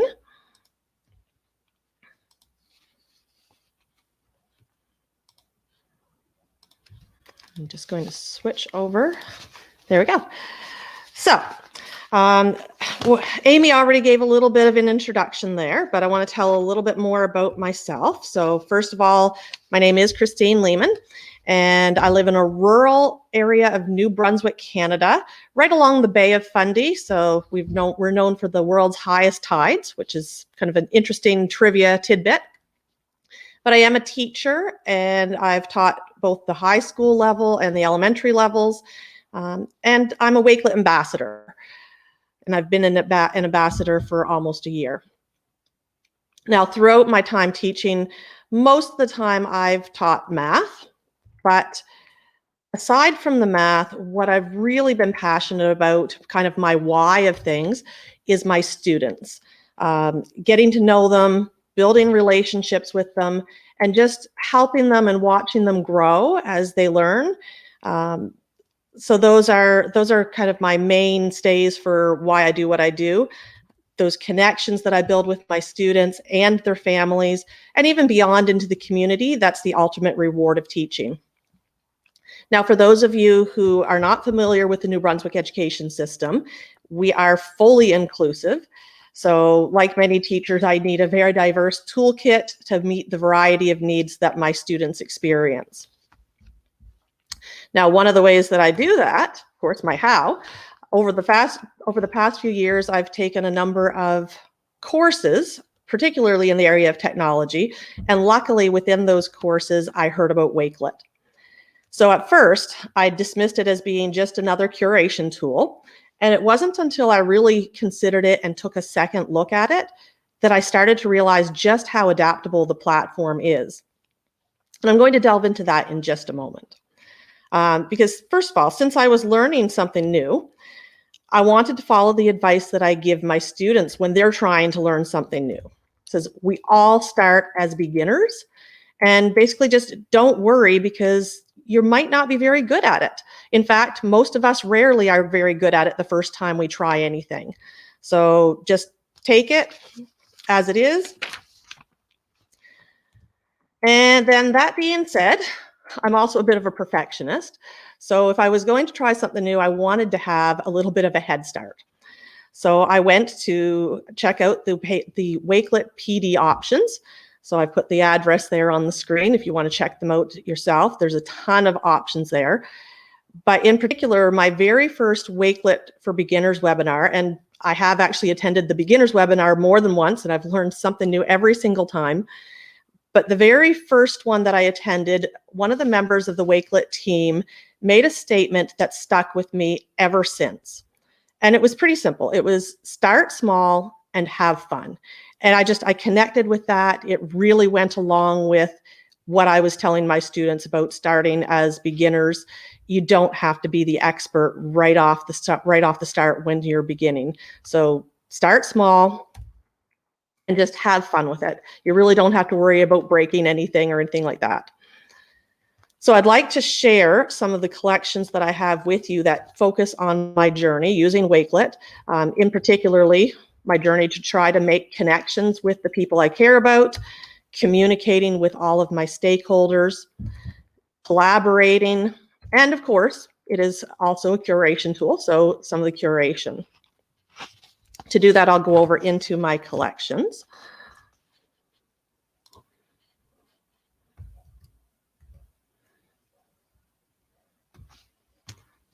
And I'm hoping my screen is still sharing.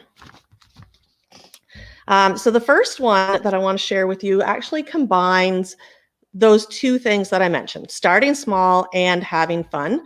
So I began a collection of one of my hobbies, which is cycling. And I cycle nearly every day locally.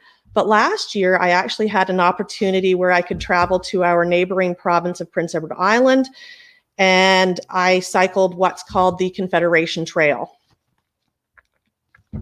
So that's about 273 kilometers through a variety of absolutely gorgeous countryside. It's through the farmland, forest, cities, and it's along the Atlantic Ocean. I was going to make an easy vacation of it by spreading it out over 4 days. And as I cycled, I took a ton of pictures, which is another one of my hobbies. And as I took those pictures, I added them to my collection. And adding the pictures to your collection is fairly simple. Once you have the collection created, it's just a matter of clicking the green edit button. Just waiting for my computer to load. Then the green plus button, and then you have a lot of options, but for image, I'm going to go to the image one and I'll upload one from my computer.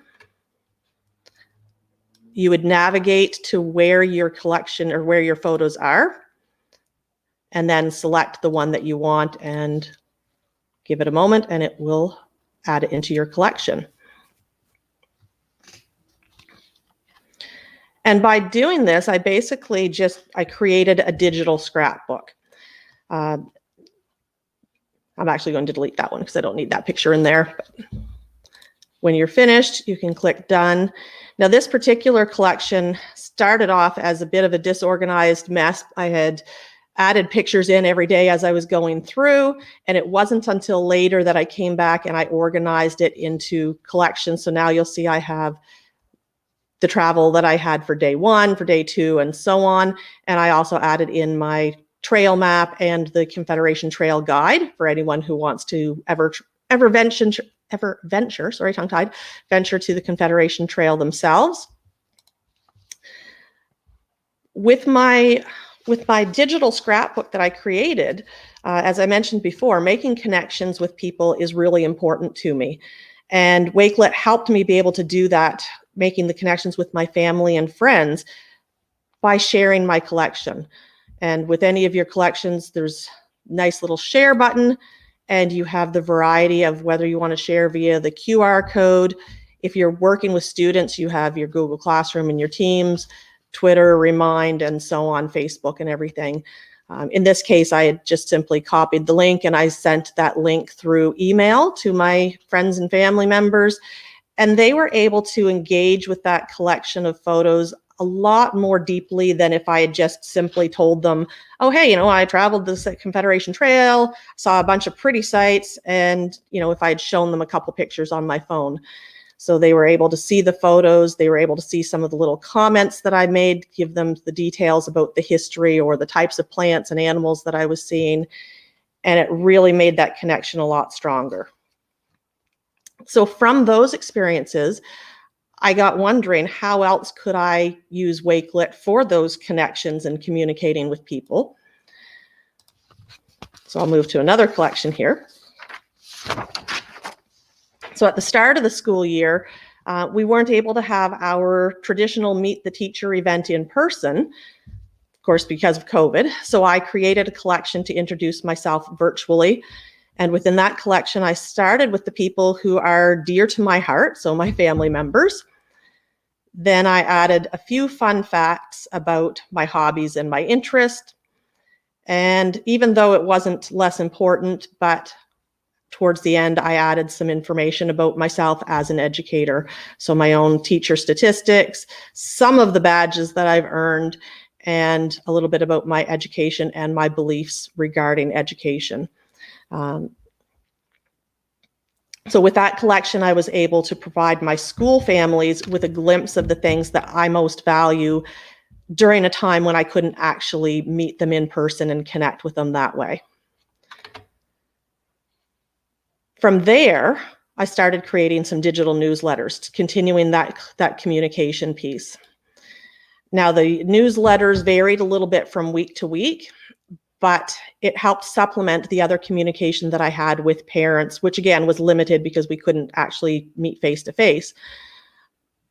Within that, I was able to add in some student artwork, Flipgrid recordings.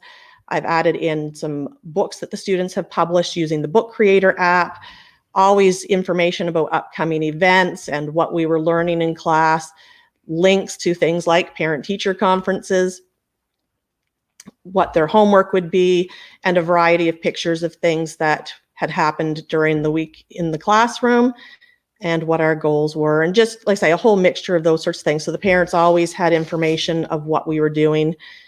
And sometimes I had other additional links for them that really just kind of helped them if we were looking at, say, a fractions unit. Well, here's a website or a video that will help your student learn and practice fractions if they need some extra support.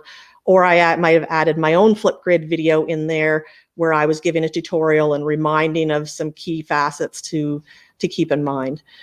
Any of the links that I added in were super easy to add just by using my Wakelet browser extension. So when you have your tab open, you can hit the little Wakelet extension and it will pop up a screen for you. And it will ask you which collection you would like to add it to. And if you don't have a collection already that you want to add it to, then you can create a new collection and then save that site within there.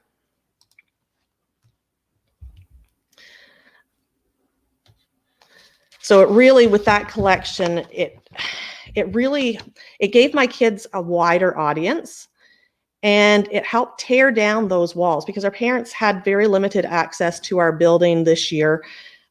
So it was important to make sure that the parents were part of this. Our parents, in my mind, are definitely part of the support system for our students. They're part of our community. They're my partners in helping the students grow. So I needed them to be involved. They couldn't be in the building, so these newsletters helped them be part of knowing what was going on. Then through the year, I started getting the students to get involved. So, and again, just keeping it simple at the beginning of the year. At the start of the year, we had done some thank you notes, and I pretty much facilitated the students for what they wanted. So they would tell me what they wanted, or they might type it on Microsoft Word, and then I would add it into the collection. So we had some thank you notes where they were adding in, they had a choice of their text or their videos. And the Flipgrid, I absolutely love the Flipgrid integration. If you haven't seen that before, sorry, slow connection again, but I can add in, and I can either add in my link if I have a website address for the Flipgrid video, or I can go through and add through my apps and go in through the Flipgrid video through that way. So at the start of the year, I did most of that for my students. And then as the year progressed and I became a little more comfortable, then I had them taking on more ownership of that. And I'm just going to skip past, I guess some of them I had the images in as well, but I'm going to skip past that one. So more recently, I've had a few collections where the students have taken most of the ownership on the collection. And when I'm teaching the students, I like to start with something that's not necessarily academic intensive. So one of the early ones that I'd done with the students, we created just a collection of favorite music. So they found links to their favorite music on YouTube. They were able to copy in the link, and now we have a collection of their favorite music. So if we're on an indoor recess because of the weather, or we're doing a task that they just want to listen to some music while they're working away, then I know I have songs that they like. So that was more of a fun collection. And then getting in a little bit more. So I'd started off small, but working my way through the year. Eventually I got to a point where I created a space where they could have all of their own collections. And in particular, this collection was one that we had created that we could share with our grid pals. So combining the collaboration and that communication and the connections piece there. So we have some grid pals in North Carolina, and we wanted them to know a little bit more about us. So each of the students picked a topic on their own of some aspect of our community or our province that they would like to share with our grid pals, and they took the ownership of adding in the images and adding in the information for each of those different aspects of what they thought was important for our grid pals to learn about us. So some of it was a little bit more closely related, for example, the Connors Brothers seafood plant, and then some of it was a little bit more general as far as our weather and our provincial bird and provincial tree and those sorts of things. But they took all of the ownership on that. Relating to the curation, I'm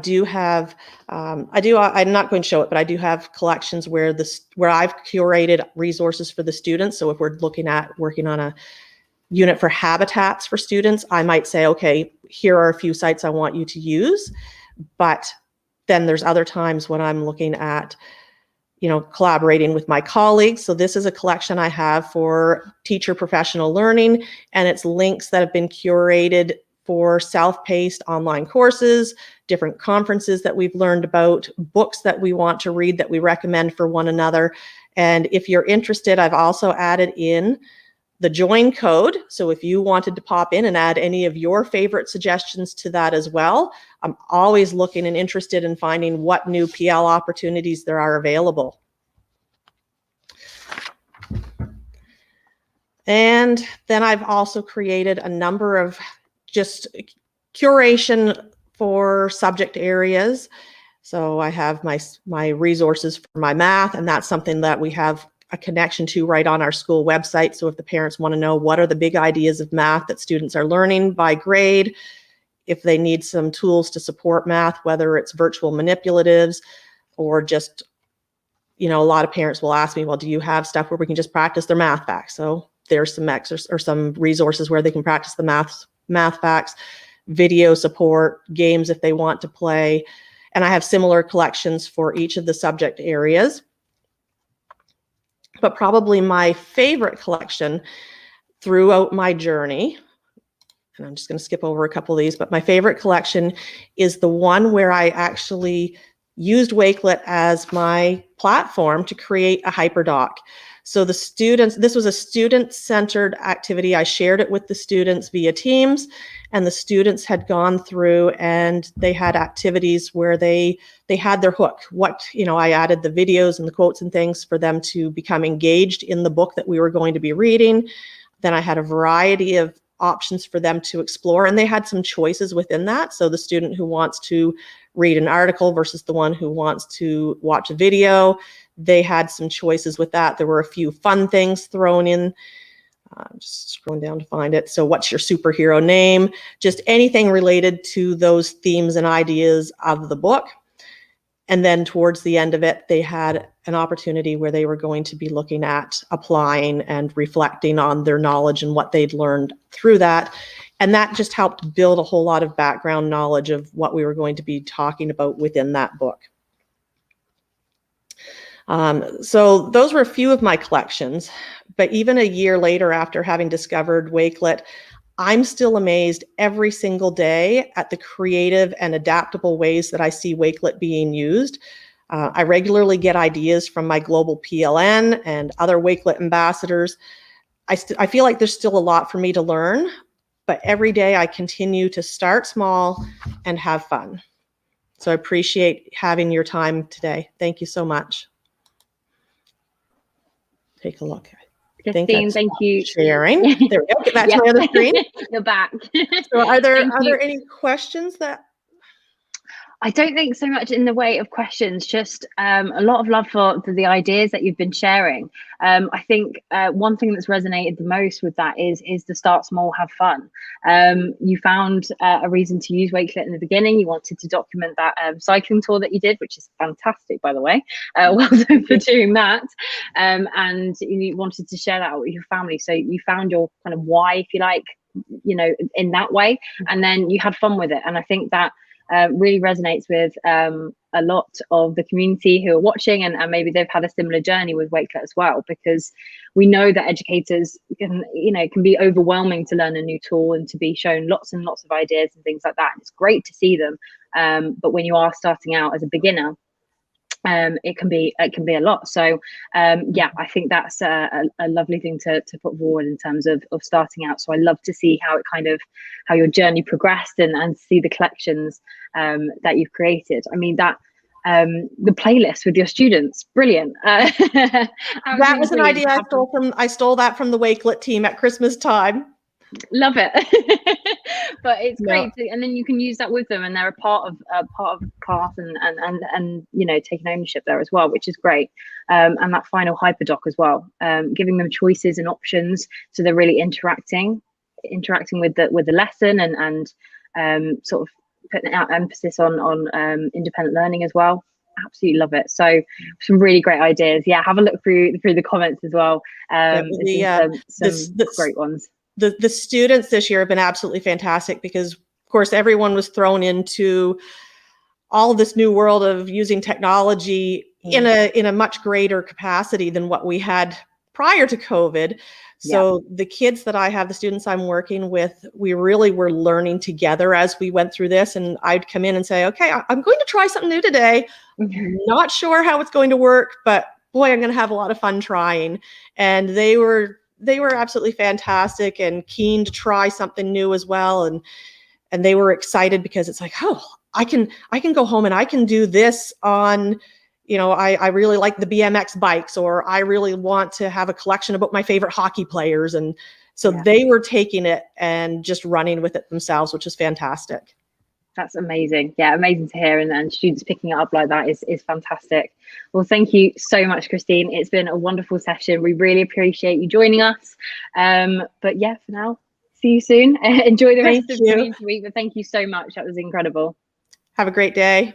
Bye. Bye. Absolutely brilliant, and I hope you've loved the ideas. I've seen in the comments of some great ideas being shared there, so lots to take away there. But I'd love to introduce you to the last speaker of our session, last but certainly not least, Selvin Rivas from El Salvador. Hello, how are you? Hey, hello everyone. Can you hear me, Amy?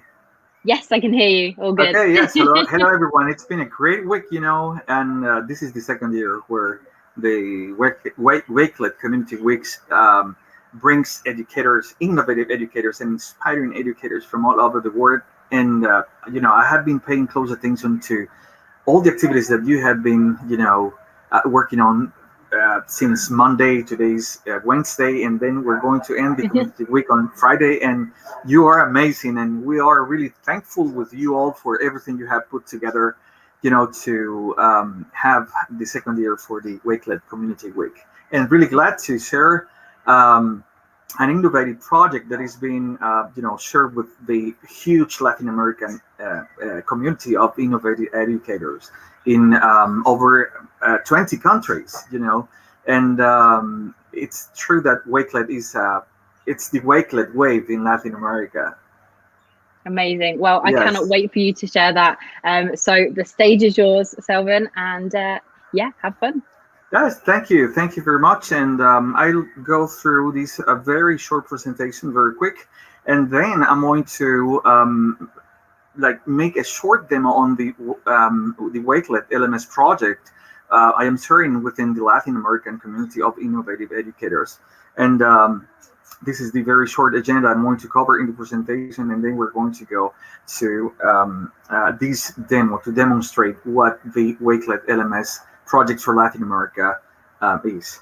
And I am really honored, for being here in the Wakelet Community Week 2021.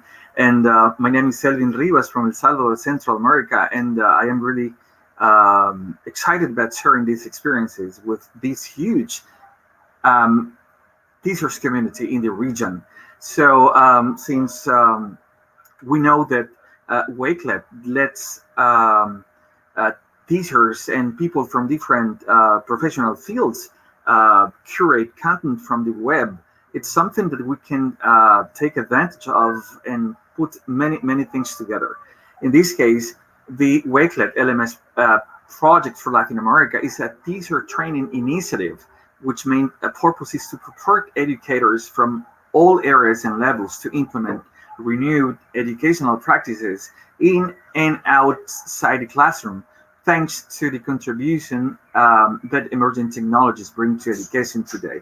So the Wakelet LMS project is basically a Wakelet space with different collections that have been put together to, let's say, build up a course where teachers can get trained in different tools that will let them improve their educational practices. So what you can scan the QR code now to have access to the program or course on this Wakelet space, and you're going to see that it's called the LATAM Innovation in Education Training course. Well, it's in English because the community has a lot of bilingual teachers, and I hope that in the near future there is going to be a new version for the project in Spanish, of course, to gather more innovative teachers who would like to get trained on the application of technology in education. So you can scan the QR code now and have access to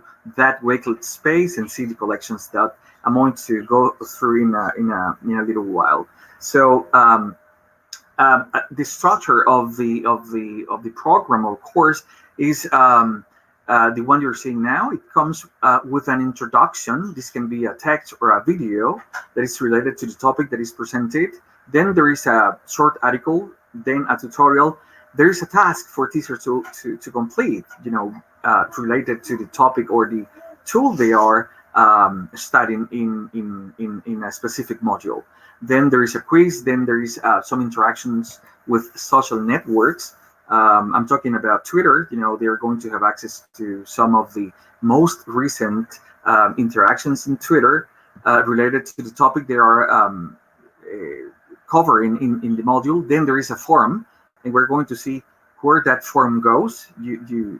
I'm sure you think of Flipgrid for these forums, which are interactive and a great tool for teachers to interact, not only among teachers, but also teachers and students. And there is a course recommendation as well that closes every module. So this is what teachers are expected to cover in this program. They're going to be learning about storage in the cloud with OneDrive, managing and creating events in Outlook Calendar, for example, OneNote, evaluation in Microsoft Forms, Office 365, Microsoft Teams, Sway for creating interactive presentations, Microsoft Stream as well for administrating institutional videos, for example, to do. And of course, Wakelet and Flipgrid are part of the program.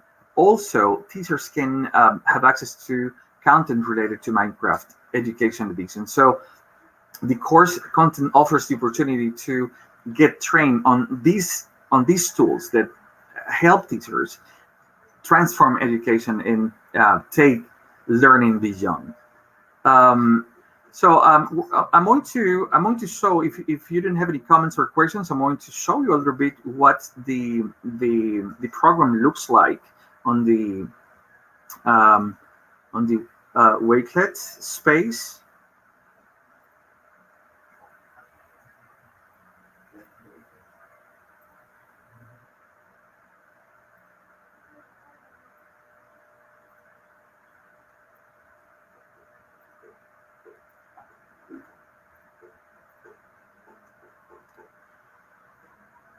Okay.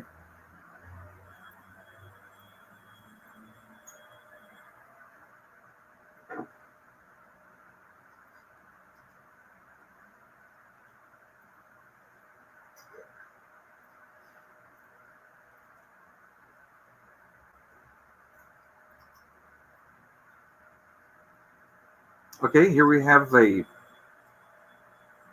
Wakelet space that contains the collections. As you can see, there is the topic of this Wakelet space, the link. You had access to the QR code to scan it and have access to it. And here we have the course presentation. Actually, these are collections. Okay, these are collections that belong to this Wakelet space, and they have been organized in modules. And they go from module 1 to module 14. Okay, so we're going to take a look to one of these collections in a while, and it has the course presentation. Okay, that welcomes teachers to the LATAM Innovation in Education training course in Wakelet. So it has this section. It comes with the general objective, the main thematic axis that we are going to be covering, the methodology, the structure of the training modules, and they are invited to join the Wakelet community as well, and Flipgrid as well, because they are going to be interacting with the platform and Flipgrid as well. There are some technical recommendations for teachers to follow in order to have a great experience. Then I'm going to go back and I'm going to, there is the registration. You know, they have access to Microsoft Form here. So they have their name, email, the country, their teacher specialty, and they can add that short comment, for example. Okay. So that is for registration. So I can have access to information from teachers that are taking part of the initiative. Then there is the course program. Here are the topics that are covered in the program. That, you know, it comes from the course presentation, the registration, the course program, and all the information they need to know about the training program. Okay. Then I'm going to go back to the Wakelet space, and I have, of course, there's like the introduction on how to navigate in Wakelet. Even though there are many teachers in Latin America that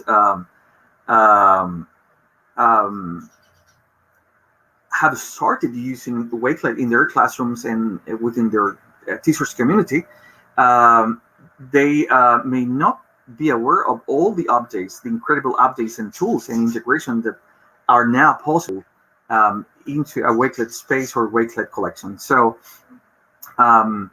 So there is this section, how to navigate in Wakelet, for example, and it comes with an introduction. There is a video that was published some time ago by the Wakelet team. And there are some other aspects that are shown here. So participants can know what Wakelet is about, what they can do with Wakelet, and how they can use Wakelet in order to get trained on the application of, let's say, educational technology in their daily practices. Okay, so there's also the official guide to Wakelet that that they can download from the collection here, so they can let's say become specialists on the use of Wakelet. There is also the recommended course that can be found in the Microsoft Education Center, which train teachers on how to use Wakelet as well. So I'm going to go back to the main screen, and then we have the modules. We're going to take a look to this one because I think it's very important not only to think about how to apply technological tools in the classroom, but also relate those skills and abilities that educators must have nowadays, but also take into consideration pedagogical and didactical topics as well.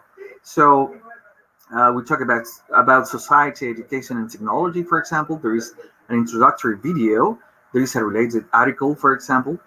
Then there is the link to the source where that information was taken. There is also the module 1 form, for example, which will take them to Flipgrid.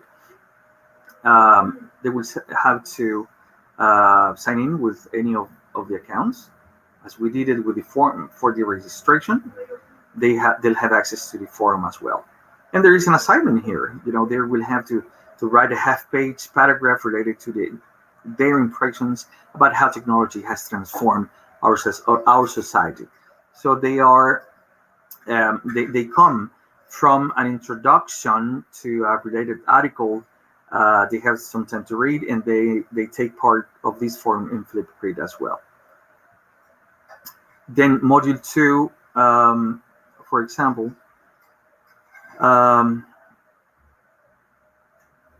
presents the cloud storage and management with OneDrive.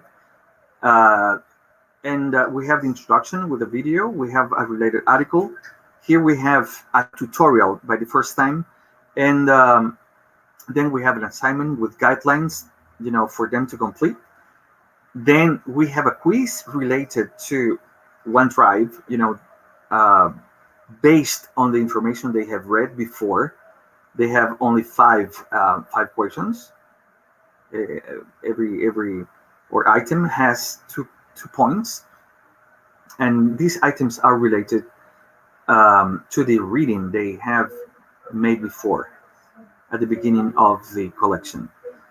Then they have the opportunity to interact with some posts that have been published on Twitter related to OneDrive, of course. Then they have the opportunity to interact within a Flipgrid forum. And there is this recommended course that will take them to the Microsoft Education Center as well. And this is basically what teachers are going to be doing throughout the program.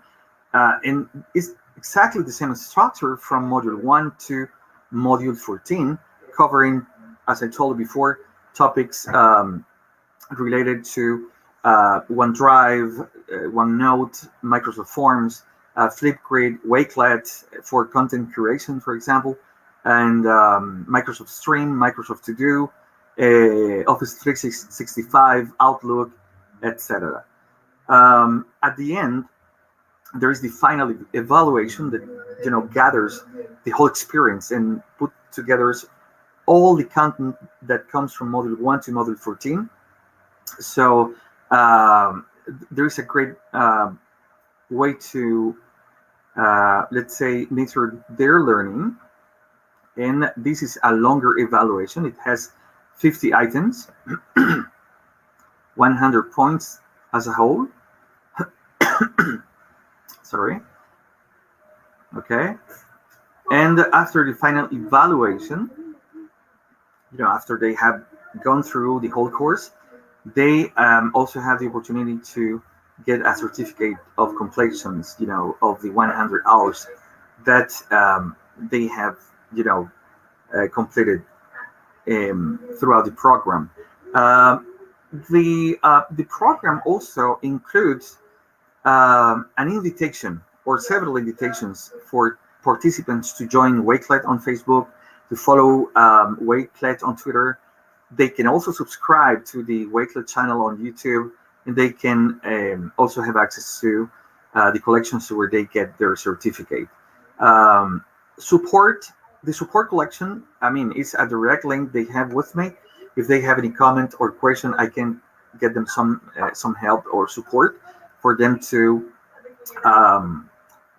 solve any issue they encountered throughout the program. They can also share the initiative with other educators within their network, and at the end there is like a thank you message for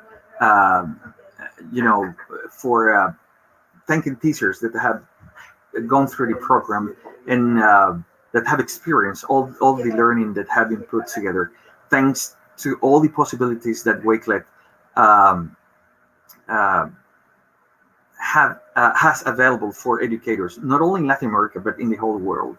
And as I told before, if this has been created for Latin America, it's in English because we have a huge community of bilingual teachers. But in the coming future, I am sure that there's going to be a version in Spanish. So basically, this is the LATAM Innovation in Education Training course. It's like bringing Wakelet into a new perspective, because you have like a course, a complete course into the collections and the evaluation forms. And the idea was to give Wakelet like an LMS look for teachers to get trained in, let's say, topics related to innovation in education. And I hope you can share this Wakelet space within your educators community as well. You can see the QR code I shared in the presentation before. You can scan it here, or I can share it in the chat if you want. Amy. Yes, this was amazing. We've actually shared it out in the chat for everyone to see because everyone was so eager to see it. It's amazing to see what you've put together here. It's incredible. It's got so much information in, but it's so clear and concise, and you can kind of work your way through the modules. I love how it's set up. I love how it's organized. It looks fantastic, and thank you. You can really work your way through it, which is great, and you can learn so many different tools through this training course that you've created just here. I love that you've incorporated forms for registration, so it's really a living, breathing space that you can interact and learn with. So yeah, incredible, and lots of wonderful comments about how great it is. Thank you. So it's lovely to see. So yes, we've shared that out in the comments. But yeah, thank you so much for sharing that, Selvin. It's fantastic. Yeah, thank you very much. And I am really glad to know that many teachers are going to be sharing this Wakelet space, and they will have access to the collections, the modules. There are 14 modules that will help teachers anywhere in the world, Latin America and in the world, to get trained, in different topics related to Microsoft tools, Wakelet, Flipgrid as well. And I am sure this is going to help bring the educational transformation into the classrooms. Yeah, I love that you've made it so accessible to everyone as well, which is fantastic. Thank you so much. And we'll make sure we do share that out into the collection that we send you all with your certificates and things like that. So don't worry if you've missed it in the chat. We will share it again, but we'll make sure we send that out. But for now, Selvin, thank you so much. We appreciate you joining us and sharing with us. But yeah, enjoy the rest of the week. Thank you so much for joining us today. Thank you, Amy. Thank you, Amy. And thank you very much to the whole Wakelet team. Thank you very much for the invitation. Thank you. Thank you, Selvin. See you soon. Bye. Amazing. Amazing. So, no about that. So we've had some great sessions. Thank you to all of our wonderful speakers. They've been some fantastic ideas shared. Please let us know what your favourite moment was. As you know, throughout the week, we'll be running a competition for you to be able to grab some awesome prizes. So please share your favourite moments, your screenshots, your selfies, tag Wakelet and hashtag Wakelet Community Week. So wonderful to see you all, Swati. Lovely to see you too. But yes, we've got another incredible session coming up. So please go and have a cup of tea, grab a tea or a coffee, grab your dinner, and then come right back. We'd love to see you for the next few speakers. But for now, that's me. So thank you all so much. It's been wonderful, and see you all soon.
Hello, everyone, and welcome to the last part of the Wakelet 12-hour live stream. It's been a crazy day. We are 10 hours in, so we've got 2 hours left with 5 amazing ambassadors to continue. I can see people laughing in the chat there saying that I've been in makeup. Sorry for being a bit later to this. I'm just really excited, just getting prepared for what will be a great 2 hours. So yeah, like I said, we've got 5 amazing speakers, all sharing how they use Wakelet in many different ways, just as the other 25 amazing speakers have done so as well. And again, anything that you find interesting, that you really like the idea of, get inspired by, please do share it with us on social media, whether that's Facebook, Instagram, Twitter. Use the hashtag Wakelet Community Week and always tag Wakelet as well. And with that, you will be entered into the Wakelet Community Week official competition, which is the chance to win the trip of a lifetime to ISTE 2022. There's also a chance to win some amazing devices as well, and some awesome prizes from Adobe, and also to get your hands on some official Community Week merch, which I can show you here. I've got a little t-shirt on just to kind of preview it as well.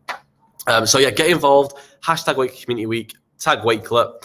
And before we get any questions in as well, in the description is your certificate. So go ahead and fill out that form. It'd be great. I'm loving all the comments here saying, look, thank you, Aisha, for joining from the Wakelet team. I see people from all over the world. Russia, must be late in Russia. Eleanor, let us know what time it is. We've got Malaysia there. That must be early in the morning. Maha, I know it is late on for you as well. And everyone else joining us, thank you so much. We're going to get started in just a second. Like I said, we've got 5 really amazing speakers sharing how they use it in many different ways. And the first one to kick us off is one of our original ambassadors, an OG who's been ambassador for I must say, a year and a half, possibly 2 years, and using Wakelet beyond that. Rayna Freedman, who's going to talk to us about how she's used Wakelet to upskill her CV, which I'm really excited to talk about, by the way, Rayna. So welcome. How are you, Rayna? I am great. Just walked in the door from teaching, so it's been a crazy day. It's like 103 here in Massachusetts, so I'm really excited though, in the air condition, and here to share spicing up your professional life with Wakelet. Amazing. So I'm glad you're cool, but yeah, light up that chat room, bring the fire on how you use Wakelet to spruce up your CV. All right. So did the Chrome tab share? I will let you know. It went, right? Because I actually, hold on, I think with this one though, we learned it's up. StreamYard. All right, with StreamYard though, I have to share the whole computer. No worries, I could see the screen then, that's absolutely fine. No, I know, but I have to do the entire screen because when I open up Wakelets, they don't always go. Yeah, that makes sense. So here we go. All good. Did it go? Yep, you're all good. Spicing up your professional life with Wakelet. I'm Dr. Rayna Ell Freedman. I'm a 5th grade teacher and the current MassQ president, which if you're familiar with ISTE, it's the Massachusetts ISTE affiliate, and I've presented at numerous conferences all over the world. And of course, I love riding the Wakelet wave. As James said, I kind of hopped on in the very beginning. I can be found at RLFREEDM on Twitter, and my email is missfreedman24@hotmail.com. And anything you see here today, I'm always happy to share. So the first thing I wanted to talk about was using Wakelet for your resume or your curriculum vitae. Something I realized as my resume grew as I was presenting was I had to switch to a curriculum vitae, and that was just me personally because I've, have been published in magazines and books and done podcasts, and I was trying to figure out a way to not send a 15 to 20 page resume or curriculum vitae with everything I had done. Because really, who is going to read that? What superintendent of schools or principal has time for that? So I thought, let's use Wakelet, which has now become a great way because it shrunk my resume down to 3 pages. And then when I switched the curriculum vitae, and I was able to add the podcast and the publications and papers in a Wakelet, and that is now a page and a half, which is amazing. And so what I did, and James, is it going to the Wakelet on your end? Yes, it is, yeah.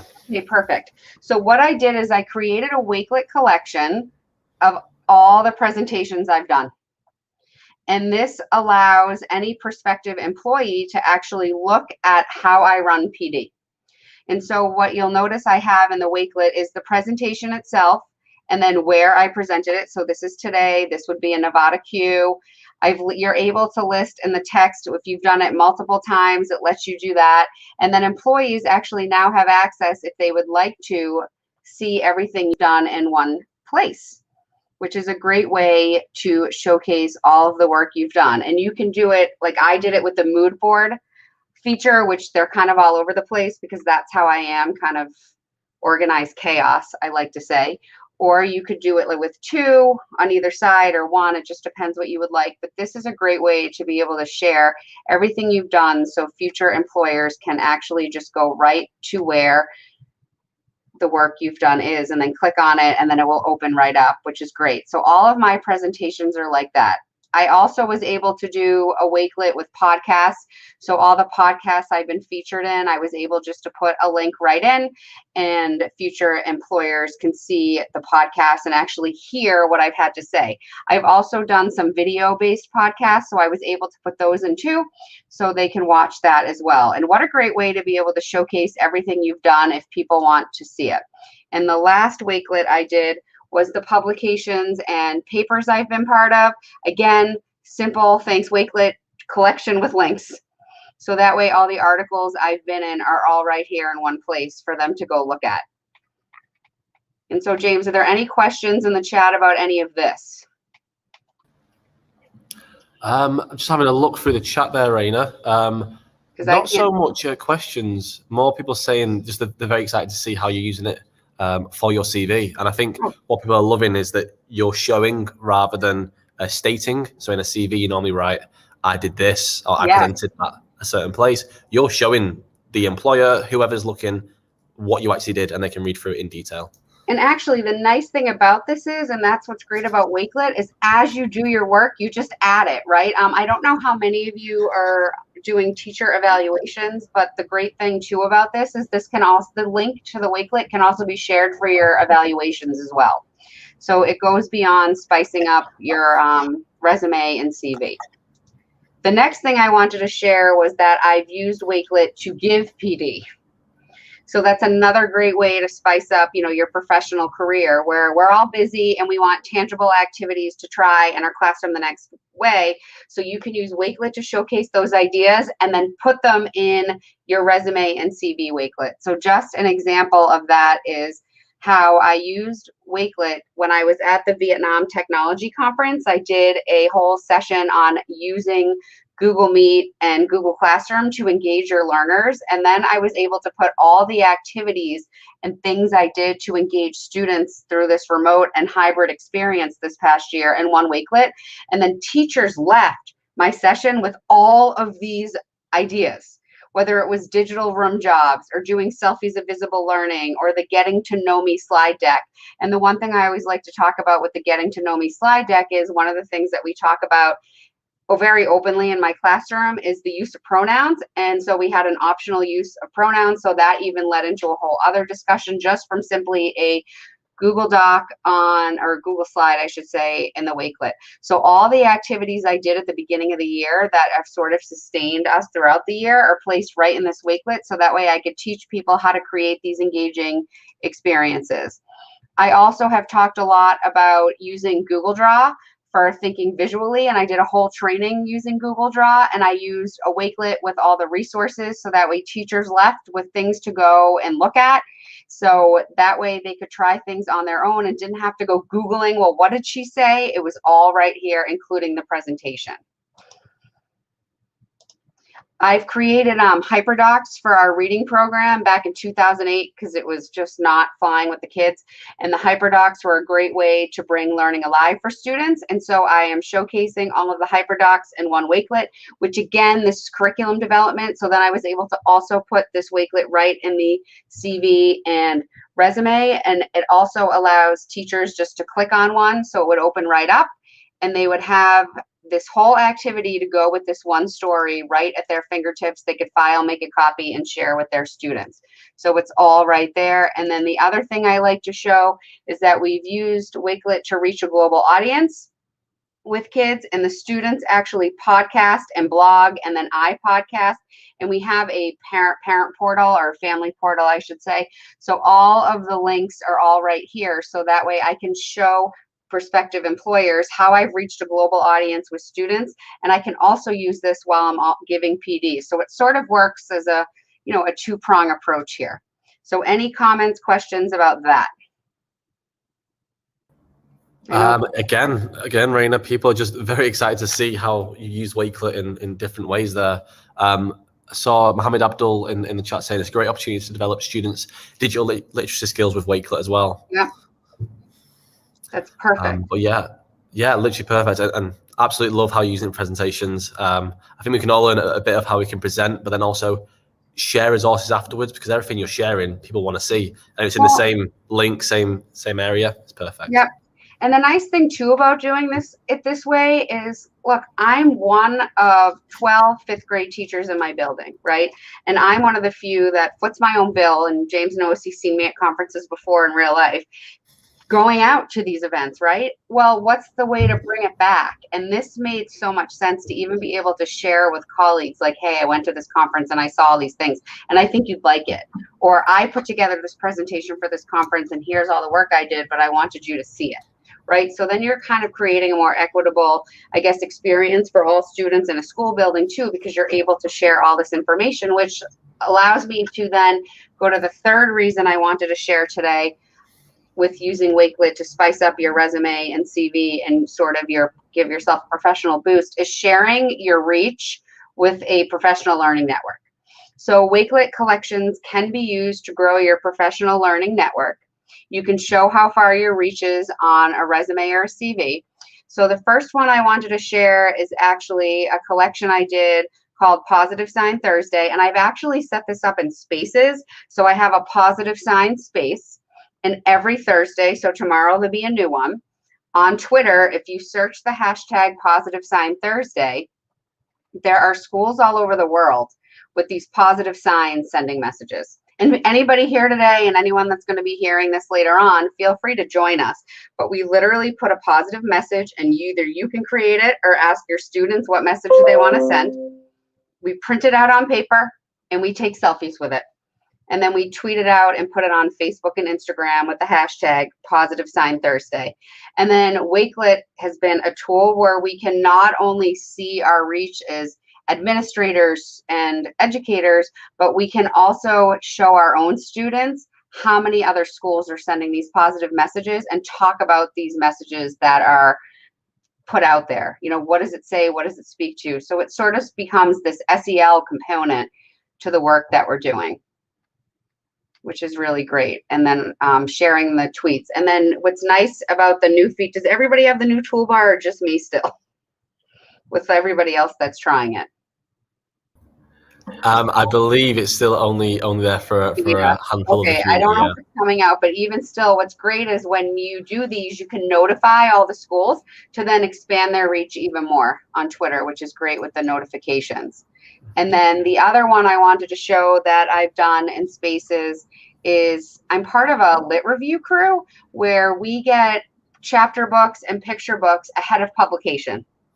And then all we're asked to do by the authors is to give reviews and be honest, right? So I created a Goodreads page that has all my reviews, and I was originally sharing them one at a time. And then what I realized is I can use a Wakelet and put my review from Goodreads right in the Wakelet. And then I can share the Wakelet, so that way every time I share a review, all of them get shared instead of one at a time. And this is actually something not only you can do for yourself, whether your colleagues are looking for books to read. I know in interviews, I've actually been asked what books I've read. So this has been a great resource for me, but it's also something you could do with students to be able to show them different books, whether it's in your classroom library, different books you think that they should read, or even connecting to authors. And a lot of the authors on this page will respond to the Wakelets right on Twitter, which has been great.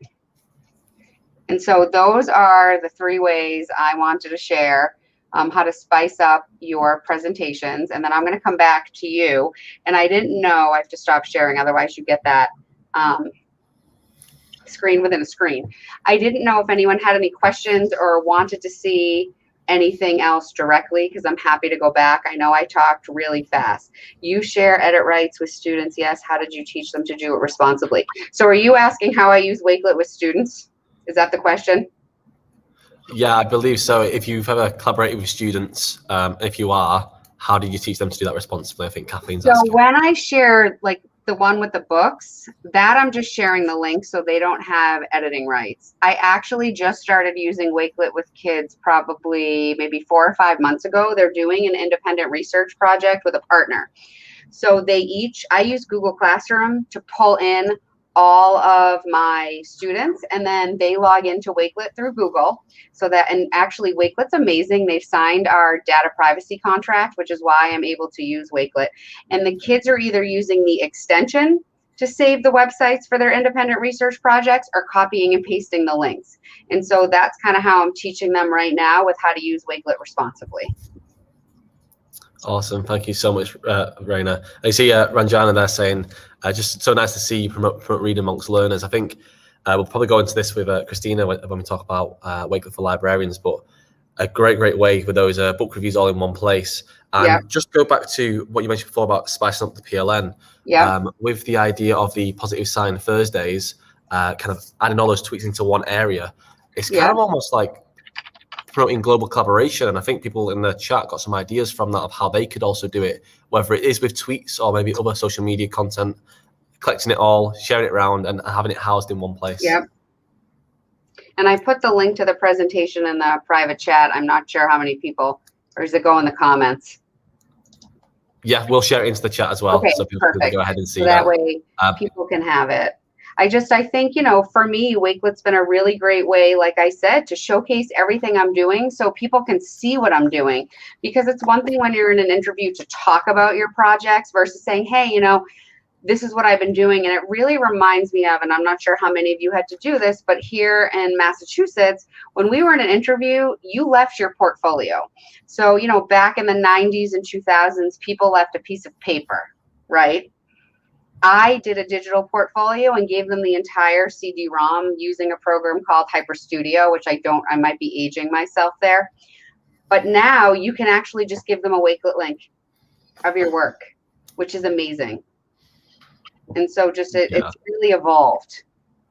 Yeah, I absolutely love that. And I think it's another thing to note as well. We push on students to showcase themselves and gather everything they can to put it into a portfolio and document themselves. But maybe sometimes teachers forget to do it themselves and they have a lot to show that they should showcase in a portfolio.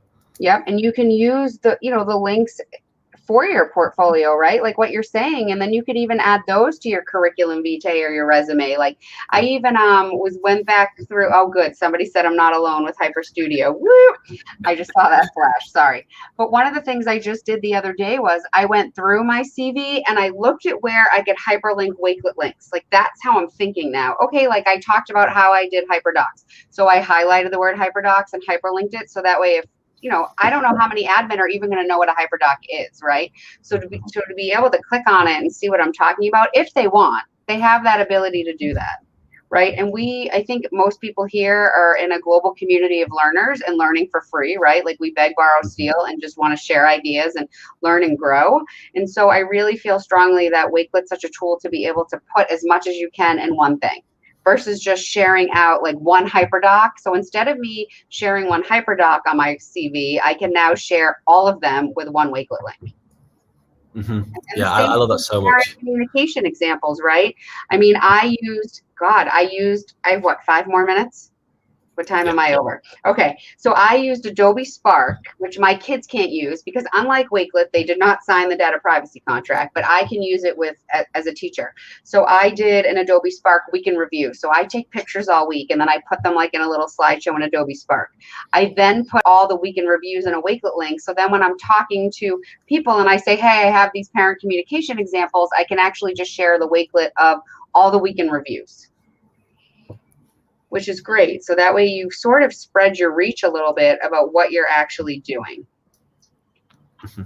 Yeah, amazing. I don't know if you saw there's an idea from Kathleen in the chat saying business cards with QR codes. Yep. that'd be amazing to link to a quick collection about you. And I think one thing you've touched on a lot here, Rayna, is just Wakelet having the ability to add context to what you're talking about, especially when you're hyperlinking or maybe embedding onto something like a CV. Yep. You can mention, I use Hyperdocs or I presented somewhere, and then the Wakelet collection behind it has all the context needed for the person who's viewing it. Yep. And I really do feel like that's where we're heading. Mm-hmm. I really do. And this tool just supports that futuristic thinking. I mean, a lot of times we as educators think, how can we use this with students? And yes, like Wakelet, and I know there's tons of people this whole community week talking about things we can use with students, but I started to think about, well, how can it propel me professionally, right?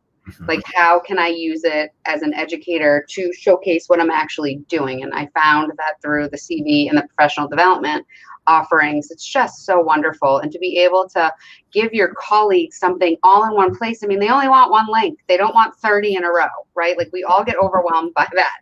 So put all 30 in one Wakelet and then send it out and let people look at what they want.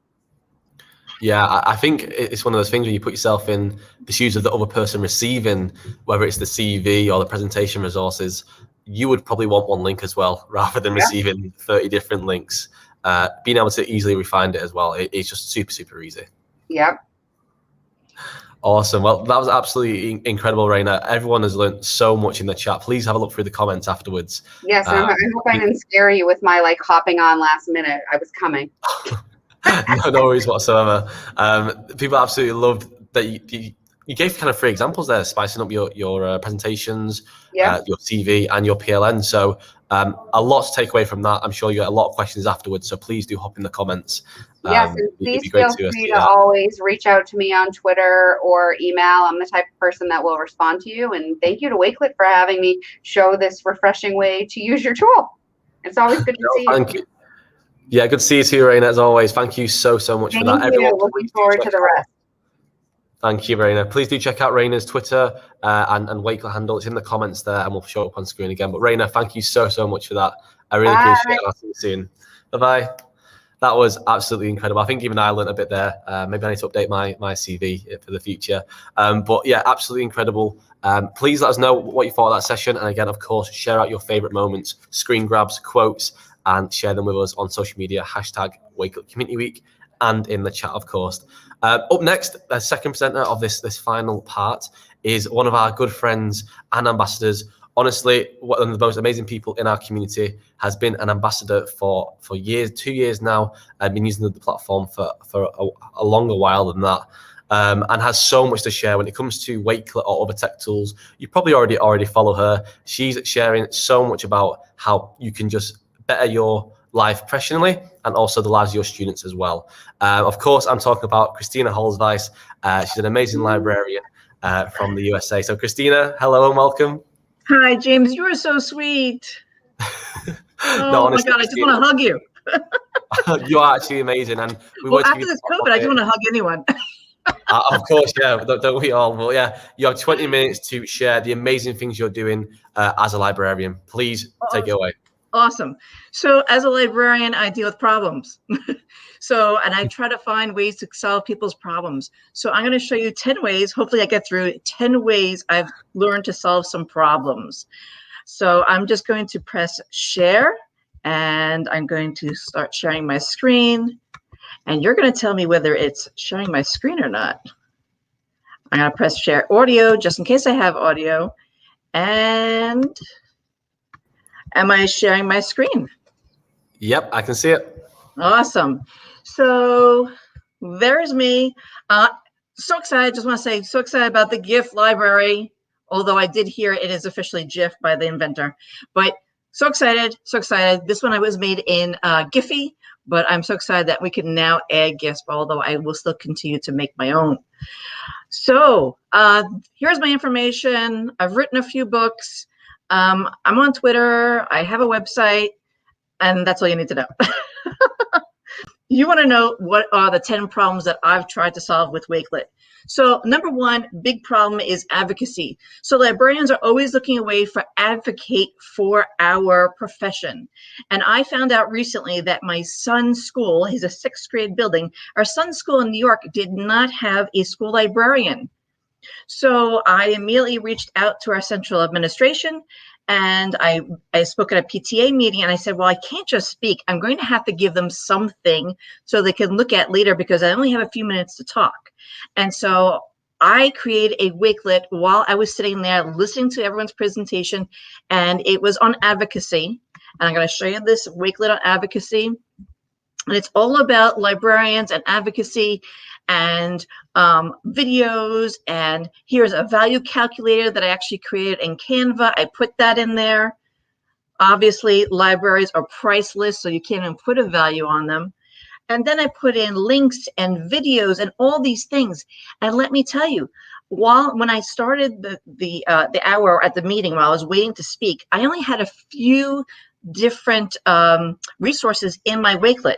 So what did I do? Well, I did this. I opened up Wakelet during the PTA meeting, and I went to search, and I typed in library advocacy, just like I'm doing now.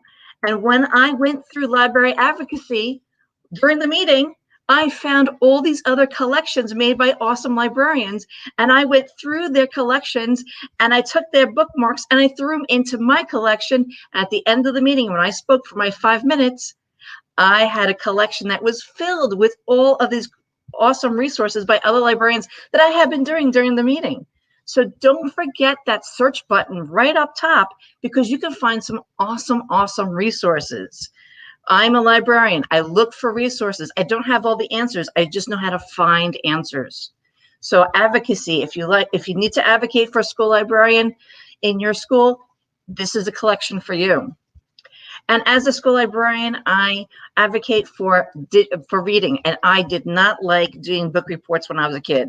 I had to read a certain amount of pages, and who is the author, and who are the characters, and it really was god-awful boring. So I have a digital reading journal that you can actually take the template and create it and make it your own. Just copy it with the 3 dots, copy the collection, and you can have all these. Wow, and this is what I really love. Look, Wakelet gives you all these analytics, like almost 6,000 views. Love that. So going through, it gives you directions on how to create your digital reading log, some ideas, how to Appsmash, how to put in things that you've created in other apps, other tools that you've written, that you create about your book, and how to put them in your digital reading log, because Wakelet is multimedia. It should not be just text. And so here is a whole reading log, a reading journal that you can use for your kids. Again, just copy the collection and you're good to go. So that's two problems. So advocacy and how to make reading so much more fun. Newsletters. So another way that I found the problem was I would get all this information and I would share it with people with one link here and one link there. And ultimately, every school I've been in, everyone has, well, not everyone, but a lot of people have a Christina folder, and they save things in that folder for when they need them. And eventually they will look at them. Well, I created a newsletter with Wakelet that basically has links and videos, and it's just so much more appealing than just an email with information. So I could put in my own videos. I've used flaming text to make my own text to make it even sparkle even more. And it just is so much better to look at and so much more interesting than a regular email. So using Wakelet for newsletters, I found has really made it so much easier to share out information with my faculty. And connecting with people. Now, you're going to love this. Connecting people. Librarians are great connectors of people and of resources. So how do we connect people? I'm going to do it through Wakelet. First of all, when you get this link on YouTube, you're going to be able to click this link for a stick together virtual mosaic. And so when you open this virtual mosaic, hopefully it'll be done by the end of Community Week. All you have to do is press the plus sign, magnify, find the letter that you want, and then go in here, and I'm going to pick a letter C, go in here and click the C's. And you can see that's counting down. You can do 10 stickers per day, and then keep on going, coming for more. I'm doing my 10 stickers for today. And then all of you can do 10 stickers during Wakelet Community Week. And let's see if we can get this all done. So connecting people. There's a virtual sticker board right here by Stick Together. I also wanted to connect people all around the world, just like this 12-hour live stream. That's what we did for Egg Camp. We had Egg Camp, Cardigan Camp, and I'm happy to say it was a 24-hour event. It started at midnight one day, and it ended at midnight the next day. We had 64 breakout rooms, 17 different sessions, and people from all over the world. And how did we curate the resources? Through Wakelet. I know people were comfortable with other tools, but I wanted everyone to learn about Wakelet. And so it just looks so beautiful, and all of the sessions are right here. And I can actually go in here and I can actually edit what room was it, who was the facilitator. So I can edit all of these things and your sessions, and you can easily find all of the information from the entire day. Whoever didn't know how to make a Wakelet, I walked them through it, and then I made a Wakelet of Wakelets. Perfect for Egg Camp. So then I would think about self-care. The problem is, how do we help our teachers? I can help them with how to teach. I can help them with literature. I can help them with technology. But you know what? Sometimes we need a little bit of self-care. So I ran a Zen Den, kind of a de-stress zone in my innovation lab. And so I also created a Wakelet of self-care. So it has some breathing exercises. Again, look at the GIF. That Wakelet now has. So I just love that. And I discovered that I could even change the images in my resources. I could change them. So I made these into GIFs as well. So all these things to help our teachers, and so they can relax and they can take a moment whenever they need to. So that's another problem I tried to solve with that Wakelet. I'm so excited about this. I actually was working on this today. I'm so excited. The social emotional learning. Our kids have been in front of screens so much, but I want to take that technology and bring it some heart. So this is actually a photo of the courtyard of my school. And so what we started doing, we created a social emotional learning walk that's powered by posters by Inspired Minds and Flipgrid and Wakelet. And so what we're doing is we have 30 different signs by the company Inspired Minds. And I created 30 different Wakelets. And I'm asking students to volunteer to sponsor a sign. And they're going to populate it with a video that goes with the affirmation and resources. And I just put this out today, and you can see that they can just scan it. So I actually created a whole space on its own. And when these are all of them right now, but what happens is in the courtyard, I have 3 of them up so far. And this QR code takes you to a Wakelet, which has the video and which has resources. And I'm going to show you a great one today. It is called I Am Capable. Again, these posters are all from Inspired Minds, and they make stickers and posters and everything. So I just put them on posters and put them outside, but I created these Wakelet collections. So this one is created by a student named Maren. She, again, she works, this is going to be her collection until she graduates. But since I have the ownership in my account, I can always pass it off to another student. So this is Maren. And then she found some links, and then she explained why this link is in this collection, some videos. It has another video and some words, some text about it. And I'm going to show you a little bit about Maren's video. She took this. She recorded in Flipgrid, with Flipgrid, right through Wakelet. So I'm going to show you a little bit of that video. Hi, my name is Maren Hursley. I'm capable, and I believe you are too. My grandfather has always said to me, Maren, you are a very capable girl. He is a Holocaust survivor. and he is now a very successful businessman with a very large and happy family. So now these are kids who are helping other kids. And we took a little video today, and all you have to do, you take your phone, you scan the QR code that's on these wonderful posters, and up comes up that beautiful Wakelet collection with the Flipgrid video and with the resources that we can keep adding to over and over and just keep using that QR code. So I'm really excited about this social emotional learning walk. And this is how I made them today. I just took the posters and put them on these other posters, did some laminating, and we made these and we put them out today. So excited. Planning. My mother has always said to me, Marin, you are a very capable girl. He is a Holocaust survivor. I hear. And he is now a very successful businessman Let me with stop a very this. large and happy family. There you go. We're just showing her video again. So one of the other problems we were thinking about how to reinvent the library space, because now we're going to be different. You know, we've talked about the new normal right now. Well, it's going to be another new normal come September, because we're going to have to learn how to adapt, because it's not going to be like it was before. And it's not going to be like it was now.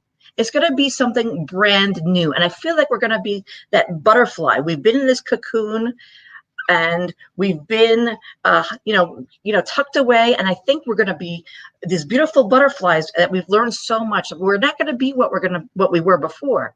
So we have to learn how to reinvent. So what I did was I created a Wakelet of planning. We were thinking about different kind of furniture for the library. Create a Wakelet. I shared it with my library team. I shared it with the secretaries, and we just started populating it with ideas, just things that we find, new tables, new chairs, how to take care of the backpack problem. Wakelet is our spot for sharing information. So really love that. We were like, well, how are we going to share all this information? You could put links on a Google Doc, you could put images, but it's just not the same as a Wakelet. So that's how we solve that problem. And teaching. I love making Wakelet. So here is a Wakelet tutorial for students, and it's in a Wakelet. And so before I teach a class, before I co-teach a class, I always give the teacher the collection of the resources that I'm using. And then I always leave that with the students. They usually put that in Google Classroom or Canvas. And then this way, if I'm not there afterwards, or they're working on it without me, or there's a substitute, they have it before I get there, I teach the class, and then they have it afterwards. So I just love Wakelet for teaching and giving out resources. That has solved my problem tremendously. Here's one on digital book bentos, which I just love this too. And I could share it with whoever I want, and they could see what I am talking about, instead of just saying, oh, here's an idea about digital book bento, and some teachers may not know what that is. I'm actually giving it step-by-step directions, screenshots, videos, text. Just love Wakelet for giving tutorials. Here's one on flip frames. Here's one on QR codes. So I just love that, giving that to teachers. Another problem that we have solved is using templates. So teachers have these projects they want to give to students. So we can create templates so they have models of what we want them to do. So this is a wonderful model from our Russian class, and it's about a travel in Russia. And she shows exactly what she wants in the Wakelet project. The day, the map, what hotel they're staying at, and then that's us. We're using Google Slides and remove.bg. And then she records her videos. She talks about her trip. She writes it in there. So multimedia all the way. It's the writing, it's the reading, it's the speaking. And I love having that Flipgrid integrated right in there, because we can do so Мы much with that. отправляемся с вами в ресторан «Доктор Живаго» на Красной площади. Из меню я выбрала на закуску. So it's a Dr. Zhivago restaurant. We just played Dr. Zhivago on the YouTube, and I let her speak, and I put up the little pictures of the meals. And so she could show her kids, this is the way I want your project to look. So this is one awesome template I worked on with one teacher. And this is one about the food that built America. And again, another template. So the kids, that one was more of a model. This one is an actual template that the kids would actually copy. they would do the task and then they would erase this. They would remove this after they had done it. And it has screenshots and things like that. I think it's so important to help our students become independent learners. And honestly, if you're answering so many kids' questions at the same time, I think it's, I learned in a school, it's 1, 2, 3 before me, right? Look at it, read it, ask a friend, right? And then now refer to this 1, 2, 3 before you come to me. And by then their questions are already answered anyway. So that gives them time they can go at their own pace. Another problem is we have such a large school. We have so many teachers. And they're doing such wonderful things, but not everyone can see what everyone else is doing. So I created a showcase. I'm doing different sections. I'm doing Book Creator. I'm doing Wakelet. I'm doing Flipgrid. We started with Book Creator. And here, which I'm so excited about, when I sent out the email about Book Creator, it actually, the GIF comes up and it actually plays in the email. So it gives out a little bit of sparkle when you open up your email and you see something moving. You're kind of like, ooh, what is that? So it really catches their eye. So I just asked teachers if I could put their Book Creator examples in here. Here is a Wakelet on how to use Book Creator, and then some examples so they can be inspired by their colleagues. So not a lot, just a few to get there, get them thinking. And whoever hasn't used Book Creator yet, now they'll have some ideas. And then my very last one is professionally. I teach after-school classes in my school, and so every time we have a class for graduate credit, the teachers need to use Wakelet to create a project or a lesson plan. So all the teachers that I work with throughout the district are using Wakelet to create lesson plans and projects. And those are the 10 problems that I've solved with Wakelet, and I still have 3 minutes to spare. Wow, Christina, that was absolutely amazing.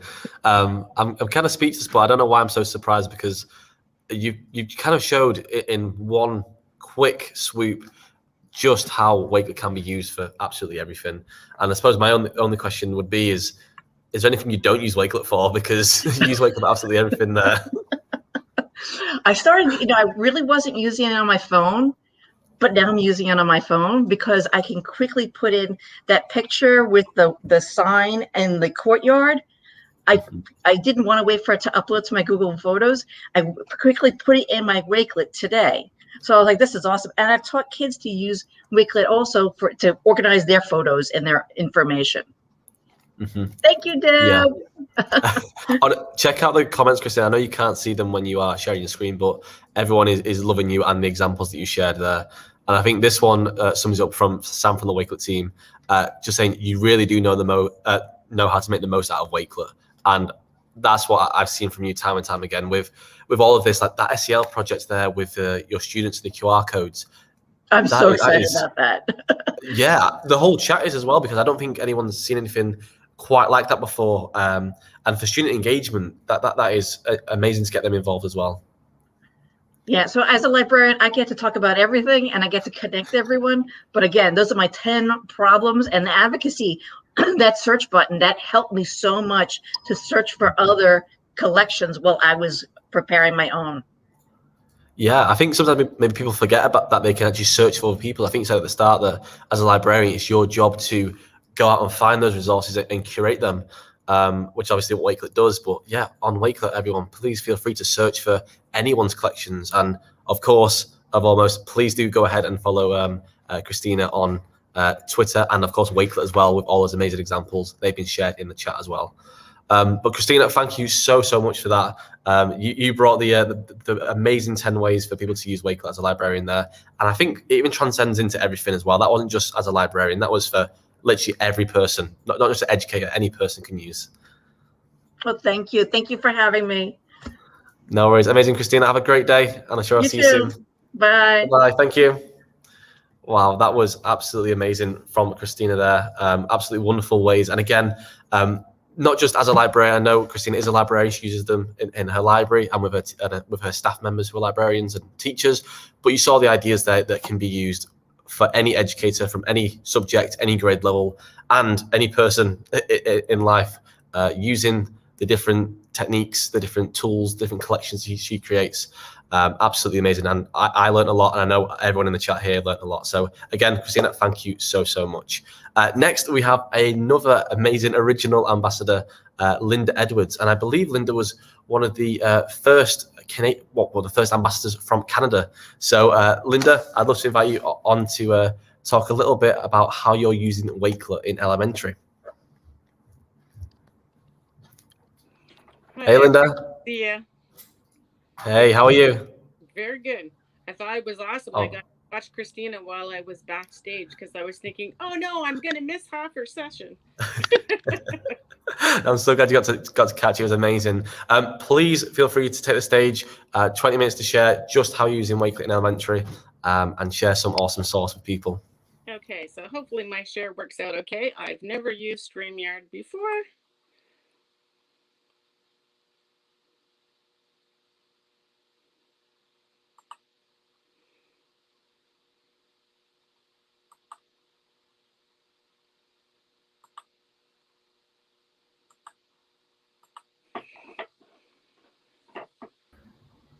There we go. Perfect, Linda. I can see that. Okay. I see it. You can see it also. I created my cover for the Wakelet session with Buncee, a good friend of Wakelet, and I called my session "It's Elementary." And so I like using Wakelet as a classroom hub. It's a really great place to add our different collections from projects and share them out easily with families. So this is one on the Sustainable Development Goals. This is not in the last 15 months. This was prior to the pandemic. So we had some challenges at school around plastics, and the kids built different posters about the effects of litter and plastic on the oceans. And they were all created in Buncee. And we actually went on a trip with a turtle rescue organization in Florida. So I saved all the pictures and the videos from that there. And then we went on a Say No to Plastic campaign within our school, and we connected with Grid Pals. So I just kind of put all of the things together in this one collection so I could share it in our school community and share it with families. This is another one, and this is from 2019 with Safer Internet Day. So again, we worked with Go Bubble in England, and we did some work on digital citizenship with different schools. And the end result with this was that we also created posters around Safer Internet Day, and we made promises to be better digital citizens. So there's a lot of student posters in here.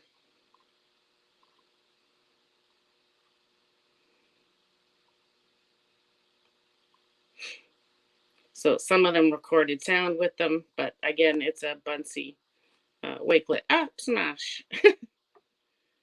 And we worked on World Children's Day, another global project, and World Read Aloud Day. And this is a current project that we're working on. It's called Backyard Bio. So the kids are using the Seek app to be junior scientists, and they go out into the world searching for plants and insects and animals in their communities. And then they snap a picture of whatever they find in their backyard or community, and the Seek app helps them identify the species they found. And from there, they learned a bit more about it from Seek, and if it was an animal or an insect that they wanted to learn more about, then they went into other websites to create their own little projects. So they have a Backyard Bio journal that they've been adding to, and this is kind of resources for them in here, different virtual trips. And then these are like— Hey, Linda.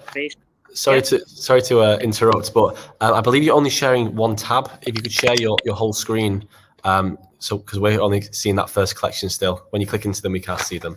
Oh, okay. Apologies for that. So I'll stop this for a second, go back to share. Yeah, and you should have the option to share full screen, and then everyone can enjoy the collections that you're sharing as well. Okay. That's unfortunate.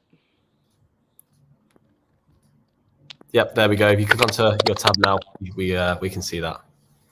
There we go. Perfect. Okay, so the kids have added observations in here and done research on different things. So they have journals, things they notice about what they've taken pictures of, things they wonder about, things that they learned. And we had a couple of sites in here to go and check out for kind of child appropriate research. And then one of the fun things when, for me, when Wakelet came out with the reactions right away when I was watching that webinar, I was like, oh, that would be so awesome to do polls in the classroom and do social emotional check-ins. So we've done a bunch of those. And this is, again, another Buncee Wakelet Appsmash. So the graphics were created in Buncee, and this is kind of the whole spectrum of how you could be feeling today on a scale of troll.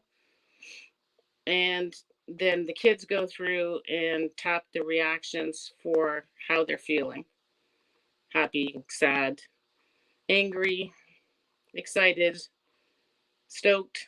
So we did quite a few of the different ones. This was the first one that we did with emojis, then trolls, and on Star Wars Day we did one with Star Wars gifts, and we just kind of keep adding different ones. This is another one that's smashed with Jamboard. So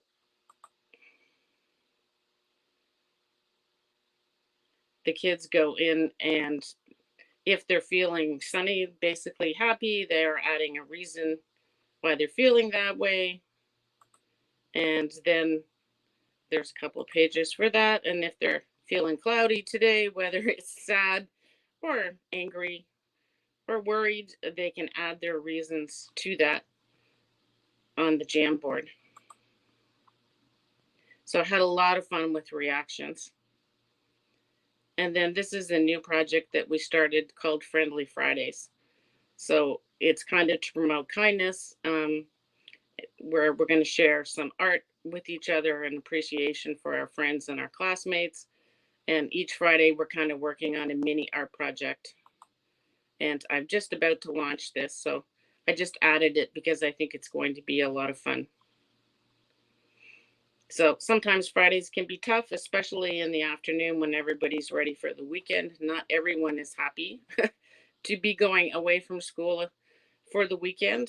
So we got a social emotional check-in, a book called The Jelly Donut Difference that's about kindness, and then a Buncee where they can listen to the story and think about how they can make a difference in the world and send a postcard to a friend or a family member. So that was kind of the art part, that we would create a postcard and they would put their own message on it, and they have the option of doing that in Buncee or actually creating it by hand. And then with the pandemic last year, I just decided I would throw in a couple of personal things that I decided to do with all the time when we were in complete lockdown last year. I had hundreds of photos on my phone to do with the cottage that I'm lucky to have been able to get away to for some peace and quiet during all this time. And I see a lot of animals and things there. So I added some collections, personal photo diaries of different things that I observe at the cottage, different animals, the loons having babies, various things that I see in the fall. There's a lot of really cool colored sunsets, and I get the personal satisfaction of being able to look at that most nights. Just different things that we had prior to the pandemic, like band parties and boat racing, different things like that. So I just kind of keep adding as we go along. We snowmobile in the winter. So I added pictures like that. And every summer we have a regatta weekend where there's firecrackers, and most families go out in their boats, and there's a part of the lake where we sit and watch all those things happening. So I just kind of thought that would be a really great use of Wakelet, to put all those things together in a collection. And then I did another one with the cottage wildlife, basically, because with going there every weekend, I'm blessed to be able to see all kinds of animals and them having babies, and watch them, learn how to swim, learn how to fly, depending on which animal it is, the baby foxes. So I just kind of added some text each year and different things that I saw. So that was last summer, all of the loons. And we have got American bald eagles back at the lake now, which we haven't seen in my lifetime. So I thought it was another great way to use Wakelet for personal use. And then I'm an avid gardener. So again, I added another collection for personal use with the different flowers that I either see on the property or that I'm growing myself, and just kind of explain what summer it was and what's happening, so that I have a good kind of digital photo journal of what's happening at the lake. And then the very last one, this was trips. All of the trips we put in the last 5 years, I kind of organized all those pictures and documented them.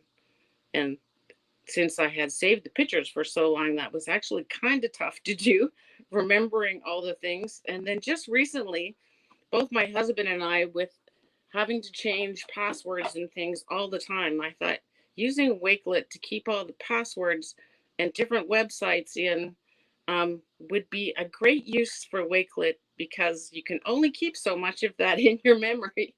And we've been using more digital platforms this last 15 months than ever before. So I thought, okay, recommended that to my husband, and we both started a website and password. And so that was kind of another personal use of Wakelet.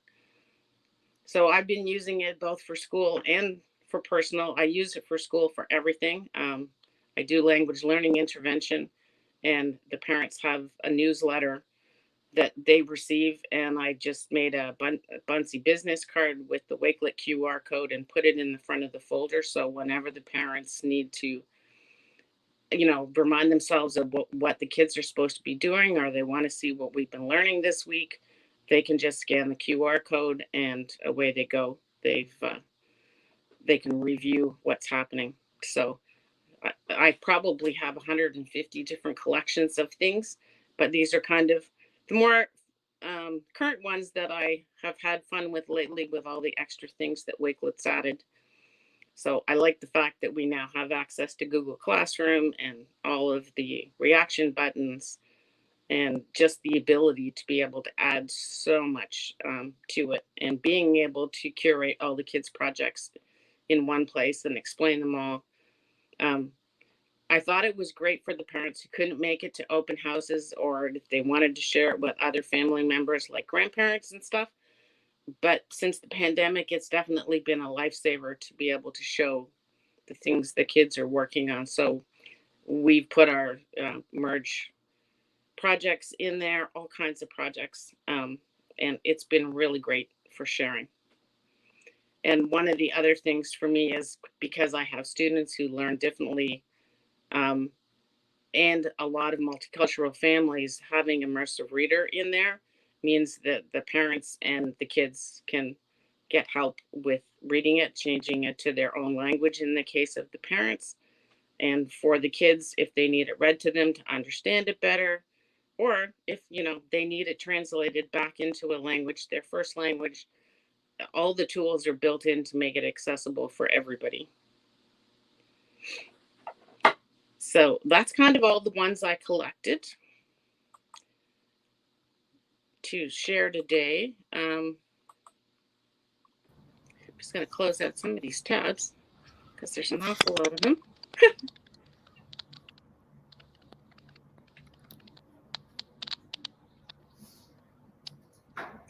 Probably making people dizzy at this point. That was wonderful, Linda. Thank you so much for sharing those collections with us. People are loving the photo album idea you were sharing there. Absolutely amazing. Kind of like people saying scrapbooks, photo albums.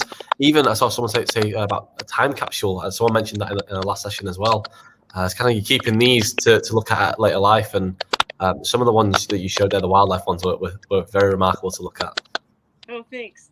Yeah, I had so many pictures in my camera, like in my phone and my iPad last year. And when we were in lockdown, I was like, hey, I should put these all in Wakelet and sort them out. And I don't have to keep them all in my phone, but I still have them all. And it was quite a big job because, you know, year after year, you kind of keep adding them as you see them, especially with your phone. Anytime I'm out walking and I see something, I'm always grabbing a shot. Yeah, that's amazing. I think with what I learned about Wakelet every single day is that you can literally organize anything. So with photos, I know everyone these days just takes pictures and they just stay on the phone. Like you're saying there, being able to organize them into collections is amazing. One thing I wanted to pick up on as well is that you actually use Wakelet for your professional life, but also your personal life as well. Just curious, because people start at different journeys. Did you start using it for personal use first and then professional, or did you start with your teaching first and then go on to personal? Actually teaching. And the funny thing is the how I even got started with Wakelet, because I can't remember now if it was 2018 or 2019, but there was a Not at ISTE group. And on Periscope, Dr. Randall Sampson was one of the people who was periscoping different sessions. And on his way to a session, he was talking about curating all of the resources from ISTE. And I thought, I can't imagine what he would be using to curate all these resources. And so I'm listening to him, and then he mentions Wakelet. So I kind of madly wrote down Wakelet and carried on listening to him as he went to his session. And then when I got off that session, I looked up Wakelet. And then I thought, oh, I'm in. And that was kind of it. So shout out to Dr. Randall Sampson. I'm sure I would have heard about it because Wakelet is all over Twitter. But I actually started back like kind of at the beginning, 2018, 2019, right? Yeah, you were, and like I say, one of the original ambassadors, one of the first from Canada as well, sharing the Wakelet wave ever since. So, Linda, it's been amazing to see you again. Thank you so much for joining the session. Definitely check out the comments as well, because people are absolutely loving your collections and ideas. And we've shared your Twitter and Wakelet as well, so we can find you too. Okay, thanks so much. See you again. Thank you, Linda. Bye-bye. Thanks again.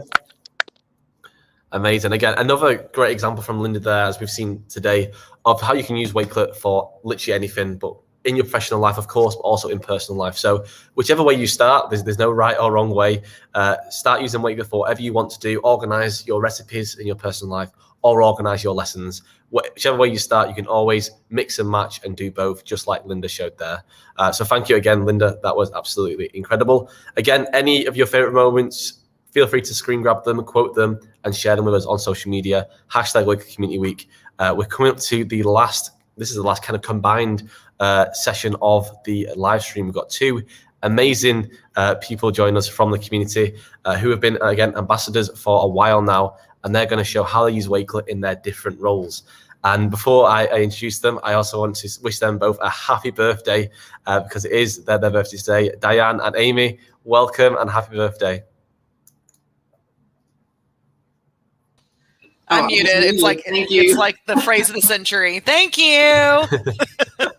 No worries. I hope you both had a great day. Oh, woo! Don't tell our age, Diane. Everyone knows now. They could have thought we were like in our 30s or something. Okay, we're 22.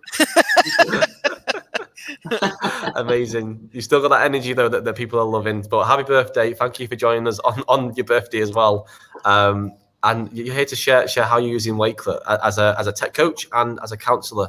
I've heard this many times how these two use Wakelet and again, just like the other speakers, in some amazing ways. So you are in for a treat with Diane and Amy here. So Diane and Amy, take it away. The floor is yours. Feel free to share how you're using Wakelet.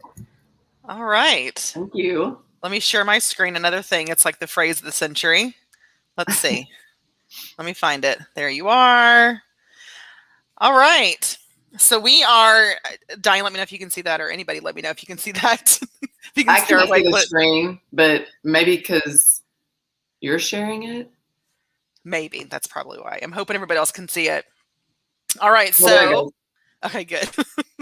We're going to share. Well, first of all, if you know Diane and I, we tend to not do things separately. If we can work together as a team, we do that. And I forgot to add the graphic to this Wakelet, but recently, since the pandemic started, we've joined forces so we can work alongside counselors specifically to show them how they can leverage technology to support their guidance lessons and their counseling groups. And we love sharing with that particular population of educators because it's been so impactful for my sister, for me getting to watch her step into this this new combined role of counselor and, you know, I would dare to say tech guru.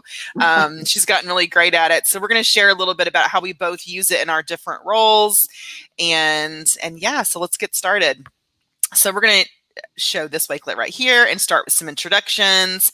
I'll start with myself. My name is Amy Storr, and I am a brand new employee of Fried Technology. I just started officially last week. I'm a lead learning guide here at Fried Tech. It's just the best place to be. Before that, I was an instructional coach at a school in Montgomery, Texas. Before that, I was a first, second, third, fourth grade teacher, mostly third and fourth math and science. And I was also the lead tech integration mentor for my district. A few of my favorite things are hanging on that Buncee business card. I'm an ambassador for a few companies that I love and adore. Buncee, Wakelet, of course, Flipgrid, Flocabulary. I'm also a Microsoft Innovative Educator Expert, and just recently got my level 1 Google certified educator, working on level 2. And that is, we have our profiles here, and I'll share this on Twitter. I'm sure it's shared somewhere else as well, but that's our that's our Wakelet profiles. All right, Diane. All right. Hey, everyone. My name is Diane Wilson. I am a middle school counselor in Aldina ISD at one of the best middle schools in the district, Teague Middle School. I work with an amazing team. They're probably on here, Allison and Kelly. They are the unicorns. We were known as the unicorns on our campus. Our principal, Ms. Doucette, has named us that. I am a couple things. Was just recently nominated for the Texas School Counseling Association Secretary. I just finished being a 2-year fellow with the Texas On-Course, which is for college and career readiness, kind of like the ambassador on the ground. I'm also on the Texas Counseling Association's Communications and Social Media Committee. I'm a co-chair. I am a Flipgrid ambassador. Flipgrid, it's hard to read that. Certified. Certified. And most importantly, I am a Wakelet ambassador. This has been a crazy journey so far for me. I think it's been over a year. I think so, almost over a year, but yep. That's a little bit about me. Yes, and I'm excited about her sharing her journey because her journey is an important one. So we've broken this up into 2 pieces, and I'm going to start first and show you how I have used Wakelet in the past. And of course, even though I'm not in a public school anymore, I'm going to continue to use Wakelet. And so I'm going to show you, oh, my GIF, oh, is it coming? First of all, like, I'm sure you know this by now, but you can add the GIFs or the GIFs, however you want to say it. A friend of mine that I work with calls it a good GIF. So it's both put together, whatever you use, a good GIF. Kudos to Stephen for that. You can add them to Wakelets now. It's pretty impressive. There's one here. Imagine you can see it. It's there. But I'm going to show you how I used this when I was an instructional coach, specifically last spring until now, how I utilized Wakelet to support our learners, especially our remote learners, and even to support our teachers from afar as well. So my first one is, last summer we had to really think about how are we going to deliver professional development, professional learning to our teachers when we can't really get in a room together, understandably, but we still wanted to provide those opportunities. Summer is our time where teachers, they do spend time with getting professionally developed. So I thought, well, the best place to do that would be to use a Wakelet. And so our district collectively created a district Wakelet. It's this one right here. I'm going to click on it for you. And I'm hoping you can still see this. Can you still see the new tab that says MISD Summer Professional Learning? I see the presentation. I might need to share the entire screen. Hold, please. Let me go back here and share the entire screen. It takes her a bit. Yeah, Diane's so much better at this than I am. All right. Entire screen. Entire screen. Yes. Share. I'm going to go back here. Now, can you see the one that says MISD Summer Professional Learning? Not yet. Yes. Yes. Yes. Awesome. Okay. Perfect. Thank you for your patience. All right. So this was broken up into elementary and secondary. So we had myself, the coach for elementary, worked on the elementary Wakelet. And then I had a coach, Jennifer Ellis, who worked on secondary. And so they're both the same thing. You should now see, or you're about to see, the elementary example. So what we did is we used Wakelet as the platform to curate and archive all of the professional learning opportunities we wanted our teachers to experience over the summer. It was a huge hit. It was such a big hit that we have continued to use this into this summer. And I do think it's going to continue, because what this pandemic proved was that our teachers value when we value their time. So we were giving them opportunities for them to explore their learning, but at their own pace, in their living room, on days they choose. They didn't have to travel to a region center, travel to a district or a school to learn. They could do it on their time at their pace. They loved it. So we created this Wakelet. A lot of this is going to be applicable to just my district, but I included a video, Flipgrid, the shorts camera you can use in Wakelet, which is fabulous. I did a video to start, a graphic, a how-to graphic on how to upload certificates. And then here comes the good stuff. It was broken up by subject area: ELA, math, science, social studies, social emotional learning, ESL, GT, you name it. They were able to, this helped them get signed up in a website called Eduphoria, something our district used, but they could watch the recording. We gave them additional resources, and then they had to complete a real quick, simple survey for credit. We have since changed this survey because of Leticia Citizen, another great friend and Wakelet ambassador. She does something, and she may have shared this in her session. She does something called the wow, how, and now. So just 3 questions, 3 prompts for educators to reflect on their learning: the wow, how, and now.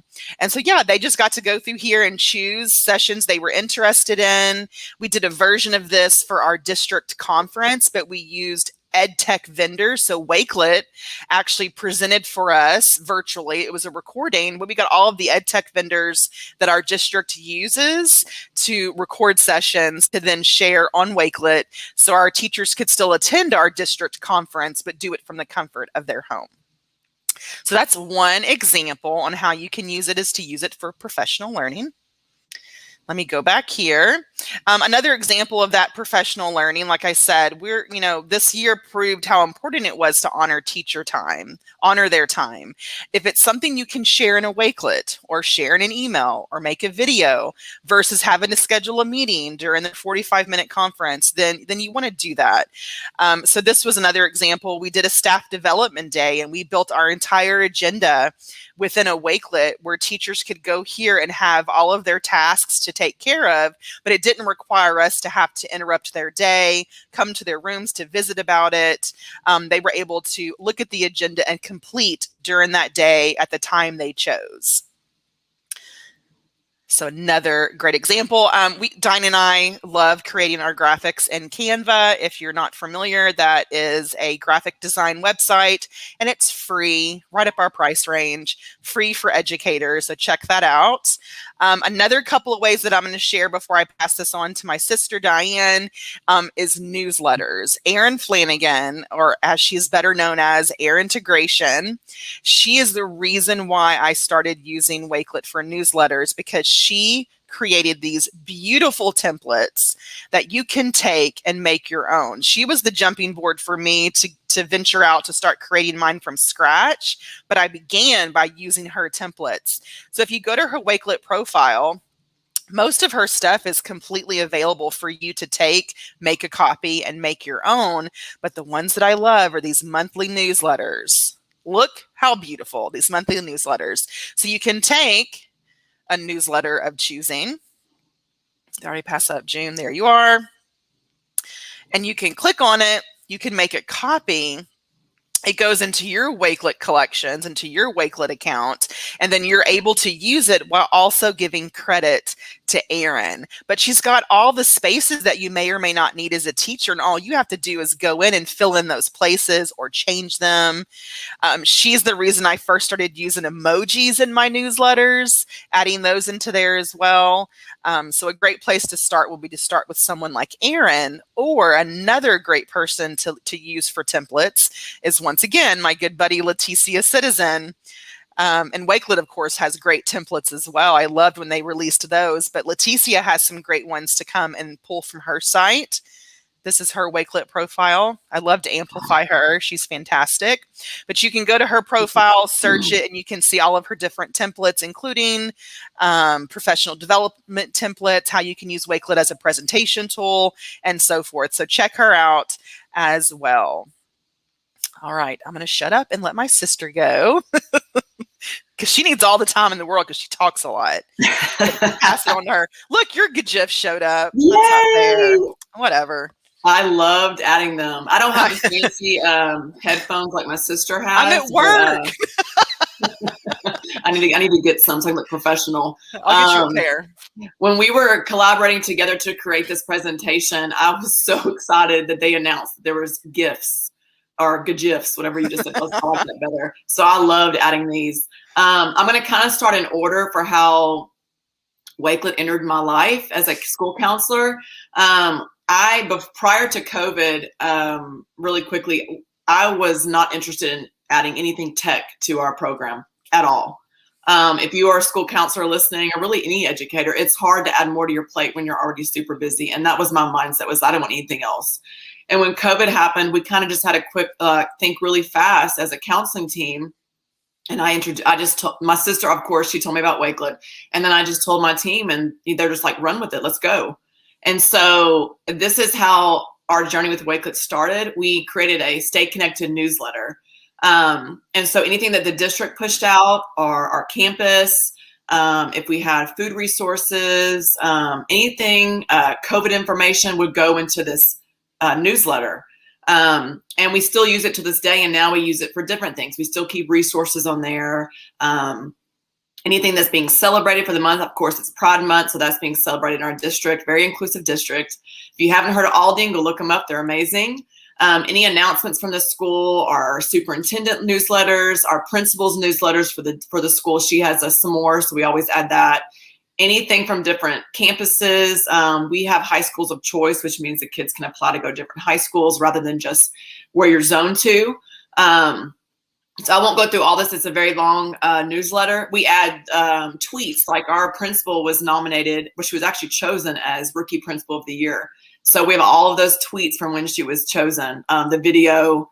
So I love how it adds the tweets on there, and it showcases everything. I love how YouTube looks on there. So that's a quick drive-by of the newsletter. And that's pretty much where we started. I'm a huge fan of Schitt's Creek, so you're going to see, I think you said a lot in here, but the second thing we did, if you go to my Wakelet collections, you'll see the T counseling corner. I didn't put it on here, but that's another thing we use, is that every day of the week is a different theme, and we'll add things for our students, and we'll put those on our Schoology platform, which is great now because Clever and Schoology are kind of intertwined. So now Wakelet is a tool we can use in our Schoology, which I absolutely love. So this is the second thing, or the third thing we did within our campus, was a Take Care Tuesday. We noticed fairly quickly that the adults on our campus needed just as much self-care as our students. And so we wanted to find ways to meet them virtually. And even though we're all back on campus, we still send this out every Tuesday. So it starts with, there's 3 things. There is self-care, health and wellness, and then there's humor. We always put in the beginning is everything that our district pushes out in regards to our employee assistant programs. Fuel Ed is something we use, Pure Edge, anything that's free resources for our teachers to get the help that they need during this school year, we try to give it to them. Free is always better. So, but one of the first things, if you keep scrolling down, self-care. So this is a fairly long document too, so I won't have her scroll through everything, but we do self-care tips. It could be a video, it could be a TED Talk, it could be an infographic from Google. It could be anything that you know that's relevant to your campus. We try to find things that we know our campus needs at that moment, and that's what we put out there. Below that is health and wellness. We'll put monthly challenges. We'll put TikTok recipes out of that famous what was that? The feta cheese and tomato. Oh, the feta pasta. Yeah, I haven't tried it yet. Recipes in there. We put anything that's in regards to health and wellness for our teachers. And then below one thing, sorry, Diane, okay, that I suggested to Diane was to make like something you could do to make a document like this less, not as long, is those 3 things she's talking about: self-care, what was the other one? Healthy habits or whatever. She could do separate Wakelets and then put those Wakelets in one Wakelet. Yeah. That way they can go back and forth a little bit quicker. Yes, that's probably something we need to go with next year, because this can be a very long document, but we don't delete anything. I like to keep stuff on there for my teachers to keep going back to. One of our favorite ones is the humor. We find different comedians, different videos that the teachers can laugh at about the school year. I mean, if you can't laugh, like, what's the point? You have to laugh at stuff. So we put a lot of videos in there from Eddie B. And my mind just went blank on that principal. Mr. Brooks. Mr. Brooks, Jerry Brooks. Teach for Teachers or something. There's so many videos, but we put a lot of humor on there for our teachers to go to. So that's sent out every Tuesday. I won't make you scroll to the bottom, Amy. Nancy. That's my daughter's name. My name's Amy. Your daughter's name is Nancy. Okay, below that one is guidance lessons. So this year has been a blessing for us as a counseling team, because we have been allowed to be counselors, which, when I say that, I mean we can do guidance lessons. We can do what we were supposed to do as school counselors. And so the best way that we thought to deliver this to our students was to do it during lunches. And so what we did was we created guidance lessons on Wakelet. The day before the guidance lesson was going to be presented, we'd give the kids a code, and they would go onto this Wakelet. They'd already have it ready. So we're a 1-to-1 campus, so every student in Aldine ISD has a Chromebook. So they would bring their Chromebooks to their lunch, and the last 15, maybe 20 minutes of lunch, they'd log into that Wakelet, and we would do the guidance lesson with them. And it's very interactive. We use Padlet, which is also part of the guidance sometimes. We'll use Google Forms to do pre and post assessments. And I'll show you the February guidance lesson in a minute. But I'm gonna go to mental health first. You can go to mental health. So May was Mental Health Awareness Month. And our district pushed out a lot for that. So we decided to make our own Wakelet and just present it that way to our campus and our kids. So if you go through it, and this is a fairly long document too, because this is a month-long awareness for mental health. I tried to find celebrities who, I'm gonna go back to the common room in a minute, but we tried to find celebrities who talk about mental health, or people that are famous that kids can kind of relate to. So we have Mindfulness Monday. I think Tuesday is, if you don't follow him, go back up. He's good. He's amazing. He's on Twitter. That might be his Twitter. That might be his Instagram, but he is amazing. He pushes out stuff all the time about mental health. Let's see, Mindfulness Monday, we did a bunch of videos. Tuesday Talks, which is where we find like celebrities and famous people talk about mental health. Kobe Bryant was a good one. We had him on a guidance lesson too. And then Wednesday is What's the Word Wednesday? And we'll find different words that are relevant to mental health. We'll describe them, maybe have a video or just a description about those words in mental health. Thursday, oh, this is a good one. I hope she's watching. For Kelly. This is Miss Kelly, Nicolandria Kelly. She is on our team. She is amazing. And she does Thoughtful Thursdays for our students, but we also did for Mental Health Month. And so she makes videos for that on her. She has a YouTube channel, so go find her. And then below that is, I think, Fast Facts Friday. And we pulled those from a mental health website, just fast facts about mental health. So to me, the kids that we've seen are more engaged with technology. We all know that. If we can introduce them to something that they can click on their phone, they're quick to look at it rather than a pen and paper or you talking and them writing. So this to us is better. So I don't know how much time do I have? You're good. You have to share this. You're fine. Okay. So when COVID happened, I was all over social media looking for like ideas. And so we found a calming room that someone did in California. And I wish I could remember who she was, but she inspired me to develop this calming room.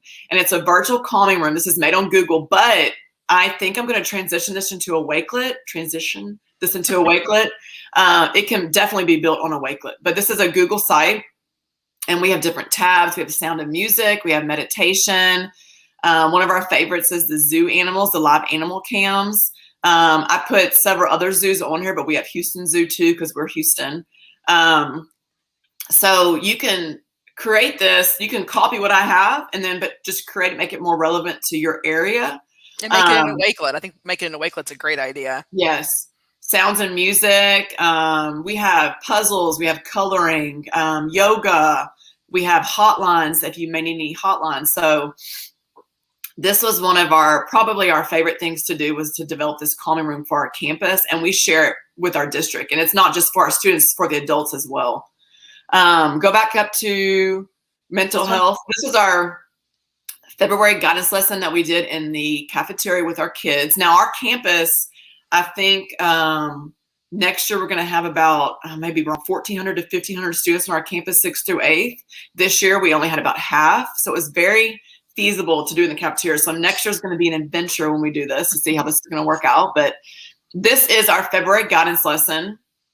And I didn't show this, but when we started doing guidance lessons through Schoology, which is a platform we're using on our campus, we allowed our students to collaborate with us on the norms for our discussion boards. And I didn't show this on here, but you can see it on my Wakelet collections.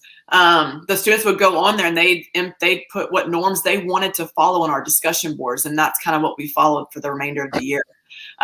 So this is our guidance lesson we did in the cafeteria. We made it very interactive. The kids got to do, if they answered the questions, they got to get some hot chips. They like hot chips or sour candy. So we showed a video from Kobe Bryant, did a pre-assessment kind of quiz to see what information they knew. We did put a Padlet in there, and that was day one. Day two, we went to another thing where we did an icebreaker. We did now the discussion of the pre-test was where the kids could come up. They love being on the microphone. So they'd come up on the microphone and they'd answer the questions and they'd get a bag of hot chips or a drink or candy. And at the end of this, I put videos and pictures of our kids during the guidance lesson. So we can always go back to this and look and see, how it worked out, how it did. It was great. Our kids loved it. We thoroughly enjoyed doing this. We did it in all of our lunches. So it was a good time. So we're going to continue doing, utilizing Wakelet to present our guidance lessons to our students. I feel like I'm flying by this. So we also, this year, probably, I guess the last 2 years, I've been kind of pushed by my sister and my team to do more professional development and to present and to train. Prior to 2 years, it was hard for me to present in front of a room for adults. Now, if you put me in front of a room full of students, I'm fine, but adults, I just kind of clam up. And so this has been a learning experience for me, definitely. But I've gotten a lot of emails from adults needing help with Google Sites or Wakelet or anything else that we utilize, Flipgrid. So me and my sister we created the Tech Care Twins, and that's how we present. and we started building Wakelets to do PD. This is one of them. I was to train at a region center. It got canceled because of COVID, but we're going back in December. Yay. Yes. So this is the one that I created for the Google sites. I wanted to help the counselors create their own calming rooms for their campuses. So this is what, if it'll come up. It's coming. It's loading. What we built. It just shows our introductions, kind of like what you're seeing now, like how we're presenting. That's how we present at conferences. And I want to do this too. I want to say this too. Me and my sister got accepted to present at ASCA, which is the American School Counseling Association in Vegas. So we get to go in July to Vegas to present on Wakelet, and we were super excited. So anyway, that's just a bragging moment for us.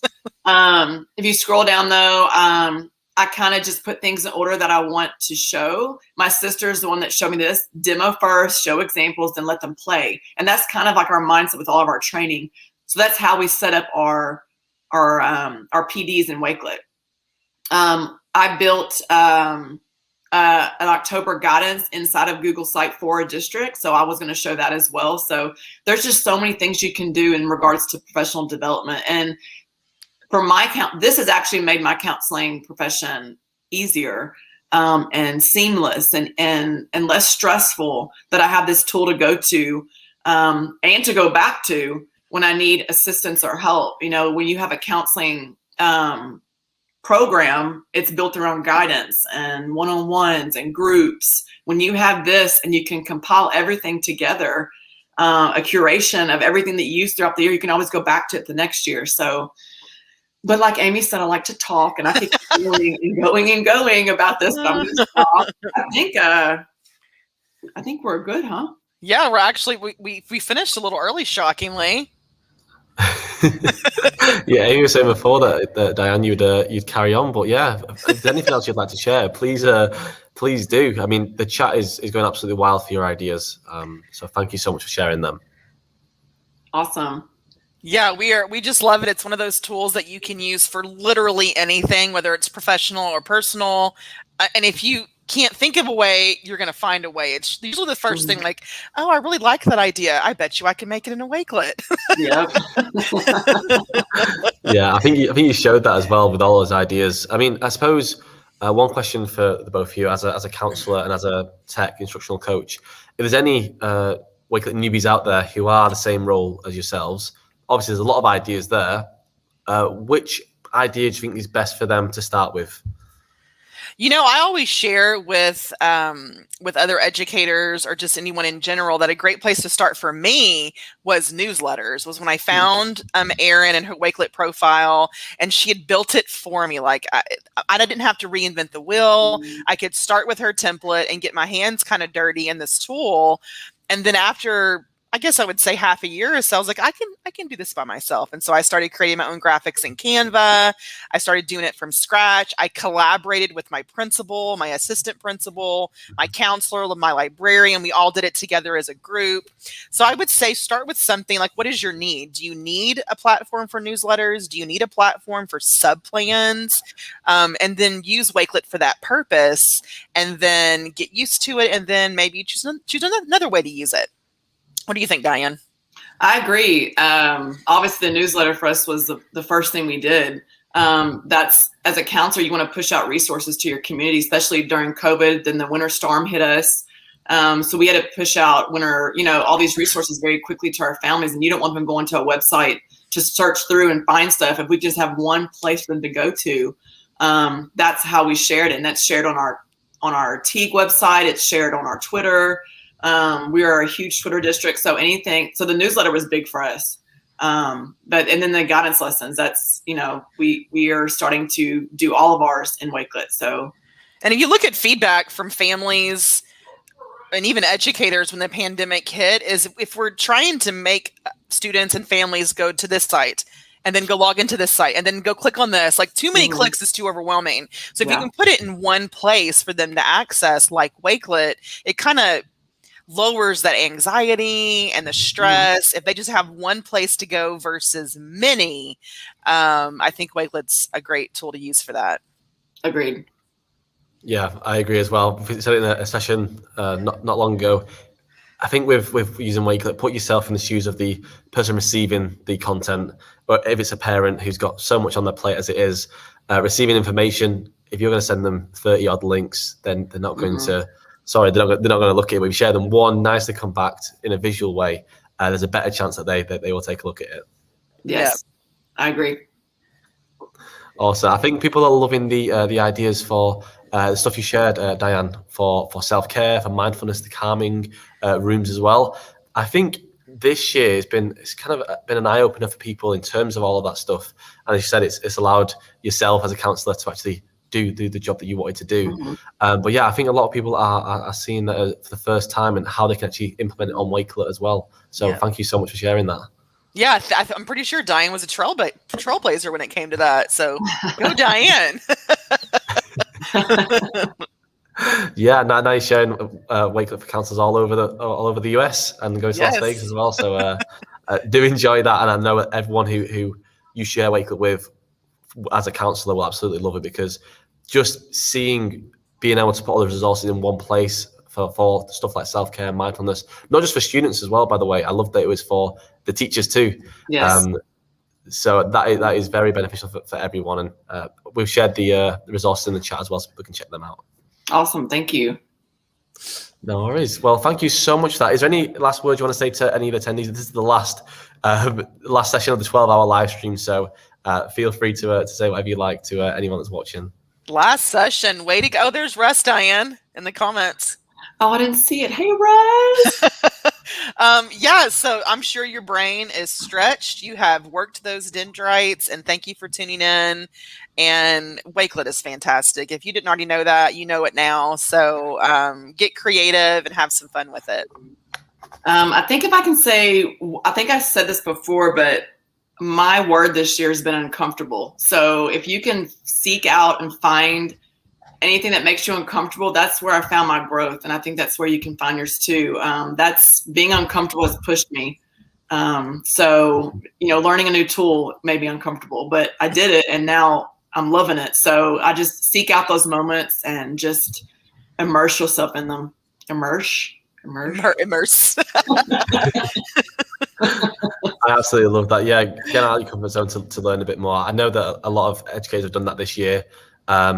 And you only grow by doing so. So very, very wise words there, Diane. Thank you so much. Amit, Diane, absolutely amazing. Again, happy birthday to you both. Thank you both for joining and sharing your expertise and knowledge as a tech coach and as a counsellor. So again, thank you very much for everything you do as ambassadors and for sharing all that knowledge today.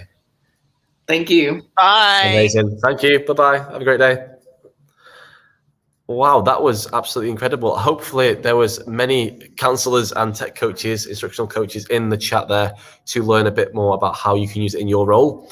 And if not, if you're an educator and not in those roles, of course you can implement the collections and ideas that were shared into your own practice. Just because you're not a counsellor, you can still use Wakelet to collect self-care resources for your students or create a newsletter for your staff or even for your classroom and parents also. So yeah, a lot of stuff we've learned just in that session, but also during the 12-hour live stream. And I can't believe I'm saying this, but that was actually the last session of the full 12 hours of this live stream. So 12 hours have passed. We've had 30 amazing speakers all sharing how they use Wakelet in many, many different ways, which has been absolutely incredible. I think it's 30 ambassadors from 15 countries as well. So a lot of people were represented there.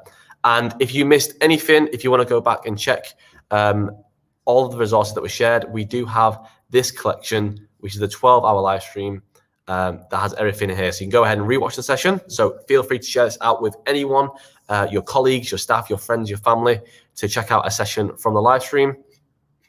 And then here in these collections here, part 1 down to part 6, you can actually click into them and follow the speakers, which I do recommend you do. And also check out all the resources that they did share during their session, whether it was slides, their collections, literally everything they shared is inside of there. And of course, if you click onto the profile, this is where you can find it, wakelet.com/@Wakelet Community Week or Community Week 2021. And you'll see all of the collections are inside of this profile from today and also from the rest of the week. So if you go to Monday, you can go ahead and watch Wakelet Live. Tuesday, You can go ahead and watch all of these sessions. For example, the Magical Wakelet in the Classroom by the Merrills. Go inside of here and you can re-watch the session whenever you like. And again, access their resources as well. But yeah, we have an amazing kind of rest of the week to come. Can't believe we're already in the middle of it. There's 2 days left, Thursday and Friday, and there are some amazing sessions coming up. So tomorrow we have It Takes a Village, talking about all about community, which is a big word here at Wakelet, talking about why community is important, community in the school sense, but also globally and in your region. We've got an amazing mindfulness session from Barbara and Erica as well to break up the day with networking sessions. We've got Stormy Daniels and her school talking about how they use Wakelet across their whole school as a tech coach, as a teacher, as a parent, and as a student. We then have the amazing Matt Miller talking about the post-pandemic classroom and how what we've learned and how we can bring that into the new normal that we're all talking about. And then later on, we're going to go into a deep dive of how students can use Wakelet with our new student accounts feature. We're talking to Priscilla and Tish, who've used Wakelet in many ways with students. So any questions you have about using it with students, them two can answer away. So go ahead and ask, and they've got the answers for you.